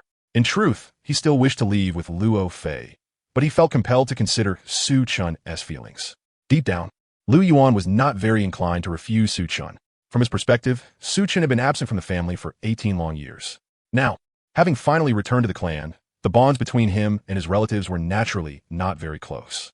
As elders, Lu Xingchen and Lu Shuiying, no matter how much they cherished Su Chun or tried to make amends, were still senior family members, and there would inevitably be some distance in their relationships with the younger generation. Lu Yuan, however, was different. As Su Chun's biological brother and a peer of the same age, it was naturally far easier for him to foster a closer bond with Su Chun, thereby helping him integrate into the family. For this reason, he did not want such a trivial matter to affect the relationship between himself and Su Chun. Moreover, Su Chun's smile today was sincere. A few days ago, although Su Chun had smiled, it gave him a strange feeling, a smile that felt discordant and out of place.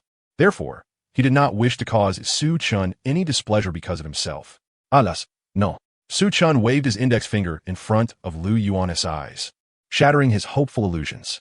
Sighing resignedly, Lu Yuan cast an apologetic glance at Luo Fei before stepping to the other side of the car, opening the door, and settling into the seat. This time, Su Chun did not pay any attention to Luo Fei. Once the door was closed, he pressed the accelerator and the car vanished from a school gate.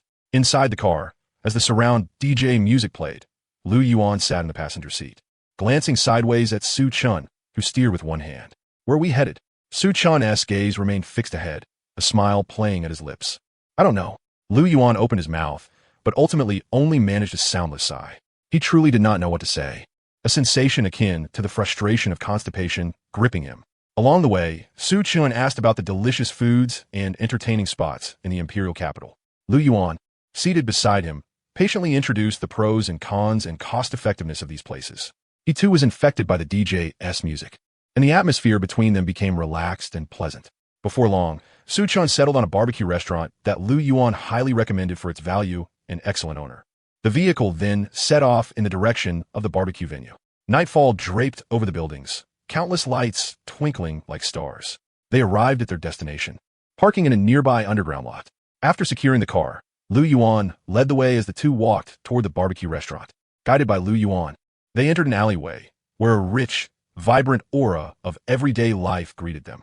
Su Chun observed the small stalls lining both sides of the path, the vendor's shouts ringing in his ears. Beneath his sunglasses, his eyes flickered with slight astonishment.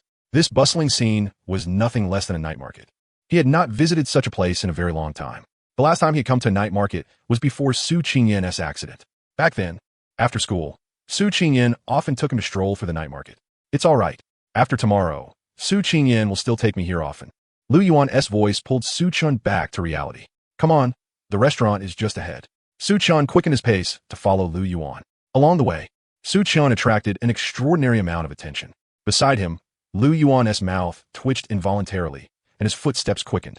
Wherever Su Chun passed, there were inevitably cries of surprise, followed by groups of girls rushing over to snap photos. In Lu Yuan's eyes, Su Chun was nothing short of scoundrel, refusing no one. What else could he be but a cad? Under Lu Yuan's deliberately exaggerated frustration, the two navigated through the crowd and finally reached their destination. It was a barbecue stall noticeably smaller in scale than the surrounding shops, with only about a dozen small tables, yet it was packed to capacity. The vast majority of the customers were women. Su Chun's curiosity grew, but as his steps faltered, he began to understand why the clientele was almost exclusively female. He caught sight of a handsome young man exuding a subtle and comforting aura. Then Su Chun's brow furrowed. He sensed no spiritual power emanating from this individual. There were two possibilities. Either the barbecue man was under 18 and had yet to awaken any supernatural abilities, or a certain person surfaced in Su Chun's mind. The handsome youth wore an apron stained with yellow grease, skillfully flipping the meat on the grill with practiced hands. Smoke curled upward, and the aroma gradually spread. Unable to resist, Su Chun inhaled deeply and praised, "It does smell quite good." Lu Yuan smiled proudly and nudged the man by the grill. "See? That's Qin Fan. The very guy I told you about." Huh? Su Chun was momentarily stunned. Had he heard correctly? The esteemed young master of the Qin family was actually running a barbecue stall? Noticing his confusion, Lu Yuan shrugged. "I don't quite understand him either, but he says it's a hobby. Still, his skills are undeniable." In Lu Yuan's understanding, Qin Fan only started this stall after failing to awaken his supernatural powers and being completely written off as useless. He had become the proprietor of this barbecue stand, calling it a seasoning in life. "Then let us give a try." Su Chen nodded, tacitly agreeing with Lu Yuan's assessment. "Xiao Fanzi, your dad here." Lu Yuan shouted, striding toward Qin Fan, who was grilling meat. Su Chun, sensing the flood of curious gazes, helplessly rubbed his forehead. He wondered why he had never noticed Lu Yuan's social anxiety before. He was a pure social phobic. Hearing Lu Yuan's call, the handsome youth at the grill looked up, his eyes brightening upon seeing him. "Yo, isn't this Yuan? What brings you here?" As his voice fell, the customers eating skewers glanced up, and upon noticing Su Chun behind Lu Yuan, the familiar sequence began. Gasps, swooning, and a rush to snap photos. Qin Fan and Lu Yuan were relegated to mere background figures. Qin Fan glanced at the surrounded Su Chun and then at Lu Yuan, hesitating to speak. Lu Yuan, accustomed to this scene, rolled his eyes and, noticing Su Chun was too busy to pay attention, gave him a light push. He then turned to Qin Fan and viciously disparaged, "He's a cad. That one. An utterly detestable bastard. A total scumbag. I'll tell you what happened. This afternoon, Fei and I planned to leave together, but this bastard forced me into the car without a word. Said he was in a good mood and wanted to take me out to relax. Can you believe it? What kind of person does that?" I swear, listening to his friend's tirade, Qin Fan silently wiped the spit from the right side of his face and discreetly shifted the skewer closest to Lu Yuan further left. Qin Fan wisely remained silent, playing the role of a quiet listener. From Lu Yuan's complaints and insults, combined with Su Chun's appearance and demeanor, it was not difficult to deduce that the golden-haired man before him was the elder brother of his good friend Lu Yuan, a 6th-tier angelic power awakener, suspected of possessing twin supernatural abilities, and a rare transcendent being who awakened directly at the 3rd tier. These distinguished titles were unique to only one individual on Blue Star, Su Chun. "My dear Udu, who are you talking about? Do you hate him that much?" A light, teasing voice came from behind the two, causing Lu Yuan's scornful rant to abruptly cease. He turned stiffly to face the speaker. Unbeknownst to them, Su Chun had already positioned himself behind the two. At this moment, he stood with his arms crossed, wearing an enigmatic smile that was neither fully amused nor entirely serious as he gazed upon them. Lu Yuan felt a sudden throbbing at his temples and silently cursed his misfortune, frantically racking his brain for a solution. Suddenly, a flash of inspiration illuminated his mind, and in a moment of quick wit, he exclaimed, "Hey, he's just a classmate. Isn't that right, Xiao Fanzi?" As he spoke, he kept exchanging meaningful glances with Qin Fan, signaling frantically with his eyes. "Huh, yes. Qin Fan naturally would not let his friend be embarrassed, nodding repeatedly like a chick pecking at rice. You see, Su Chen's tonelengthant. With his keen perception and insight, he could tell not only when Lu Yuan was silently cursing him, but even when such thoughts lingered in his mind. This was merely Su Chun's way of teasing his dear younger brother. Yes, Lu Yuan hastily responded. "All right then." Hearing Su Chun's concession, Lu Yuan finally exhaled in relief. "Not going to introduce them?" Su Chen glanced toward Qin Fan and addressed Lu Yuan. "All right, my oversight." Lu Yuan pulled Qin Fan forward and introduced him to Su Chun. Then, turning to Qin Fan, he said, "This is the big brother I told you about earlier, Su Chen." Qin Fan scrutinized Su Chen more intently, growing increasingly unsettled. His breath caught briefly as a surge of righteous energy spontaneously activated within him. Under its influence, he could clearly sense the terrifying power emanating from Su Chun, a level of strength so overwhelming it crushed all opposition, unlike the limited power that Lu Yuan wielded. Qin Fan harbored no doubt that Su Chun could effortlessly crush him with a single strike. His heart brimmed with awe and fear. He was no longer the powerless wastrel he had once been. Now, empowered by the vast righteous energy of heaven and earth, and having successfully awakened the heavenly abandoned spirit body, he was undeniably a prodigy. By conservative estimation, with his full power unleashed, even Lu Yuan was far from his match. He might even contend with a fifth-tier psychic. 100 Lu Yuans would be no challenge for him. Yet, despite all this, the aura radiating from Su Chun suffocated him, an overwhelming pressure enveloping his entire being. The helplessness he had felt as a wastrel surged anew. As Qin Fan assessed Su Chun was doing the same to him, silently probing his body. Intriguing. A flicker of surprise crossed Su Chun's mind. He detected a unique force within Qin Fan, a completely novel system of power. A pure form of qi reminiscent of the righteous energy only the greatest Confucian and Taoist sages could comprehend. And yet, Qin Fan, a mere 18-year-old high school student, had mastered it. Moreover, Su Chen harbored la satel suspicion. Was Qin Fan a native of this world? Or perhaps, was he the very person himself? In this realm, there was no such thing as righteous energy.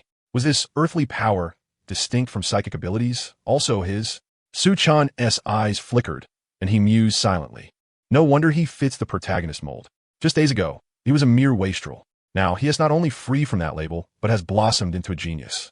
Judging from his perception of the aura, Su Chen estimated that if Qin Fan's power system were translated into psychic terms, it would rank around third tier. Truly impressive. A protagonist? Huh? Su Chen whispered to himself. Typically, characters like protagonists either become allies or are eliminated. As for inaction, that was possible only if there was no entanglement with Qin Fan. But now, Su Chen had no choice. They had met, introduced by Lu Yuan himself. The threads of fate were already intertwined. Lu Yuan, his biological younger brother, was close friends with Qin Fan.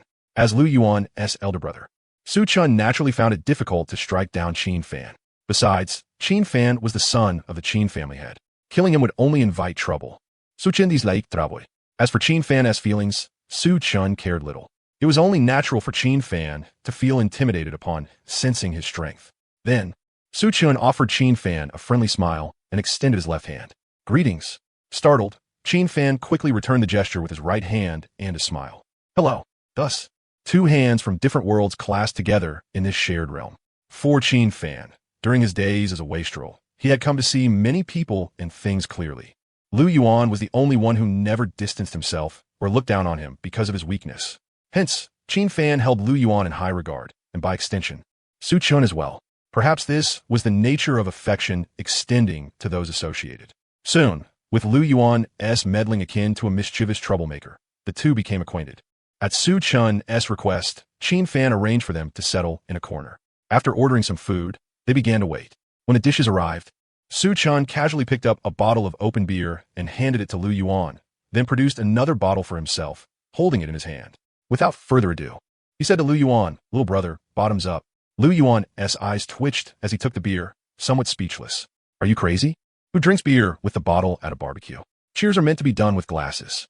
The moonlight hid behind a thin veil of clouds, casting a dreamy haze. As midnight deepened, the late-night breeze carried a refreshing chill. After several rounds of drinking, all three wore flushed faces.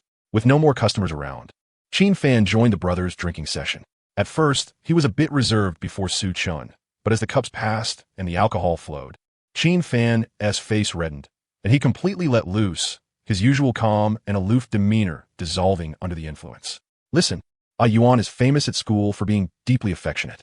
Calling him the most affectionate would not be an exaggeration, Qin Fan declared, holding a cold beer in his left hand while draping his right arm around Su Chun's shoulders. His words poured out like a machine gun, endlessly recounting tales of Lu Yuan, resembling a chatterbox. As he spoke, he nudged Lu Yuan with his elbow. Su Chun's expression remained unchanged, seemingly unaffected by the alcohol. He silently endured Qin Fan's loquacity and even suspected Qin Fan had many friends to talk to during his wastrel days. So he had bottled it all up. But this was fitting for a protagonist-esque character. Aren't protagonists always chatterboxes? And masters of verbal sparring, like the Prince Naruto Uzumaki. A genius who could sway the resolute Obito Uchiha with words alone. In contrast to the uninhibited Qin Fan, Lu Yuan sat with a flushed face, silent. Whether the redness came from the alcohol or Qin Fan's teasing was unclear. Hearing increasingly unbearable words like bootlicker and clown, Lu Yuan finally exploded. His bloodshot eyes flared as he shouted, "Xiao Fanzi, I think you've had enough of living." With that, he grabbed a bottle and stood up. Qin Fan, refusing to back down, also rose, clutching his beer. He was no longer the wastrel he once was. Su Chun, caught between the two, watched their fierce postures with keen interest. Perfect. Let Lu Yuan, emboldened by drink, test this so-called protagonist, Qin Fan. Just as Su Chun thought they were about to come to blows, he suddenly noticed something amiss in the glances exchanged between the two men. An inexplicable yet intense intuition surged through his heart at that moment. He tuned into the silent signals between them, an unspoken challenge exchanged between men determined to settle a contest. Almost simultaneously, Lu Yuan and Qin Fan extended their empty hands and shouted in unison, "Rock, paper, scissors." Lu Yuan played rock. Qin Fan played paper. The outcome was immediately clear, the victor unmistakable. Qin Fan burst into a shameless, triumphant laugh. "I win, a Yuan." He pointed at the beer in Lu Yuan's hand with a smug expression. "Drink up." Upon hearing this, Lu Yuan sighed and shook his head. He raised his beer bottle, tilted his head back, and began to chug. A whirlpool formed within the bottle. The liquid's surface took on a funnel shape, and with a speed visible to the naked eye, the beer poured from the bottle's mouth directly into Lu Yuan's throat. Su Chun finally understood. No wonder these two could hang out together. It turned out they were both simpletons. For a moment, he was at a loss for words, unsure how to comment on them, left only with dumbfounded silence. After Lu Yuan finished an entire bottle of beer in style, Qin Fan generously gave him a thumbs up. "Not bad." "Humph." Lu Yuan belched proudly, grinning. "Little brother, you just need a little sunshine to shine, a little flood to overflow." Qin Fan shot him a sidelong glance and clicked his tongue. Raising his own bottle, he began to chug, just like Lu Yuan. When finished, Qin Fan turned his bottle upside down. Not a single drop of beer fell out. "Impressive, Xiao Fan. When did your tolerance get this good?" Lu Yuan's eyes flickered with surprise as he scrutinized Qin Fan, speaking with suspicion. He clearly remembered Qin Fan's previous drinking capacity. Not terrible, but certainly not like this. He had never before witnessed Qin Fan down an entire beer in one go while daringly staring him down. "You think," Qin Fan said, "absence makes the heart grow fonder." This comment made Su Chun, who was merely an amused onlooker, pause. Could they really be from the same hometown? Although he had long suspected it. Hearing confirmation still moved Su Chun deeply. When countrymen meet, will they weep tears of joy or stab each other in the back? The answer was always fascinating to ponder. Su Chun knew Qin Fan's secret, but Qin Fan was still unaware of his.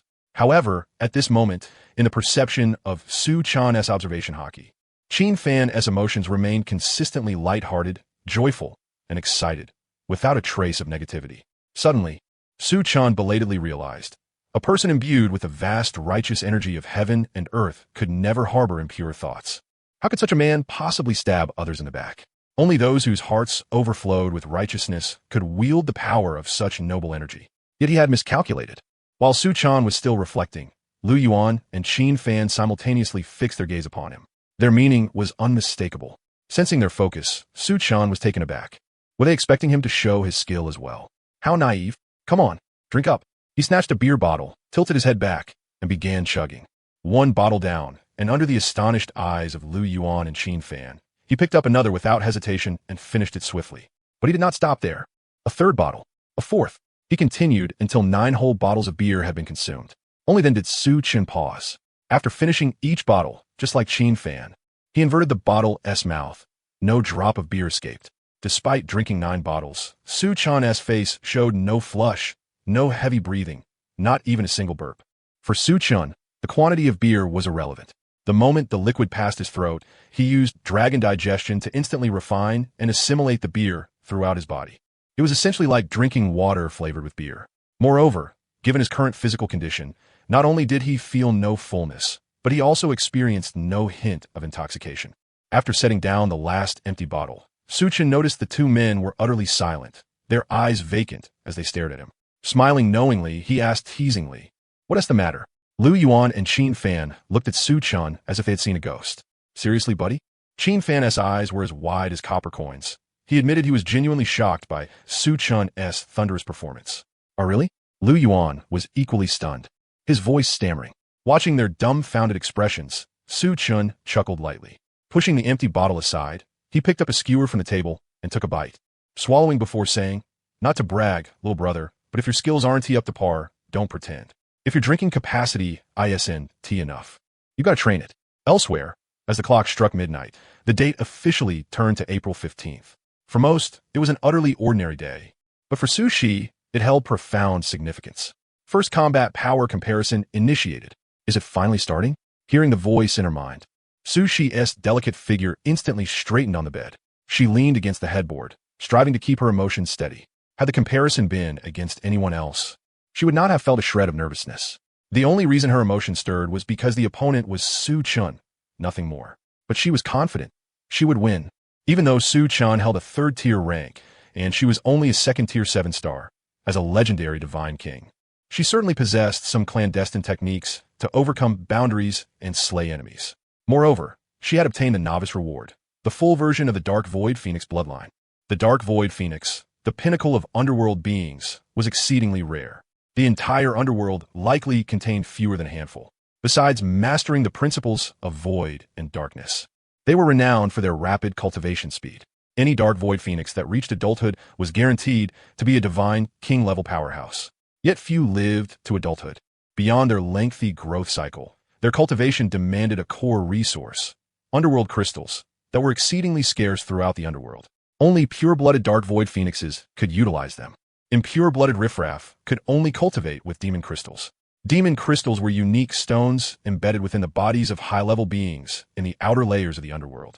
Similar to beast cores, though differing by only one character, the underworld energy contained within them was worlds apart. Both types of crystals were exclusive to the underworld. Therefore, her painstaking pace of advancing one major realm every 3 days was not due to lack of talent or impure bloodline, but simply because Blue Star lacked the unique underworld crystals, nor even the inferior demon crystals. She had no choice but to resort to spiritual stones for cultivation. Otherwise, she would already be at least 4th tier. This was the advantage bestowed by a superior bloodline. Just as Sushi began to contemplate the rewards she would reap upon victory, the system's electronic voice announced. First comparison results announced. Winner, Su Chen. Loser, Su Onse. The system's robotic tone froze her expression. Wait a moment. Who did it say was the loser? Seemingly in response to its hostess question, the system thoughtfully projected a virtual screen before her, upon which 4 large characters were inscribed in flowing script. Loser, Sushi. To ensure she understood, the system even humanely added the English word. Failure. Sushi opened her mouth, at a loss for words. Child, do you find yourself overwhelmed with countless questions? Sushi's immediate reaction was disbelief. Has Su Chun truly become so formidable in this lifetime? Even she, who possesses the Dark Phoenix bloodline of the Nether Void, could not overcome him? Secondly, she began to suspect that the system might be malfunctioning. Are you certain the results are accurate? Replied a host. Absolutely. Sushi's breath caught in her throat. Noetus? Could this be real? Host's dissatisfaction with the system's comparison results detected. Canceling AI control mode. Activating host's autonomous mode. As the system's electronic voice faded, Sushi felt a sudden mental disorientation. When she regained clarity, she found herself within the system's virtual comparison space. Sushi clenched her fists, sensing the system's virtual representation of herself. Indeed, it matched her true strength perfectly. She then lifted her gaze and saw Su Chun standing across from her, hands casually tucked into his pockets. A familiar, faint smile graced his lips. Upon his eyes rested a pair of sunglasses, replicated with flawless precision. His posture mirrored that of the reckless youth from the return banquet 3 days prior. Youthful arrogance embodied. Suddenly, astonishment flooded her beautiful eyes. She must not be mistaken. 5th rank, 1 star? Only 3 days ago, he was 3rd rank, and now he has leapt to 5th? Truly, the tides of fortune can shift in but a few days. Never underestimate one's ascent. Who then is truly the Dark Phoenix of the Nether Void? Sushi's mind reeled in bewilderment. This incarnation of Su Chun felt utterly alien to her, not only in his transformations, but in his very nature. To uncover the truth, she would have to best the Su Chun before her. With that resolve, Sushi's gaze flickered. Her hands formed phantom grips as 2 jet-black short blades materialized. This would be her first battle against Su Chun since her rebirth. In their previous life, they had clashed many times, usually ending in stalemates. Yet why? In the system's comparison, did she lose? Even if he was 5th rank, such a defeat was inexplicable. She held many trump cards. Sushi was perplexed. She could accept defeat, but she demanded clarity. Come then, show me what has changed within you. Fueled by inquisitiveness and an unyielding spirit, Sushi gripped her blades tightly. In a flash, her figure vanished. Within moments, she reappeared where Suchin stood. This was the System's virtual space. Even if she were to slay Suchin here, no real-world harm would come.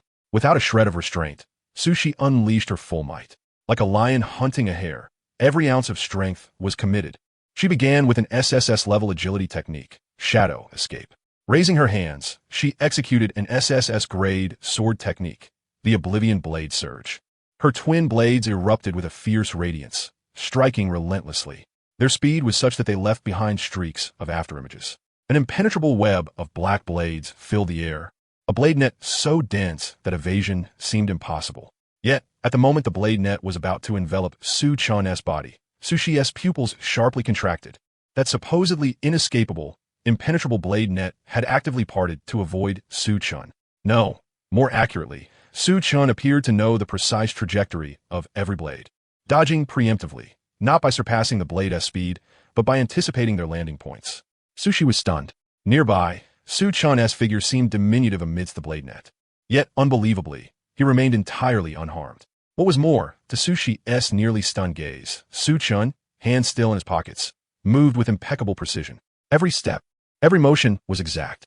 He strolled leisurely, effortlessly sidestepping every glint of blade as if walking through a radiant garden. What followed was that no matter what attack she launched, Su-chan seemed to possess prophetic foresight, easily evading each strike. In her past life as a divine king, though her power was but a shadow of its former glory, her vision remained sharp. Precognition, su undicesimo whispered in astonishment. In her memories, such a transcendent ability was not one Su-chan had ever possessed. Then why did he wield it now? There was no time to ponder the changes within Su-chan. Suddenly, he lunged with a fierce punch, imbued with the might of a dragon. The golden fist surged forward without hesitation. Sushi immediately activated her bloodline power, augmenting her physical form.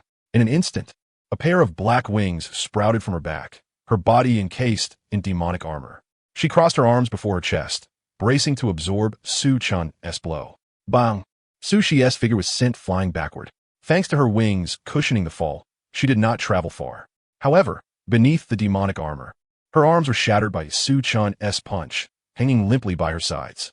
Horror gripped her heart. Could it be that with the Dark Phoenix bloodline's blessing, her arms were broken by a single strike from Su-chan? Yet this was a minor concern. The bloodline's terrifying regenerative power would heal her within a few breaths. Before her bloodline could restore her arms, Su-chan's figure appeared like a specter, brandishing the angel's holy sword, suddenly flashing before her eyes. Squelch! The long sword pierced through the armor without resistance, impaling her chest. Sushi's expression stiffened as she bowed her head, her pupils trembling as she stared at the blade lodged in her heart. As Su-chan withdrew the sword, her consciousness slowly faded. Simultaneously, the System's battle report echoed. Victor, Su-chan, defeated, Su-onse. Again, back in the virtual space, Sushi no longer hesitated. She summoned the power of shadows, conjuring a quagmire beneath Su-chan's feet, intending to momentarily trap him and pave the way for her ultimate technique. Unbeknownst to her, Su-chan had been in a state of purification all along, rendering him immune to the shadowy mire's effects. Then, Sushi fused her twin blades into one, a pitch-black longsword shimmering with a chilling radiance. Darkness-infused spiritual energy surged into the blade as she cried out. Shadow's return, silent severance. In an instant, a dark phantom erupted from the blade, like night descending to envelop all creation. A colossal spectral blade slashed forth, plunging everything into silent darkness. Its terrifying power was enough to annihilate ordinary sixth-rank ability wielders. Yet, faced with such a formidable assault, Su-chan extended a single hand, unhurried and composed. In Sushi's stunned gaze, the enormous blade, imbued with her full strength, made contact with Su-chan's hand. As if being absorbed, it began to shrink mysteriously, soon vanishing entirely from her sight. Had Su-chan absorbed it? Sushi's eyes fixed intently on Su-chan's hand. Hungry ghost path. A clear, icy voice echoed in her ears. Sushi was taken aback. Hungry ghost path. What was this ability? To absorb combat technique. Before she could react further, Su-chan's figure was already before her again, still pierced through the chest by a sword. When she opened her eyes again, Sushi stared blankly at the familiar ceiling, her emotions a tangled web of complexity. She had lost. Confusion, bewilderment, and puzzlement filled her heart. It was not her failure that troubled her, but the profound changes in Su-chun. Possessing precognition, speed, rivaling teleportation, an astonishingly resilient body, and the bizarre ability to absorb combat's spiritual energy. Not to mention his absurd rank and level. Moreover, she was shocked to notice a crucial detail. Why had Su-chun remained unaffected by the shadowy quagmire? After absorbing the silent severance, he had instantly teleported before her, without the slightest hesitation or delay. Either he wielded some spatial divine power, enabling instantaneous movement, or Su-chi's suspicions deepened as she drew in a sharp breath. Something even more extraordinary was at play. Hiss, could it be that he is unaffected by control effects? Hajikin, you scoundrel. All in all, this power comparison is nothing short of a one-sided crushing defeat. She simply has no means to fight back. The one thing she can now confirm is that Su-chun is indeed, as the outside world describes, a remarkably rare twin ability wielder. Otherwise, there is no way to explain the opponent's array of strange and extraordinary powers. Angel abilities, as the legacy powers of the Liu family, have mostly transparent information regarding their capabilities. Yet in the recent confrontation, besides holding a long sword related to angels, Su-chun did not employ any angelic powers. Neither teleportation nor the hungry ghost path are abilities that angel powers possess. Thus, it appears these must be the manifestations of Su-chun's second ability. Contemplating this, she suddenly felt a headache coming on.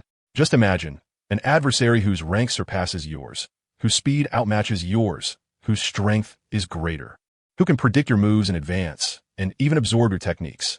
How on earth are you supposed to fight? Numerically and mechanistically, you are simply no match.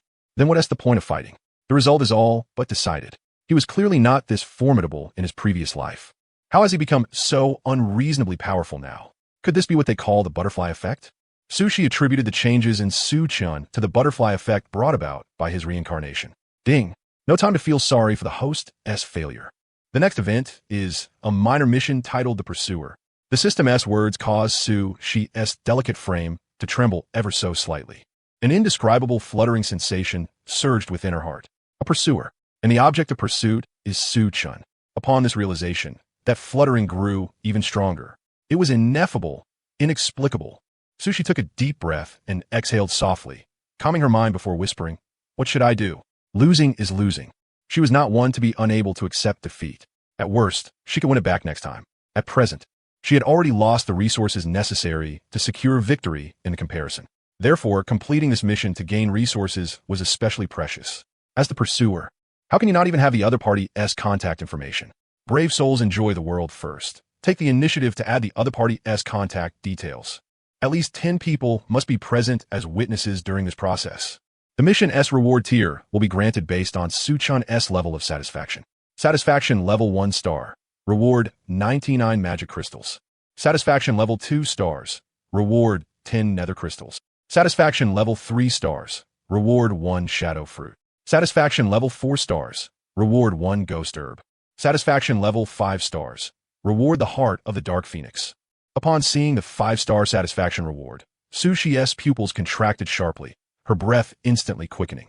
The heart of the dark phoenix. This was a treasure perfectly attuned to her dark phoenix bloodline. A dark phoenix's heart is an extraordinarily rare treasure across the entire universe. If she could fuse with the heart of the dark phoenix, her bloodline and cultivation realm would undergo a terrifying metamorphosis, far beyond a mere advancement of 1 or 2 levels. Her gaze traveled further down the list, not only seeing nether crystals and magic crystals, but also ghost herbs and shadow fruits. Each one held immense benefits and aid for her current state. They were resources exquisitely aligned with her own nature. Just by adding a contact, a flicker of unusual light passed through Su-chi's eyes. Such precious resources required only adding a contact? From her perspective, satisfaction was capped at 5 stars. At worst, she could secure at least a 1-star reward. Even just 99 magic crystals could accelerate her rapid growth. She had imagined this pursuer mission to be far more challenging. So this is it? Detecting a significant power gap between the host and the comparison target. Postpone the timing of the second comparison. Sushi was momentarily stunned. A significant power gap? Postpone the second comparison? Without hesitation, she chose no. Losing this time did not mean losing the next, though she felt a faint helplessness facing Su-chun. No child cries every day. No gambler loses every time. 1 week was enough for her to step into the 4th tier. By then, She refused to believe she could still lose. The second comparison is scheduled for 1 week later, on April 22nd. Host, please continue striving to grow stronger and increase your chances of victory. Based on my current cultivation progress, what are the odds of winning the second comparison? Sushi raised her delicate brows. Curiosity piqued at the mention of probability. Stealing meat. While Sushi pondered how to successfully and perfectly complete this mission, the protagonist Su-chun was at karaoke with Lu Yuan and Qin Fan. Indeed, they had changed venues. A certain KTV, Supreme VIP Room Number 1. Only 3 people occupied the spacious room. Su-chun holding a microphone in one hand and a beer in the other. Lu Yuan sprawled on the sofa like a dead dog, and Qin Fan lying down beside Lu Yuan. The weather outside seemed to mirror the mood. Your ever-changing expressions. It's raining. The rain weeps with me. I don't want to see clearly, nor can I. Leaving you, I quietly withdraw. As the song ended, the 2 sprawled dead dogs on the sofa woke from their stupor. This song was not the so-called Rain Love. There was no accompaniment. It was sung entirely a cappella by Su-chun. What song is this? Why have I never heard it before? Qin Fan sat up, eyes filled with admiration, his gaze fixed on Su-chun, eager for an answer. Not only him, but Lu Yuan shared the same curiosity, as if meeting Su-chun for the first time. A love song. Su-chun set down the microphone, a hint of reminiscence in his eyes. Amusing, Tianyi. Did you compose this yourself? Qin Fan sincerely praised, and then asked. Since the barbecue stall, he had been deeply impressed by Su-chun, not only by his drinking capacity, but also by his strength. Like Lu Yuan, he addressed him as bro. Later, sensing something odd, Su-chun had Qin Fan add Chen to it. Tianyi. Su-chun observed Qin Fan's behavior closely, noticing nothing unusual. He understood that this Qin Fan indeed came from Earth, though it seemed quite different from the Earth of his previous life. As for the specific differences, he would need to find opportunities to probe subtly. Though they had become friends, Su-chun remained curious about this fellow countryman. He took a sip of beer and mumbled, well, not really. At this, the admiration in Lu Yuan and Qin Fan's eyes deepened. Damn talented. Chenji, your singing is so beautiful. Like a voice kissed by an angel. Exactly. How come I didn't know you could sing? Qin Fan and Lu Yuan were like little fangirls, flanking Su-chun on either side. They chattered incessantly. The general idea was to coax Su-chun into singing another song. Unable to refuse their enthusiastic request, Su-chun agreed to perform once more, mainly because his European luck was shamelessly exploiting his seniority to guilt-trip him, saying that as the elder brother, he couldn't even fulfill a small request from his younger brother. One had to admit, Su-chun was quite susceptible to this. Clearing his throat, Su-chun prepared to unleash his voice again. Seeing this, the 2 hurriedly sat up on the sofa, snacks and beers in hand. Under their expectant gazes, Su-chun's purified voice began to flow. There's a wall around your heart, but I have found a window. The 2 ceased shelling sunflower seeds and stopped drinking, quietly listening to the celestial melody. Upon finishing the final line, Su-chun raised his wine bottle toward the 2 of them and declared, let us have one more round. Brothers. Huh? Oh yeah. After clinking their bottles, the trio downed their drinks in one gulp. I've already sung 2 songs. Don't you think it's time to show some appreciation? Su-chun put down the empty bottle and placed the microphone in front of the 2. Qin Fan and Lu Yuan exchanged a glance, their tacit understanding evident as they spoke simultaneously. In that case, I'll go first. Then you go first. Landing on these words, Lu Yuan was momentarily stunned before shooting an angry glare at Qin Fan, who was doubled over with laughter. Xiao Fanzi, you're playing me. Faced with Lu Yuan's vexed indignation, Qin Fan ceased laughing and patted his shoulder. How can you say that? Look, Brother Chun, as your elder brother, sings so beautifully. As his younger brother, don't you feel compelled to prove yourself? I'm giving you the chance. Qin Fan finished with an expression that plainly said, I believe in you. But then Su-chun's words froze his expression. No worries, Xiao Fan. After Xiao Yuan finishes, it's your turn. None of you are getting away. Su-chun grinned broadly, revealing his pearly white teeth, looking utterly harmless. Qin Fan, Lu Yuan. This time, it was Lu Yuan's turn to laugh heartily, his smile unwavering but shifting focus. He even mockingly mimicked Qin Fan's earlier gesture. I'm giving you the chance. Qin Fan instantly blushed, the flush of youth surpassing all else. Stop. Su-chun's voice interrupted them. Come on, show us what you've got. Lu Yuan took the microphone and selected a song. After finishing, Qin Fan couldn't hold back and burst into laughter, pointing at Lu Yuan and mocking without any semblance of decorum. No wonder you are the awakened wielder of angelic powers. Brother Chun's voice is kissed by angels, but yours sounds like it was blessed by heavenly demons. You've mastered the essence of folk lamentations at gravesides. You even shattered my ancestral jade pendant with your singing. Truly a phoenix' wail, as Kunshin Jade shatters. You'll make a perfect alarm clock for tomorrow. Even Su Chun, who was merely an onlooker, couldn't suppress his laughter. He had to admit, Qin Fan's rustic humor bore an air of righteousness. Even his insults were cultured and refined. Heavenly demon essence of folk grave lamentations, phoenix' wail, as Kunshin Jade shatters alarm clock for tomorrow. As expected, it was Lu Yuan's turn to blush. Damn it, if you think you're so good, then show us. He thrust the microphone into Qin Fan's hand, then angrily cracked open a bottle of beer and downed it in one gulp. Su Chun offered timely words of comfort, patting Lu Yuan on the shoulder. It's all right, little brother. A heavenly demon is still at least an angel. Lu Yuan, he wanted to say, if you can't comfort, maybe don't bother. But the words changed as they reached his lips. No wonder you don't have a girlfriend. Qin Fan, who was queuing up a song nearby, felt personally insulted. Qin Fan, mentioning girlfriends, a flicker of something unusual passed through Su Chun's eyes. When he first saw Lu Yuan's girlfriend, he sensed something amiss. That girl harbored ulterior motives toward Lu Yuan. Her intentions were malevolent. His perceptive insight could not be deceived. Moreover, she was a mere novice of the first rank. Since the special recruitment ended, he had wanted to warn Lu Yuan, but had never found the right moment. Now, with their relationship much closer, it was time to give Lu Yuan a precautionary word. Whether Lu Yuan believed it or not, he was still his biological younger brother. What needed to be done had to be done. In the worst case, Lu Yuan might be killed by that girl. No problem. He could be resurrected.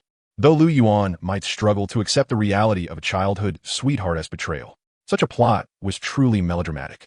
At that moment, Qin Fan's song began, snapping Su Chun out of his thoughts. But this time, the ones holding back laughter were Su Chun and Lu Yuan. Su Chun cannot help but muse. Where there is a crouching dragon, there must be a hidden phoenix. Lu Yuan and Qin Fan truly were the dragon and phoenix duo. After Qin Fan finished singing, it was Lu Yuan's turn to retaliate. Not even bros, and you're already messing up your mouth with cough syrup? I'm about to laugh myself into constipation. Did you learn that from a vengeful ghost or the hurricane wolf? Key to Nanting. At 5 o'clock in the early morning, when dawn was just breaking, the three stood atop a mountain, watching the sunrise. The nascent sun quietly appeared, gradually coloring the sky, unfurling a splendid scroll across the boundless firmament. The sunrise was especially gentle, suffusing the world with romance. I'm leaving. Su Chen spoke softly. He informed the two that he was returning to Linen, though he did not elaborate on the purpose. Qin Fan and Lu Yuan did not press further. To them, Su Chun was the elder brother. If he chose to act thus, there must be a reason. Qin Fan, Brother Chun, travel safely and return soon. Lu Yuan, yes, and don't die on the road. Su Chun nodded, then suddenly vanished before their eyes. Lu Yuan and Qin Fan looked at each other, shock plainly visible in their eyes. Spatial power. Space traversal. Isn't this a power only attainable by 9th rank supreme? Simultaneously, Su Chun's voice echoed atop the mountain. Xiao Yuan, that girl has other intentions toward you. Be extra cautious. Xiao Fan, I hope you'll watch out for him while I'm gone. Thanks in advance. Back again. The sun set in the west. After a flight lasting more than 10 hours, Su Chun finally returned to this familiar yet strange place, the very place where his dreams began. Within the virtual space, Su Chun strolled through the streets, surveying the familiar buildings with a dazed heart. Though he had only been gone a little over a week, it felt as if eras had passed. He understood clearly. Linen City had not changed. It was he who had undergone a profound transformation, a metamorphosis born of his own strength. Following the memories in his mind, Su Chun moved forward unhindered. After all, within virtual space, nothing could affect reality.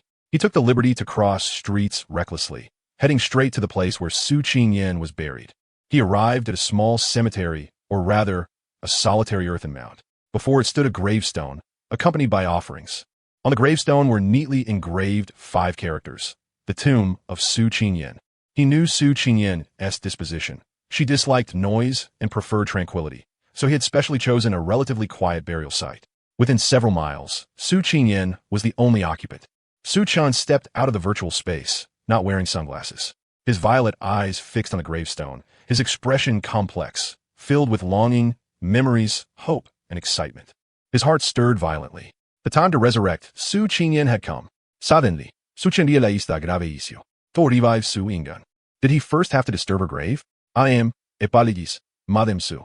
Su Chun raised his hand, and a repulsive force shifted the earth mound aside.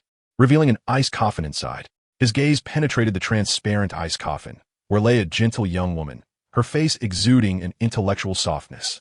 She rested quietly as if asleep, the corners of her lips curved in a serene smile. "Madam Su, I have arrived." Su Chun carefully opened the ice coffin, revealing Su Qingyan's form fully exposed to the air. Everything was ready. Without hesitation, Su Chun interlaced his fingers tightly, crossing his hands, left thumb over the right. With both hands pressed firmly together, forming a serpentine seal, this was the hand sign for unleashing the transcendent S-rank ninjutsu, the outer path samsara's innate technique, the serpent seal. Outer path samsara's innate technique. As Su Chan's solemn and grave voice resonated, a colossal Yama king materialized behind him. At that moment, Su Chen's violet pupils suddenly contracted sharply. He sensed his spiritual energy and vitality draining at an astonishing pace. His radiant golden hair gradually transformed from the roots into a snow-white silver hue. The consumption of his spiritual and life force exceeded his expectations. Without replenishment, given his own reserves, he could only manage an equal exchange. However, he had long been prepared. A thought flickered through Su Chan's mind, and a beast core shimmering with a pinkish glow appeared before him. Grasping it firmly, he immediately activated the dragon's feast at maximum power, drawing and replenishing in turn. The energy contained within the beast core and that required by the Yama King seemed to reach an equilibrium. In the end, half of the beast core's energy remained, and the Yama King appeared to have reached saturation. Then, the Yama King opened its massive jaws, releasing a beam of verdant innate light. Under Su Chan's tense and hopeful gaze, the green light successfully penetrated Su Qingyan's body. Instantly, a verdant glow radiated across her entire form. The next moment, the green light vanished. Su Chun swallowed hard, keeping his hands tightly clasped in the seal. Sweat beaded on his palms, his eyes, brimming with anxious anticipation, fixed unwaveringly on Su Qingyan lying within the coffin. Su Qingyan's eyelashes fluttered lightly, and her eyelids twitched. This subtle movement jolted Su Chun's spirit. It had succeeded. He took a deep breath, suppressing the surge of excitement within, waiting for Su Qingyan to regain full consciousness. Here she was. Su Qingyan's body slowly sat upright, her expression dazed as she surveyed the scene before her. She recalled that she had died. Shouldn't she be in the underworld? Why did the surroundings feel like she was inside an ice coffin? Instinctively, Su Qingyan clenched her hand, sensing the power within it. She even felt her pre-mortem supernatural abilities and spiritual level.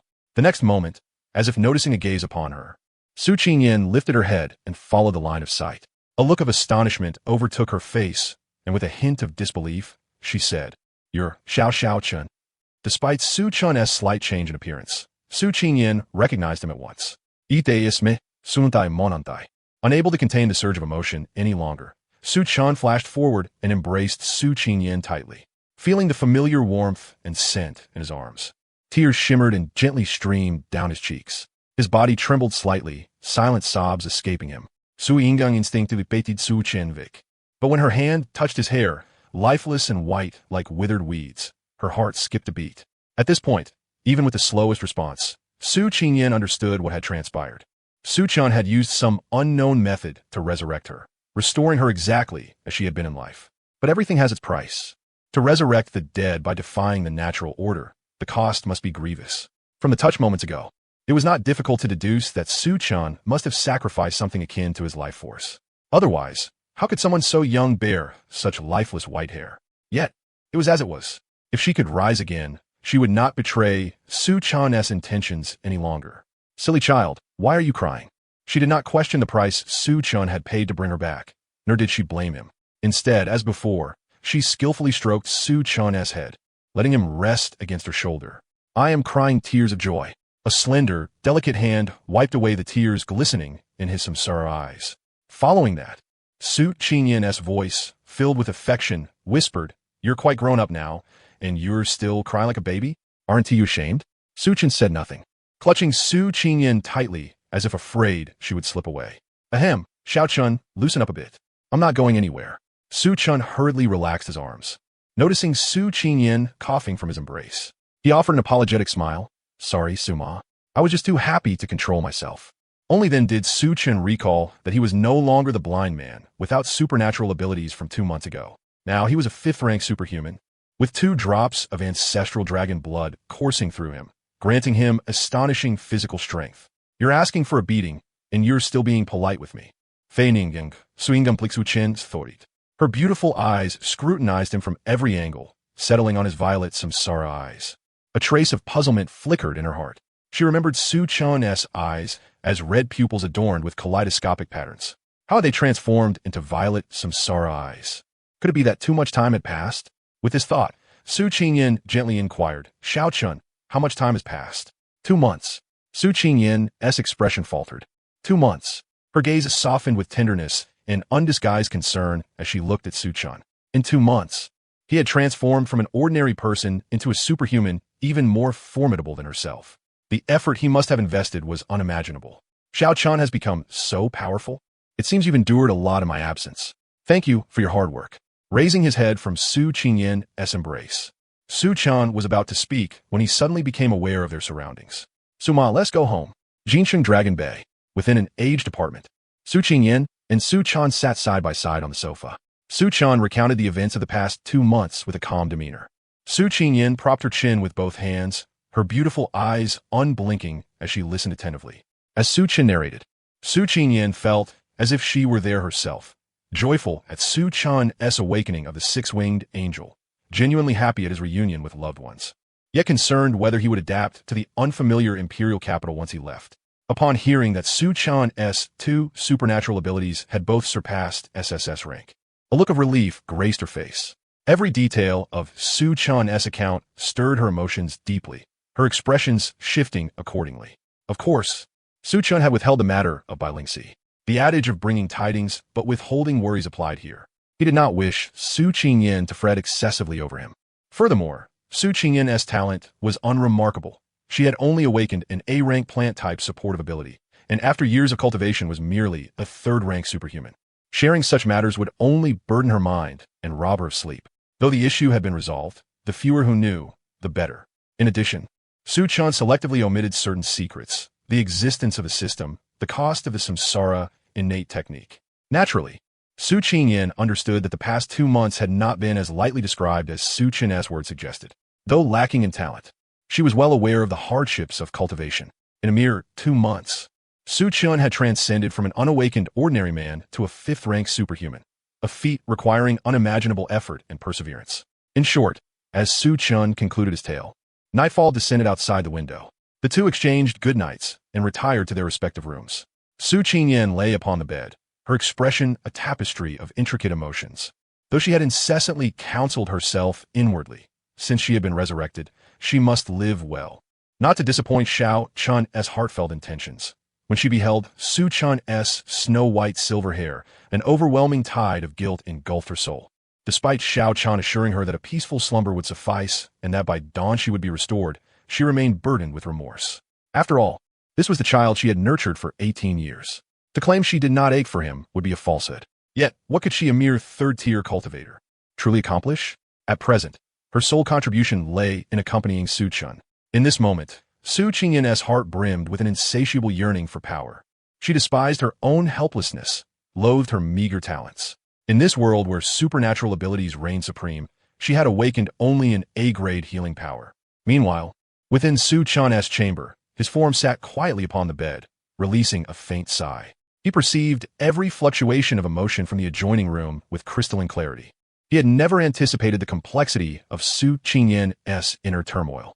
Given the circumstances, he could only place his hopes upon the system, praying that it might bestow an item to elevate his power level. Yet, there remained a pressing matter. He must first restore the color of his hair. The vigor required to resurrect Su Qingyin had been tremendous, and he had not reacted swiftly enough. Consequently, the life force within him had waned, even though he had promptly employed a beast core as a power source. While the netherworld's energy was replenished, his own essence remained depleted. With this in mind, Su Chun's spirit stirred, and he entered the realm of suspended time. In his hand appeared a pink beast core. Compared to before Su Qingyin's resurrection, the core's luster had dimmed considerably. Once radiant with a crystalline pink glow, it now seemed shrouded beneath a veil of haze, its entire surface clouded in a grayish mist. The energy contained within was scant, but sufficient to replenish his life force. Without hesitation, Su Chun activated the Dragoness Feast. In an instant, a surge of pure energy coursed into his body. His snow-white silver hair gradually transformed from the roots upward into a noble, resplendent golden hue. After this infusion, the remaining energy stirred within him, amplifying his aura. As time flowed gently by, he ascended from 5th tier, 2 stars, to 5th tier, 3 stars, then to 5th tier, 4 stars. 20 days slipped away like the wind, and Su-chan's aura finally stabilized at 6th tier, 1 star. He relished the burgeoning strength within him before departing the suspended time realm. It was not that he lacked the desire to persist in cultivation, but his soul already conveyed a weariness. Moreover, the beast core's energy had been entirely expended. Upon breaking through to the 6th tier, the core dissolved into twinkling stardust and vanished. Without the aid of this beast core, his ascent to the 6th tier would have been far slower, requiring at least an additional 10 days beyond the 20. Furthermore, from the beast core, he had successfully comprehended a unique, innate divine ability as spoken of by Lumengli. 9 habitats. An extraordinarily potent restorative power. To be precise, it was a passive ability. Regardless of the severity of his wounds, provided his head was not severed or obliterated at the atomic level by a high-tier force, he could heal after resting, recovering both physical strength and spiritual power. This ability was nothing short of miraculous. Su-chan could not help but marvel silently, exclaiming inwardly, truly worthy of the 9th-tier Beast Emperor's innate divine ability. Simply formidable. When Bai Lingxi had delivered her final words before departing, he had contemplated using the human Emperor's banner to capture her soul as his main spirit, a 9th-tier supreme enforcer. In future encounters with 7th or 8th-tier high-level supernatural beings, he could feign weakness to lower their guard and then unleash a devastating strike through Bai Lingxi's shadow. The mere thought of this scenario stirred his excitement. Yet Lumengli's words swiftly cooled his fervor. Bai Lingxi had ultimately chosen soul sacrifice, dissipating her soul permanently to condense all her essence into the form of the beast core, to aid other supernatural beasts in cultivation and divine comprehension. Ordinarily, such soul sacrifices occurred among beasts themselves. Certain 9th-tier beast emperors nearing the end of their lifespan would choose soul sacrifice to benefit their clan as higher-blooded descendants. However, humans and beasts had always been adversaries, meeting with envy and hostility. Why then had Bai Lingxi voluntarily chosen soul sacrifice for a human? This was a mystery to Lu Mengli, and the source of her poignant reflection.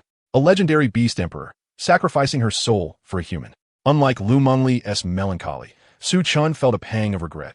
After all, he had lost a free 9th-tier beast emperor enforcer.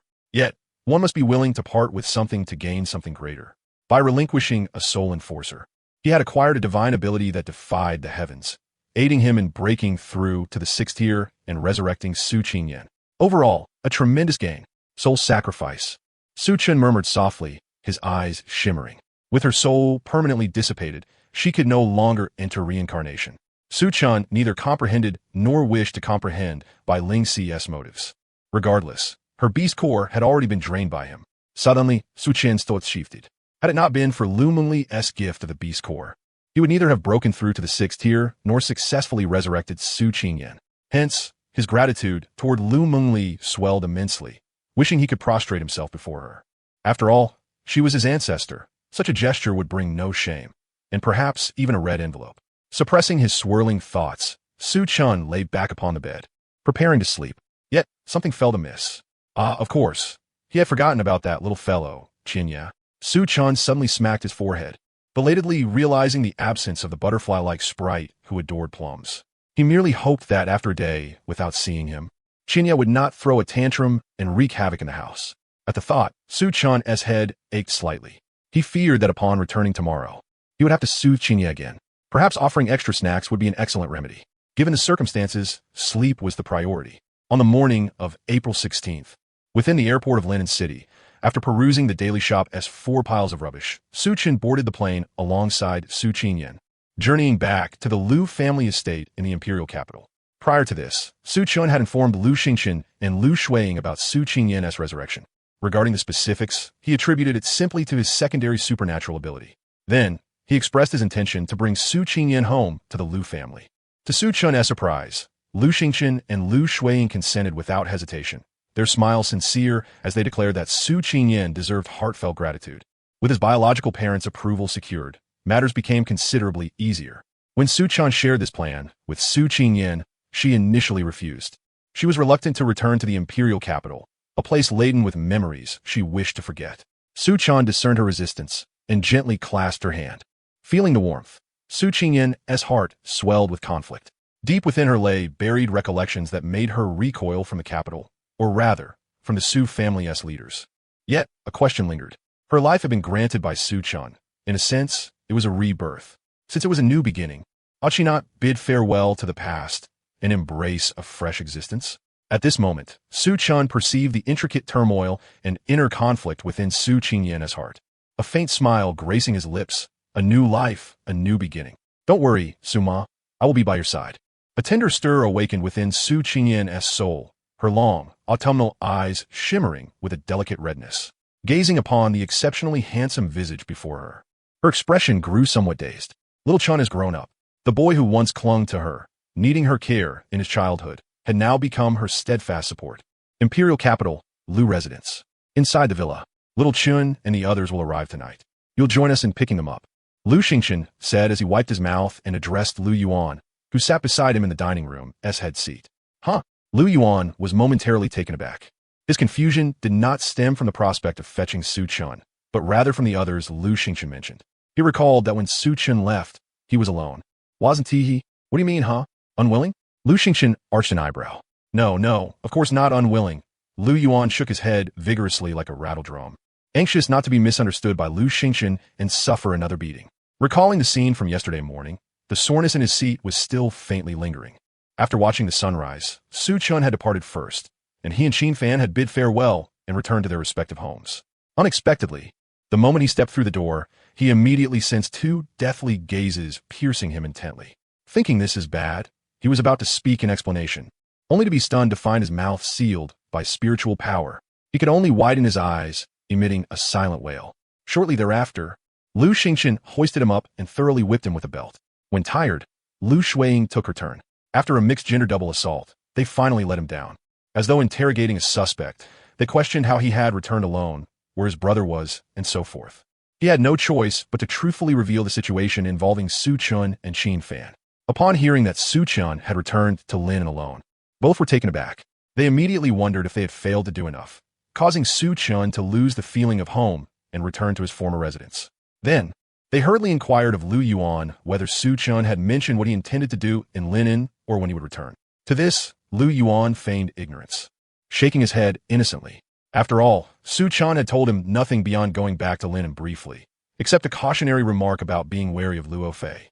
In his heart, Lu Yuan delivered a silent greeting to Su Chun. Su Chun leaves without a word, yet he alone suffers a brutal beating. Seeing that Lu Yuan knew nothing, Lu Xingchen and Lu Shuiying were about to call Su Chun to ask, when suddenly a message from Su Chun popped up, easing their worries. The message's gist was to assure them not to worry. His return to Lin and was to resurrect his foster mother, a special ability of his second-tier power. He then inquired whether they could bring his foster mother to live with them. Suppressing their astonishment at Su Chun's ability to perform resurrection, they replied calmly, "Of course, no problem." Thus, the matter was resolved, and overall it was a false alarm. Indeed, a joyous event. But for Lu Yuan, it was decidedly unfortunate. He had suffered needless physical pain and suspected that Lu Xingchen and Lu Shuiying had acted deliberately, merely waiting for an excuse to beat him. Otherwise, why would they have sealed his mouth the moment he entered, preventing him from speaking, before the ensuing beating? Even though he was certain they had acted intentionally, he dared neither anger nor speech. On one side were his parents, on the other his elder brother. He could not win against either, and could only endure. Truly, a mute swallowing bitter gall in silence. In his heart, Lu Yuan vowed to train harder, striving for the day when he would no longer be hung up and beaten.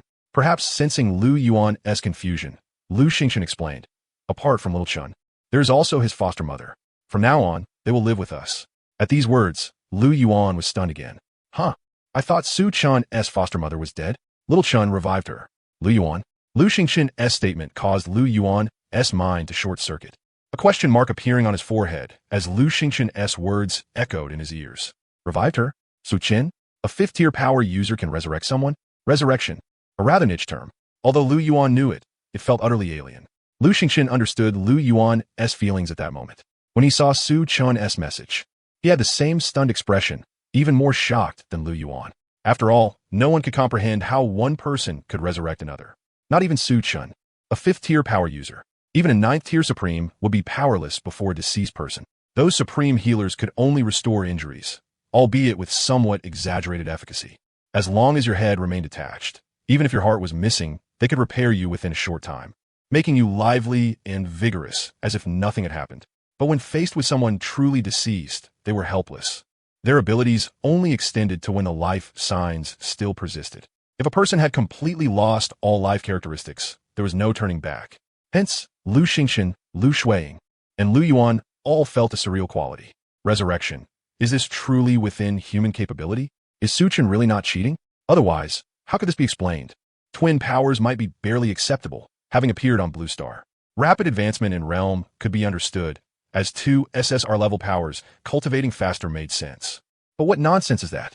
2 SSR-level powers were already unreasonable enough, and now possessing the ability to resurrect others. Absolutely absurd. After breakfast, everyone busied themselves with their respective affairs. Lu Xingqian needed to attend to family business. Lu Shuiying went to tidy the rooms and purchase daily necessities for the soon-to-arrive Su Qingyan. As for Lu Yuan, it was needless to mention. This love-struck fool happily prepared to head off to school, although he could no longer walk home with Fei Fei after school. Just the thought of seeing her soon filled him with joy. As Lu Yuan stepped out of the villa, he blissfully imagined a sweet campus life with Luo Fei, completely disregarding Su Chun's words. Unexpectedly, just as he passed through the Lu family gate, he caught sight of a familiar figure nearby. Startled, Lu Yuan rubbed his eyes and exclaimed, "Br Xiao Fanzi, what are you doing here?" By the gate, Qin Fan leaned against the wall, arms crossed, looking as if he had been waiting for a long time. Hearing Lu Yuan's words, Qin Fan approached with a smile at the corner of his mouth. "Joe, long time no see," he said, slowly extending one hand. First, he pointed his index and middle fingers at his own eyes, then turned them towards Lu Yuan's eyes. Of course, following Qinji's orders, to keep a close eye on you. Lu Yuan. 6. 1,000 wild curses galloped through his heart, and he yearned to ask Qin Fan 3 words. Is that necessary? But then he recalled it was Su Chun's instruction.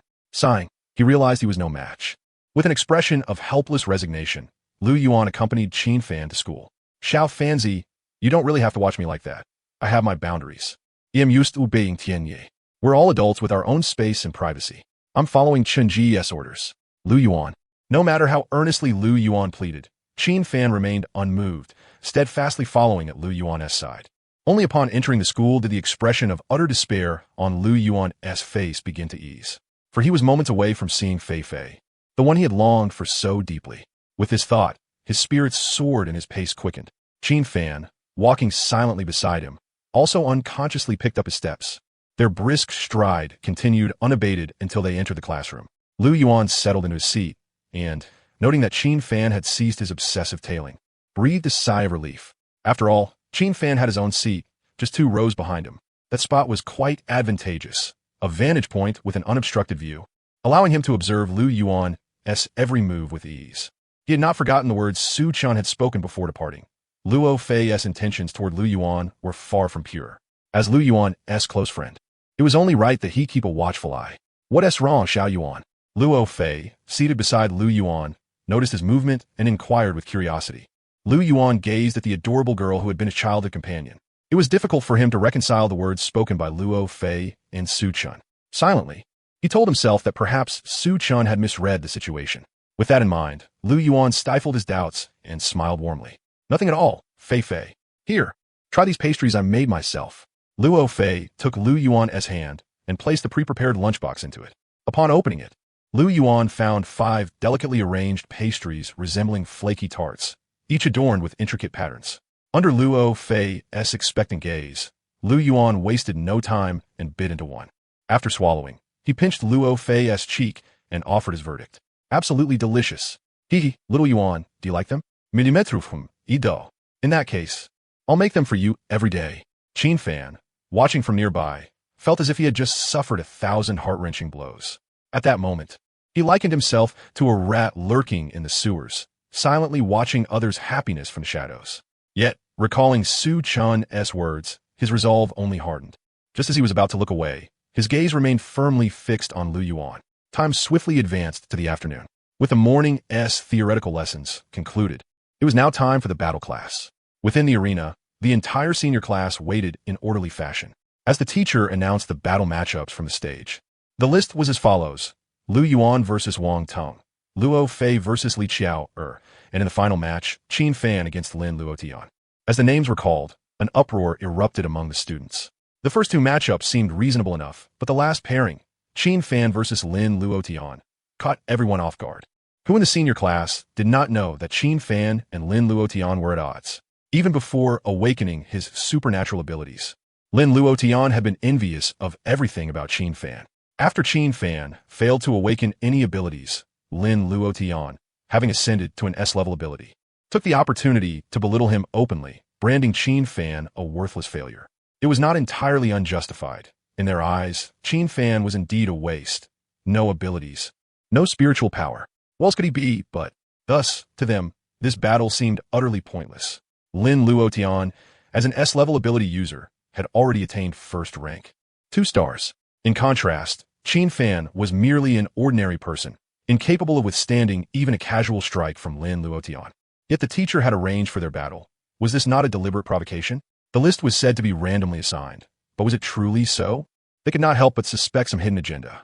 Even Lu Yuan felt a surge of anger. If others were unaware, he certainly was not. Lin Luotian's father was the head of the grade department. Altering the battle roster behind the scenes was no more than a trivial favor. That fool Lin Luotian. Lu Yuan muttered, "Can't beat me," so he bullies little Fanzy instead. Only picking on the weak, pathetic. With that, Lu Yuan cursed both Lin Luotian and Qin Fan in one fell swoop. Hearing the veiled insult, Qin Fan cast a calm, yet profound gaze at Lu Yuan. "Ahem, little Fanzy, well, I didn't mean it like that." Lu Yuan quickly amended, realizing his choice of words had been ill-advised. Qin Fan's expression remained serene, but his eyes shone with a pure golden hue. It seemed that in the eyes of those around him, the label waste had become synonymous with his name. Since acquiring these extraordinary powers, he had concealed himself, unwilling to reveal his true strength prematurely. His plan was to emerge as the dark horse in the college entrance examination 2 months hence. However, fate had other designs. He no longer wished to remain hidden. Today, he would shatter that stereotype for good. He, Qin Fan, was no failure. "No matter," he said calmly, his voice brimming with unwavering confidence. "Soon, no one will think so." Lu Yuan was momentarily stunned. It appeared his good friend had changed. First and foremost, Qin Fan exuded a newfound confidence, a certainty in his own strength that surprised Lu Yuan immensely. After all, no failure could ever possess such self-assurance. Secondly, there was an indescribable aura about Qin Fan, a subtle, inexplicable pressure that weighed on Lu Yuan's spirit. Piecing together Qin Fan's words, Lu Yuan dared to entertain a bold suspicion. Could it be that Qin Fan was truly no longer a failure? Before Lu Yuan could ponder further, Qin Fan's declaration was met with uproarious laughter throughout the room. This so-called waste is just too amusing. Must have read too many novels. Thinking he's the protagonist. Who knows? Maybe that's true. After all, our Qin scholar's theoretical scores are perfect. He's read plenty. A useless guy without abilities dares to boast? Ridiculous. Mocking laughter filled the air, laced with sneers and derision. Qin Fan listened impassively, fists clenched tightly. This time, Lu Yuan did not intervene. If Qin Fan was confident, then he would choose to believe in him. He was genuinely curious as to the source of Qin Fan's newfound conviction. Eventually, the teacher, unable to tolerate the farce any longer, silenced the crowd and announced the commencement of the battles. As the top student of the senior class, Lu Yuan naturally stepped forward first. His opponent, Wang Tong, wore a particularly sullen expression. Though an SS-level ability user, Wang Tong was ranked low even among his peers. There was no way he could be the SSS-level top-tier ability user matched against Lu Yuan. Use your head. Not a chance, thought everyone watching. No one wanted to face Lu Yuan. Did they think the SSS-level angelic ability was a joke? It was a veritable juggernaut. Only an SSS-level user could rival another SSS level. And SSR was out of the question. It wasn't rivalry, it was outright domination. Lu Yuan paid no heed to such considerations. With the majestic stride of a dragon and tiger, he ascended the stage. Cracking his knuckles audibly, 3 pairs of jet-black wings unfurled from his back. Black mist swirled around him, thickening with every step. He appeared as a god of darkness incarnate. Grinning broadly at Wang Tong, Lu Yuan taunted, "Will you admit defeat? Or shall I beat you into it?" Facing this formidable, boss-like figure, Wang Tong felt a chill run down his spine. Yet, he refused to concede. He would rather be beaten than yield on his own accord. Gritting his teeth and steeling his resolve, Wang Tong unleashed his aura. First rank, 1 star. A fiery red spear materialized in his hand, which he swung fiercely toward Lu Yuan. His courage was commendable. Lu Yuan displayed not the slightest intention of retreat. He did not even summon his symbiotic artifact. Instead, the wings on his back fluttered gently, rendering his silhouette ethereal and elven-like as he drifted gracefully before Wang Tong. Offering no opportunity for defense, he decisively struck Wang Tong's chest with a single palm. Boom! A muffled thud echoed through the air. Wang Tong's spear dissolved into mist, and his body flew stiffly off the arena, landing heavily on the ground. The onlookers appeared utterly unfazed, as though witnessing a commonplace occurrence. After all, the formidable demon Lord Lu Yuan was known for such feats, never having lost a duel. The victor is Lu Yuan. Retracting his supernatural power, Lu Yuan returned to Luffy's side, wearing an expression that seemed to silently demand praise for his prowess. Luffy's eyes curved into a gentle smile, her voice brimming with delight. Little Yuan, you're amazing, truly incredible. Hearing Luffy's compliments, Lu Yuan felt an invigorating clarity wash over him. Meanwhile, Wang Tong, lying on the ground, had already recovered under the care of the school medic. When he looked toward Lu Yuan, his gaze contained equal measures of reverence and envy. Lu Yuan, born into the Lu family, one of the 8 great clans of Daxia, and the son of the current family head. He inherited an SSS-grade supreme supernatural ability, the Six-Winged Fallen Angel. Childhood sweethearts with the daughter of the Luo family head. Their union was a perfect match in terms of status. He possessed top-tier talent and was betrothed to the beautiful and charming Luffy. Not only Wang Tong, but Lu Yuan was the object of envy for nearly every male peer, a quintessential golden child in every sense. Meanwhile, the teacher announced the commencement of the next bout. One duel after another unfolded, leaving only the final match remaining. The last contest, Lin Luotian versus Qin Fan. As the teacher's words faded, a familiar, sharp, and sarcastic voice pierced the silence. A waste of space. Don't stay here and embarrass yourself. Unsurprisingly, the speaker was Lin Luotian. Before awakening his supernatural ability, he would never have dared utter such words to Qin Fan, even if given 10 chances. Each time he watched Qin Fan bask in the adulation of many, an inferno of jealousy ignited within him. He could not comprehend why Qin Fan was so beloved. He was resentful. Facing Lin Luotian's biting ridicule, Qin Fan remained silent, merely gazing at him with a detached expression, as if watching a monkey perform in a zoo. His cold, mocking silence instantly infuriated Lin Luotian's fragile pride. How dare a wastrel look at me that way? With disdain, contempt, even complete disregard. As if I don't exist at all, he thought, choking on his own humiliation. Consumed by fury, Lin Luotian's face flushed crimson. You worthless fool. I'll see if your bones are really that tough today. In an instant, his aura surged to a first-rank, 2-star level. Airburst. Raising his hand, concentric ripples appeared, compressing the surrounding air. 2 egg-sized air cannons surged forth from all directions. Qin Fan's expression remained unchanged, calmly watching the air cannons approach. Is this kid scared stiff? Probably thinks he can't dodge, so he's just giving up. He mused silently. If I hadn't awakened my ability, I'd be the same. The spectators, seeing Qin Fan's in action, assumed he had given up entirely.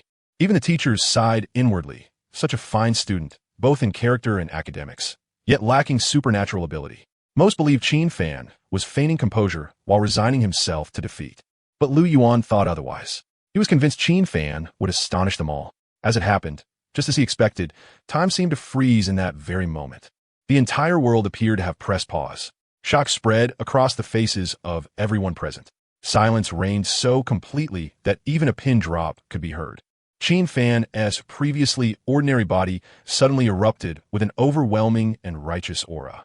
Like swatting away flies, he casually fanned the 2 air cannons aside. The air cannons crashed onto the ground with a booming sound. The powerful gust lifted Qin Fan's jet-black, ink-like hair.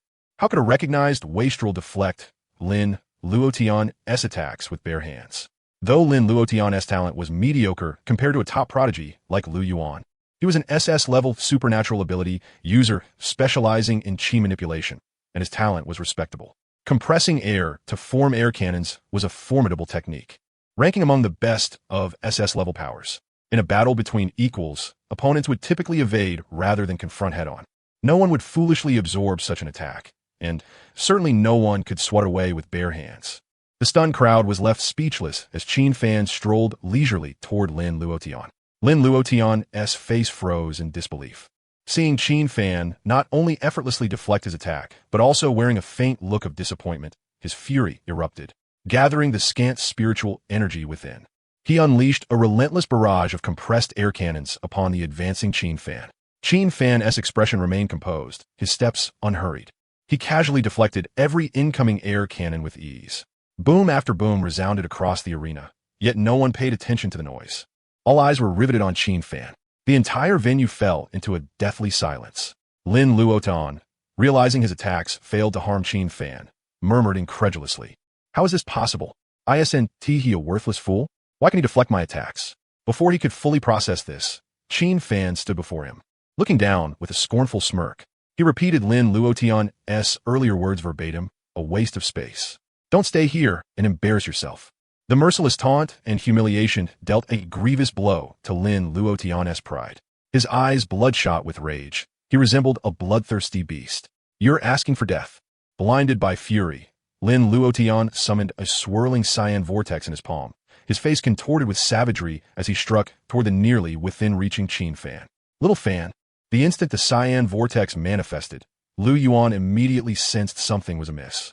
Though he despised Lin Luotian, he knew this cyan vortex was Lin's trump card, far more potent than the air cannons, a last-ditch weapon wielded in desperation. Its sole drawback was its low accuracy. After all, who would stand still for you to strike? If it connected, even a first-rank, 5-star supernatural ability user would suffer grievous injury. The distance between Qin Fan and Lin Luotian was scarcely more than 1 meter. At such close range, evasion was impossible. They could only endure the blow. Though Lu Yuan could not comprehend how Qin Fan's body was so resilient as to swat away air cannons, he doubted Qin Fan could withstand the cyan vortex unscathed. This was no longer a mere duel. Lu Yuan's heart burned with anxiety. Not only him, but the crowd, still stunned by Qin Fan's earlier feat, had only just regained their senses to witness the cyan vortex swirling in Lin Luotian's hand. Everything had transpired too swiftly, almost immediately after Lin Luotian's words. The cyan vortex appeared. While the students were caught off guard, the teachers were not so easily deceived. The homeroom teacher of Class 1, having just recovered from the surprise Qin Fan had delivered, immediately spotted the cyan vortex in Lin Luotian's palm. As a 5th-rank supernatural ability user, such a short distance was but a fleeting instant for him. He furrowed his brows, channeling spiritual energy into his hands, just about to intervene. Yet suddenly, he caught sight of the contemptuous smile spreading across Qin Fan's face. The motion to strike halted in midair. Curiosity gripped him. He wanted to understand where Qin Fan's confidence stemmed from, how he dared to disregard Lin Luotian so completely. In the next moment, Qin Fan calmly extended one hand. Amidst the disbelief etched on everyone's faces, that very hand crushed the azure vortex outright. Without pause, his other hand clenched into a fist and struck Lin Luotian squarely across the face. The force was overwhelming, the aura of the punch surging fiercely. Bang! Lin Luotian, who had been brimming with certainty and confidence, was blasted away by Qin Fan's single blow. His features contorted under the power of the strike, blood spewing from his mouth as 3 teeth were shattered and flung out. He was sent hurtling dozens of meters before crashing heavily onto the ground, his fate unknown. All who gazed upon Lin Luotian, now lying like a lifeless dog, were utterly stunned. Whether lacking spiritual power or relying solely on physical strength, Qin Fan had undeniably crushed Lin Luotian with one punch. That devastating blow shattered not only Lin Luotian's teeth and pride, but also the label of useless that had clung to him. At that moment, no one dared call him a waste anymore. Their eyes were filled with awe. The victor was Qin Fan. As the teacher's words fell, the crowd awoke from their daze, erupting into a tsunami of astonished cheers. Is this for real? Did I not see clearly? Is this still the same useless person we knew? Obviously not. He is not just no longer useless. He effortlessly crushed Lin Luotian. But there is still no trace of spiritual energy from him. No matter what, he has proven himself not to be a waste. Indeed, Lin Luotian, recently treated and awakened, sat on the ground with a face ashen as death, as if his soul had been drained. His lips trembled as he muttered repeatedly, "Impossible, this can't be. How could a waste like him defeat me?" Lu Yuan stared at Qin Fan in shock. He has changed. Truly changed. My brother has really changed. I always knew Qin Fan could never remain a waste forever. Soon, Qin Fan was surrounded by several teachers, leaving no room to escape. They were keenly aware that not once had Qin Fan exhibited any spiritual energy fluctuations. In other words, Qin Fan had effortlessly crushed a first-rank 2-star Lin Luotian using pure physical strength alone. Naturally, they were eager to learn how he had achieved such a feat at this juncture. Qin Fan no longer concealed the truth.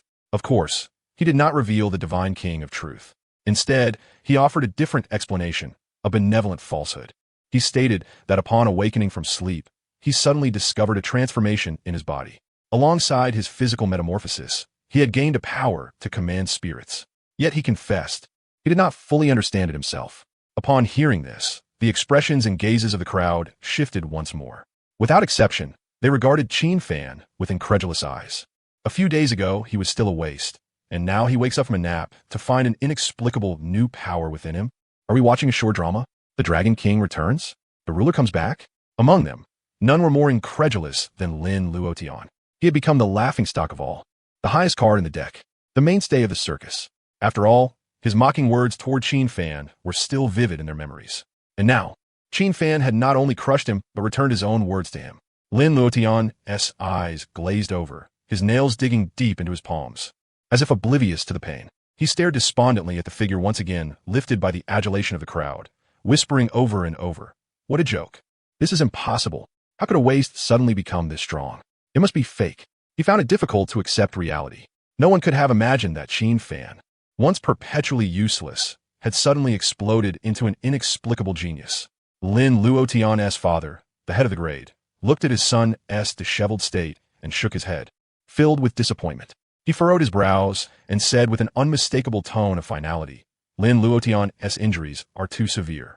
He should go home and rest properly." At these words, Lin Luotian looked up at his father in disbelief. How could he not hear the subtext beneath those words? Yet, staring at his father's sullen and grim face, he bit his molars tightly, saying nothing. He rose in a pitiful, broken state and walked away from the combat zone. His retreating figure was desolate and forlorn, resembling a stray dog on the roadside. At this moment, someone shouted excitedly, "There is no time to mourn Lin Luotian's crushing defeat." Now entering the stage are the long-awaited Gemini duo. At dusk, inside the Lu family villa, in the dining room sat 5.5 people. Leading was Lu Xingchen, flanked by Lu Yuan and Lu Shuiying, along with Su Chun and Su Qingyan. Oh no, more precisely, there was still half a person perched on Su Chun's shoulder. Xiao Qingya had also been brought out by Su Chun, standing daintily atop his shoulder, her two small hands wrapped around his neck, her entire small face pressed against Su Chun's right cheek, her bright, lively eyes stealing glances at the others from time to time, then sneaking a look at the sumptuous feast on the table. Instinctively, she stuck out her pink tongue to lick her lips, appearing eager to eat yet shy. Su Chun found this amusing. He clearly knew that this little one was merely pretending. Her thoughts were far from reserved. As soon as the little fairy Qinya appeared, she immediately captured the attention of the other four. Lu Shuiying and Su Qingyan were drawn to her adorable, delicate face. Lu Xingchen and Lu Yuan, however, were stunned by Qinya's rank and realm. What the heck? 5th rank 9-star. Lu Yuan was deeply disheartened, utterly defeated. It was one thing to be outmatched by Su Chun, but how could even his pet surpass him? Well, shall we begin eating? Lu Xingchen's words fell, and everyone picked up their chopsticks to start the meal. Seeing everyone eating, Qinya looked pitifully at Su Chun. "Daddy, hungry." Qinya's crisp, childish voice caused the other three to freeze, all turning to Su Chun with incredulous, odd expressions. Lu Yuan even gave him a look that seemed to say, "You're really that kind of person?" They were not surprised that Qinya could speak human language. Beasts reaching the 5th rank could speak. Some with strong bloodlines even possessed this ability at birth. What surprised them was Qinya's appearance. Few beasts could manifest a humanoid form at the 5th rank. Although Qinya had not completely transformed, still retaining butterfly characteristics, it was enough to reveal her extraordinary lineage. Yet, such an extraordinary creature calling Su Chun daddy, it left them with strange expressions. Sensing the increasingly peculiar gazes from the three, Su Chun twitched at the corner of his mouth, swallowing the meat in his mouth. He explained, "She hatched from an egg I incubated, so I was the first being she saw upon breaking out." You understand what I mean? The three nodded in agreement. Indeed, there was a belief that beasts regarded the first living being they saw after birth as their mother. Once their expressions returned to normal, Su Chun rubbed Qinya's small face helplessly. "Eat, eat." From now on, call me Su-chan. Okay, okay, Su-chan. Chinya nodded obediently. With Su-chan as permission to eat, Chinya dropped the pretense and flew directly to the nearest dish, lifting the plate and swallowing everything like a whirlwind. Resuming his chopsticks, Su-chan immediately met 3 pairs of eyes staring at him, as if silently questioning, "How long has it been since you last fed the child? Look, you've got her so hungry, she's eating straight from the plate." Su-chan, abrief interlod concludiv. Su-chan prasidito introducing todo. After completing the introduction of Su Qingyan, he casually included Qianyi in the introduction to the family as well. After all, it would do for Qianyi to be holed up alone in his room. Naturally, regarding how Qianyi came to be there, Su-chan simply left that matter to the second ability.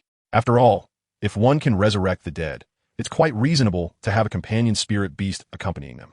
Lu Xingqian and Lu Shuiying, of course, had no objections. Their child, what issues could there possibly be? As for Lu Yuan, he was about to say he had no problems when his gaze met a pair of striking black and white eyes. Under Qianyi's heterochromatic stare, Lu Yuan felt utterly uncomfortable. His body hair stood on end and cold sweat trickled down his back. How could he dare to voice any dissent now? Silently, Lu Yuan made a note in his mental ledger. Person not to mess with at home, number 1. After dinner, Lu Xingqian returned to his room to attend to official matters. Meanwhile, Lu Shuiying and Su Qingyan, the 2 mothers, sat in the living room watching television with Qianyi. The 3 of them chatted and laughed together, their conversation revolving mostly around Su-chan. Su Qingyan gently recounted stories of Su-chan's childhood to Lu Shuiying. Lu Shuiying cradled Qianyi in her arms, listening quietly beside her. Qianyi's large eyes remained fixed unblinking on the television. The atmosphere was relaxed and harmonious. As for the 2 brothers, they were together in Su-chan's room. The reason being that after dinner, Lu Yuan had mysteriously called Su-chan aside, claiming he had great news to share. Su-chan raised an eyebrow, immediately intrigued. Great news? If his intuition was correct, the matter Lu Yuan regarded as great news must be that Qin Fan was finally showing his true potential. After all, Su-chan had never believed Qin Fan was someone who could hide his talents. Promptly, Su-chan beckoned Lu Yuan to enter his room. Inside the room, Su-chan sat cross-legged on the bed, looking at Lu Yuan seated in the chair. "Speak. What is this great news?" Lu Yuan surveyed Su-chan's room and was about to speak when Su-chan interrupted him. "Let me guess. It can't be that Qin Fan has gained power and is no longer a useless person, right?" Hearing this, Lu Yuan was dumbfounded, staring at Su-chan as if he were a wooden statue. After a long moment, his expression morphed into one of disbelief. "How do you know?" Su-chan thought to himself, just as I suspected, and chuckled softly. "If I'm not mistaken, his power isn't spiritual energy. There is still no ability or spiritual force within him." "No way, are you for real?" Lu Juan exclaimed, calling Su-chan a cheat, amazed that he knew even this. "Keep it low-key. After all, I'm your brother," Su-chan replied indifferently, waving a hand as he reclined with his hands behind his head. Lu Yuan looked at Su-chan's nonchalant and expected expression. Then his mood grew complicated. He hesitated, gazing at Su-chan. Su-chan had warned him to be cautious of Luo Fei. At first, Lu Yuan had been skeptical. After all, Luo Fei had been with him for 15 years. They had played together since they were 3 years old. At such an innocent age, could there really be other intentions? Deep down, he didn't truly believe Luo Fei would ever harm him. But now, with Su-chan's uncanny foresight and everything unfolding as predicted, he couldn't help but begin doubting the truth of that warning. He longed to ask Su-chan whether that warning was a joke or if Luo Fei truly harbored ill intentions. If Luo Fei did have ulterior motives, what should he do? Should he confront her and sever ties outright, or pretend ignorance and continue as before? Could 15 years of friendship be so easily broken? Lu Yuan's heart was engulfed in confusion. At that moment, Su-chan, who had been lying on the bed, sat up. He sensed the turmoil in Lu Yuan's heart and knew the cause of his confusion. Yet, he did not speak to explain. Su-chan glanced sideways, producing 2 bottles of wine in his hands, casually tossing one to Lu Yuan in the chair. "Huh?" Lu Yuan was stunned, catching the bottle while his mind was still dazed. "Drink up. After you finish, just sleep it off." Lu Yuan looked at the bottle in his hand. Then, at Su-chan. Su-chan opened his own wine bottle and took a hearty gulp, lifting the bottle and speaking leisurely. "Xiao Yuan, whichever choice you make. It doesn't matter. I'm just giving you a reminder. Whether you heed it is your own business. But you can rest assured to follow your own heart." Su-chan paused, then with a tone of indifference yet brimming with spirit, he added, "Even if you die, I'll just revive you." Problem solved. Told Su-chan. Was the cost of the reincarnation innate technique great? Absolutely. He could say so without hesitation. However, if paying that price could make Lu Yuan see someone clearly and awaken to the truth, then the cost was insignificant. Moreover, Lu Yuan was merely a novice at the first-tier 6-star level. Reviving a novice was but a small expenditure of spiritual and life energy, well within Su Chun's capacity. He had already made up his mind. If Lu Yuan was truly killed by Luo Fei, he would teleport over immediately and, by grasping the reincarnation innate, instantly revive Lu Yuan, thereby minimizing the energy spent. Lu Yuan, sitting in the chair, was momentarily stunned by these reassuring words. He leaned back, gazing at the chandelier overhead, his eyes growing moist as he murmured softly, "You just revive me if I died?"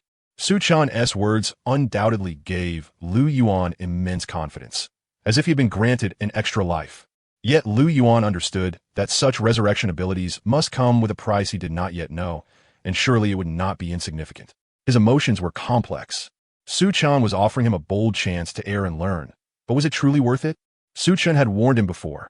If only he paid a bit more attention, none of this would be necessary. Lu Yuan took a swig of wine, lowering his eyelids slightly. Sensing his thoughts, Su Chun felt a headache coming on. After all these words, how could his foolish younger brother still hesitate? Su Chun saiving worthy. After all, Lu Yuan was his brother. He chose his words carefully, speaking softly to guide him. Don't overthink it. Remember, you're my brother. Isn't it a big brother's responsibility to protect his own brother? Besides, I promise to watch over you. A gentleman's word is his bond. Su Chun's voice was very soft, yet the unparalleled aura behind his words sent a tremor through Lu Yuan's heart. Lu Yuan looked at the figure already lying on the bed, legs crossed, utterly carefree. He reached a decision. His voice trembled slightly as he said, "Right."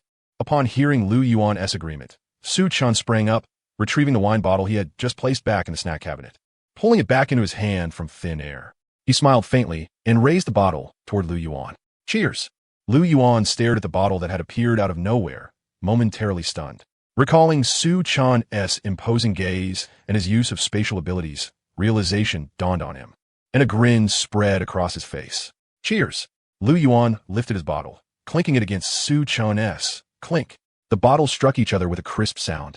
Downing their bottles, Su Chun felt nothing unusual, but a flush crept onto Lu Yuan's face. At that moment, Su Chun produced a necklace and handed it to Lu Yuan. The necklace was entirely silver-white, featuring a dark purple crystal roughly the size of a smooth pebble in the center. The crystal was a deep, mysterious shade of purple bordering on black and was a rounded, multifaceted gem. Inside it swirled intertwined spiral patterns of purple and black, resembling solidified shadows and venom. The edges emitted a cold, faint purple glow, with intricate dark attribute spiritual energy patterns etched upon the surface. Indeed, it was the purple, chubby evolution stone he had crafted from the memories in his mind. It was sculpted by Su Chun using top-tier dark attribute spirit stones. For Su Chun, creating an evolution stone was but a trivial task. A soul at the celestial realm, combined with the keen observation of the Rinnegan, allowed him to effortlessly carve the desired shape. Moreover, he infused a trace of his own spiritual power into the evolution stone. In this way, when Lu Yuan encountered mortal danger, he could sense it and instantly teleport over. Amid Lu Yuan's puzzled gaze, a faint smile played upon Su Chun's lips. "Take it. There's a fragment of my soul power within. If you face lethal peril, I will sense it." Lu Yuan looked down at the necklace in his hand, his eyes instantly reddening, unsure of how to speak. "Thank you." His words faltered as he lowered his head, concealing his expression from Su Chun. "Thank you, brother." Su Chun playfully flicked his forehead. "What are you saying? Do you still need to thank me between us? You already call me brother, so what is there to say? I refuse to let you call me brother in vain." Feeling the firm pressure on his shoulder, Lu Yuan momentarily lost himself, murmuring, "Call you brother in vain?" Compared to the overwhelming emotion in his heart, Su Chun was carefree. "It's late. Get some rest early." "Lu Yuan, what do you mean? You're leaving me hanging halfway?" His heartfelt gratitude instantly diminished. Just as he raised his head, he met Su Chun's imposing purple eyes. He instinctively swallowed back his retort. That chilling sensation of being seen through to his very soul left him utterly defenseless. Reluctantly, he admitted to feeling somewhat sleepy himself. "Then I'll go back to sleep. See you tomorrow. Goodbye." Click. After Lu Yuan departed, Su Chun casually tossed the empty wine bottle. It flipped in midair, seemingly about to shatter upon hitting the floor. In the next moment, the bottle vanished into thin air. When it reappeared, it stood upright on the floor, intact and bottom down. Xiao AI. Clean the room. Received. Back in his room, Lu Yuan stood before the mirror, gazing at the deep purple crystal stone hanging from his neck. He cautiously sensed the dark attribute spiritual energy contained within, indeed mixed with a trace of soul power that felt familiar. Yet, the following moment, Lu Yuan was utterly stunned, instinctively exclaiming in horror, "This soul power is so strong." According to Su Chun, it was merely a sliver of his soul power. Yet even this fragment exerted a soul-derived oppression that Lu Yuan could feel. Could a mere fragment of soul power be this potent?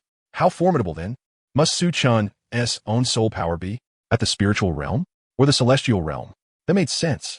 If it were soul power at the celestial realm, it could indeed disregard rank and control six-stage psychics with a single glance. At that instant, Lu Yuan was as if enlightened by a sudden revelation. He finally understood why Su Chun's eyes were so terrifying. The level of psychic power was only one aspect. The truly formidable one was Su Chun himself. Imperial capital, Luo family. The chimes of midnight rang, officially ushering in the 17th. The sky darkened swiftly, the starry expanse vanished without a trace. A dense blackness stretched overhead as a light drizzle fell, pattering softly against the transparent windowpane. Restless and agitated, Luo Fei sat up on her pink bed, frantically slapping the pink teddy bear patterned sheets. Why? Why does Su Chun always ruin my plans? Why am I always one step short? Why? Luo Fei scratched her head in frustration, the sound of wind and rain against the window only deepening her vexation. Does getting upset help? Will complaining complete your plan? A voice inside her body, tinged with 30% disdain and 70% annoyance, spoke. Shut up. Feeling as if her sore spot had been struck, Luo Fei immediately snapped. You useless trash. 15 years have passed, and you still can't seize even a single fallen angel's origin. The voice inside her paid no heed to her anger, continuing its relentless mockery. Enough. Luo Fei could no longer tolerate the internal voice and retorted coldly. If you had any ability, how could you have fallen into being sealed? Besides, you're only responsible for providing plans. How dare you boss me around on implementation? What right has a beaten dog to bark? At her words, the voice inside her fell into rare silence, ceasing its taunts. As Luo Fei had said, she truly lacked strength.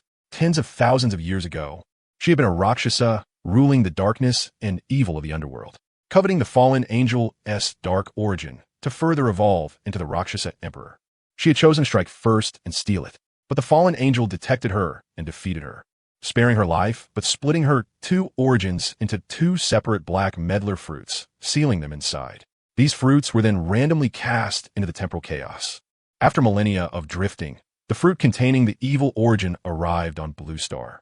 15 years ago, by chance, the curious and gluttonous young Luo Fei swallowed it whole.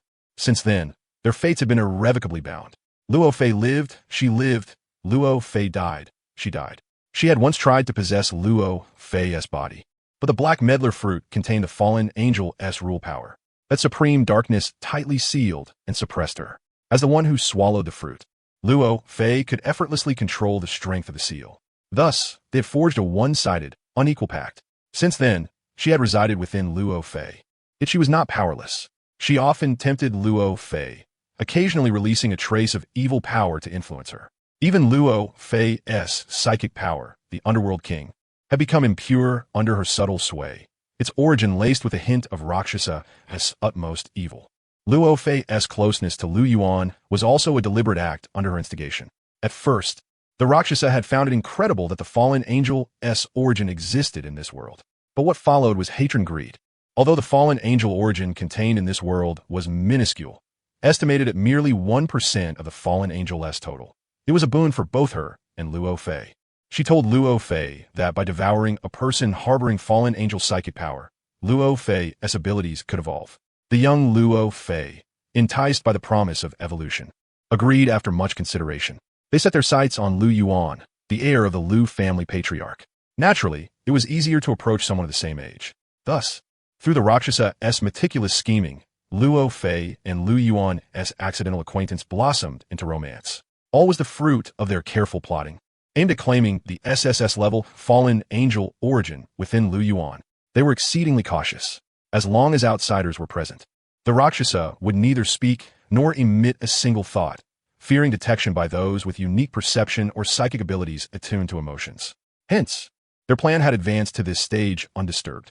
They had originally intended to sow an evil seed within Lu Yuan 3 days ago, on the afternoon after school on the 13th, to facilitate subsequent devouring.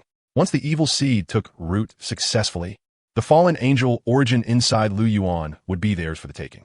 Rakshasa confidently assured Lofi that no one in this world could detect her sinister seed.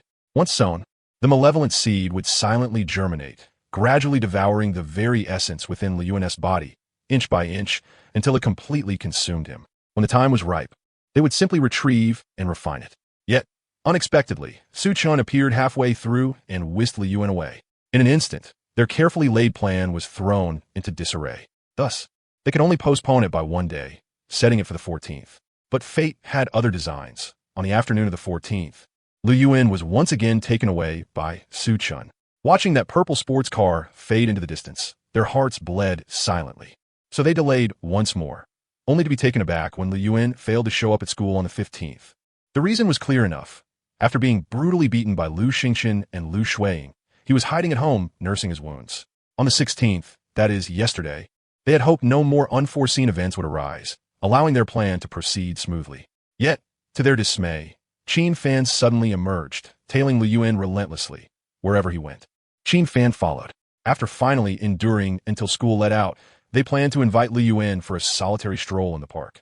The park was sparsely populated at that hour, the perfect opportunity to implant the sinister seed within Lu Yuan. But unexpectedly, Lun, citing other matters, apologized and left for home ahead of time. Moreover, he said he was headed to the airport to pick up Su Chun.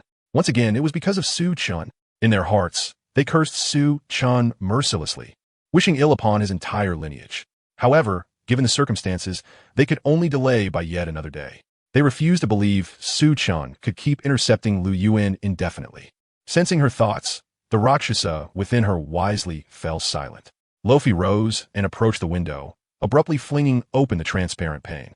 The evening breeze, tinged with the coolness of fine rain, washed over her, soothing her restless mind. Turning around, she collapsed heavily back onto the large bed, quietly savoring the subtle chill brought by the wind. After a while, feeling somewhat bored, Lofi turned to her phone, opened Facetune, and browsed through her social circle feed. With her back to the window, her fingers swiped up and down, reading one post after another, until she came across a particular update that made her sneer. A mocking curl tugging at the corner of her lips. That fool still naively believes I love him? Posting our photos every day. How utterly foolish. It was a post from Lu Yuan himself, featuring a selfie he had taken during today's break, capturing the two of them together. The accompanying caption read, "Loving you a little more each day, today more than yesterday." Lofi found it laughable and gave it a like, even commenting, "Love you, little Yuan." Suddenly, she noticed the cool sensation behind her vanish. The next moment, her body stiffened, her pupils dilated. A man's voice abruptly sounded from behind her. "Yo, long time no see. Let's have a little chat, young lady." Lofi lay sideways on the bed, her body rigid and unyielding, her enlarged pupils suddenly contracting. Boom! A brilliant azure thunderclap exploded. A dazzling white light instantly illuminated the room. Through the full-length mirror beneath the bed, Lofi saw clearly the owner of the voice behind her. Her pupils trembled violently as she gasped in disbelief. Su Chun. The perspective pulled back to reveal Su Chun, who had somehow appeared on the other side of the window, clad in a sleek black suit. He lounged casually on the window railing as if seated on his own sofa. His feet rested on the windowsill, one hand draped over his knee, the other propping his chin. Lazy, effortless, and indifferent, yet radiating an inexplicable aura of formidable power. A faint smile curved his lips as he glanced down at Lofi's back on the bed. Lofi remained lying on her side, back turned to Su Chun. Suddenly, she whipped her head around, her pupils trembling as she stared at the elegant figure perched on the windowsill in his suit. "Young lady, can you tell me what exactly you want from Lil Yuan?" Su Chun grinned, revealing white teeth, and chuckled softly, meeting his mysterious purple eyes. Lofi's heart was gripped by terror. She swallowed hard, her voice trembling involuntarily. I warn you, this is the Luo family's domain. Though I don't know how you got in here. If you use your spiritual power, the clan's elites will surely detect it. Don't you dare." Before she could finish, the figure on the windowsill vanished. The next instant, he appeared right before her. Su Ken bent sleekly, hands resting on his knees, his face close, asking with keen interest, "Don't you dare what?" A mischievous smile played on Su Chun's lips. Their faces were inches apart, barely a hair's breadth away. Luffy's eyes widened. She could see every detail of his face with startling clarity. She even felt the warm breath he exhaled. This close proximity quickened her heartbeat, blood rushing to her head, her brain overheating and crashing on the spot. Moreover, Su-chan's purple eyes imposed an even stronger oppressive presence at such a distance. Yet before she could cry out for help, a profound terror flickered in her gaze for the first time. She was horrified to discover that her body was utterly immobile. Yes, completely paralyzed. Only her eyes remained free to gaze fearfully at Su-chan. Every other part of her body refused to obey. Oh, and her mind could still think. Before she could ponder the cause, Su-chan's eyes, sharp as arrows, pierced through her body, reaching deep within. Her greatest secret was laid bare before him. Detecting an anomaly within Luffy's body, Su-chan dispatched a fragment of his soul inside. What he saw astonished him. Before his eyes lay a vast expanse of ivory-white skulls, countless in number. At the center, a tall figure bound hand and foot by 4 black chains stood. Despite Su-chan's towering height of 1.9 meters, he was still half a head shorter than this entity. The figure bore no resemblance to any human. With a pale blue face and protruding fangs, lips curled back in purple, revealing razor-sharp teeth. Its eyes were blood-red, lacking sclera, with deep purple swirling pupils brimming with malice and wicked desire. Strikingly white hair, wild and tangled, draped over its shoulders, entwined with malevolent purple mist. It wore a form-fitting suit of dark purple and ink-black armor of unknown material, cold as the netherworld's icy springs, bristling with grotesque barbs and arcane patterns. The armor clung tightly, outlining an exquisitely alluring, exaggerated figure, unmistakably feminine. The armor's exposed skin was eerily colored, far from human. Purple-black flesh interlaced with chaotic black markings. Sharp claws extended from the armor on the arms. Long legs appeared firm and powerful beneath the greaves. The figure bowed its head, limbs securely bound by black chains stretching from all 4 directions within space. Thick waves of sinister purple aura swirled around it like a mist, lending it an aura both devilish and seductive. As if hearing an unfamiliar voice beyond Luffy, it suddenly lifted its head, its blood-red eyes locked intently on Su-chan. The intruder, sensing the extraordinary nature of the presence before it. Su-chan's eyes openly scanned the figure up and down, inwardly astonished. This being was most likely sealed within Luffy's body. Yet the seal was unlike anything found on Blue Star. The sheer dark aura emanating from the 4 black chains was of an extremely high rank. Even the 12-winged holy angel within Su-chan's body felt suppressed. Since awakening his supernatural abilities, Su-chan had always used his powers to suppress those of others. This was the very first occasion he had felt the sensation of his own abilities being subdued. Indeed, it caused a subtle surprise to stir within him. However, given that the other party was sealed within Luffy's body, it was highly probable that they were subject to Luffy's constraints. It seemed that his dear little childhood friend, Adidu, was far more complex than he had imagined. Intriguing. With this thought, a faint smile curled at the corners of Su-chan's lips, as if he had just uncovered a new continent. And he spoke with keen interest. So your body harbors such a place. He paused momentarily. His tone was casual and relaxed, yet laced with an almost imperceptible threat. His violet eyes shimmered as they fixed upon the person before him. No matter what you're thinking, behave yourself. Having said this, Su-chan's soul swiftly returned to his body. He opened his eyes and gazed at the motionless Luffy before him, pondering silently how best to deal with her. Originally, he had intended only to warn Luffy. After all, her schemes had been directed at his younger brother. Yet now, having discovered the hidden secret within Luffy's body, he found himself compelled to deliberate further. First and foremost, he needed to ascertain the true nature of the entity residing within Luffy, and why it was there in the first place. Naturally, Su-chan had no intention of extracting this information by questioning her directly. Luffy's eyes remained fixed intently on Su-chan. Her life now rested entirely in his hands. Moments ago, she had attempted to lift the rascal's seal, hoping to enlist his aid, for Su-chan's aura was that of a 6-tier powerhouse, far beyond her ability to confront. Yet, unexpectedly, her entire body had been frozen, rendering her powerless. I initially only meant to warn you, Su-chan said, his tone flippant and casual, which only deepened Luffy's unease. Suddenly, Luffy's pupils dilated sharply. Within them emerged a hand, growing ever larger. The human path. Su-chan pressed his palm against Luffy's forehead, and a violet luminescent membrane appeared in his palm. Activating his samsara eye, he began to read through every memory Luffy possessed, from her birth up to the present moment. An immense torrent of memories flooded into Su Chun's mind. For an ordinary person, receiving such a deluge of information all at once would have shattered their soul and rendered them unconscious on the spot. But Su Chun was different. Blessed with a celestial realm soul, he did not even furrow his brow. Soon, Su Chun unraveled the mysteries surrounding Luffy's body. He withdrew his hand from her head, sliding both hands casually into his pockets. His violet eyes swept over Luffy as he voiced his final verdict. So that is how it is. Since your lives are intertwined, there is no longer a need for you to exist. With those words, to Luffy's incredulous gaze, Su Chun deliberately extended his right hand slowly. It gleamed with dazzling golden light, resembling a dragon in full flight. A majestic dragon's aura radiated forth like a tidal wave. With a sharp, empowered by the golden light, Su Chun's right hand transformed into a razor-sharp dragon claw, effortlessly piercing through Luffy's chest. As his hand passed through her torso, he clutched tightly a pulsating red object within his palm. Su Chun withdrew his hand, holding the heart from behind Luffy's back. In full view of Luffy, he tossed the heart into the air as if it were a toy, then caught it casually.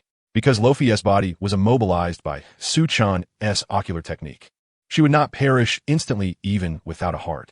However, once Su Chun released the stasis, she would be plunged into an endless abyss of death.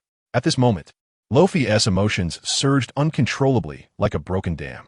Yet, she was utterly helpless. She could not even utter a scream. Instead, she cast a pleading, remorseful gaze at Su Chun. The meaning conveyed was unmistakable. Su Chun read her silent message clearly and curled a mocking smile at the corners of his mouth. You don't just know you're wrong, you know you're about to die. As he spoke, Su Chun's right hand, still clutching a heart, clenched suddenly with great force. Bang! Before Luffy's despairing eyes, her heart was crushed in Su Chun's grasp. Scarlet blood sprayed forth like a fountain, splattering through the gaps between his fingers. It stained her face and body like blossoming red plum flowers. Some of the blood trickled down his fingers, dripping onto the floor with a solemn rhythm, as if proclaiming her demise. Yet, as the blood splattered towards Su Chun, an invisible force barred it from touching a single thread of his suit. Su Chun flicked his hand casually, shaking off the blood as if brushing away dust. With a thought, Su Chun's eyes controlled the stasis force on Luffy's body, gradually withdrawing it from the hollow in her chest outward to her entire form. Detecting the dissipating immobilization, a spark of joy flashed in Luffy's eyes. However, she immediately sensed the ebbing vitality within her body. After scheming for 15 years, she not only saw her plans utterly collapse, but now faced the loss of her own life. Overwhelmed by the terror and despair Su Chun had wrought, Luffy shut her eyes tightly in agony, attempting to cry out to summon her family. Even in death, she wished to make Su Chun suffer. Yet before she could open her mouth, her figure vanished from the room in an instant. When she regained awareness, she found herself still standing in the familiar chamber. Everything around her was intimately known, yet an alien sense of dissonance lingered, as though she were trapped within a mirrored world. Su Chun surveyed the blood-stained room with a resigned sigh. Well, just a moment ago, I said I'd let Xiao Yuan choose for himself. But now, I've simply erased his options. No, actually, I've deleted the entire question. Life is unpredictable, intestines wrapped inside intestines. Still, this woman would have been troublesome if left alive. To prevent any further mishaps, this was the only way. I hope my dear younger brother can understand the difficulties his older brother faces. With that, Su Chun stretched lazily and shifted his form, settling once more upon the windowsill. His violet eyes cast a final glance around the room before a butterfly appeared on his fingertip. His body reclined straight backward. Just before touching the floor, he suddenly transformed into a swarm of butterflies, soaring skyward. Perhaps in Su Chun's perspective, all that had transpired was well within his control, secretive and swift. Though unexpected variables had arisen, they had been managed and resolved. Yet beneath a nearby willow tree stood a tall, barefoot figure clad in a black cheongsam. She witnessed everything, the entire scene, including Su Chun's final transformation into a fluttering cloud of butterflies. As Su Chun departed, her form grew ethereal, gradually dissolving into a wisp of shadow, as if she had never been there at all. She was bound to clean up Su Chun's mess. For although his actions appeared flawless and left no trace, this world was not lacking those capable of replaying past events.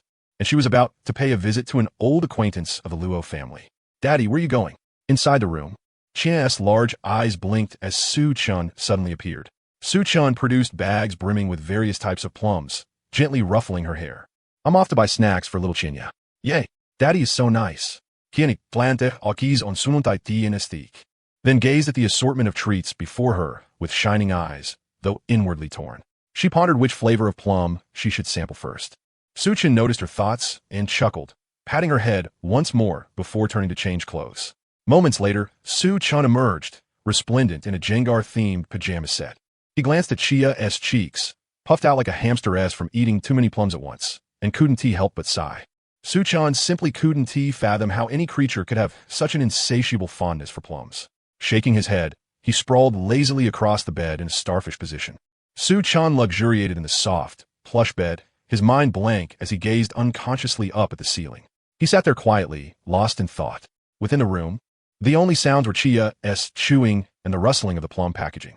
In the stillness of the space, Su-chan sat cross-legged, one palm facing upward. Two orbs of energy floated silently above his hand, each differing in hue, one pitch black, the other a dark purple. These twin spheres of energy were the spoils he had seized from Luffy through the dragon's feast. Sensing the dark and malevolent essence within his palm, a trace of disappointment crossed Su-chan's face. So this was the primordial essence of the underworld king and the Rakshasa? Merely mediocre. As for Luffy's soul, Su-chan could only offer a polite apology. Nestled quietly within the human emperor banner lay a soul pill. However, that Rakshasa possessed no soul at all, which struck Su-chan as quite peculiar. Suppressing his doubts, he activated the dragon's feast to consume the two primordial energies in his hand. It was already the 17th day, with only 4 days remaining until the second evaluation. At the Su residence, Su-shi finished absorbing the spirit stones in her hand, then raised her hand in a loose fist, feeling the power coursing through her body. Second tier, 3-star, still too slow. A hint of dissatisfaction crossed Su-shi's face as she shook her head, then recalled the failed task from the first evaluation. A fiery determination flickered in her eyes. As long as she included Su-chan's contact information, even completing the mission would suffice. Even if Su-chan's satisfaction rating was only 1 star, she could still earn 99 magic crystals, enough to significantly accelerate her cultivation progress. By the time the second evaluation arrived, she would have a greater chance of victory. With this in mind, a myriad of thoughts danced in Su-shi's beautiful eyes as she pondered how best to add Su-chan's contact details, or rather, in what manner she should do so. After all, having been reborn, Su-chan's contact information was an open secret to her. If not for the fear of arousing unnecessary suspicion, she would have already sent him a friend request directly. Yet that too posed a problem. What if Su-chan refused her request? At 8 o'clock that morning, after finishing his daily inspection of the 4 piles of excrement, Su-chan washed up and went downstairs for breakfast. After the family had eaten, everyone went about their own affairs. Lu Shuiying had gone out on a mission. Lu Qingyan remained at home, tidying up the household chores. In theory, these tasks could have been entrusted entirely to Xiao AI. But Lu Qingyan did not wish to be idle. Though her strength and talent were limited, she refused to live off others without contributing. So, she stayed home, cooking meals and managing the housework. Although a rare supportive type talent user, Lu Qingyan's cultivation level and power ranking were too low. In a border town like Linen City, she might be highly respected, but in the imperial capital of Daxia, she was hardly impressive. Within the Lu family alone, supportive and healing talent users usually started at 6th tier. Among them was even an 8th tier sovereign as leader. After all, the Six-Winged Angel branch had many variants, the mainstream being the Holy Angels and the Fallen Angels. There are also healing and supportive angels, known as restorative angels, as well as elemental angels who wielded a single element. That 8th tier sovereign's talent was that of a 4-winged restorative angel.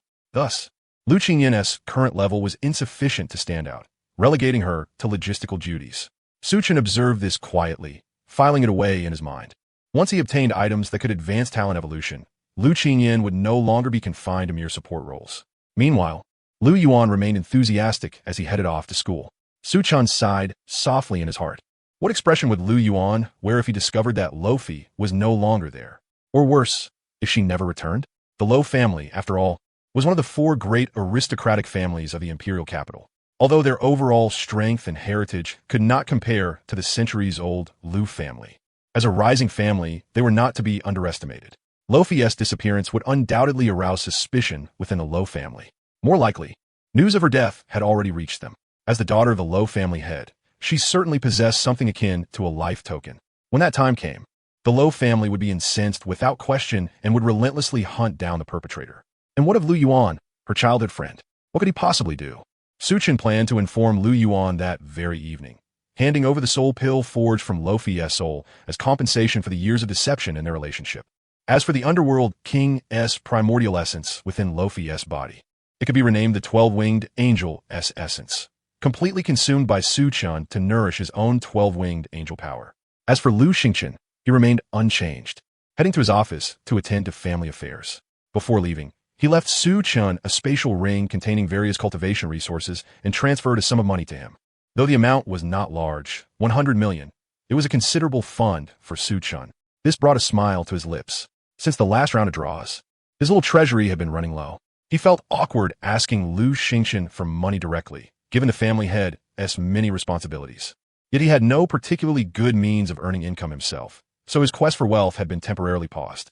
However, with this 100 million from Lu Xingqian, he could afford 200 high-level draws, guaranteeing at least 4 red quality rewards. Should luck favor him and he obtain 1 or 2 red quality items, he would soar to new heights. Just the thought stirred a wave of excitement within Suchin. Yet he quickly suppressed his enthusiasm. The lottery had to wait until he returned to his room at night. For now, he needed to sign in at the sacrificial hall and claim his daily reward, being tortured once by the high priest. Upon entering the sacrificial hall, Suchin noticed that Lu Mengli appeared different today, a faint, elusive smile gracing her face as she regarded him. How to describe it? The smile was peculiar, giving off a teasing, playful vibe. Suchin was puzzled. He had no idea how he had managed to provoke the high priest this time. "You're quite bold," she said with a single phrase that shocked Suchin so much his purple eyes widened involuntarily. Instinctively, he blurted out, "You've been following me?" Hearing the doubt in his voice, Lu Mengli raised an eyebrow and flicked a chestnut at his head. "What are you saying? Do you think I'd bother stalking a brat like you?" Suchin yelped in pain, clutching his head with a look of grievance as he stared at Lu Mengli. His expression clearly said, "If you weren't following me, then how else would you know?" Lu Mengli cast him a sidelong glance and snorted coldly. Some turret mages and fragile assassin-type 9th rank supremes could not compare to him in sheer physical resilience. Yet, why did he always feel excruciating pain whenever Lu Mengli struck him? No, it was an agony beyond measure. It was as if the pain disregarded the physical body and dealt damage by percentage. He had a phrase he had long wished to utter. "Do you possess some kind of special mechanism?" Lu Mengli gazed at Suchin, who covered his head after speaking, her eyes twitching slightly as she let out a cold snort. "I see every move you make clearly. Moreover, do you think the Luo family is idle?"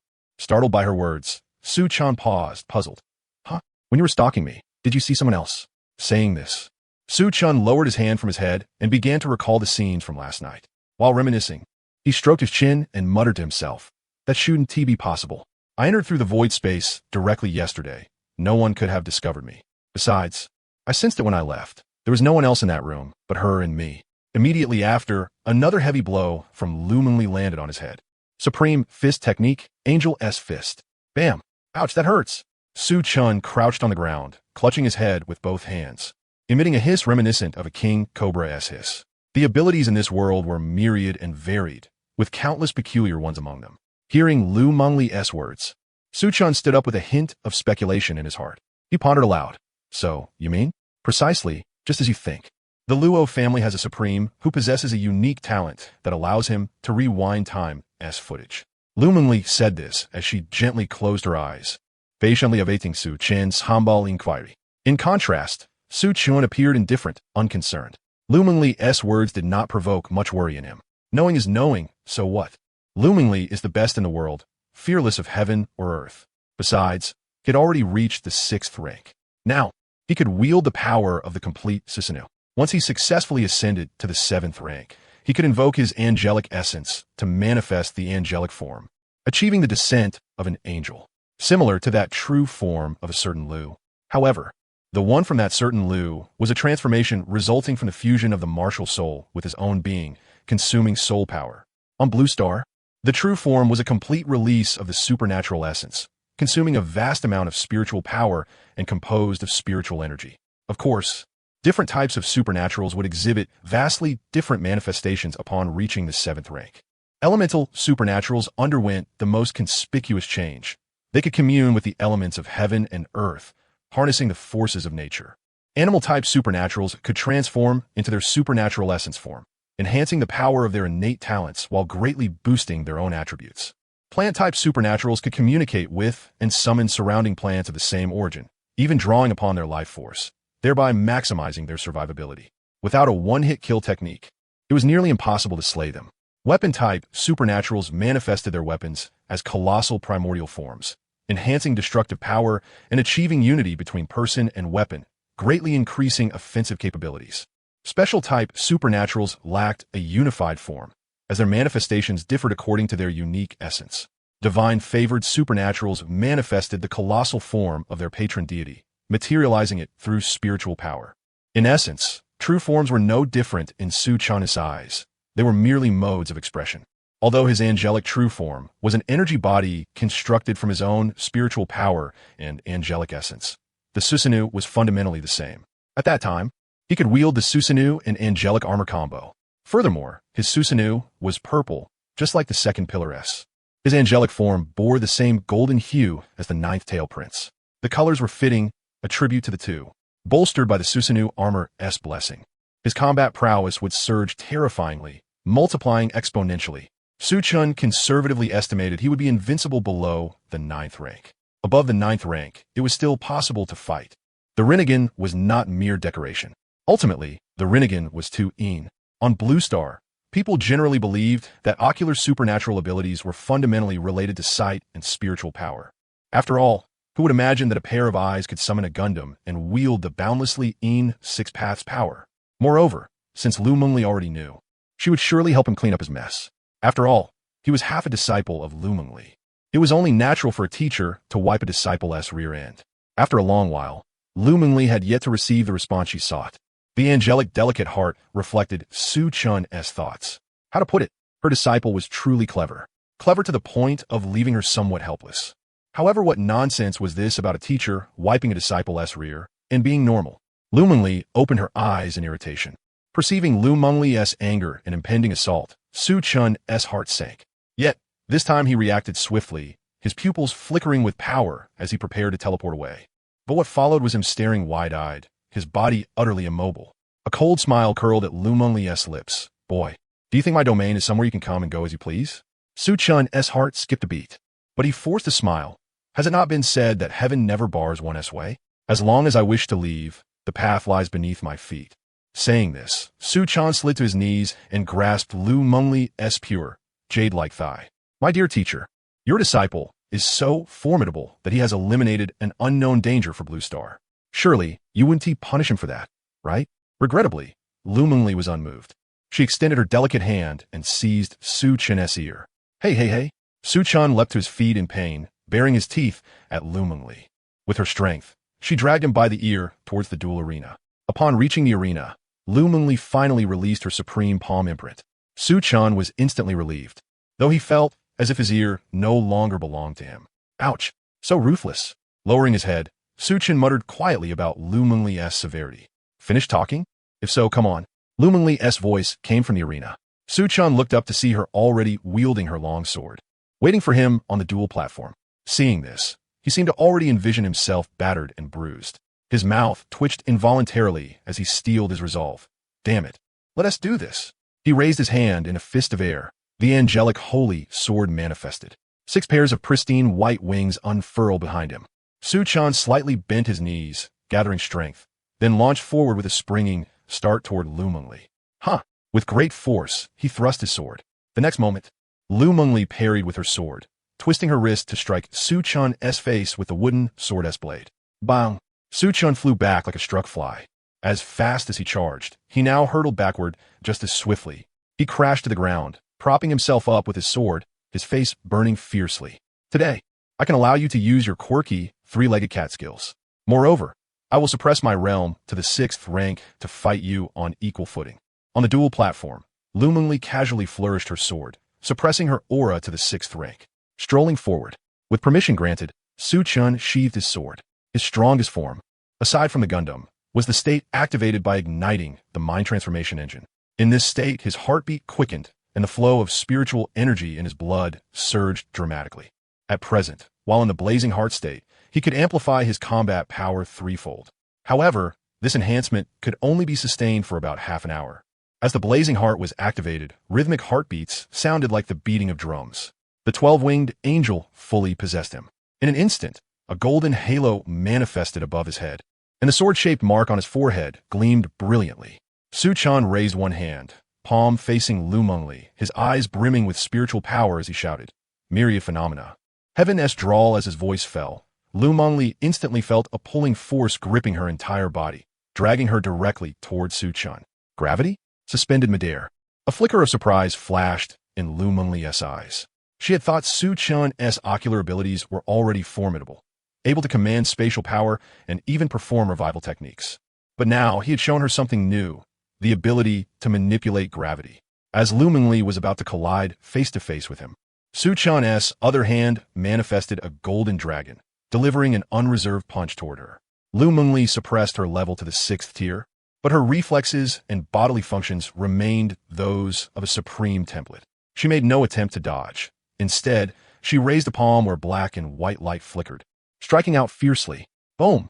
The clash of their hands generated a violent spiritual energy gust, propelling both of them backward. Su-chan flew 5 meters through the air, while Lu Mengli was thrown 8 meters. The disparity was clear. Interesting, her physical body had grown significantly stronger, and this pair of eyes of his was truly comprehensive. Standing opposite, Lu Mengli appraised Su-chan's strength. Speaking of the Rinnegan, she could not deny that his eyes were indeed powerful. Moreover, they were sinister, not in the sense of being treacherous, but in a way that was otherworldly, almost spectral. Perceiving the thoughts stirring in Lu Mengli's mind, Su-chan grinned. Yet before he could speak, Lu Mengli swung her wooden sword, and 6 pairs of black and white wings unfurled behind her. Her figure flickered like a phantom, instantly darting before Su-chan. The wooden sword relentlessly aimed at his face. Her speed was astonishing, leaving trails of black afterimages in the air. However, before Su-chan, who possessed both observation haki and the Rinnegan, this speed appeared remarkably clear and discernible. Su-chan made no evasive move either. He swiftly withdrew his right hand and then opened both hands before him, palms facing each other. Shinra Tensei, the repulsive force erupted without warning, radiating outward from Su-chan's body like an explosion. Caught off guard, Lu Mengli took the full brunt of it. The repulsive force struck her head-on, and she endured Su-chan's Shinra Tensei blow with sheer force. Lu Mengli flew back even faster than she had advanced, soaring over 10 meters before stabilizing her posture with the flapping of 6 pairs of wings. Repulsive force. Lu Mengli's tone lost its previous calmness as she gazed at Su-chan, who still kept his palms facing each other. In her sapphire-like eyes, something seemed to brighten, shining more intensely than before. Without waiting for Su-chan's reply, she casually tossed her wooden sword to the side, raised her right hand to glance at it, and then lowered it again. Her eyes gleamed as she stared at Su-chan, her voice tinged with unrestrained excitement. Once more, noticing Lu Mengli's thought, a barely perceptible twitch appeared at the corner of Su-chan's eye. This high priestess was actually excited about his strength? What on earth? Was she some kind of maniac? Lu Mengli ignored his internal complaint and lightly lifted her jade-like hand, gathering light and darkness in her palm. 2 vastly distinct energies merged under her control into a gray energy orb. The orb silently radiated a terrifying, heart-stopping aura of annihilation. Holding the gray orb aloft in her right hand, Lu Mengli's figure shifted and suddenly flew before Su-chan, hurling the orb directly at him. Su-chan had already sensed the power of this attack through his observation haki. He knew the orb contained the essence of annihilation, yet he did not evade. Just as he lowered his hands, he raised his left hand again, palm facing the gray orb. Something seemed to emerge from his palm, not expanding outward, but drawing inward, like a thin membrane stretching across his hand. Meeting Lu Mengli's surprised gaze, Su-chan's lips curled into a slight smile. Hungry ghost path. In the next moment, to Lu Mengli's astonishment, the gray orb began to shrink. Simultaneously, Su-chan felt a force flowing along his arm, spiritual energy absorbed from Lu Mengli's attack. The gray orb was completely consumed by Su-chan. Lu Mengli floated silently before him, refraining from further assault. The distance between them was no more than an arm's length.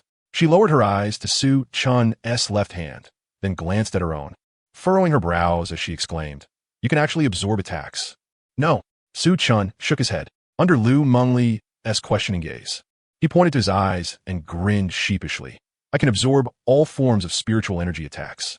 Echoing in her ears, Su Chan's words left a rare, dazed expression on Lu Mengli's exquisitely cold face. As she regained her composure, she opened her mouth, momentarily at a loss for words to describe him. Finally, all her thoughts condensed into two words: defying heaven. She had lived many years and witnessed formidable supernatural abilities, but had never encountered one so all-encompassing and diverse. It countered soul-based attacks, wielded the godlike power of resurrection, manipulated gravity and repulsion, and now could absorb spiritual energy. Su Chan seemed to call it the Hungry Ghost Path. A fitting name indeed. Hungry ghosts devour spiritual energy. Hearing Lu Mengli's implicit praise, Su Chan scratched his head sheepishly and smiled bashfully at her. Thank you for the compliment, teacher. Shall we continue? Seeing Su Chan's shameless yet endearing demeanor, Lu Mengli was momentarily speechless. Yet, catching the tone in his voice, she raised an eyebrow. Your eyes have other abilities as well? In disbelief, Lu Mengli watched as Su Chan nodded gently. Indeed, this is just the beginning. Listening to Su Chan's unabashed remarks, Lu Mengli fell silent. Gazing at Su Chan hovering before her in midair, a blazing fire kindled within her heart. This young man was truly defying heaven, igniting her desire to fight. After so many years, finally a worthy opponent had emerged. Though this adversary was still immature, it mattered not. She believed that under her guidance, he would rapidly grow strong enough for them to engage in a peak battle. Come, unleash your full power, Lu Mengli breathed out, her eyes ablaze with fervor towards Su Chan. Then I shall not hold back. Su Chan's lips curled into a wild grin of unrestrained excitement. Lu Mengli's exhilaration over his strength mirrored his own thrill at being free to wield his powers. Su Chan's left eye opened wide, and at once, the mightiest physical attack, known as Amaterasu, was unleashed. Amaterasu. The all-consuming black flames erupted instantly around Lu Mengli, spreading relentlessly. The terrifying heat warped and distorted the void surrounding her. Feeling the searing heat, Lu Mengli showed no surprise. Instead, she grew even more exhilarated. Just as her chi pao was about to be burned through, the so-called eternal black flames seemed to peel away. Clusters of them casually brushed off her body by Lu Mengli herself. Su Chan's Rinnegan perceived everything with utmost clarity. It was not that Amaterasu lacked efficacy. Rather, it had never truly touched Lu Mengli, nor exerted any influence upon her. At the very instant Amaterasu was unleashed, a delicate veil of spatial fabric materialized upon Lu Mengli's form, directly intercepting the Amaterasu's flames. The black flames that fell to the ground appeared to have been swatted away by Lu Mengli. In truth, she had used her hand to deftly swipe away the very spatial segment where the black flames resided. Damn it, they claimed the realm was suppressed to the 6th tier, battling on equal footing. But have you ever seen a 6th tier ability user possess such profound mastery over space? To be able to precisely strip away space with a mere hand? Then again, Lu Mengli only mentioned suppressing spiritual power levels. She never said she would restrain her own abilities within the 6th tier confines. Truly formidable. Su Chan murmured softly, glancing at the black flames on the ground before blinking once. Kagetsuchi. In the following moment, the black flames that had landed abruptly transformed. The firestorm surged violently, forming countless ebony spikes that relentlessly thrust toward Lu Mengli hovering in midair. As she evaded the black flame spears, a trace of sudden realization flickered in her eyes. Her crimson lips parting to speak. The left eye releases black flames, the right eye controls them. The abilities of your two eyes complement one another well. Seeing that Amaterasu could not land a single hit on Lu Mengli, a fervent golden gleam flashed across Su Chan's eyes. Teacher, I shall now employ the innate talent of the 12-winged angel. Proceed. Lu Mengli nodded slightly. Su Chan clasped his hands before him, his tone imbued with solemn authority. Sanctity. Before he finished speaking, 12 pristine white wings fluttered behind him. Beneath Lu Mengli's feet, a hexagram composed of golden light suddenly appeared in the void. Lu Mengli's figure momentarily faltered. The sanctified star radiance, a 6-pointed star formation, is an immensely potent debuff talent among the holy angel's abilities. It is also one of Su Chan's innate gifts.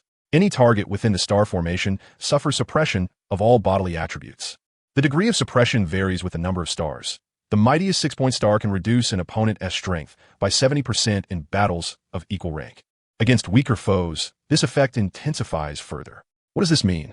For example, when Su Chan confronts Lu Yuan and unleashes the sanctified star radiance, the suppression alone is enough to overwhelm him, let alone attacks. Lu Yuan might be reduced to barely maintaining a standing posture before Su Chun. Conversely, the weakest 1-point star formation only suppresses by 10%, a staggering difference.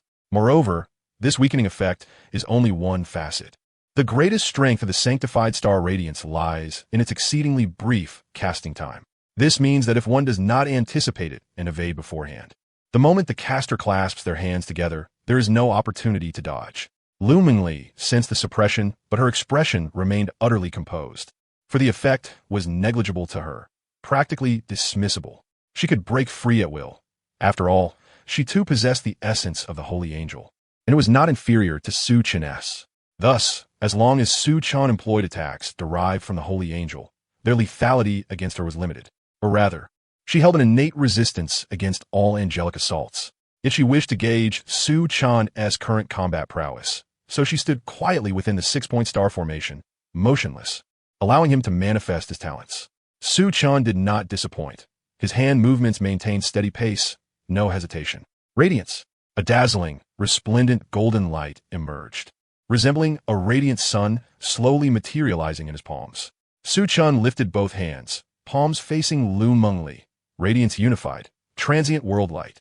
At his utterance, a beam of energy symbolizing ultimate light surged forth with supreme might, striking Lu Mengli suspended within the 6-point star formation. This was the holy angel's innate talent governing offense, wielding considerable power. The light's force, upon impact, could dissolve the target's spiritual energy with a debilitating effect. The next instant, Su Chan's eyes fixed upon the golden radiance in his hands. Kagutsuchi. Black flames reappeared, enveloping the surface of the golden light in his grasp. It was as if he had cloaked the radiance with a layer of demonic fire. Could he fuse innate talents, achieving something akin to a talent fusion technique? Lu Mengli regarded the black flames adorning the golden light and could not help but marvel. Truly a formidable ability. Whoosh! In a flash, the brilliant golden light surged forward, dazzling Lu Mengli's eyes. She raised a hand to shield herself from the blinding glare, while her crimson lips parted, her calm voice resonating through the space. Divine Oracle Aegis. Immediately, a vast transparent shield appeared before her. The shield bore a pair of wings, one black and one white. No sooner had the shield manifested than the golden beam followed in swift succession. Buzz! The judgment beam, entwined with Amaterasu, struck the shield in an instant. Ripples radiated across the shield's surface, trembling in waves. Ultimately, as the celestial light dissipated, the black flames also vanished, yet the shield remained unbroken. Lu Mengli waved her hand, retracting the shield, and turned to Su Chan with a look of satisfaction. Alongside the sword technique and golden flames you previously displayed, you possess quite a number of innate talents derived from the angel's legacy. She extended her slender fingers thoughtfully and began to enumerate. A heart talent that temporarily enhances combat strength. The most potent 6-point sanctified star radiance. The transient world light of ultimate radiance. The blazing sun that consumes the world with supreme fire. And finally, a sword technique of tremendous power. Lu Mengli paused, stretching out all the fingers of her left hand, gesturing towards Su Chun. One ability, 5 innate talents, encompassing offense, amplification, control, and debuff. Except for defense and recovery, your configuration of angelic talents is truly luxurious. Su Chun looked at her and shook his head. Not quite. Lu Mengli's tone shifted noticeably. She had been about to remark that if you included the abilities of your eyes, Su Chun would be genuinely without weakness, a hexagonal warrior. But Su Chan's sudden words interrupted her. With a puzzled gaze, Lu Mengli watched as Su Chan extended 2 fingers of his left hand, waving them slightly. 2 more. Lu Mengli intoned solemnly. Sanctified light wheel, shield me. Su Chun uttered the incantation softly, forming a hand seal. A blinding golden light erupted behind him like a blazing sun. As the radiance faded, a golden wheel appeared prominently behind Su Chun's back. The wheel gleamed with a deep crimson gold, its rim engraved with intricate cloud patterns. Wreathed in golden flames, resembling a fiery sun suspended upon his spine. Meeting Lu Mengli's astonished eyes, Su Chan smiled lightly. Teacher, come and strike me. Without hesitation, Lu Mengli raised her hand and unleashed a burst of golden light. Facing the incoming radiance, Su Chan called out softly, Guard. No sooner had he spoken than the golden wheel behind him rotated, forming a protective shield with a diameter of approximately 5 meters centered on Su Chan. The golden light struck the shield, yet not a single ripple disturbed its surface. I have defensive means as well, Su-chan said proudly. Before Lu Mengli could respond, he retracted the golden wheel and simultaneously dispelled the burning heart state. Then, as if reciting from a list, he revealed another innate talent unfamiliar to Lu Mengli. The second innate talent he had gained after merging with the Angel's heart and evolving his ability, the ever-living divine heart angel. As Su-chan's words fell, a dazzling radiance erupted from his chest. Previously, having expended 50% of his spiritual power to unleash his innate talent, it instantly replenished. Reaching its peak state, Lu Mengli gained it 2 more god-defying abilities. Lu Mengli gazed silently at the faint expression of pride on Su-chan's face. The entire battlefield fell into a brief, solemn silence. Sensing the blow to Lu Mengli's spirit, Su-chan gently comforted her. Although this regeneration effect is extraordinary, it does have its limitations. At his words, Lu Mengli's brows twitched. Oh, the only shortcoming is that before use, one must first store spiritual power within the heart. Akin to a power bank, Su-chan explained. Moreover, it can only store about 3 times my own total spiritual power capacity. However, it replenishes itself automatically over time, so I don't need to deliberately recharge it. Su-chan clicked his tongue, feeling it was almost too perfect. The active regeneration could be used with the divine heart, as long as he did not exhaust all 3 replenishment opportunities at once. Once the divine heart was fully recharged, infinite endurance could be achieved. After each use, the divine heart would automatically enter a replenishing state until the spiritual power stored, 3 times his total capacity, was completely restored. As for passive regeneration, he also possessed Bilinxi's innate divine ability, Jiushi. The difference was that the divine heart restored spiritual power, commonly known as the mana bar, while Jiushi restored the body's vitality, the health bar. The two complemented each other perfectly. In summary, he lacked nothing in terms of regenerative abilities. But Lu Mengli's heart felt somewhat shattered. What kind of limitation was that? It was practically non-existent. She felt that all her years of life had been wasted compared to this. Everyone else wielded the 12-winged Angel's supernatural powers. So why did Su-chan's innate talents number so many? Not only were they numerous, but each possessed effects that could only be described as godlike. There was truly not a single weakness in sight. A complete mechanism combined with overwhelming numerical values. This epitomized the meaning of exceeding standards. Lu Mengli sank into utter silence, no longer filled with the excitement and exhilaration from earlier. Only bewilderment at Su-chan's performance. He exuded a beauty called strength. She felt like a novice soldier standing before a pinnacle 9th-rank supreme, utterly speechless, not from anger, but from astonishment. She had thought Su-chan's renegade abilities were already comprehensive, encompassing offense, defense, and even spatial power mastery. Yet, to her amazement, there was an even higher-level master. Another supernatural power within Su-chan's body, the family's inherited angelic ability, was also remarkably versatile. As the high priestess of the Lu family, and the foremost among those below the divine rank, Lu Mengli could not recall the 12-winged holy angel's innate talent being so all-encompassing, harboring this complex mixture of astonishment and doubt. Lu Mengli declared the end of the battle. Then, she gestured for Su-chan to continue his cultivation alone, while she sought a quiet place for herself. She admitted she had been thoroughly shaken by Su-chan's performance. Abilities as comprehensive as an unsolvable puzzle, godlike cultivation speed, and a physique and soul force far beyond human standards. She could already envision Su-chan's future battles, high tactical acumen in the left hand and overwhelming numerical strength in the right. As for Su-chan, sensing Lu Mengli's inner turmoil, he couldn't help but smile wryly. She had lived so long, yet couldn't he withstand even the smallest inconvenience? This was just the beginning. He hadn't even unleashed his Susanoo yet. If he had used it just now, he felt Lu Mengli might have questioned the very meaning of existence. Was her resolve really that fragile? Su-chan sighed inwardly, suppressing his helplessness. He rose and strode toward the simulated cultivation zone, sitting cross-legged at the mouth of the artificial volcano, clenching a supreme fire-attribute spirit stone in both hands. Surrounded by countless rare materials and treasures, he activated his thoughts. With the activation of Dragon's hunger, the atmosphere around Su-chan began to shift subtly. The once tranquil air developed minute fluctuations. 2 mysterious golden dragon essences overflowed from Su-chan's palms, circling and swirling about his body. Within him, 2 miniature black holes seemed to form, devouring all external spiritual energies like locusts sweeping across the land. The abundant fire attribute spiritual energy of the volcanic crater, along with the spirit stone and nearby treasures, appeared to be irresistibly drawn in. Suddenly, the energies roiled wildly, transforming into a nearly visible crimson radiance, converging ceaselessly toward him. However, just as this ferocious spiritual energy was about to merge into Su Chun's body, it collided with an invisible yet gentle buffering barrier. All the turbulence instantly calmed, becoming docile and serene. Then, like fish returning to the sea, the energies surged into Su Chun's body one after another.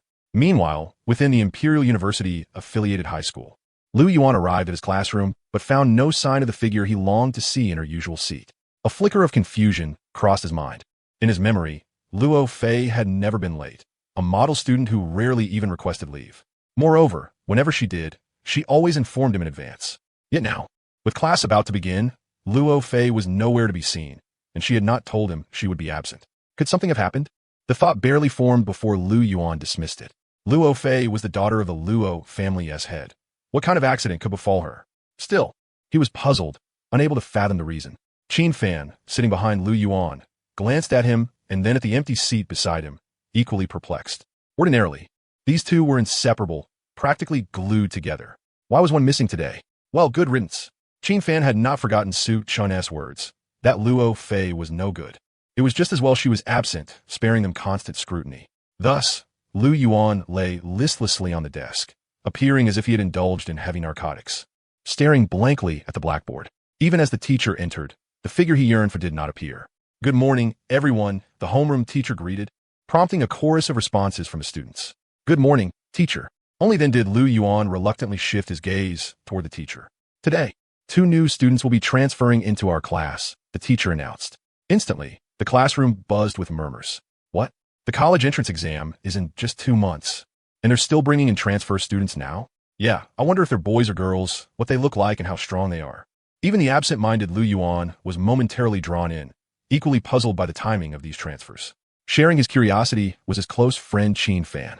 Hearing the chatter, the teacher cleared his throat twice, swiftly restoring silence. A gleam of satisfaction flickered in his eyes, followed by an almost uncontrollable smile. These 2 new students both possess SSS-level supernatural abilities.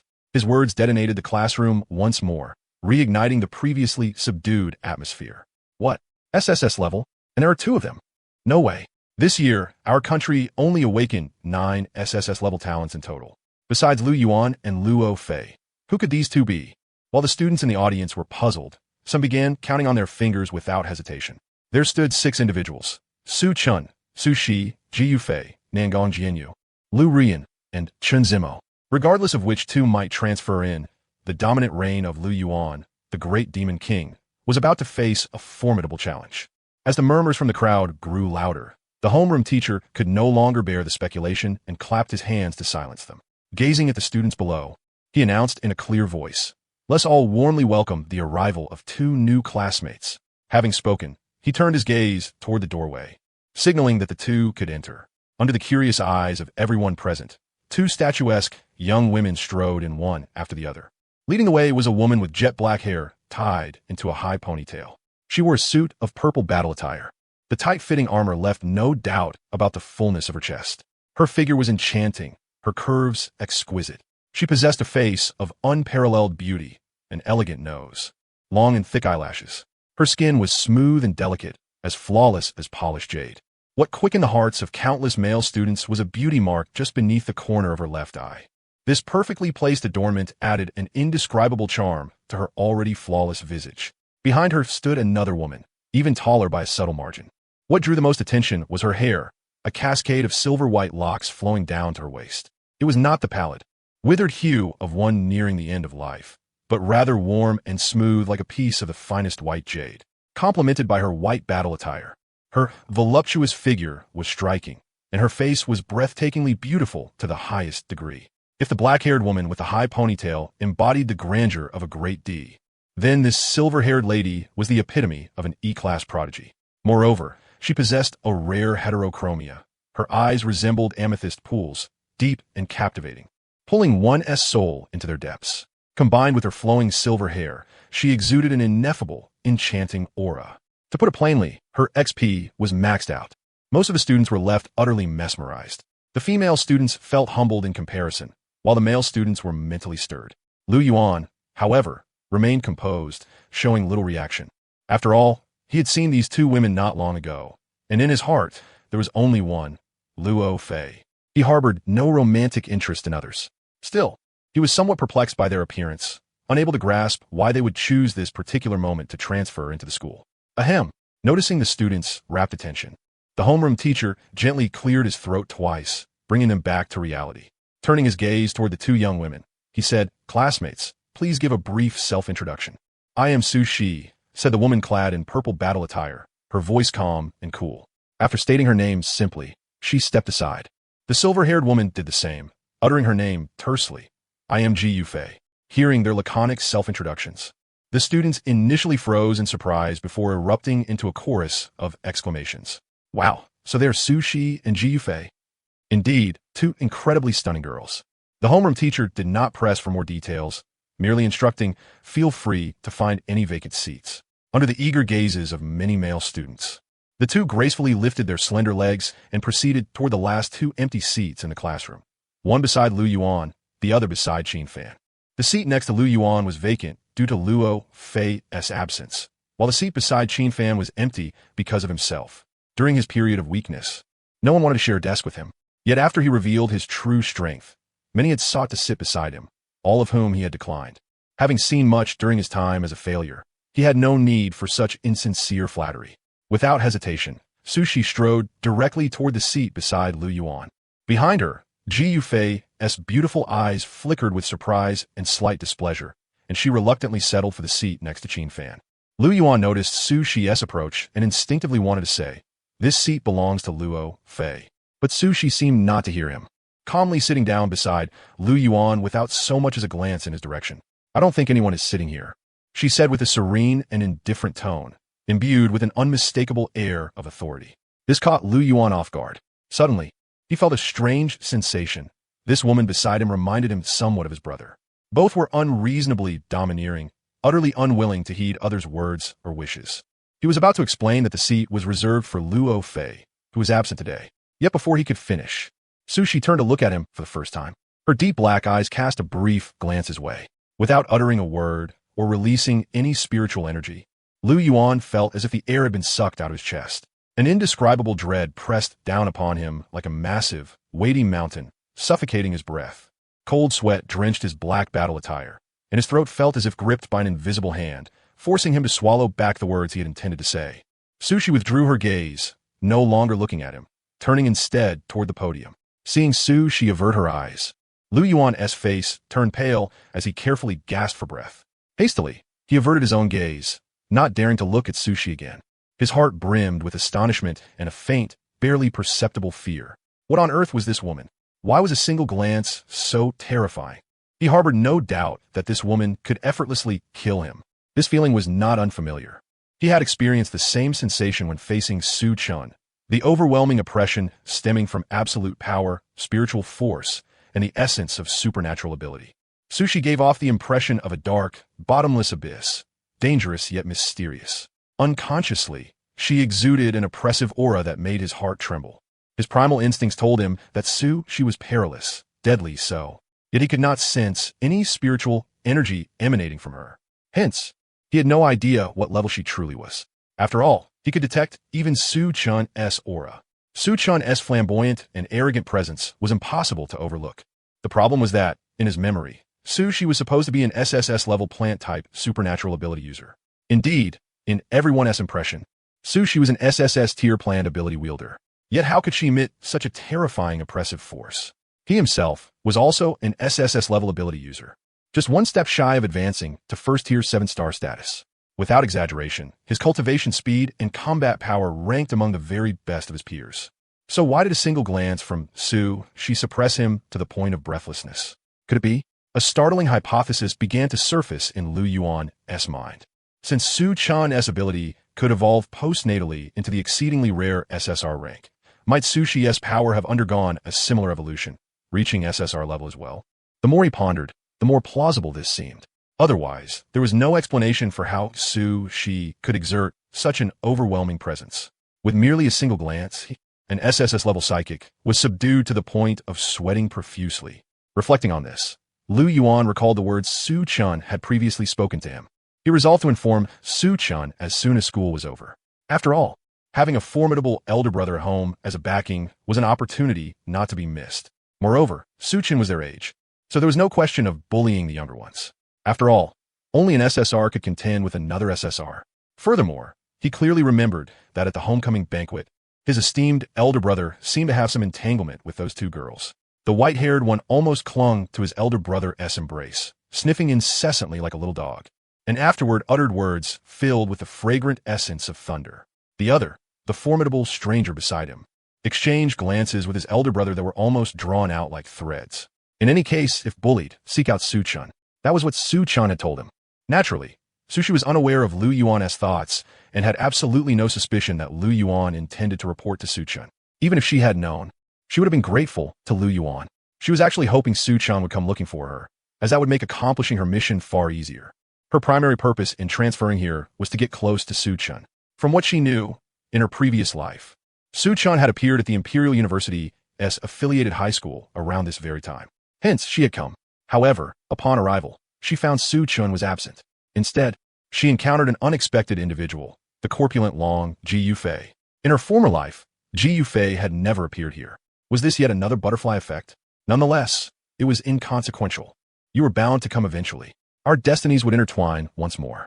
Sushi's gaze was calm, showing no disappointment over Su Chun's absence.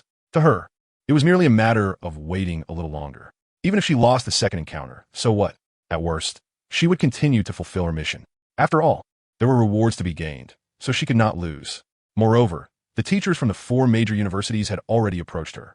She had not given them a chance to make introductions. Her goal was clear, the Imperial Capital's Psychic University, because Su Chun was there. As for Qin Fan behind them, he observed everything that transpired between the two. He was equally stunned by Su Shi's strength, inwardly muttering, "What a terrifying woman." Among peers, only Brother Chun could perhaps surpass her. After a moment as contemplation, Qin Fan turned his gaze to the silver-haired woman beside him. Ji Yufei. He had heard much about her. Daughter of the Ji family head, bearer of the SSS-level psychic silver dragon of the void. Her strength was formidable, though still somewhat inferior to his own. Among all his contemporaries, only 2 eluded his understanding and certainty. His dear brother Chun, Su Chun, and Sushi beside Lu Yuan. How coincidental that they shared the same surname, both surnamed Su. Qin Fan was suddenly struck with awe and a touch of sentiment. Ji Yufei, sitting beside him, showed no intention of engaging with him. She quietly remained seated, her gaze fixed on the teacher at the podium, occasionally glancing at Lu Yuan in front. It was not that she harbored any particular thoughts about Lu Yuan, but rather she had some feelings about his brother. Outwardly, she remained composed and serene. Yet inwardly, she schemed how to obtain contact information from Lu Yuan and Su Chun. After the last homecoming banquet, she regretted not asking Su Chun for a way to communicate. Over these days, she had become utterly captivated by the aura surrounding Su Chun, even to an obsessive degree. She had been secretly investigating his whereabouts, hoping to find an opportunity to encounter him and casually exchange contact details. Upon discovering Su Chun was simply training within his family, she felt a pang of disappointment. However, she soon traced Lu Yuan's movements, predictable and routine, between home and school. Thus, she planned to use Lu Yuan as her breakthrough point and beg her father to transfer her here. Like Su Shi, she chose the Imperial Capital University, though with a subtle difference. Su Shi already knew Su Chun's choice, while Ji Yufei learned it only after inquiring. Time passed swiftly, the sun was setting. After leaving the sacrificial hall, Su Chun returned directly to the villa. "I'm back, Mother Su.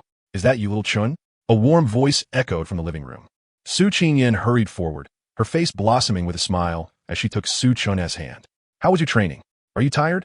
Did you get hurt?" Su Chun gently patted her hand. "Don't worry, Mother Su. It's just training, not fighting, so I won't get hurt. Besides," he paused, a roguish curve forming on his lips, his tone brimming with unparalleled confidence. "I'm the strongest." Su Qingyan gazed at the spirited youth before her, her eyes full of indulgence. All right, my little Chun is the strongest. Are you hungry? I made your favorite braised spare ribs." At this, Su Chun's eyes brightened. "I'm a bit hungry." After changing his shoes, he followed Su Qingyan into the dining room. Taking out a bottle of sparkling water, he took a sip. "Mother Su, is living here comfortable?" Su Qingyan placed the braised spare ribs on the table, brushing back a strand of hair with a smile. "Everything is fine. That's good." Following this, Su Chun devoured the braised spare ribs voraciously. Opposite him, Su Qingyan rested her chin on one hand, her beautiful eyes tenderly watching him. After finishing, Su Chan chatted with her for a while longer before retreating to his room. He could no longer contain himself. He was going all in. Alone in his room, with Qian Yi sent out to watch TV with Su Qingyan, Su Chun changed clothes and lay on his bed, hands clasped behind his head. Excitement and anticipation surged within him as he shouted, "System, give me 200 advanced draws at once." Choosing the method with the most barrage comments, Su Chun decided to spend 100 million at once. Guaranteed minimum of 4 red quality rewards. Going all in was an art. He intended to go all out. All in. Ding.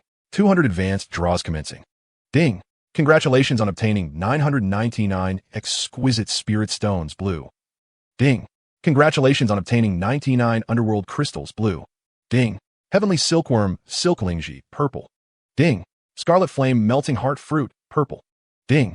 Illusory light spirit crystal, purple. Ding. Su Chan was momentarily stunned. Amidst a multitude of blue and purple prizes, a golden light suddenly appeared. Ding. Congratulations on obtaining a weapon upgrade card. Gold.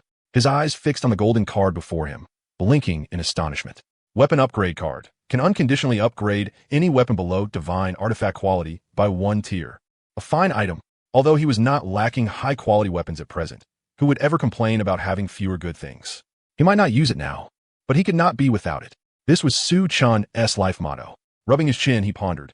It only worked on weapons below divine artifact level. Could it be used on the angelic holy sword or the Emperor's banner? After all, neither explicitly stated they were divine artifacts. With this thought, Su Chun unhesitatingly took out the golden card. At the same time, the angelic holy sword appeared in his hand. He aimed the card at the sword and activated it. Detected a bonded divine artifact. Usage prohibited. Su Chun, bonded divine artifacts are divine artifacts too, huh? Fine. He retracted the angelic holy sword and instead drew out the Emperor's banner. He suspected that the Emperor's banner was not a divine artifact, but rather a demonic weapon. He wondered if this advancement card could be utilized. Use it, if nothing untoward occurred. Detection of a transcendent demonic weapon. Usage prohibited. Transcendent demonic weapon? Even transcendence is considered divine. He hesitated. Since these two were unusable, he still had another item. The flame cluster fan. Retracting the Emperor's banner. He then retrieved the nearly dust-covered flame cluster fan. Su Chan scrutinized the fan in his hand. Since drawing it out, it had been gathering dust in the system space. Never once used. The flame cluster fan's effect was quite commendable, but its grade was too low. Only SSS rank. It was ineffective against low-level opponents. Against a master like Lu Mengli, it offered little advantage. It was more valuable as a collectible than for practical use. Of course, this was only considered a low-level weapon in Su Chen's hands. After all, compared to those two divine artifacts, the flame cluster fan was still considerably inferior. However, an SSS-grade weapon on Blue Star was already the pinnacle of quality. Each SSS-grade weapon commanded a sky-high price, starting at 50 million Great Xia coins. Ordinary people could never afford such a thing. But if one possessed an SSS-grade weapon that was perfectly suited to oneself, it would confer a tremendous advantage in battles among equals. For ordinary psychics, it was undoubtedly a coveted treasure. Others would cherish such a weapon like a precious heirloom. Only someone like Su Chun, burdened with too many valuable possessions, could afford to look down upon it. Now was the time to upgrade it. He hoped the outcome would not be too disappointing. Su Chun aimed the card in his hand at the flame cluster fan. Use. As the words fell, the golden card dissolved into the fan.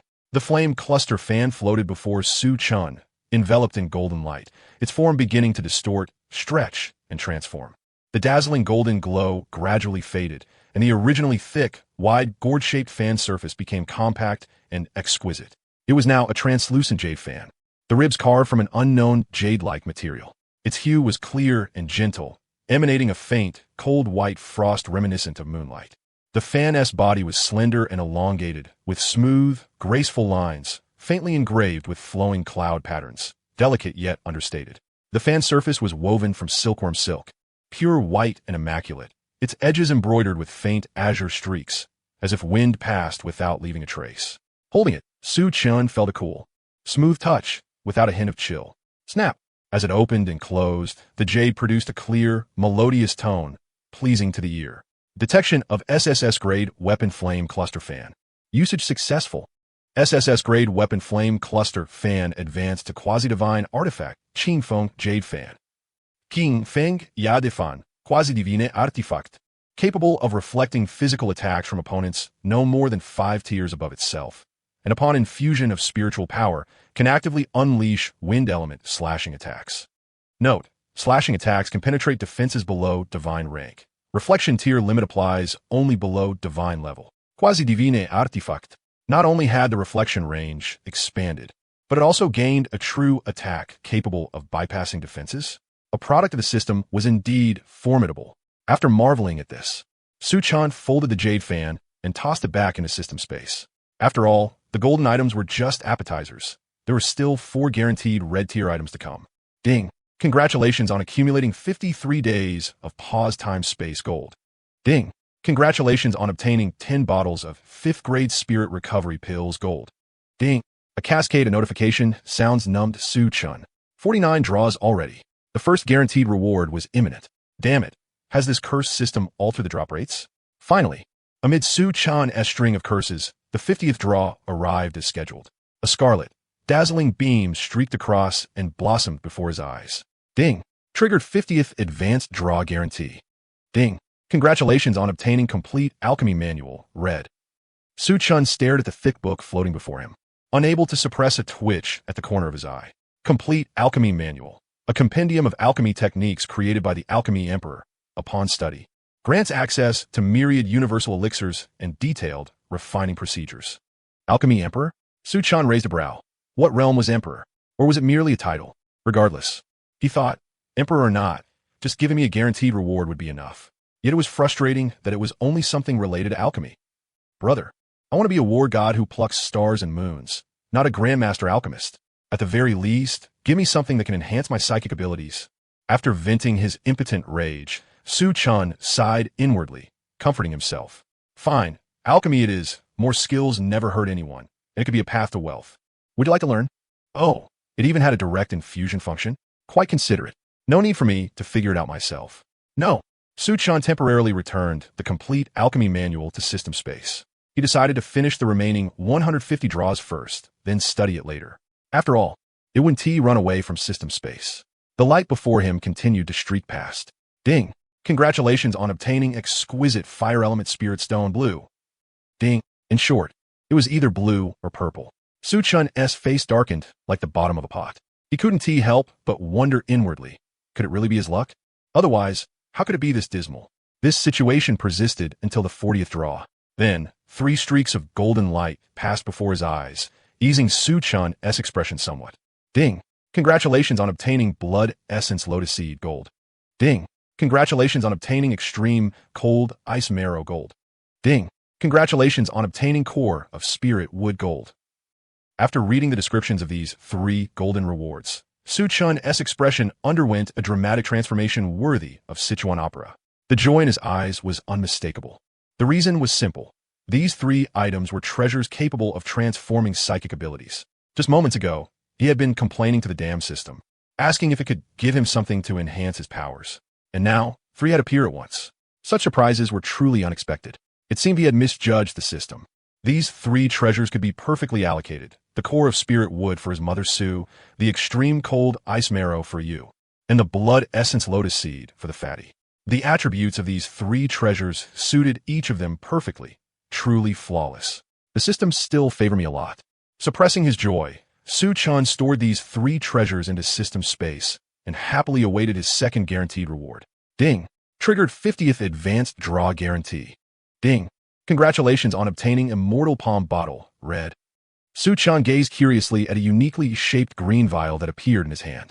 The material of the bottle was unknown, but it looked far more exquisite than the Qingfeng jade fan, exuding an ancient and profound aura. Moreover, it gave him a sense of familiarity. Immortal palm bottle absorbs essence of sun and moon to produce celestial dew, can be used to accelerate the maturation of spiritual herbs, heal injuries, and enhance bloodline concentration. Su-chin, isn't this the little green bottle? It can even enhance bloodline concentration? Su-chin was slightly taken aback. Although he possessed ancestral dragon blood, it was pitifully thin. From the eternal ancestral dragon tome, he had learned that dragon bloodlines varied in strength. Some dragons were fortunate enough to exhibit bloodline regression, making their lineage stronger. The stronger the bloodline, the more of the 10 ancestral dragon techniques one could master. Among dragons, for example, The first-generation offspring of the White Dragon had bloodlines extremely close to the ancestral dragon, enabling mastery of all 10 techniques. As the dragon race expanded, bloodlines diluted and mixed. Those with weaker bloodlines could not even grasp a single technique. Currently, he had successfully mastered Dragon Devour, the nascent form of the devouring principle among the 10 techniques. However, considering the current concentration of his ancestral dragon bloodline, he could only master this single technique.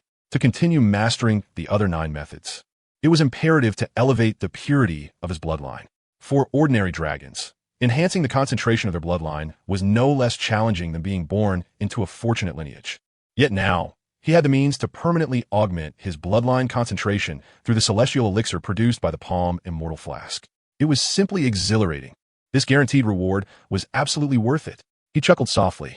The only unknown was how much essence of the sun and moon he would need to absorb in order to produce the celestial elixir, and how potent the elixir-S effect would be, how many drops of ancestral dragon blood it could add at once. Well, he would find out when the time came. Since the Palm Immortal Flask required the absorption of the sun and moon-S essence, Su-chan refrained from storing it in the system S space. Instead, he placed it carefully on the windowsill. Although he knew the flask was unbreakable, his movements remained cautious. Casting a glance at the small vial beside his bed, a flicker of anticipation stirred within him before he returned his attention to the ongoing lottery. Ding! Congratulations on obtaining the Celestial Dew Pearl, purple. Ding! Congratulations on obtaining the Space of Stillness. Ding! Congratulations on obtaining the Centennial Snow Lingji, purple. Ding! Congratulations on obtaining the Millennial Fire Jiao Wood, purple. Bathed in a cascade of blue and violet light, Su-chan once again reached his 3rd guaranteed reward. The smile that had just brightened his face was swiftly wiped away. No more smiling. Damn it. He had already hit 3 guaranteed rewards. Could it be that he was truly fated to only ever receive guaranteed rewards? Su-chan seriously doubted whether the system was playing a trick on him. This time, he had gone all in, yet not a single rare prize appeared, not to mention any prizes of colorful quality. He hadn't even caught a glimpse of a shadow. As Su-chan trembled with frustration, a dazzling and familiar crimson light streaked across his vision. Ding! Triggered 50 times advanced lottery guarantee. Ding! Congratulations on obtaining the Bodhi Heart, red. A small jade box materialized in Su-chan's hand. Upon opening it, he found within a heart-shaped object of crystalline translucence, resembling green jade. It was roughly the size of his thumb and emitted a faint, lustrous green glow, gentle and soothing, never glaring. Ancient Taoist patterns whispered across its surface, hinting at a profound antiquity. It seemed to be the purest essence of life condensed from the very fabric of heaven and earth. Bodhi Heart, a jade crystal crystallized from the core essence of the Bodhi tree. Upon absorption and refinement, it can cleanse the sinews and marrow, fortify life, enhance recovery, elevate comprehension, and amplify destiny. Reading the System S description, Su-chan was filled with astonishment. Such a tiny object, no larger than his thumb, possessed such extraordinary and defiant effects. Not only could it strengthen vitality and accelerate healing, but could also elevate his comprehension. Moreover, it could even impose a stronger fate upon him from the unseen threads of destiny. Such effects, this was truly worthy of a red quality prize. Simply magnificent. Su-chan was well aware of his own capabilities. Without any cheating, his overall level was roughly on par with that of Liu Yuan. His intellect was not exceptionally sharp, merely somewhat above average. But now, everything was different. By refining this Bodhi Heart, he could enhance his comprehension. What was this? Not only was he cheating, but he was transforming himself into a living cheat code. His gaze burned hotter as he stared at the Bodhi Heart nestled within the jade box. First, he would merge and refine it, then continue to endure the guaranteed rewards of a non-lucky player. Who knew, after fusing the Bodhi Heart, his destiny might shift, and he would cease to be a non-lucky player. With this thought in mind, Su-chan wasted no hesitation and paused the lottery. He reached out and gently lifted the Bodhi Heart from the jade box. The instant his fingers touched it, a profoundly gentle yet boundlessly vast vitality surged into his hand. This life force flowed along his arm and throughout his body, cleansing his meridians and nourishing his soul. Even the surrounding air was tinged with a faint, radiant green aura of vitality. Hiss! Merely touching it made him feel as though his entire being was ascending to a higher plane. Guaranteed, red quality prizes truly were incomparable. With a subtle shift of his mind, Su-chan entered the space of stillness. Sitting cross-legged, he cupped the jade-green Bodhi Heart in his palms. The warm, Jade-like sensation that radiated from its surface seeped gradually into his body through his fingertips. It stirred gentle ripples within his spiritual energy, which he had only recently elevated to the first star of the 6th tier. Suchin drew a deep breath as the dragon essence quietly circulated within him. 2 resplendent golden dragons swirled around his form, as if transforming into a delicate golden film that softly enveloped the Bodhi heart in his palms. There was no trace of violent, ravenous consumption. The dragon essence served merely as a conduit for refining the Bodhi heart's essence, transforming its contained energy into a flowing stream. Suddenly, an astonishing transformation occurred. The Bodhi heart in his palm flickered with phosphorescent light before abruptly dissolving into a translucent, jade-green liquid. Like morning dew melting snow, it flowed effortlessly along the skin of Su Chan's palm and entered his body without obstruction. A wave of warmth, infinitely gentle yet as vast as the starry sea, swept through every fiber and bone. First, the 9 golden spiritual veins, already radiant and otherworldly. These veins expanded and condensed visibly at the touch of this vitality. Their once sturdy walls were imbued with a crystalline jade-like sheen, their resilience amplified manifold. The majestic golden spiritual energy coursing through them was repeatedly purified by the Taoist resonance of the Bodhi heart. Impurities swept away. The energy became as clear and refined as jade slurry, rushing through the veins like a mighty river. Next, the marrow and blood. The 2 droplets of ancestral dragon blood within his body seemed to perceive the change, suddenly boiling with intensity. An invisible dragon's aura radiated from Su Chan's body, gradually growing stronger with each passing moment. Simultaneously, the 2 droplets of ancestral dragon blood merged like rain and snow intertwining, forming a larger, more imposing blood sphere. The blood no longer shone with a single pale golden light, but was suffused with a dazzling spectrum of 9 colors. Then the Bodhi essence surged directly toward his dantian. There, 2 spheres of origin light glowed with differing hues. Within the golden sphere, a figure of a 12-winged girl faintly emerged, radiating an aura of divinity and nobility. The violet sphere revealed a pair of cyclical Magatama eyes, emitting the supreme aura of the 6 paths. Roar! At this moment, 2 earth-shaking dragon roars echoed powerfully. The 2 golden dragons that had been swirling around his body suddenly manifested here. The dragon essence was being driven to its utmost limit. As if influenced by the mutation of the ancestral dragon blood, the golden scales of the 2 small dragons shimmered with iridescent brilliance. At the same time, Su Chan distinctly sensed that the efficacy of the dragon essence had intensified, no longer just 5-fold, but an astonishing 8-fold. He was 1 step closer to mastering the complete devouring law. Basil, Su Chen contemplative. According to the records in the ancient ancestral dragon tome, ancestral dragon blood was golden in color. The higher the concentration, the brighter the golden radiance. Yet now, the scant ancestral dragon blood within him had transformed into a multicolored hue. A mutation had occurred. Was this a new form of evolution? Though he entertained the suspicion, he quickly suppressed it. At this moment, the utmost priority was to refine this Bodhi heart. Everything else was secondary. Immersed deeply in his cultivation, within his body the 2 multicolored small dragons intertwined with the origins of the 12-winged angel and the cyclical eyes, weaving a web of primal essence. This fierce power combined harmoniously with the gentle life essence of the Bodhi heart, birthing a purer, more magnificent new spiritual energy that expanded at a terrifying speed. Su Chan felt as though he were ascending into a celestial realm, his entire being floating, ready to transcend mortality. His body now resembled that of an immortal. The leap in his life essence bestowed upon him an unparalleled and terrifying regenerative power. At the periphery of the 2 supreme SSR-level origin powers, faintly outlined were violet golden Taoist patterns. This was the realm power attainable only by those of the 9th tier supreme rank. However, what Su Chan currently possessed was merely a nascent form of the domain. The true metamorphosis transpired on the intangible plane of the soul.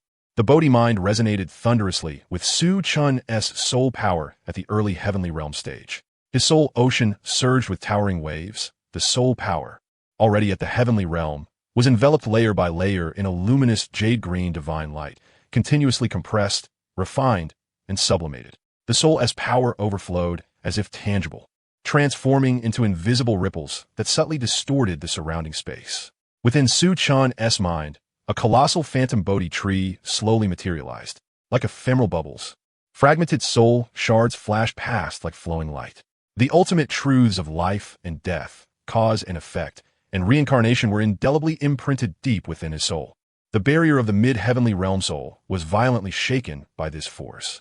From the fissures emerged a trace of immortal soul's Taoist resonance. Alongside it came a refreshing coolness. The soul was elevated. Without any transitional phase through the mid-heavenly realm, he leapt directly to the late heavenly realm. Su Chun sat cross-legged, his entire body entwined in intertwining jade-green divine light and colorful radiance, forming a colossal luminous cocoon. Within the cocoon, countless phantom Bodhi leaves gently drifted down, each leaf imbued with the ultimate truths of destiny. His skin radiated a warm, jade-like glow, his bones emitted thunderous cracks, and the strength of his physical body soared wildly, far surpassing that of an ordinary 9th-tier low-star supreme, rivaling even a high-star supreme. His spiritual veins expanded, spiritual power purified, soul elevated, physical body tempered, and domain touched.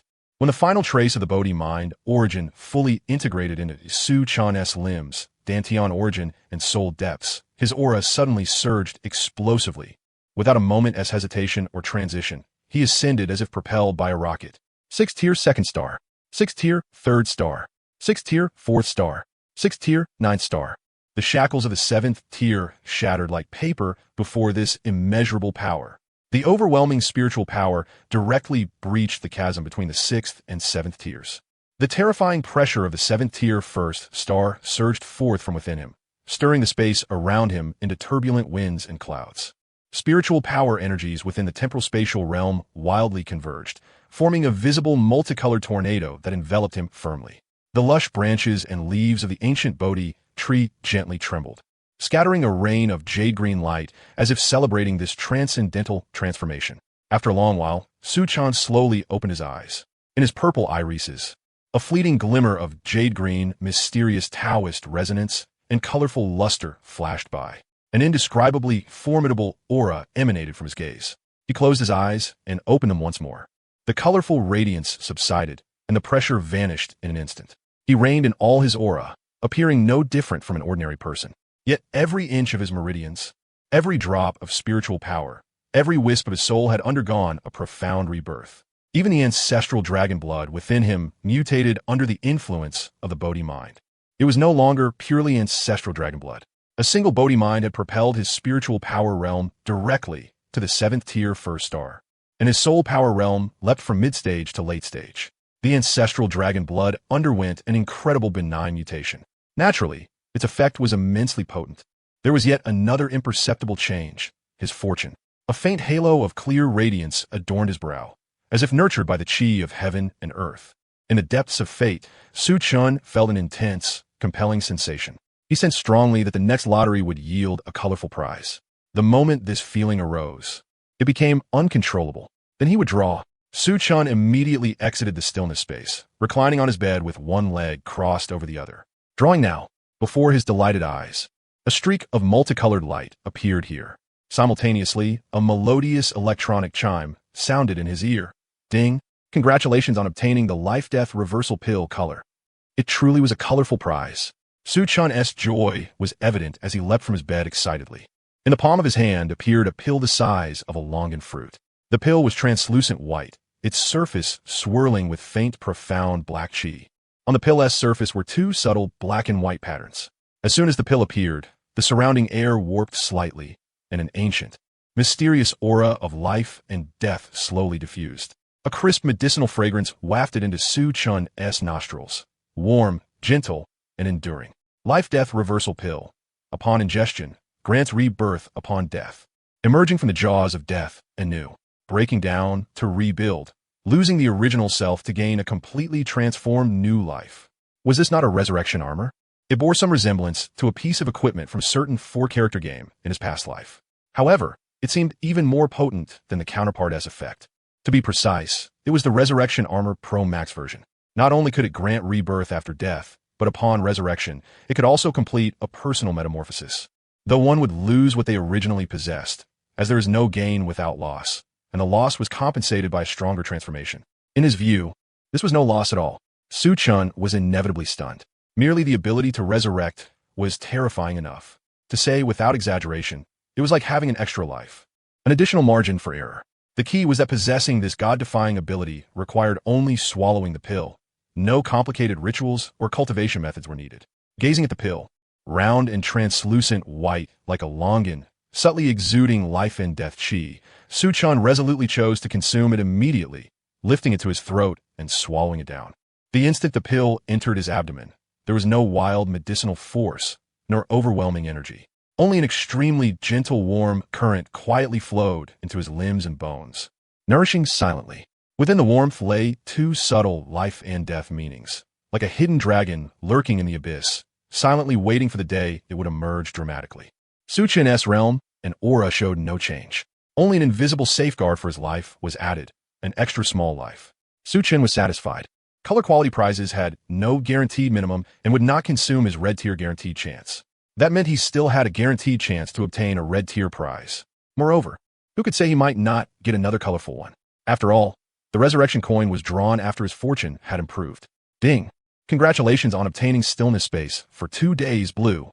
Ding! Congratulations on obtaining celestial with spirit pill purple. Ding! Congratulations on obtaining floating painted exquisite grass purple. After a series of blue and purple lights flashed by, Su-chan was dumbfounded. What about the promised fortune increase? Why was it still a succession of blue and purple? Not a single golden prize, let alone a colorful one. He chuckled quietly. It seemed that when one was utterly speechless, laughter was the only response. In the end, Su-chan numbly awaited his 4th guaranteed prize. Ding! Triggered 50 times advanced lottery guarantee. Ding! Congratulations on obtaining glazed mysterious rainbow robe red. A pure white robe floated before Su-chan. White? Was it supposed to be glazed mysterious rainbow? Su-chan raised an eyebrow. Was this the description for reference only? Please refer to the actual item clause. He looked carefully all around, but could not discern any glaze or mysterious rainbow. A total scam. Refund. That was Su-chan's first reaction. However, after reading the system's introduction, he could only say it was truly enticing. Glazed mysterious rainbow robe. Multifunctional super artifact, divided into glazed defense, mysterious rainbow concealment, and ever-changing transformations. Glazed defense reduces physical damage by 50%, reduces soul damage by 50%, immune to all elemental energy attacks. Mystical concealment, capable of internalizing one's aura, obscuring the figure to achieve invisibility, lasting for half an hour. Ever-changing, able to alter the garment's style according to the wearer's thoughts. Hiss! Another supreme artifact. Su-chan lamented his own inadequacy with an exclamation. It was not his fault for being inexperienced. Truly, the effects of this garment were simply extraordinary. Although the color and appearance did not quite match its name, the defensive capabilities and the other 2 functions of this garment were undeniably astonishing. Even though it was white, after refinement, it could transform into any color. The attributes of the glazed mystical robe. May one find a heart to cherish, united in old age without parting. Once refined, it can never be removed. Su-chan was somewhat surprised. It was his first time encountering a supreme artifact with special attributes. He gazed intently at the white robe floating before him, his expression tinged with complexity. May one find a heart to cherish, united in old age without parting? In this day and age, even a piece of clothing could be so devoted. Some people, however, were less faithful than even a garment.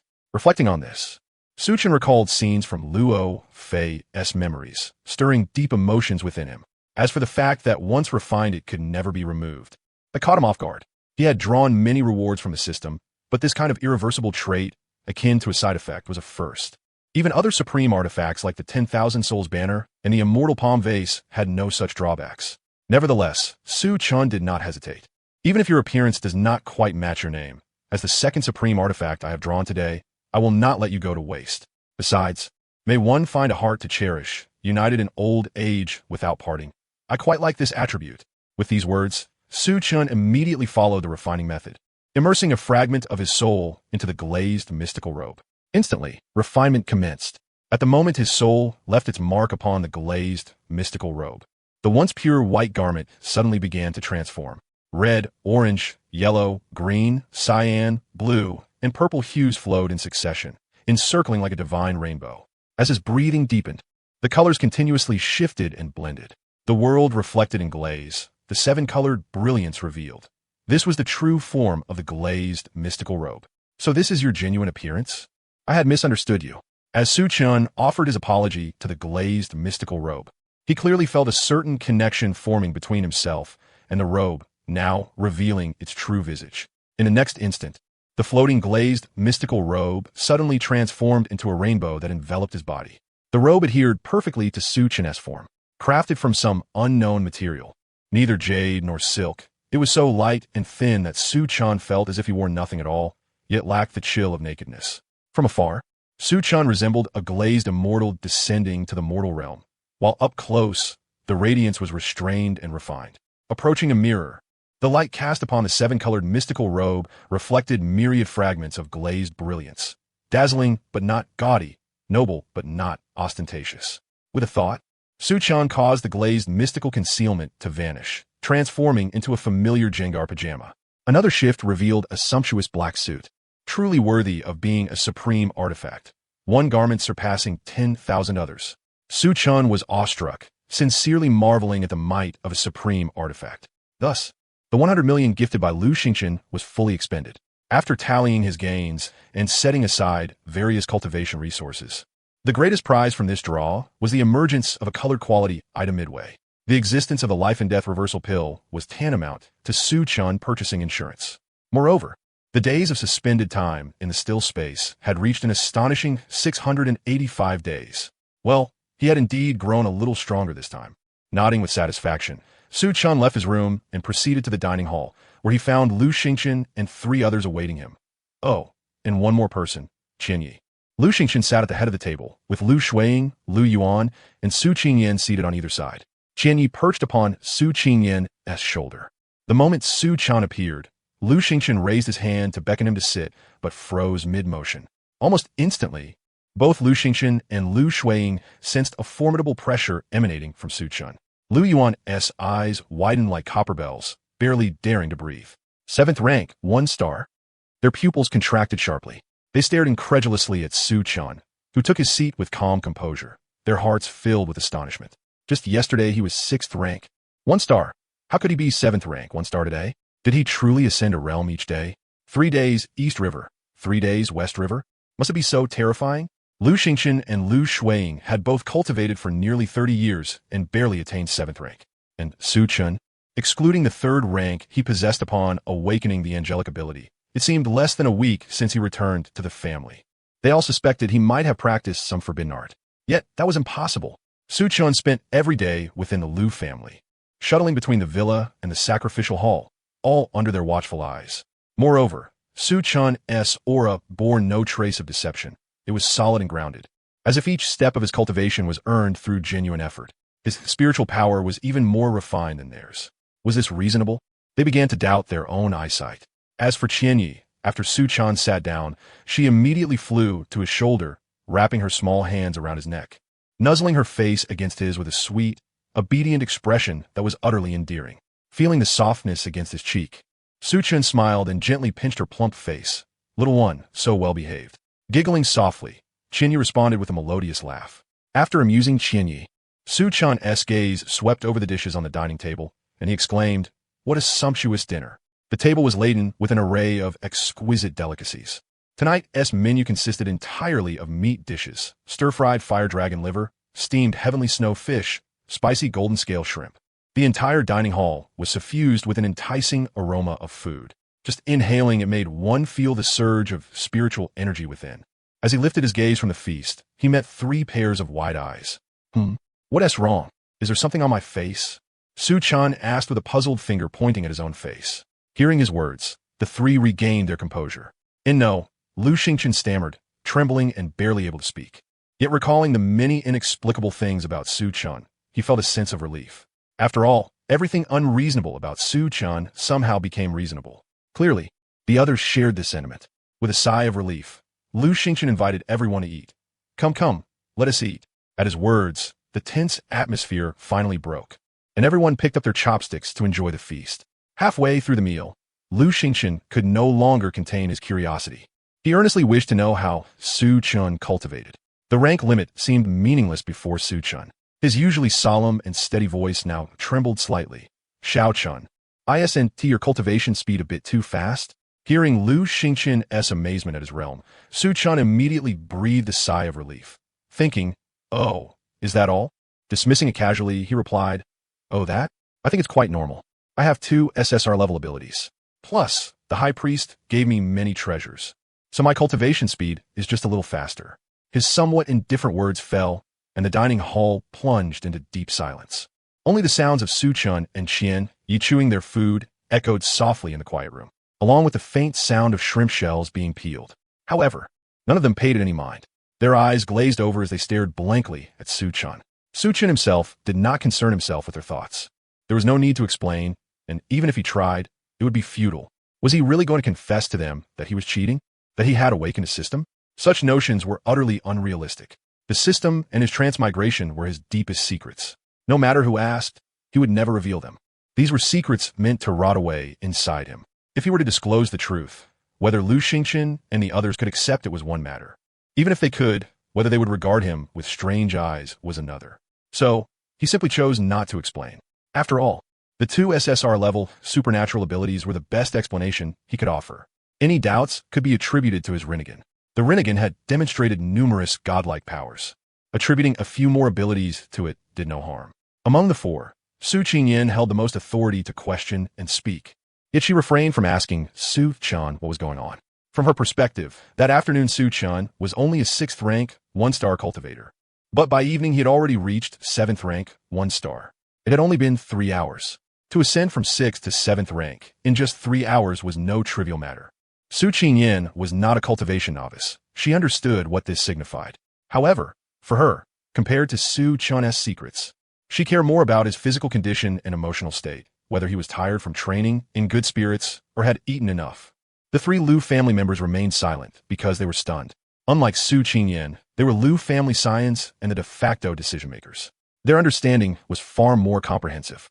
SSR-level abilities undoubtedly granted practitioners formidable powers, but none could compare to the might of Su Qian's eyes. Advancing from 6th to 7th rank in a single day was unprecedented in human history. To them, the 2 SSR-level abilities were merely a convenient explanation. After all, SSR-level practitioners were not absent from Daxia, but none had displayed anything as extraordinary as Su Qian. Coupled with Su Qian's unprecedented Rinnegan and the godlike powers it bestowed, their curiosity and doubts could not be suppressed. Yet they did not know how to broach the subject. Direct questioning might be too presumptuous. Everyone harbors their own secrets, and their time with Su Qian had been brief. Although Su Qian never deliberately distanced himself, they still felt indebted to him. But not asking left them restless, as if ants crawled beneath their skin, itching unbearably. They were caught in a dilemma. In contrast to their hesitant silence, Qinya ate heartily without a care. Meanwhile, Su Qingyan silently peeled shrimp for Su Qian, just as she had in their childhood. Despite Su Qian's current strength surpassing hers, she knew well that he was still a child at heart, utterly childish. He would share amusing things with her and complain about unpleasant matters, his face betraying nothing. He especially disliked trouble, particularly when it came to peeling shrimp. He would rather not eat than peel the shells himself. Usually, she peeled the shells for him before he ate. As the shrimp shell fell cleanly from her hands, her words broke the quiet and awkward atmosphere. Su Qingyan placed the peeled shrimp in Su Qian's bowl, her gentle eyes as soft as water. "Little Chun, you're amazing. Training is hard. Eat more." Her tone contained no shock or bewilderment at Su Qian's sudden leap in cultivation rank, only care and relief that he was growing stronger. Su Qian stuffed a large shrimp into his mouth, mumbling indistinctly, "Delicious." Watching him chew the shrimp, the 3 Lu family members exchanged glances, their expressions tinged with complexity. However, the complex emotions on Lu Xingqian and his wife's faces were swiftly replaced by burning pride. An 18-year-old 7th-rank sovereign was unprecedented in history. Both Lu Xingqian and Lu Shuiying were 7th-rank cultivators themselves and knew the difficulty involved. They fully understood what this meant. Even an SSS-level genius like Lu Yuan would require at least 10 years to advance from 6th to 7th rank without extraordinary circumstances. Yet Su Qian had done it in a single day. Lu Xingqian could already foresee the birth of a new peak sovereign in the near future. 5 years? No. Judging by Su Qian's current state, Lu Xingqian believed he could advance from 7th rank to 9th rank sovereign in 3 years. By the age of 21, Su Qian would become the youngest 9th rank sovereign in Blue Star's history. Yet where there is joy, there is sorrow.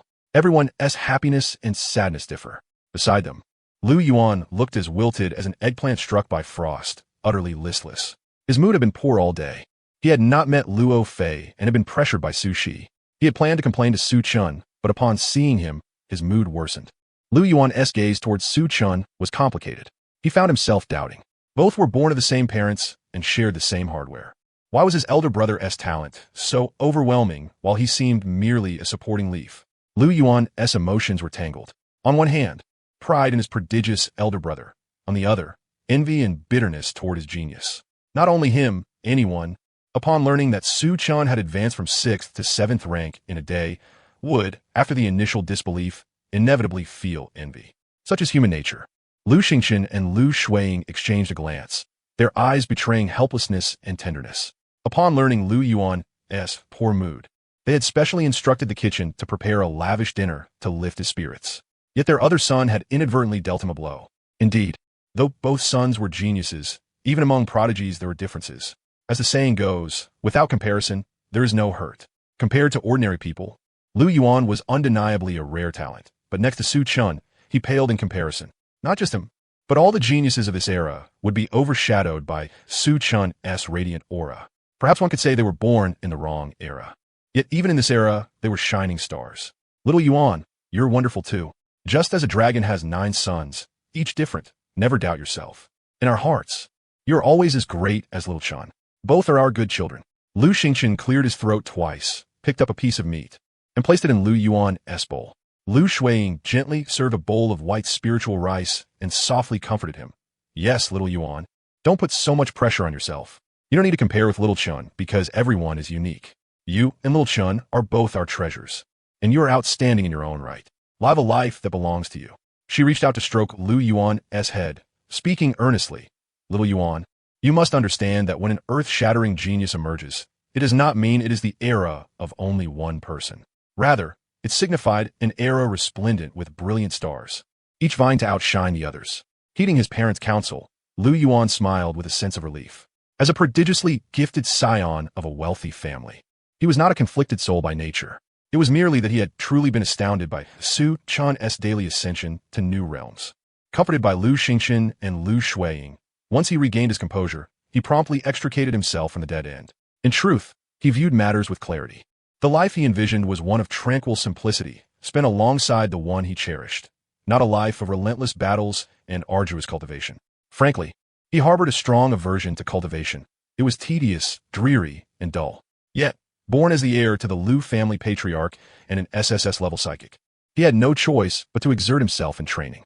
Otherwise, he would be accused of squandering his talents, disgracing his parents, and bringing shame to the clan. But things were different now.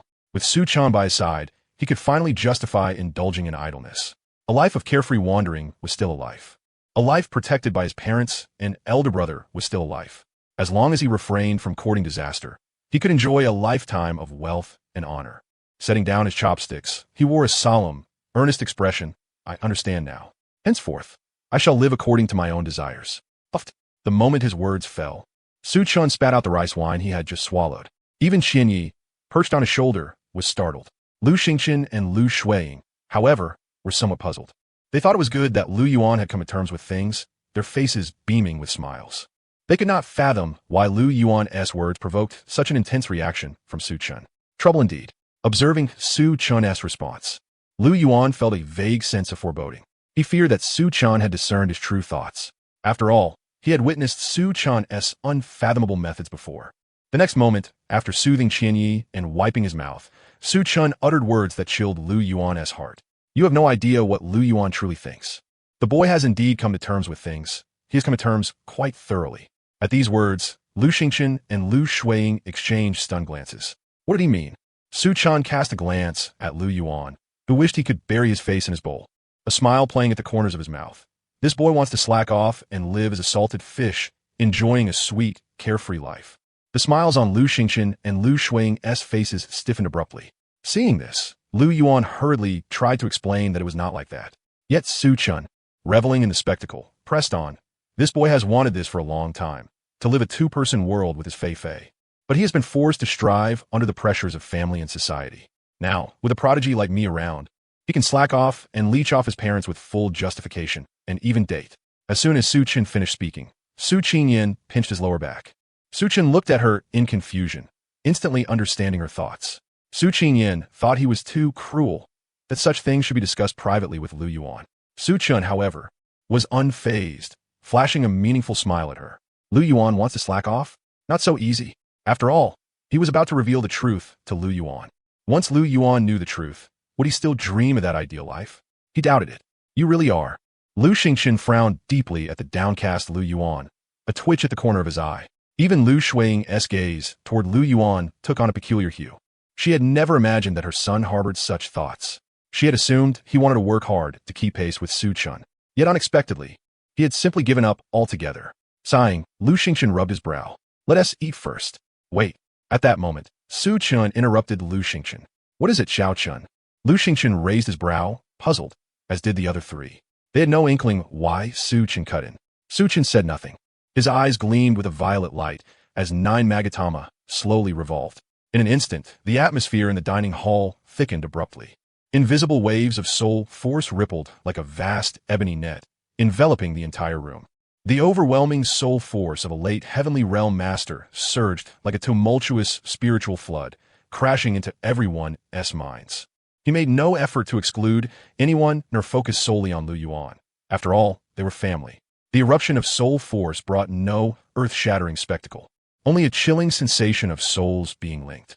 Suddenly, Lu Xingchen and the others realized that the world before their eyes, the sounds, the scents, were all being rewritten in that very moment. The heavens spun, and shadows warped. In the next instant, they found themselves shocked to be standing within Luo Fei's chamber. Lu Yuan was utterly stunned, gazing in disbelief at the unfolding scene before him. The normally obedient and adorable Luo Fei lay on the bed. Though her face was familiar, it felt alien to him. Mocking words, unrestrained and piercing, echoed in his ears Luo Fei's taunts. Lu Yuan was struck as if by lightning, his eyes vacant as he fixed his gaze on Luo Fei. The vision continued. Drizzling rain fell softly. A figure clad in a sleek black suit suddenly perched upon the windowsill. It was Xiao Chen. Lu Xingchen whispered in astonishment. Only then did they realize that Su Chen, instead of sleeping through the night, had stealthily slipped away to the Luo family's residence without anyone's knowledge. A dazzling flash of lightning tore through the sky, illuminating Luo Fei's face, disbelieving and shocked. It also revealed the incredulity etched across Lu Yuan's visage. The vision persisted. They saw Luo Fei's deceitful nature lay bare. As if transported into the scene itself, they witnessed everything that transpired within Luo Fei's room. Following Su Chen's perspective, they glimpsed the Rakshasa residing within Luo Fei's body. They saw Luo Fei's memories, her patient concealment and meticulous 15-year plan to secure Lu Yuan's fallen angel origin. In that moment, all became clear. The so-called childhood sweethearts were nothing but Luo Fei's cunning stratagem. The so-called love was merely a disguise for her scheme. The affection she directed at Lu Yuan in daily life was all feigned. Love, when confronted with self-interest, proved utterly defeated. Ultimately, as Su Chen crushed Luo Fei's heart in his hand, the vision froze. Within this illusion, the pain was genuine, the hatred real, the despair palpable. This was no false mirage, but Su Chen's cruel revelation of the harshest truth through illusion. After a long silence, the illusion cast by the renegade dissipated. Why? Lu Yuan's voice was broken and trembling, tears uncontrollably slipping down in silence, falling into his bowl. The tears soaked the white rice, sealing his heart against love forevermore. His words seemed to seek answers, yet also questioned why fate had unfolded as it did. Lu Xingchen and Lu Shuiying looked upon Lu Yuan, as if he had lost his very soul, worry flooding their expressions. Matters of the heart were beyond their ability to bear. As his parents, all they could do was offer comfort, unable to shoulder his pain. Even Su Qingyan's face softened with sympathy. She thought Lu Yuan a fine child, truly, but had never imagined he would suffer such wounds. In contrast to the silence of the three, Su Chen remained unperturbed. He raised his cup and took a sip of rice wine without hesitation. There is no why. She was never your girlfriend. She was a girlfriend of convenience. You merely possessed what she desired, and thus enjoyed 15 years of her pretense. You should consider yourself lucky. Su Chen then produced a pill of deep black hue, handing it to Lu Yuan. It was a soul pill forged from Luo Fei's very essence. Consider this compensation for the years she deceived you with false affection. Lu Yuan, in a state of utter despair, lifted his head, and gazed at the black longan resting upon the table before him. His voice was hoarse as he uttered, "What is this?" Su-chan twisted his lips into a grin that resembled the smile of a demon and replied, "I already told you. Is her compensation to you? Naturally. It is her. What kind of devilish rhetoric is that?" The crowd listened to Su-chan's words, which sounded as if spoken by a demonic deity, and their reactions were remarkably unanimous. They stared at the black object, no larger than a longan, and upon considering Su-chan's remarks, a vague sensation stirred within their hearts. Could it be that Luffy had been transformed by Su-chan into this small black orb? The thought was chilling upon even the slightest reflection. A shudder ran through the three of them as they involuntarily inhaled sharply. Before they could voice their questions, Su-chan, having eaten and drunk his fill, rose alongside Qian Yi and departed. As he reached the corner of the staircase, a light and airy voice drifted back. "Just as you imagine, if you love her, then swallow it." Su-chan paused briefly, elongating his tone. "However, upon ingesting it, your soul power will increase. Also, regarding the bullying you suffer at school, I will accompany you there tomorrow." With the final syllable uttered, Su-chan's figure vanished completely at the end of the corridor. Su Qingyan displayed a trace of apology on her face and rose to leave the dining hall as well. At the large dining table, only Lu's father and mother remained, their expressions fraught with worry and helplessness, alongside the despondent Lu Yuan. Lu Xingqian's gaze once more fell upon Lu Yuan, and with a sigh, he spoke softly, "Xiao Yuan, don't blame Xiao Chun. You've seen the situation. He is doing all this for you." At this, his eyes subtly gestured toward Lu Shuiying.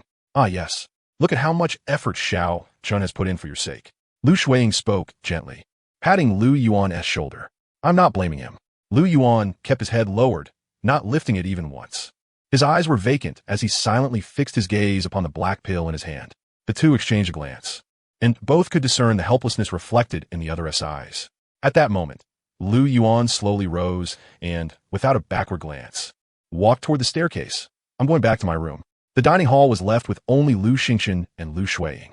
The matter concerning Luffy was a tremendous blow to Xiao Yuan.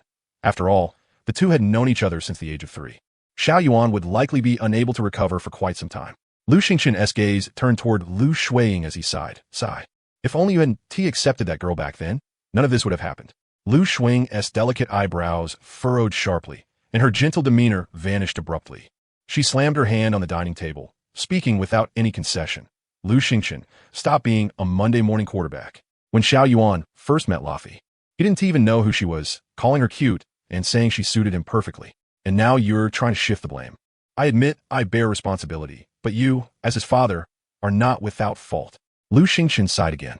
"Stop with the sighing and lamenting." Lu Shuiying snorted lightly, a hint of relief evident in her eyes. Luckily, Xiao Chan discovered it in time. Otherwise, that girl might have succeeded. Lu Xingqian nodded in agreement. He inhaled deeply, his eyes filled with profound darkness, his tone tinged with a chilling edge. The Luo family. At the mention of the Luo family, Lu Shuiying's expression also darkened. After all, it was her own child who had been schemed against. Although Luffy had already been killed by Su-chan, this matter was far from over. As for the bullying Lu Yuan endured at school, since Su-chan had declared his intention to handle it, they would not intervene rashly. The two tacitly left the dining hall. However, rather than returning to their rooms, they headed toward the exterior of the villa. Inside the bedroom, Lu Yuan was utterly unaware of his parents' intention to seek an explanation on his behalf. He locked himself within his room, burying his head beneath the covers, silently weeping in anguish. The blanket was bunched into a tangled mass, twitching with each sob. After a while, perhaps deprived of fresh air, Lu Yuan suddenly threw off the blanket, gasping deeply for breath. "Yo, tired of crying?" The sudden voice startled Lu Yuan half out of his wits as he immediately turned his gaze toward the desk. There sat Su-chan, seemingly having arrived unnoticed, perched on Lu Yuan's gaming chair with his legs crossed leisurely. What infuriated Lu Yuan even more was the amused expression on Su-chan's face. As if watching a spectacle unfold, Lu Yuan instantly understood. Su-chan was here to witness his misery. A mixture of embarrassment and indignation surged within him as he snapped. "Are you out of your mind? Staying up at night, hiding in my room just to watch me cry?" Compared to Lu Yuan's anger, Su-chan merely extended his index finger in a gentle wave, a faint smile playing at the corner of his lips. "That is a misconception, my dear brother. I don't have the leisure to hide in your room, just to watch you sob. I'm merely curious about who it is that threatens you so." Lowering his crossed legs, Su Chun leaned forward, his eyes gleaming with curiosity. He refrained from using his observation haki, opting instead to ask directly. After all, knowing everything would seem to strip life of some of its pleasures. Seeing that Su Chun had already witnessed his pitiful state, Lu Yuan relaxed somewhat. He sniffled and curled his lips, his tone tinged with an indescribable grievance. Tisich, besides Su Shi, with whom I had a lingering gaze at the return banquet. Who else could it be? Lu Yuan's pitiful display of tears and snot caused Su Chun to laugh uncontrollably on the spot. After his laughter subsided, Su Chun cast a teasing glance over Lu Yuan and said, I'm not going to lie. Little brother, what is going on with you? How did you end up being bullied by a woman? Although Lu Yuan was somewhat annoyed by Su Chun's teasing, he did not lose his temper, his voice growing serious. There is something off about her. I suspect her ability has evolved, just like yours. Ability evolved? Su Chen murmured softly, withdrawing the jest from his eyes as he pondered silently. He did not believe Lu Yuan was lying, or rather, he was inclined to accept this explanation. When Lu Yuan had felt that lethal pressure, Su Chun had already sensed it through the soul crystal. He simply did not know who could pose a life-and-death threat to Lu Yuan. Although Lu Yuan was like a younger brother to him, there was no denying that Lu Yuan was indeed a bona fide SSS-level ability user. Whoever could instill such a sense of oppression must be above SSS and SSR. Now that Lu Yuan had revealed the identity of that person, Su Chun found it not entirely surprising. There were only a handful of protagonists. Whoever would not shock Su Chun. Among their peers, the official database recorded only one SSR-level individual, himself. He alone was a twin SSR level, a fact unknown to the outside world simply because news dissemination and its subsequent spread required time. It was unrealistic for the entire world to know immediately after his evolution. Su Chun estimated that this would not take long. Within a few days, news of his twin SSR status would spread like wildfire throughout the imperial capital, then throughout the entire Greater Xia, and eventually across the whole Blue Star. Because of this, Su Chun felt a keen curiosity towards Su Shi. How exactly had she managed to induce the evolution of her ability? As Lu Yuan said, this reincarnated Su Shi had been merely an SSS-level ability user, Bianhua, at their first meeting during the return banquet. How, after just a few days, had she suddenly become an SSR? Su Chun's fingers tapped unconsciously upon the tabletop as he marveled silently. No wonder she was the protagonist of a reincarnation story. Seeing Su Chun fall into thoughtful silence, Lu Yuan remained quiet as well. He retrieved the soul pill that Su Chun had given him from within his bosom, his emotions once again becoming intricately tangled. Soon after, the rhythmic tapping against the table abruptly ceased. At that moment, Su Chun's commanding words echoed into his ears. I understand. Tomorrow, I shall accompany you on your journey. The evolution of his supernatural abilities, coupled with the feedback from his perceptive senses, only served to reinforce the certainty in Su Chun's heart. Su Shi was indeed a reincarnator. Yet, even if she was one, that did not justify her mistreatment of her own brother. Before Lu Yuan could utter a word, Su Chun's gaze swept toward the soul pill in his hand. Swallow it. Items that can enhance one's soul power are exceedingly precious. With a mischievous glint in his eyes, Su Chun added, Oh, and by the way, stop daydreaming about your idealized, make-believe life. Focus on your cultivation. Otherwise, if you end up getting beaten by a woman and I have to come bail you out, it'll be utterly humiliating. Having spoken, his figure vanished suddenly from Lu Yuan's sight, as if he had never been there at all. Lu Yuan stared at Su Chun's ghost-like disappearance. A slight twitch at the corner of his eye. He truly feared that one day, Su Chun's sudden appearance might frighten him into an ailment. People could be scared to death. But whenever he recalled Su Chun's parting words, a surge of displeasure welled within him. What did it mean that he couldn't even defeat a woman? Was losing to a woman a disgrace? And was it Su Chun who said he would always have his back? Cursing Su Chun silently, Lu Yuan's gaze once again fell upon the small, black pill in his palm. Should he take it? He hesitated. Yet faintly, Su Chun's words resonated in his ears. Consider this as compensation for all the years she deceived you emotionally. Items that can enhance soul power are exceedingly precious.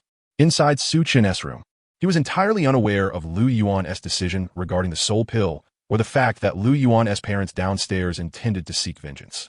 After instructing Xiao AI to lock the door and activate the Do Not Disturb mode, Su Chun produced the key to hell. The last time he ventured there had been to hatch Qinya. Thinking of this, Su Chun turned to regard the delicate and adorable Qinya resting upon his shoulder. Since bringing Qinya home, her cultivation level had remained unchanged, because the essence of blood and flesh in her usual diet was insufficient. She had remained at the 9th star of the 5th rank, ultimately surpassed and left far behind by her master. But that was all right this time. He intended to have Chinya train and level up. Yes, exactly. He would send Chinya alone to hell to find a place to grind levels. After all, the demons Chinya killed could replenish the key to hell's energy just as effectively as his own efforts. It was simpler to let Chinya advance independently. As for Su Chen himself, he planned to attempt alchemy. Having studied the complete explanation of alchemy, Su Chen felt overwhelmingly powerful, truly a theoretical master. Moreover, remaining in hell yielded him no benefits. He was better off at home. With that, Su Chen gently stroked Chinya's head perched on his shoulder and spoke softly. Chinya, when you go to hell this time, you must eat well. After all, only by eating more can you grow. I hope that when I come to fetch you next time, you will have broken through to the 9th rank and become a beast emperor. After Su Chen's coaxing and persuasion, little Chinya resolutely descended into hell, embarking on her solitary journey to level up. Once Chinya's figure vanished, Su Chen entered the still time space. Sitting cross-legged, he stroked his chin thoughtfully. First, I'll refine a first-grade soul recovery pill to practice. Drawing from his mental repository, he selected a collection of ingredients, with spirit mushroom, heavenly scale fruit, and fire crow fish. Lacking an alchemy furnace, he could only practice furnace-less alchemy, a task of immense difficulty for a novice. However, it was not without hope. The complete explanation of alchemy contained records on methods for alchemy without a furnace. Blazing sun consumes the world, golden flames rage. Su Chen uttered sharply, as a golden flame manifested in his palm, an embodiment of the ultimate fire, the angelic primordial true fire. Under Su Chen's command, the golden flame condensed into a hemispherical field of fire. His soul power surged, enveloping the outer layer of the fire domain, forming an invisible lid to prevent the medicinal potency from dissipating during refinement. Exhaling softly, Su Chen regarded the invisible furnace before him with a composed expression. It's time to add the ingredients. He separated a strand of soul power to encase the medicinal materials arranged around him. In the next moment, the myriad ingredients were cast en masse into the golden fire domain. The instant the materials entered, Su Chen enveloped them with soul power. Under his control, the golden flames transformed into a gentle fire, slowly roasting the ingredients. His eyes remained fixed intently, utterly focused, not allowing the slightest negligence. In a late heavenly realm, soul power was abundant, as if without cost, entirely shrouding the fiery domain. As the fire slowly and methodically baked, the solid ingredients gradually melted into a medicinal liquid. At this moment, Su Chen's soul power became like a pair of invisible hands, precisely and swiftly removing impurities, dregs, and toxins from the ingredients. With each impurity removed, the liquid grew increasingly lustrous. Next came pill condensation. The golden flames tempered to a moderate, steady heat, and soul power compressed inward within the fire domain. Pressured by the soul power, the medicinal liquid began to contract and coagulate. Gradually, a white pill the size of a longan appeared. A glint of joy shone in Su Chen's eyes. At this stage, the pill was already halfway successfully refined. The final step was pill tempering. The golden flames gently wrapped the nascent pill, without fierce scorching, only calm and stable nurturing. The tempering lasted about the time it takes for an incense stick to burn, during which Su Chen's soul power could not waver even slightly. If the fire's temperature rose too high and destroyed the nascent pill, he would truly be heartbroken. Gazing at the white pill suspended within the golden flames, a purple radiance flickered in Su Chen's eyes. Now at the final stage, he was determined not to fail. With utmost care, his soul power manipulated the golden flames. Under the flames nurturing, a pill pattern slowly emerged on the white pill. Seeing this, Su Chen's heart surged with excitement and exhilaration. His very first pill, refined without a furnace, had actually produced a pill with a pattern. Although it was only a first-grade soul recovery pill, it was enough to bring Su Chen great happiness. He quickly gathered his composure and continued nurturing the pill. After about the time it takes an incense stick to burn, his soul power retracted, and the golden fire domain suddenly dispersed. Before Su Chen's delighted gaze floated a crystal-clear, snow-white pill. Its radiance was restrained, its fragrance pervasive. Among first-grade soul recovery pills, it was a supreme existence. The only minor flaw was that the pill bore only one pill pattern. Of course, this was not due to Su Chen's inability to create more, but because the ingredients for a soul recovery pill only supported one pattern. More than that would cause the pill to crack, dissipating its potency and resulting in a loss rather than a gain. Su Chan gently held the pill he had personally refined, a confident smile curling the corner of his lips. I truly am a genius. He pinched the pill between his thumb and index finger, examining it from left to right. Having admired the fruit of his first alchemical endeavor, Su Chun casually tossed it into his spatial ring, then exited the still time-space. With a thought, his pajamas materialized on his body. He flopped heavily onto the soft, plush bed, immediately grabbing his phone. He found a group chat named Women Change Often, Brothers Never Part. I, Su Chun, am sending something to all members. Good stuff. No more than 5 seconds after sending the message, 2 replies appeared. Zai Xia Zhou Yu, what is it? Bai Ren Ling Yu 1. Su Chan wasted no time teasing them and directly revealed the uses of the blood essence lotus seed and extreme cold ice marrow. He planned to send these 2 treasures to them tomorrow morning. After all, his own level and strength had risen. However, as King S right-hand men, Zhou Yu and Ling Yu possessing only SS-grade supernatural abilities still felt somewhat lacking. In the future, I must ascend to godhood alongside him. How could I possibly linger on this insignificant blue star? Su Chan certainly does not wish to become their servant at that time. After sending his message, unsurprisingly, he received a flurry of gratitude from the 2. From Zhou Yu, Brother Chun, your great kindness leaves me no way to repay you except to pledge myself to you. From Ling Yu, if Brother Chun doesn't team mind, I can do the same. Su Chan stared at the 2's frivolous replies on his phone. A few dark lines faintly appearing on his forehead, and the corner of his mouth twitched uncontrollably. Su Chun, in his own voice, get lost. Zhou, you got it, bro. Ling, you received, bro. Su Chun, gender male, hobby female. Okay, we will not disappoint Brother Chun's expectations. See you at the peak. Observing the 2 brimming with fighting spirit, Su Chan felt a faint urge to laugh. See you at the peak? If I told them I've already reached the 7th tier, would they like my younger brother Yuan, just give up on the spot? Of course. Su Chan was merely entertaining the thought, still encouraging them with a few words. Tossing his phone aside, he comfortably lay on the bed, propping up his pillow, and sank into contemplation. Since this Su, she is a reborn individual, why did she choose such a method to attract my attention? What are her intentions? Su Chan was no fool, merely lazy to think on ordinary days. Considering Su Shi's actions toward Lu Yuan, coupled with various signs at the return banquet, it was hard not to suspect that Su Shi was coming for him. Or rather, there was no need to suspect, she was definitely coming for him. TSK, I hope you don't harbor any ill intentions. Otherwise, don't blame me for destroying the flower with harsh hands. Su Chun's eyes flickered with uncertainty, his mood unsettled. As someone who had read plenty of online novels in his past life, he was well aware of how terrifying reborn characters could be. Firstly, they possessed cultivation experience and survival skills that others lacked. Secondly, they had foreknowledge of future events, enabling them to avoid disasters and seize opportunities. Lastly, and most disturbingly, their methods were ever-evolving, and their realms would be far ahead of others. Combining these 3 points, reborn individuals would patch up their previous life as deficiencies, making full use of everything around them to restore their past life as strength, or even surpass it and reach new heights. However, since this Su, she was a reborn person, it meant she had already died once. Having died once, what was there to fear? If she were truly powerful and invincible, how could she have died and been reborn? Su Chan's eyes flickered as he murmured to himself.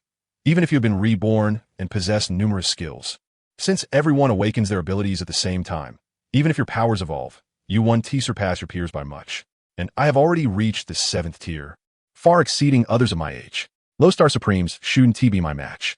If you can transcend tiers, so can I, unless you're cheating. At 18 passed on, Suchin habitually opened the daily shop. Initially, he held no expectations, but the result surprised him somewhat. Perhaps it was due to a rise in fortune. But on the shop panel, 3 purple glows and 1 golden glow unexpectedly appeared. A hint of surprise flickered in his eyes. Oh, some good stuff finally appeared. Not easy.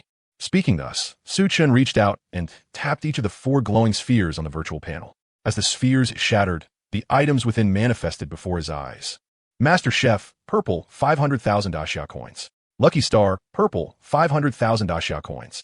Fallen God Iron, purple, 500,000 Daxia coins. Synthesis Table, gold, 1 million Daxia coins. Master Chef, Lucky Star, Fallen God Iron. Synthesis Table? What on earth were these things? Suchan raised an eyebrow and turned to the system's descriptions. Master Chef possesses supreme culinary skills. Dishes prepared with appropriate ingredients can heal internal ailments over long-term consumption. Eating Chef, Lucky Star, grants a super luck buff, lasting 1 day. Damn, if I buy this, Does that mean my luck today will be extraordinary? Fallen God Iron, essential material for forging and upgrading divine artifacts. Not needed for now. After reading the first 3 descriptions, Su-chan's gaze shifted to the final golden item. Synthesis table can combine existing items to create entirely new ones. Supports 2-in-1, 3-in-1, and multi-in-1 synthesis. Hiss. After reading this, Su-chan gasped inwardly. Could this synthesis table be real? A golden grade item with such a function? Not only 2-in-1, but also multiple in 1. If he threw his 3 artifacts into it simultaneously, what quality weapon would emerge? Or, if he combined the Angel Origin and the Reincarnation Eye Origin, would it produce a brand new ability above SSR rank? Just on this point alone, Su-chan considered this golden synthesis table no worse than some red grade rewards, such as complete Damicum Mastery. Most importantly, it was available for direct purchase. Only 1 million daxia coins. Much cheaper than the cost of drawing a golden item from a high-level lottery. A clear price, fair and square. A spark of excitement surged in Su-chan's eyes. But in the next moment, he inadvertently noticed the fine print beside it. His fiery enthusiasm was instantly doused by a bucket of cold water. Notice, synthesized items must be of the same type. Synthesis has a 50% chance to fail. Materials will not be returned upon failure. Use with caution. Restrictions? And a 50% failure rate. How is this any different from outright failure? Su-chan twitched at the corner of his mouth after reading the notice. The words were tiny and off to the side, as if they were afraid he would see them. Sigh. Su-chan sighed softly. Cheap goods were never good goods. However, if he acquired the Lucky Star buff, wouldn't he that increased the synthesis success rate? After all, it was super luck. With 50% plus that, the odds wouldn't be too bad. And buying all 4 items wouldn't cost much. Much more cost-effective than 4 attempts at the high-level lottery. With this in mind, Su-chan immediately pulled out his small treasury and cleared out the daily shop for today. Ding. Successfully purchased Master Chef, purple. Ding. Successfully purchased Lucky Star, purple. Ding. Successfully purchased Fallen God Iron, purple. Ding. Successfully purchased Synthesis Table, gold. Done. Su-chan gazed at the small furnace floating before him. Eyes filled with wonder, but also some hesitation. Everything was ready. Only the items to be combined were missing. He carried quite a few good items now. Or rather, too many good items, making him a bit reluctant to gamble. After all, with a 50% chance plus this somewhat mysterious luck buff, he felt it was too risky. Without a guaranteed 100% success, he decided to play it safe first by trying some ordinary items. Even if he failed, he wouldn't feel too much regret. Let us start with some low-grade spirit stones. Su-chan took out 2 fiery red fire-attributed spirit stones and aimed them at the furnace. Instantly, an information prompt appeared before his eyes. Detected 2 exquisite fire-attributed spirit stones, matching origin and type. Proceed with synthesis? With Su-chan's affirmative voice, the spirit stones in his hands transformed into 2 beams of red light and merged into the furnace. Under Su-chan's anxious and hopeful gaze, the furnace emitted a dazzling golden glow. Synthesis complete. Congratulations on obtaining 1 fire attribute source crystal. A fist-sized crystal, entwined with flames, drifted out from the furnace. Su-chan grasped this crimson flame crystal, briefly sensing its essence, and a flicker of astonishment crossed his eyes. Quite a remarkable artifact. 2 top-tier fire element spirit stones had been fused to create this so-called source crystal. The fire element energy contained within far exceeded that of the finest spirit stones. A single source crystal was equivalent to thousands of premium spirit stones. These 2 were simply incomparable in caliber. Amidst his surprise, Su-chan also became aware of a cultivation resource beyond spirit stones, source crystals. Such a thing did not exist on Blue Star. It was most likely an item utilized after breaking through the 9th tier to achieve godhood. At the same time, Su-chan noticed a subtle detail. After the source crystal was synthesized in the furnace, a green strip about 1 foot long emerged from the furnace body. On the left side of this green strip, there appeared the slightest trace of yellow, no wider than a single strand of hair. If one did not look closely, the yellow hue was nearly invisible. Yet, no matter how minuscule, the fact remained. It was truly there. No way. You only have a 50% success rate for synthesis. But why on earth is there durability too? Upon realizing this, Su-chan instantly felt a surge of frustration. At this moment, he felt as though he had been scammed by the system. Nowhere in the system's introduction or warnings had durability been mentioned. Speechless with anger, a bitter smile tugged at the corner of Su-chan's mouth. Truly, you get what you pay for. Oh well, it only cost 1 million anyway. What else could he ask for? At least, the first synthesis had succeeded. Comforting himself, Su-chan proceeded with his probability experiment. This time, he placed 3 heavenly materials and earthly treasures into the furnace all at once. 9 nether resurrection grass, ice soul, snow lotus core, and purple essence fire dragon ginseng. These 3 treasures were purple-grade items he had drawn from advanced lotteries. On Blue Star, they were unheard-of treasures, all originating from the cosmos. Detection complete. Having learned from the previous spirit stone synthesis, Su-chan was now well-versed in the process. As the 3 treasures vanished into the furnace, a familiar golden light flashed. Synthesis complete. Congratulations on obtaining the Dragon's Soul Flame Ice Fruit. A bizarre fruit about the size of a goose egg floated out from the furnace, gently landing in Su-chan's palm. The fruit was interwoven with red and blue hues, encircled by a dragon pattern, emanating 2 starkly contrasting auras of ice and fire. The air in Su-chan's palm was half scorching and half frigid. Could 3 purple-grade items really produce a golden, or even red, item? Su-chan was slightly taken aback as he felt the terrifying energy contained within the fruit. Alongside the appearance of the Dragon's Soul Flame Ice Fruit, the yellow mark on the furnace, which had previously been barely a single hair's breadth, suddenly expanded to the width of a finger. Su-chan's eyes narrowed in contemplation, and he quickly grasped the principle, pondering for a moment. So far, with the blessing of a luck buff, both synthesis attempts had succeeded, indicating the probability was more than 50%. However, the higher the grade of the synthesized item, the more durability it would consume. Having understood the principle, a gleam of fanaticism flashed across Su-chan's eyes. The odds were so favorable. Should he attempt a grand synthesis? At this moment, he resembled a gambler, eagerly licking his lips in excitement. Su-chan felt as though if he did not act, it would be like ants crawling all over him. Utterly unbearable. Action spoke louder than desire. With this in mind, Su-chan, to avoid mishaps, immediately brought the furnace into the stasis space. A ruthless glint flashed in his eyes as he abruptly activated his 2 great origin powers within his body. In an instant, the golden origin of the 12-winged angel and the purple origin of the Rinnegan shot forth from his body. It must be understood that an origin power is intimately connected to its wielder. When the origin is separated from a body, the user inevitably suffers a certain degree of harm. With the detachment of these 2 origins, Su-chan emitted a muffled grunt, his body swayed, and a trickle of multicolored blood seeped from the corner of his mouth. Although his realm showed no sign of regression, his aura noticeably diminished. Most conspicuous was the vanishing of the Magatama in his eyes, one by one. As the Magatama disappeared entirely, the purple Rinnegan eyes regressed to normal pupils. His once dazzling golden hair instantly reverted to jet black, and even the golden sword pattern on his forehead faded away at this moment. Detection. SSR level origin power. SSS level origin power. SSS level evil origin power detected. Proceed with synthesis. Gazing at the 2 origins quietly floating in the palm of his right hand, Su-chan's black pupils flickered with resolve. The outcome hinges on this synthesis. Should it succeed, my strength will be terrifyingly amplified. If it fails, no matter, I can still become a powerhouse with the system's aid, even without origins. With his self-encouragement, Su-chan placed the 2 SSR-level origins into the furnace simultaneously. Instantly, the furnace erupted with a dazzling and resplendent light, far more intense than the previous 2 attempts. Su-chan squinted slightly, yet his gaze, as if magnetically drawn, fixed unwaveringly on the furnace. The next moment, the golden light reached its zenith, forcing Su-chan to shield his eyes. He knew that the verdict of success or failure was upon him. After a breath passed, the golden light receded. Su-chan scanned the furnace with his eyes, only to find no visible change.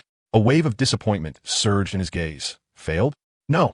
Su-chan's pupils suddenly constricted, his tone laced with disbelief at the success. It actually succeeded? Synthesis complete. Congratulations on obtaining the Sacred Oracle Heaven Purifying Eye. Sacred Oracle Heaven Purifying Eye. Su-chan's breath caught, his heart pounding wildly. As the panel appeared before him, the furnace's durability simultaneously reached its threshold. Under Su-chan's watchful gaze, the entire furnace dissolved into a myriad of starlight, scattering within the stasis space. At the same time, a sphere of golden divine light suddenly merged into Su-chan's body. In the next moment, Su-chan's entire form was enveloped by this radiant light, his figure warping and becoming ethereal within the glow. The instant this golden light entered his body, Su-chan felt as if he were ascending to the heavens, not in ecstasy, but racked by excruciating pain so intense it induced hallucinations, making him truly feel as though he was ascending. The agonizing sensation penetrated to his very bones, as though something was being forcibly implanted inside him. Along with this, the drop of multicolored ancestral dragon blood within him began to autonomously circulate. Then this surge of energy surged into his eyes. A scorching pain radiated from his eyes, as if they were being seared by raging flames. Tears involuntarily streamed down his cheeks. Endure. Mere pain is nothing. Everything is worth it for the sake of growing stronger. Su-chan gritted his teeth fiercely, veins bulging on his forehead and arms. Time passed by the second. The dazzling golden light gradually blurred before beginning to dissipate. Behind and above Su-chan, a pair of pure white, Rinnegan-shaped eyes materialized. Suddenly, these eyes burst forth with blinding divine radiance, majestic and awe-inspiring, their solemnity filling the heavens. For an entire week, endless pain caused Su-chan to lose consciousness 5 times. Yet all of it was worthwhile. The origins of the 12-winged angel, the Rinnegan, Luffy's underworld king, and Resetsu's evil, all 4 origins perfectly fused as one. Su-chan slowly opened his eyes. Within them shimmered a divine brilliance akin to crystalline moonlight. The aura he had lost from the origin separation was now fully restored, even surpassing its former state. After fusing the 6 paths sacred oracle eye, his spiritual power realm soared to the 8th tier, 9-star level, just 1 step shy of the 9th tier supreme realm. Yet, he already wielded the power of a domain.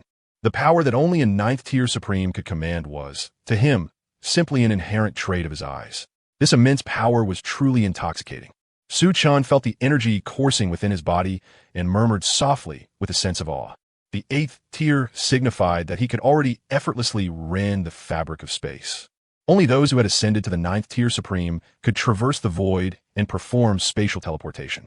Yet for Su-chan, such feats posed no challenge whatsoever. Following the fusion of the 2 mighty forces, the power of the sacred oracle celestial, I had grown even more formidable. He could now instantaneously teleport across vast distances with ease. A rough estimation suggested that his teleportation range could effortlessly encompass the entire imperial capital. With but a mere thought, he could arrive anywhere in the blink of an eye. Moreover, he had acquired an ability akin to that of Obito Uchiha. Phasing. Susanoo, the power of the domain. Invincibility in the world, nothing surpassed this. It could be said that on Blue Star, scarcely any creature could pose a threat to him. It was time to step out. Today, he needed to send parcels to the fatty and his companions, and accompany his younger brother Yuan on an errand. With these thoughts, Su-chan returned to reality. Approaching the mirror, he gazed at his reflection and was momentarily taken aback. Is it still me? His face bore a little change. Only, his once radiant golden hair had transformed into a striking silver white. The most profound alteration lay in his eyes. The irises were a pristine white glass hue, overlaid with silver-white concentric ripples resembling cycles of reincarnation, intertwined with the 12-winged holy white celestial patterns. At the center of his pupils rested a pure white hexagram, sacred and aloof, devoid of any blemish, like the final ice and snow forsaken by the world. The pale, immaculate light within his eyes flowed gently, not ostentatious, not burning fiercely, but akin to a thin layer of ice covering the white pupils beneath. Su-chan scrutinized his reflection and nodded with satisfaction. White tones. Not bad at all. After concealing his aura with the glazed, mysterious-colored robe, he left the room. Upon entering the dining hall, his transformation unsurprisingly caught the eyes of the other 4 immediately. Xiao-chun, your hair color. Su-chan hesitated, concern lacing her voice. After all, since Su-chan revived her, he had sported white hair. But after that night, his hair reverted to gold. Yet now, how had it turned white again? Mother Su, there is no need to worry. Sensing Su-ingun seprihenshin. Su-chan smiled and pointed to his silver-white eyes. My reincarnation, I has undergone a second evolution. Along with it, my hair color has changed a bit. As his words faded, the dining hall fell into a stunned silence. In truth, even Su-chan was somewhat uncertain whether the sacred oracle celestial I still qualified as a supernatural ability or whether it even belonged within that category anymore. The reason was that the sacred oracle celestial I lacked what was known as the source power of supernatural abilities. Whether the 12-winged angel or the 6 paths reincarnation eye, each resided within Su-chan's dantian and possessed its own source power. However, the fused sacred oracle celestial I bore no source power at all. In other words, the sacred oracle celestial I was Su-chan, and Su-chan was the sacred oracle celestial I. There was no distinction between the two. It felt as if they were bound by blood, operating in perfect harmony. Consequently, Su-chan need not activate it through source power. a mere thought sufficed. This sensation was worlds apart from the experience of wielding ordinary supernatural abilities. Those supernatural abilities were awakened special powers within one's own body. At their core, they were merely divine gifts from the heavens, leaving behind unique rules within the human form. Yet the sacred Oracle Celestial, I felt, as if it was an intrinsic part of himself. To borrow the parlance of past life novels, it was a unique constitution nurtured within his very being, akin to supreme bones, heterochromia, or innate sacred bodies and spiritual embryos. Such notions were too shocking and unorthodox in this world of supernatural powers, so Su Chen simply concealed it under the guise of supernatural ability evolution. Another evolution? Lu Xingqian's eyes widened in disbelief as he exclaimed. He and Lu Shuiying exchanged glances, seeing shock mirrored in each other's eyes.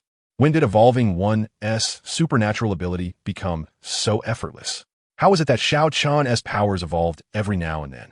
Facing the four stunned gazes, Su Chen nodded gently. Lu Xingqian and Lu Shuiying stared into those silver-white, indifferent eyes, feeling as though they had stepped into another world, a surreal sensation. Furthermore, they could sense no trace of spiritual energy emanating from Su Chen, rendering them unable to discern his cultivation level. Their hearts jolted. Just last night, they could still perceive Su Chen's realm. It was astonishing but perceptible. Yet now, if Su Chen were not standing before them, they would not even be aware of his existence. They were filled with dread, merely a night apart, and yet so terrifying, especially under the gaze of those eyes. Their bodies and souls felt immense pressure, as if they could be effortlessly crushed at any moment. Recalling Su Chen's absurd cultivation speed, advancing a realm each day, they dared to entertain a bold conjecture. Could Xiao Chen already be at the 8th tier, or perhaps the 9th? The moment such a thought surfaced, their breaths caught, and their glances towards Su Chen burned with intensity. An 18-year-old supreme. They could not help but wonder if their ancestral tombs were smoking. Compared to the excited hearts of Lu's father and mother, Lu Yuan had fewer thoughts. He pointed at Su Chen and demanded, "Isn't that right, bro? Be honest, are you cheating?" Faced with Lu Yuan's accusation, Su Chen blinked his silver-white eyes and wore an expression that seemed to say, "How did you know?" "Yes, I'm cheating, and I even have a system." Lu Yuan's mouth twitched as he rolled his eyes, scoffing, "Yeah, sure, you're just bragging." Yet inwardly, he cursed Su Chen. How can anyone be so shameless? He was merely joking, but this bastard actually admitted it without shame. "Humph, you say it, but no one believes you." Su Chen cast him a sidelong glance and refrained from further argument. Inwardly, he was somewhat surprised by Lu Yuan. He had actually swallowed that soul pill. Moreover, Lu Yuan, usually a love-struck fool, was surprisingly composed today, even joking with him as if nothing had happened. It seemed he had underestimated this lucky fellow. That was good. Beside them, Su Qingyan breathed a sigh of relief upon hearing this. She had feared that Su Chen had employed some forbidden power, causing his hair to turn white. Now it seemed she had been overly worried. Soon after breakfast, Lu's father and mother departed together, their destination unknown. Su Chen guessed it was likely related to him. After all, the second evolution of a supernatural ability was an extraordinarily rare event across the entirety of Blue Star. As for Lu Yuan, he waited in the living room for Su Chen. Su Chen first sent off the blood essence lotus seeds and the extreme cold ice marrow. Then, he called Su Qingyan, who was about to wash the dishes, and retrieve the core of spiritual wood from his system space, placing it in her hand. Meeting Su Qingyan's slightly puzzled gaze, Su Chen explained, "Mother Su, this is the core of spiritual wood. Find some time to absorb it. It can cause your supernatural ability to evolve." At these words, Su Qingyan's beautiful eyes widened in astonishment. Her crimson lips parted slightly, disbelief evident. An item capable of advancing one's supernatural ability was a rare treasure wherever it might be found. And now, the very thing she had longed for had suddenly appeared before her, bestowed by her adopted son. Indeed, she yearned for her powers to evolve so as not to be a burden to Su Chen. Yet such a precious treasure would surely yield greater results if used by him. She was but a low-tier supernatural ability user in her 30s. What merit did she have to deserve such a gift? Nonetheless, Su Chen's willingness to give her this treasure filled her heart with profound gratitude. Xiao Chen truly treated her with great kindness. Her eyes welled up with a gentle flush of tears. "Xiao Chen." Before Su Qingyan could utter a refusal, Su Chen raised his hand to interrupt her, revealing a radiant smile. "Accept it, and strive diligently in your cultivation. This world is magnificent, and I shall await you to appreciate it together." She gazed at the wooden core in her hand, emanating the breath of life, then lifted her eyes to meet Su Chen's, facing those expectant silver-white eyes. She nodded firmly. All right, I understand. I will not keep you waiting for long. Seeing Suingen accept, Suchen exhaled softly. Sensing the tempest of emotions stirring within her heart, he slowly extended his index and middle fingers, and, under Su Qingyan's puzzled gaze, gently pressed them together against her forehead. I believe in you. With those words spoken, Su Chan's figure suddenly vanished from the spot, leaving Su Qingyan standing alone. Feeling the warmth left on her forehead, momentarily dazed. In the living room, Lu Yuan looked at the suddenly appearing Su Chan with complete indifference. He had become immune to such surprises. Let us go. Su Chan waved his hand, signaling that his business was done. All right. Lu Yuan rose from his sofa and walked out of the villa alongside Su Chan. Are you really going to accompany me to school? Lu Yuan halted just as he stepped out of the Lu estate, unable to help but ask Su Chan, what other option is there? Su Chan's figure also paused, raising an eyebrow in return. No, are you just going to show up like that? Lu Yuan raised his tone. Then how else? Su Chan looked at him with exasperation. How else would I go? Should I fly in? I mean, isn't it a problem to enter the school so recklessly without notifying the teachers? Lu Yuan's voice carried a trace of concern. What is the big deal? Su Chan chuckled lightly, continuing forward without hesitation. He waved his hand nonchalantly. I'm just going to take a look, not to do anything. What? Are they going to kick me out? Lu Yuan responded with a half-doubtful "oh," and followed after him. He harbored skepticism towards Su Chan's claim of not doing anything. As for whether Su Chan could defeat that Su Shi, he harbored no worry at all. He had doubted Su Chan's character, his taste, even his emotional intelligence, but never once questioned his strength. Come on, this guy's strength levels up every day. How could I dare to doubt it? Along the way, Lu Yuan occasionally shared some things about the school, to which Su Chan replied sporadically. Before long, they arrived at the street outside the Imperial University affiliated high school. Xiao Yuan. Su Chan suddenly stopped and spoke. HM?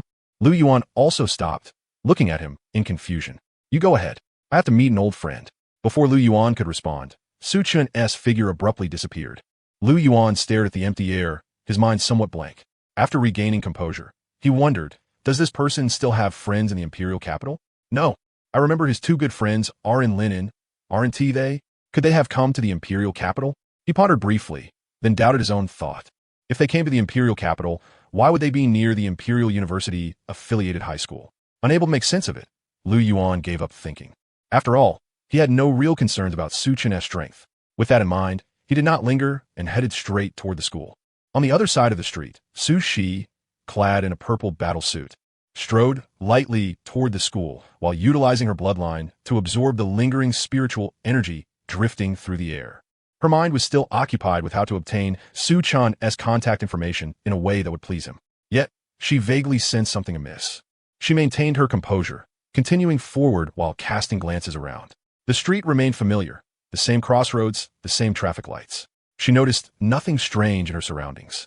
However, an inexplicable sense of discord lingered in her heart, as if the street she stood on was a mere illusion, as though it had been replaced. No, someone has drawn me into an alternate dimension. As the reincarnated divine king, Su Shi possessed exceptionally keen sensory perception.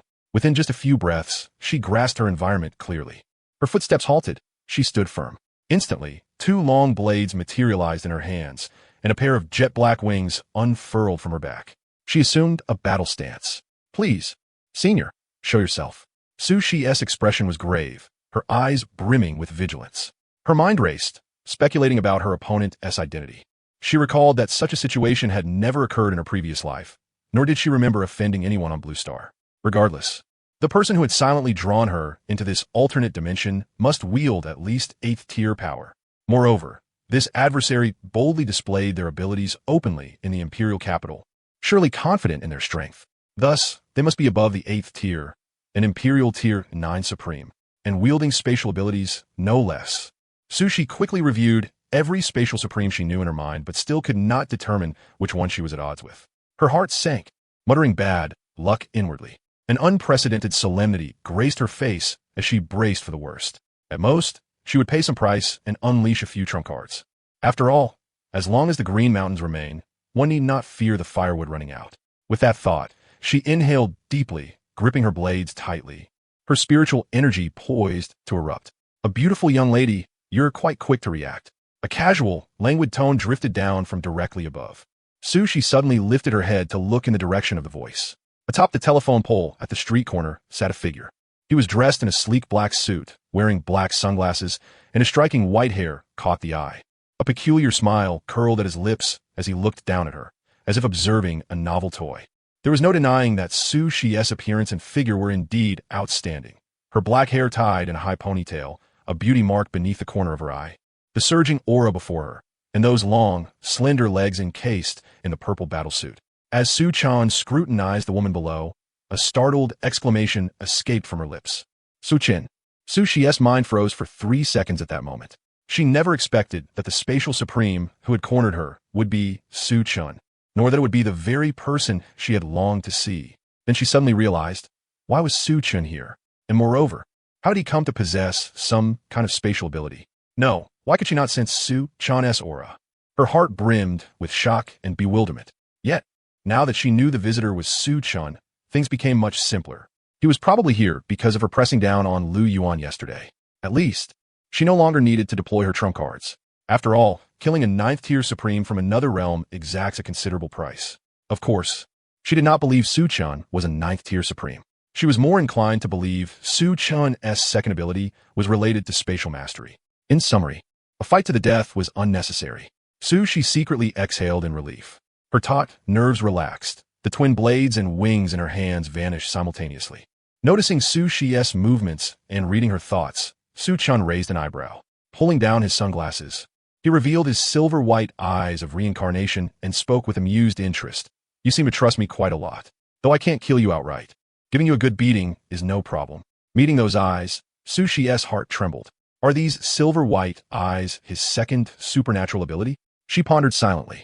Facing those eyes, she felt as if her entire being was laid bare, a chilling sensation prickling along her spine, suppressing the unease coursing through her body. She endeavored to keep her tone as composed as possible.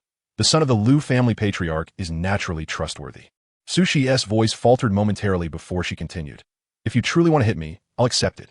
After all, what happened yesterday was indeed my fault. Su-chan made no move, his sunglasses perched on the bridge of his nose, his pale eyes fixed upon her from behind the lenses. Yes, he was silently staring. An expression she could not quite decipher played across his face, as if he had just heard something amusing. Sushi met those eyes, feeling utterly uncomfortable, and quietly averted her gaze. Su-chan did not respond to her words. Instead, those silver-white eyes swept over her back and forth. 3rd tier, 1 star. Your cultivation seems to be advancing a bit too rapidly. Though the first half of his sentence was a question, his tone remained utterly unchanged. Before Su-shi could reply, Su-chan's words made her heart skip a beat. As expected of a reborn soul, far superior to the natives of Blue Star. The relaxed expression that had just appeared on Su-shi's face suddenly froze. Her dark pupils narrowed into slits. Her body stiffened abruptly. Without showing it, she raised her eyes to Su-chan and shook her head calmly. Reborn soul? I don't know what you're talking about. She was not yet ready to reveal the truth of her rebirth to Su-chan, although he was the only person she could trust in this world. The changes she had perceived in him since his rebirth made him feel unfamiliar. She could not so easily divulge her greatest secret. Unexpectedly, Su-chan's next words struck her like a bombshell, leaving her rooted to the spot. Your expression can be feigned. Your gaze can be feigned. But how does one feign the soul? Leisurely, Su-chan rose from atop the utility pole, took a step forward, and then vanished suddenly. Sushi only saw a blur before her eyes, and then those silver-white eyes of reincarnation appeared before her. Su-chan stood in front of her, hands casually shoved into his pockets, slightly hunched. Lowering his sunglasses, he aligned his eyes with Sushi's. A curve tugged at the corner of his mouth as he raised an eyebrow at the woman standing mere inches away. You agree, don't you, Sushi? Feeling the scorching heat radiating across her face, Sushi's heartbeat quickened. The accelerated blood flow caused her breath to grow slightly uneven. She chose her words carefully, softening her tone. You can read minds? Bingo, something like that. Su-chan snapped his fingers, straightened his posture, a faint smile flickering in his eyes. In that moment, Sushi understood his smile. He knew the truth all along, but pretended ignorance to play along with her, only to expose it later and wait for her reaction. You've known since the first time we met? Drawing a deep breath, Sushi suppressed the surge of embarrassment and anger within her, her tone laced with subtle meaning. Upon uttering these words, she felt her body temperature rise, her cheeks flush slightly. Even her gaze towards Su-chan became uncertain and fleeting. Su-chan said nothing, but his expression was an unspoken answer. Sushi opened her mouth, then sighed softly after a long pause. Fine. Since you already know, I'll lay my cards on the table. I'm a reborn soul. Su-chan remained silent, merely giving her a look that encouraged her to continue. Knowing what he wished to learn, Sushi spoke without hesitation. In the previous lifetime, you were not as powerful as you are now. Back then, you had only one supernatural ability, the Liu family's inherited Six-Winged Angel. But your eyes were congenitally blind. The reason was a congenital deficiency causing an incomplete angelic essence within your body, which indirectly affected your physique. After awakening your ability, your vision was restored. Su-chan arched an eyebrow. So, in your previous life I was also adopted? Yes, I researched your records. Before awakening your power, you were essentially the same as in your previous life. But clearly, in this life, you awakened an ability early, becoming a dual ability user. After your awakening, a series of unknown changes occurred. As for why, I have no idea. Suma also died in the previous life. Su-chan fell into contemplation. According to Su-shi, his changes occurred after awakening his ability. But he understood that, more precisely, it must have been the moment he awakened the system. Without the system, this life SM would probably be no different from the last, possessing only the Six-Winged Angel ability and losing Suma forever. Fortunately, he awakened the system this time, and thus, fate changed. Curious about his fate in the past life, Su-chan asked, what happened to me afterward? At his words, Su-shi's heart stirred, and she candidly revealed, in your previous life, just like me, you broke through to the 9th tier supreme and became a god. We entered the universe together and ascended to the position of God King. Su-chan's tone rose as he responded, oh. He was unsure how powerful a God King was. After all, the records of the ancient ancestral dragon did not mention the divisions of the universe's realms. But right now, he had an encyclopedia at hand. Su-chan pulled a sour plum candy from his pocket, unwrapped it, and popped it into his mouth. What kind of realm is the God King? Sushi's tone carried a subtle trace of pride. It is the strongest realm within this universe. Upon hearing this, Su-chan's tongue paused mid-suck. He scrutinized Su-shi once more. I believe I can become a God King. As for you, though he trailed off, Su-shi caught the skepticism in his voice. She did not explain, instead shooting him a weary glare. Believe it if you want. If not, then forget it. Though Su-chan expressed doubt, he believed Su-shi's claim of being a God King in her past life to some degree. Aside from him being an overpowered anomaly, Su-shi's cultivation speed was undeniably among the top tier. In his mind, Su-shi and Qin Fan were comparable, both protagonists of the first echelon. Regarding Su-shi's mention of together, a faint smile flickered in Su-chan's eyes as he slowly extended a finger. One last question. You tell me. Su-shi felt a faint premonition, but maintained her composure. You and I, more precisely, you and the me from the previous life. What is our relationship? Su-chan crossed his arms, a playful and inscrutable smile playing on his lips. Bastard. Su-shi's cheeks puffed with anger as she struggled to suppress her fury. He clearly knew, yet pretended ignorance to tease her, just to have fun at her expense. Exactly as you think. She shot him a fierce glare, snorted coldly, and turned her head away. Her tone no longer carried the distance it once had. At first, she had kept her guard in suspicion toward the changed Su-chan. But now, despite the differences from his previous life, that sly and scheming personality remained unchanged. Oh, Su-chan's tone dragged out, his voice strangely playful. He stroked his chin, clicking his tongue twice, and said with admiration, no wonder it's me. Even in the previous life, I could captivate you utterly. A narcissist. Su-shi curled her lips, but did not deny it. It must be said, Su-chan's appearance was indeed flawless. In the previous life, his golden hair and golden eyes attracted many admirers. And now, his white hair and silver eyes sent the fanbase into a frenzy. Like a celestial exile descended from the heavens. Yet, her temperament remained as harsh as in her previous life. Alas, it is difficult to put into words. Naturally, after a brief acquaintance with Su-chan, she gradually let down the guard that had long guarded her heart. Speak then. Why have you summoned me here? Su-chan gazed upon the breathtakingly beautiful woman before him, audibly crunching the candy between his teeth. Nothing much, I just wish to understand the changes within you. In truth, before encountering Su-chan, Su-shi already harbored an answer deep within her heart. Yet, this answer required her own verification.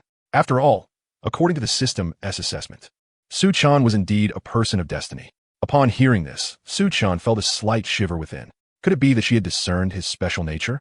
With this thought, he composed himself and inquired calmly, have you figured it out? Su-shi did not answer directly, but fixed her gaze upon his eyes and said, you say I am stronger than the local natives. Then you yourself are not from this land, are you? At these words, Su Chun was momentarily stunned. His silver eyes studied Su Shi with astonishment. He had always believed he had concealed any information regarding his transmigration. Yet how could Su Shi know? Was it merely from a single phrase of his? This world was not devoid of novels and literature, many of which contained tales of transmigration and rebirth. Thus, his comment about not being a local native could hardly prove anything. Could it be intuition? A woman's sixth sense? Suppressing the shock within, a faint smile crept upon Su Chin's lips. I must say, without a doubt, the reincarnation of a divine king possesses keen insight. Witnessing Su Chin's tacit admission. Though she had long anticipated it, Su Shi could not help but feel astonished. Su Chun was truly different from who he had been in their past life. He was a different man. At this moment, Su Shi fully comprehended why the system had identified Su Chun as a person of destiny. She fixed her gaze intently upon him. In their previous life, after ascending to the pinnacle of the cosmos, she had acquired some understanding of the ancient secrets of the universe. Whenever calamity loomed, a person of destiny would emerge within the cosmos. No one knew whence they came, how they rose, or where they ultimately vanished. Only this was certain. They possessed a unique power known as destiny. Under the blessing of this extraordinary ability, their aptitude, strength, and rate of growth utterly surpassed those of their contemporaries. In the end, they all inexplicably disappeared. It was said they had gone to confront the cosmic calamity. As Su Shi sank into contemplation, Su Chun, feeling somewhat perplexed under her intense scrutiny, brushed his hair aside with his hand. I admit I am indeed handsome, but you need not stare at me like that. The next moment, her crimson lips parted softly, her voice melodious and enchanting. You are a person of destiny. Upon hearing this not unfamiliar term, Su Chun furrowed his brow. What do you mean? As the name implies, you do not belong to this world, but come from the heavens above. As one chosen by the heavens, you bear a special fate. Likewise, you are one destined to face calamity. Only when the universe faces disaster do persons of destiny descend. At these words, Su Shi's eyes grew complex, her tone somber. In the end, they all disappear. Rumor has it they go to resist the calamity. After hearing Su Shi's explanation, Su Chun stroked his chin, plunging into deep thought. If, according to Su Shi, transmigrators are persons of destiny, then there was another on Blue Star, Qin Fan. Although the worlds they came from before transmigration seemed somewhat different, more akin to parallel dimensions. Yet both he and Qin Fan were transmigrators. The question remained, who among them would ultimately face the calamity?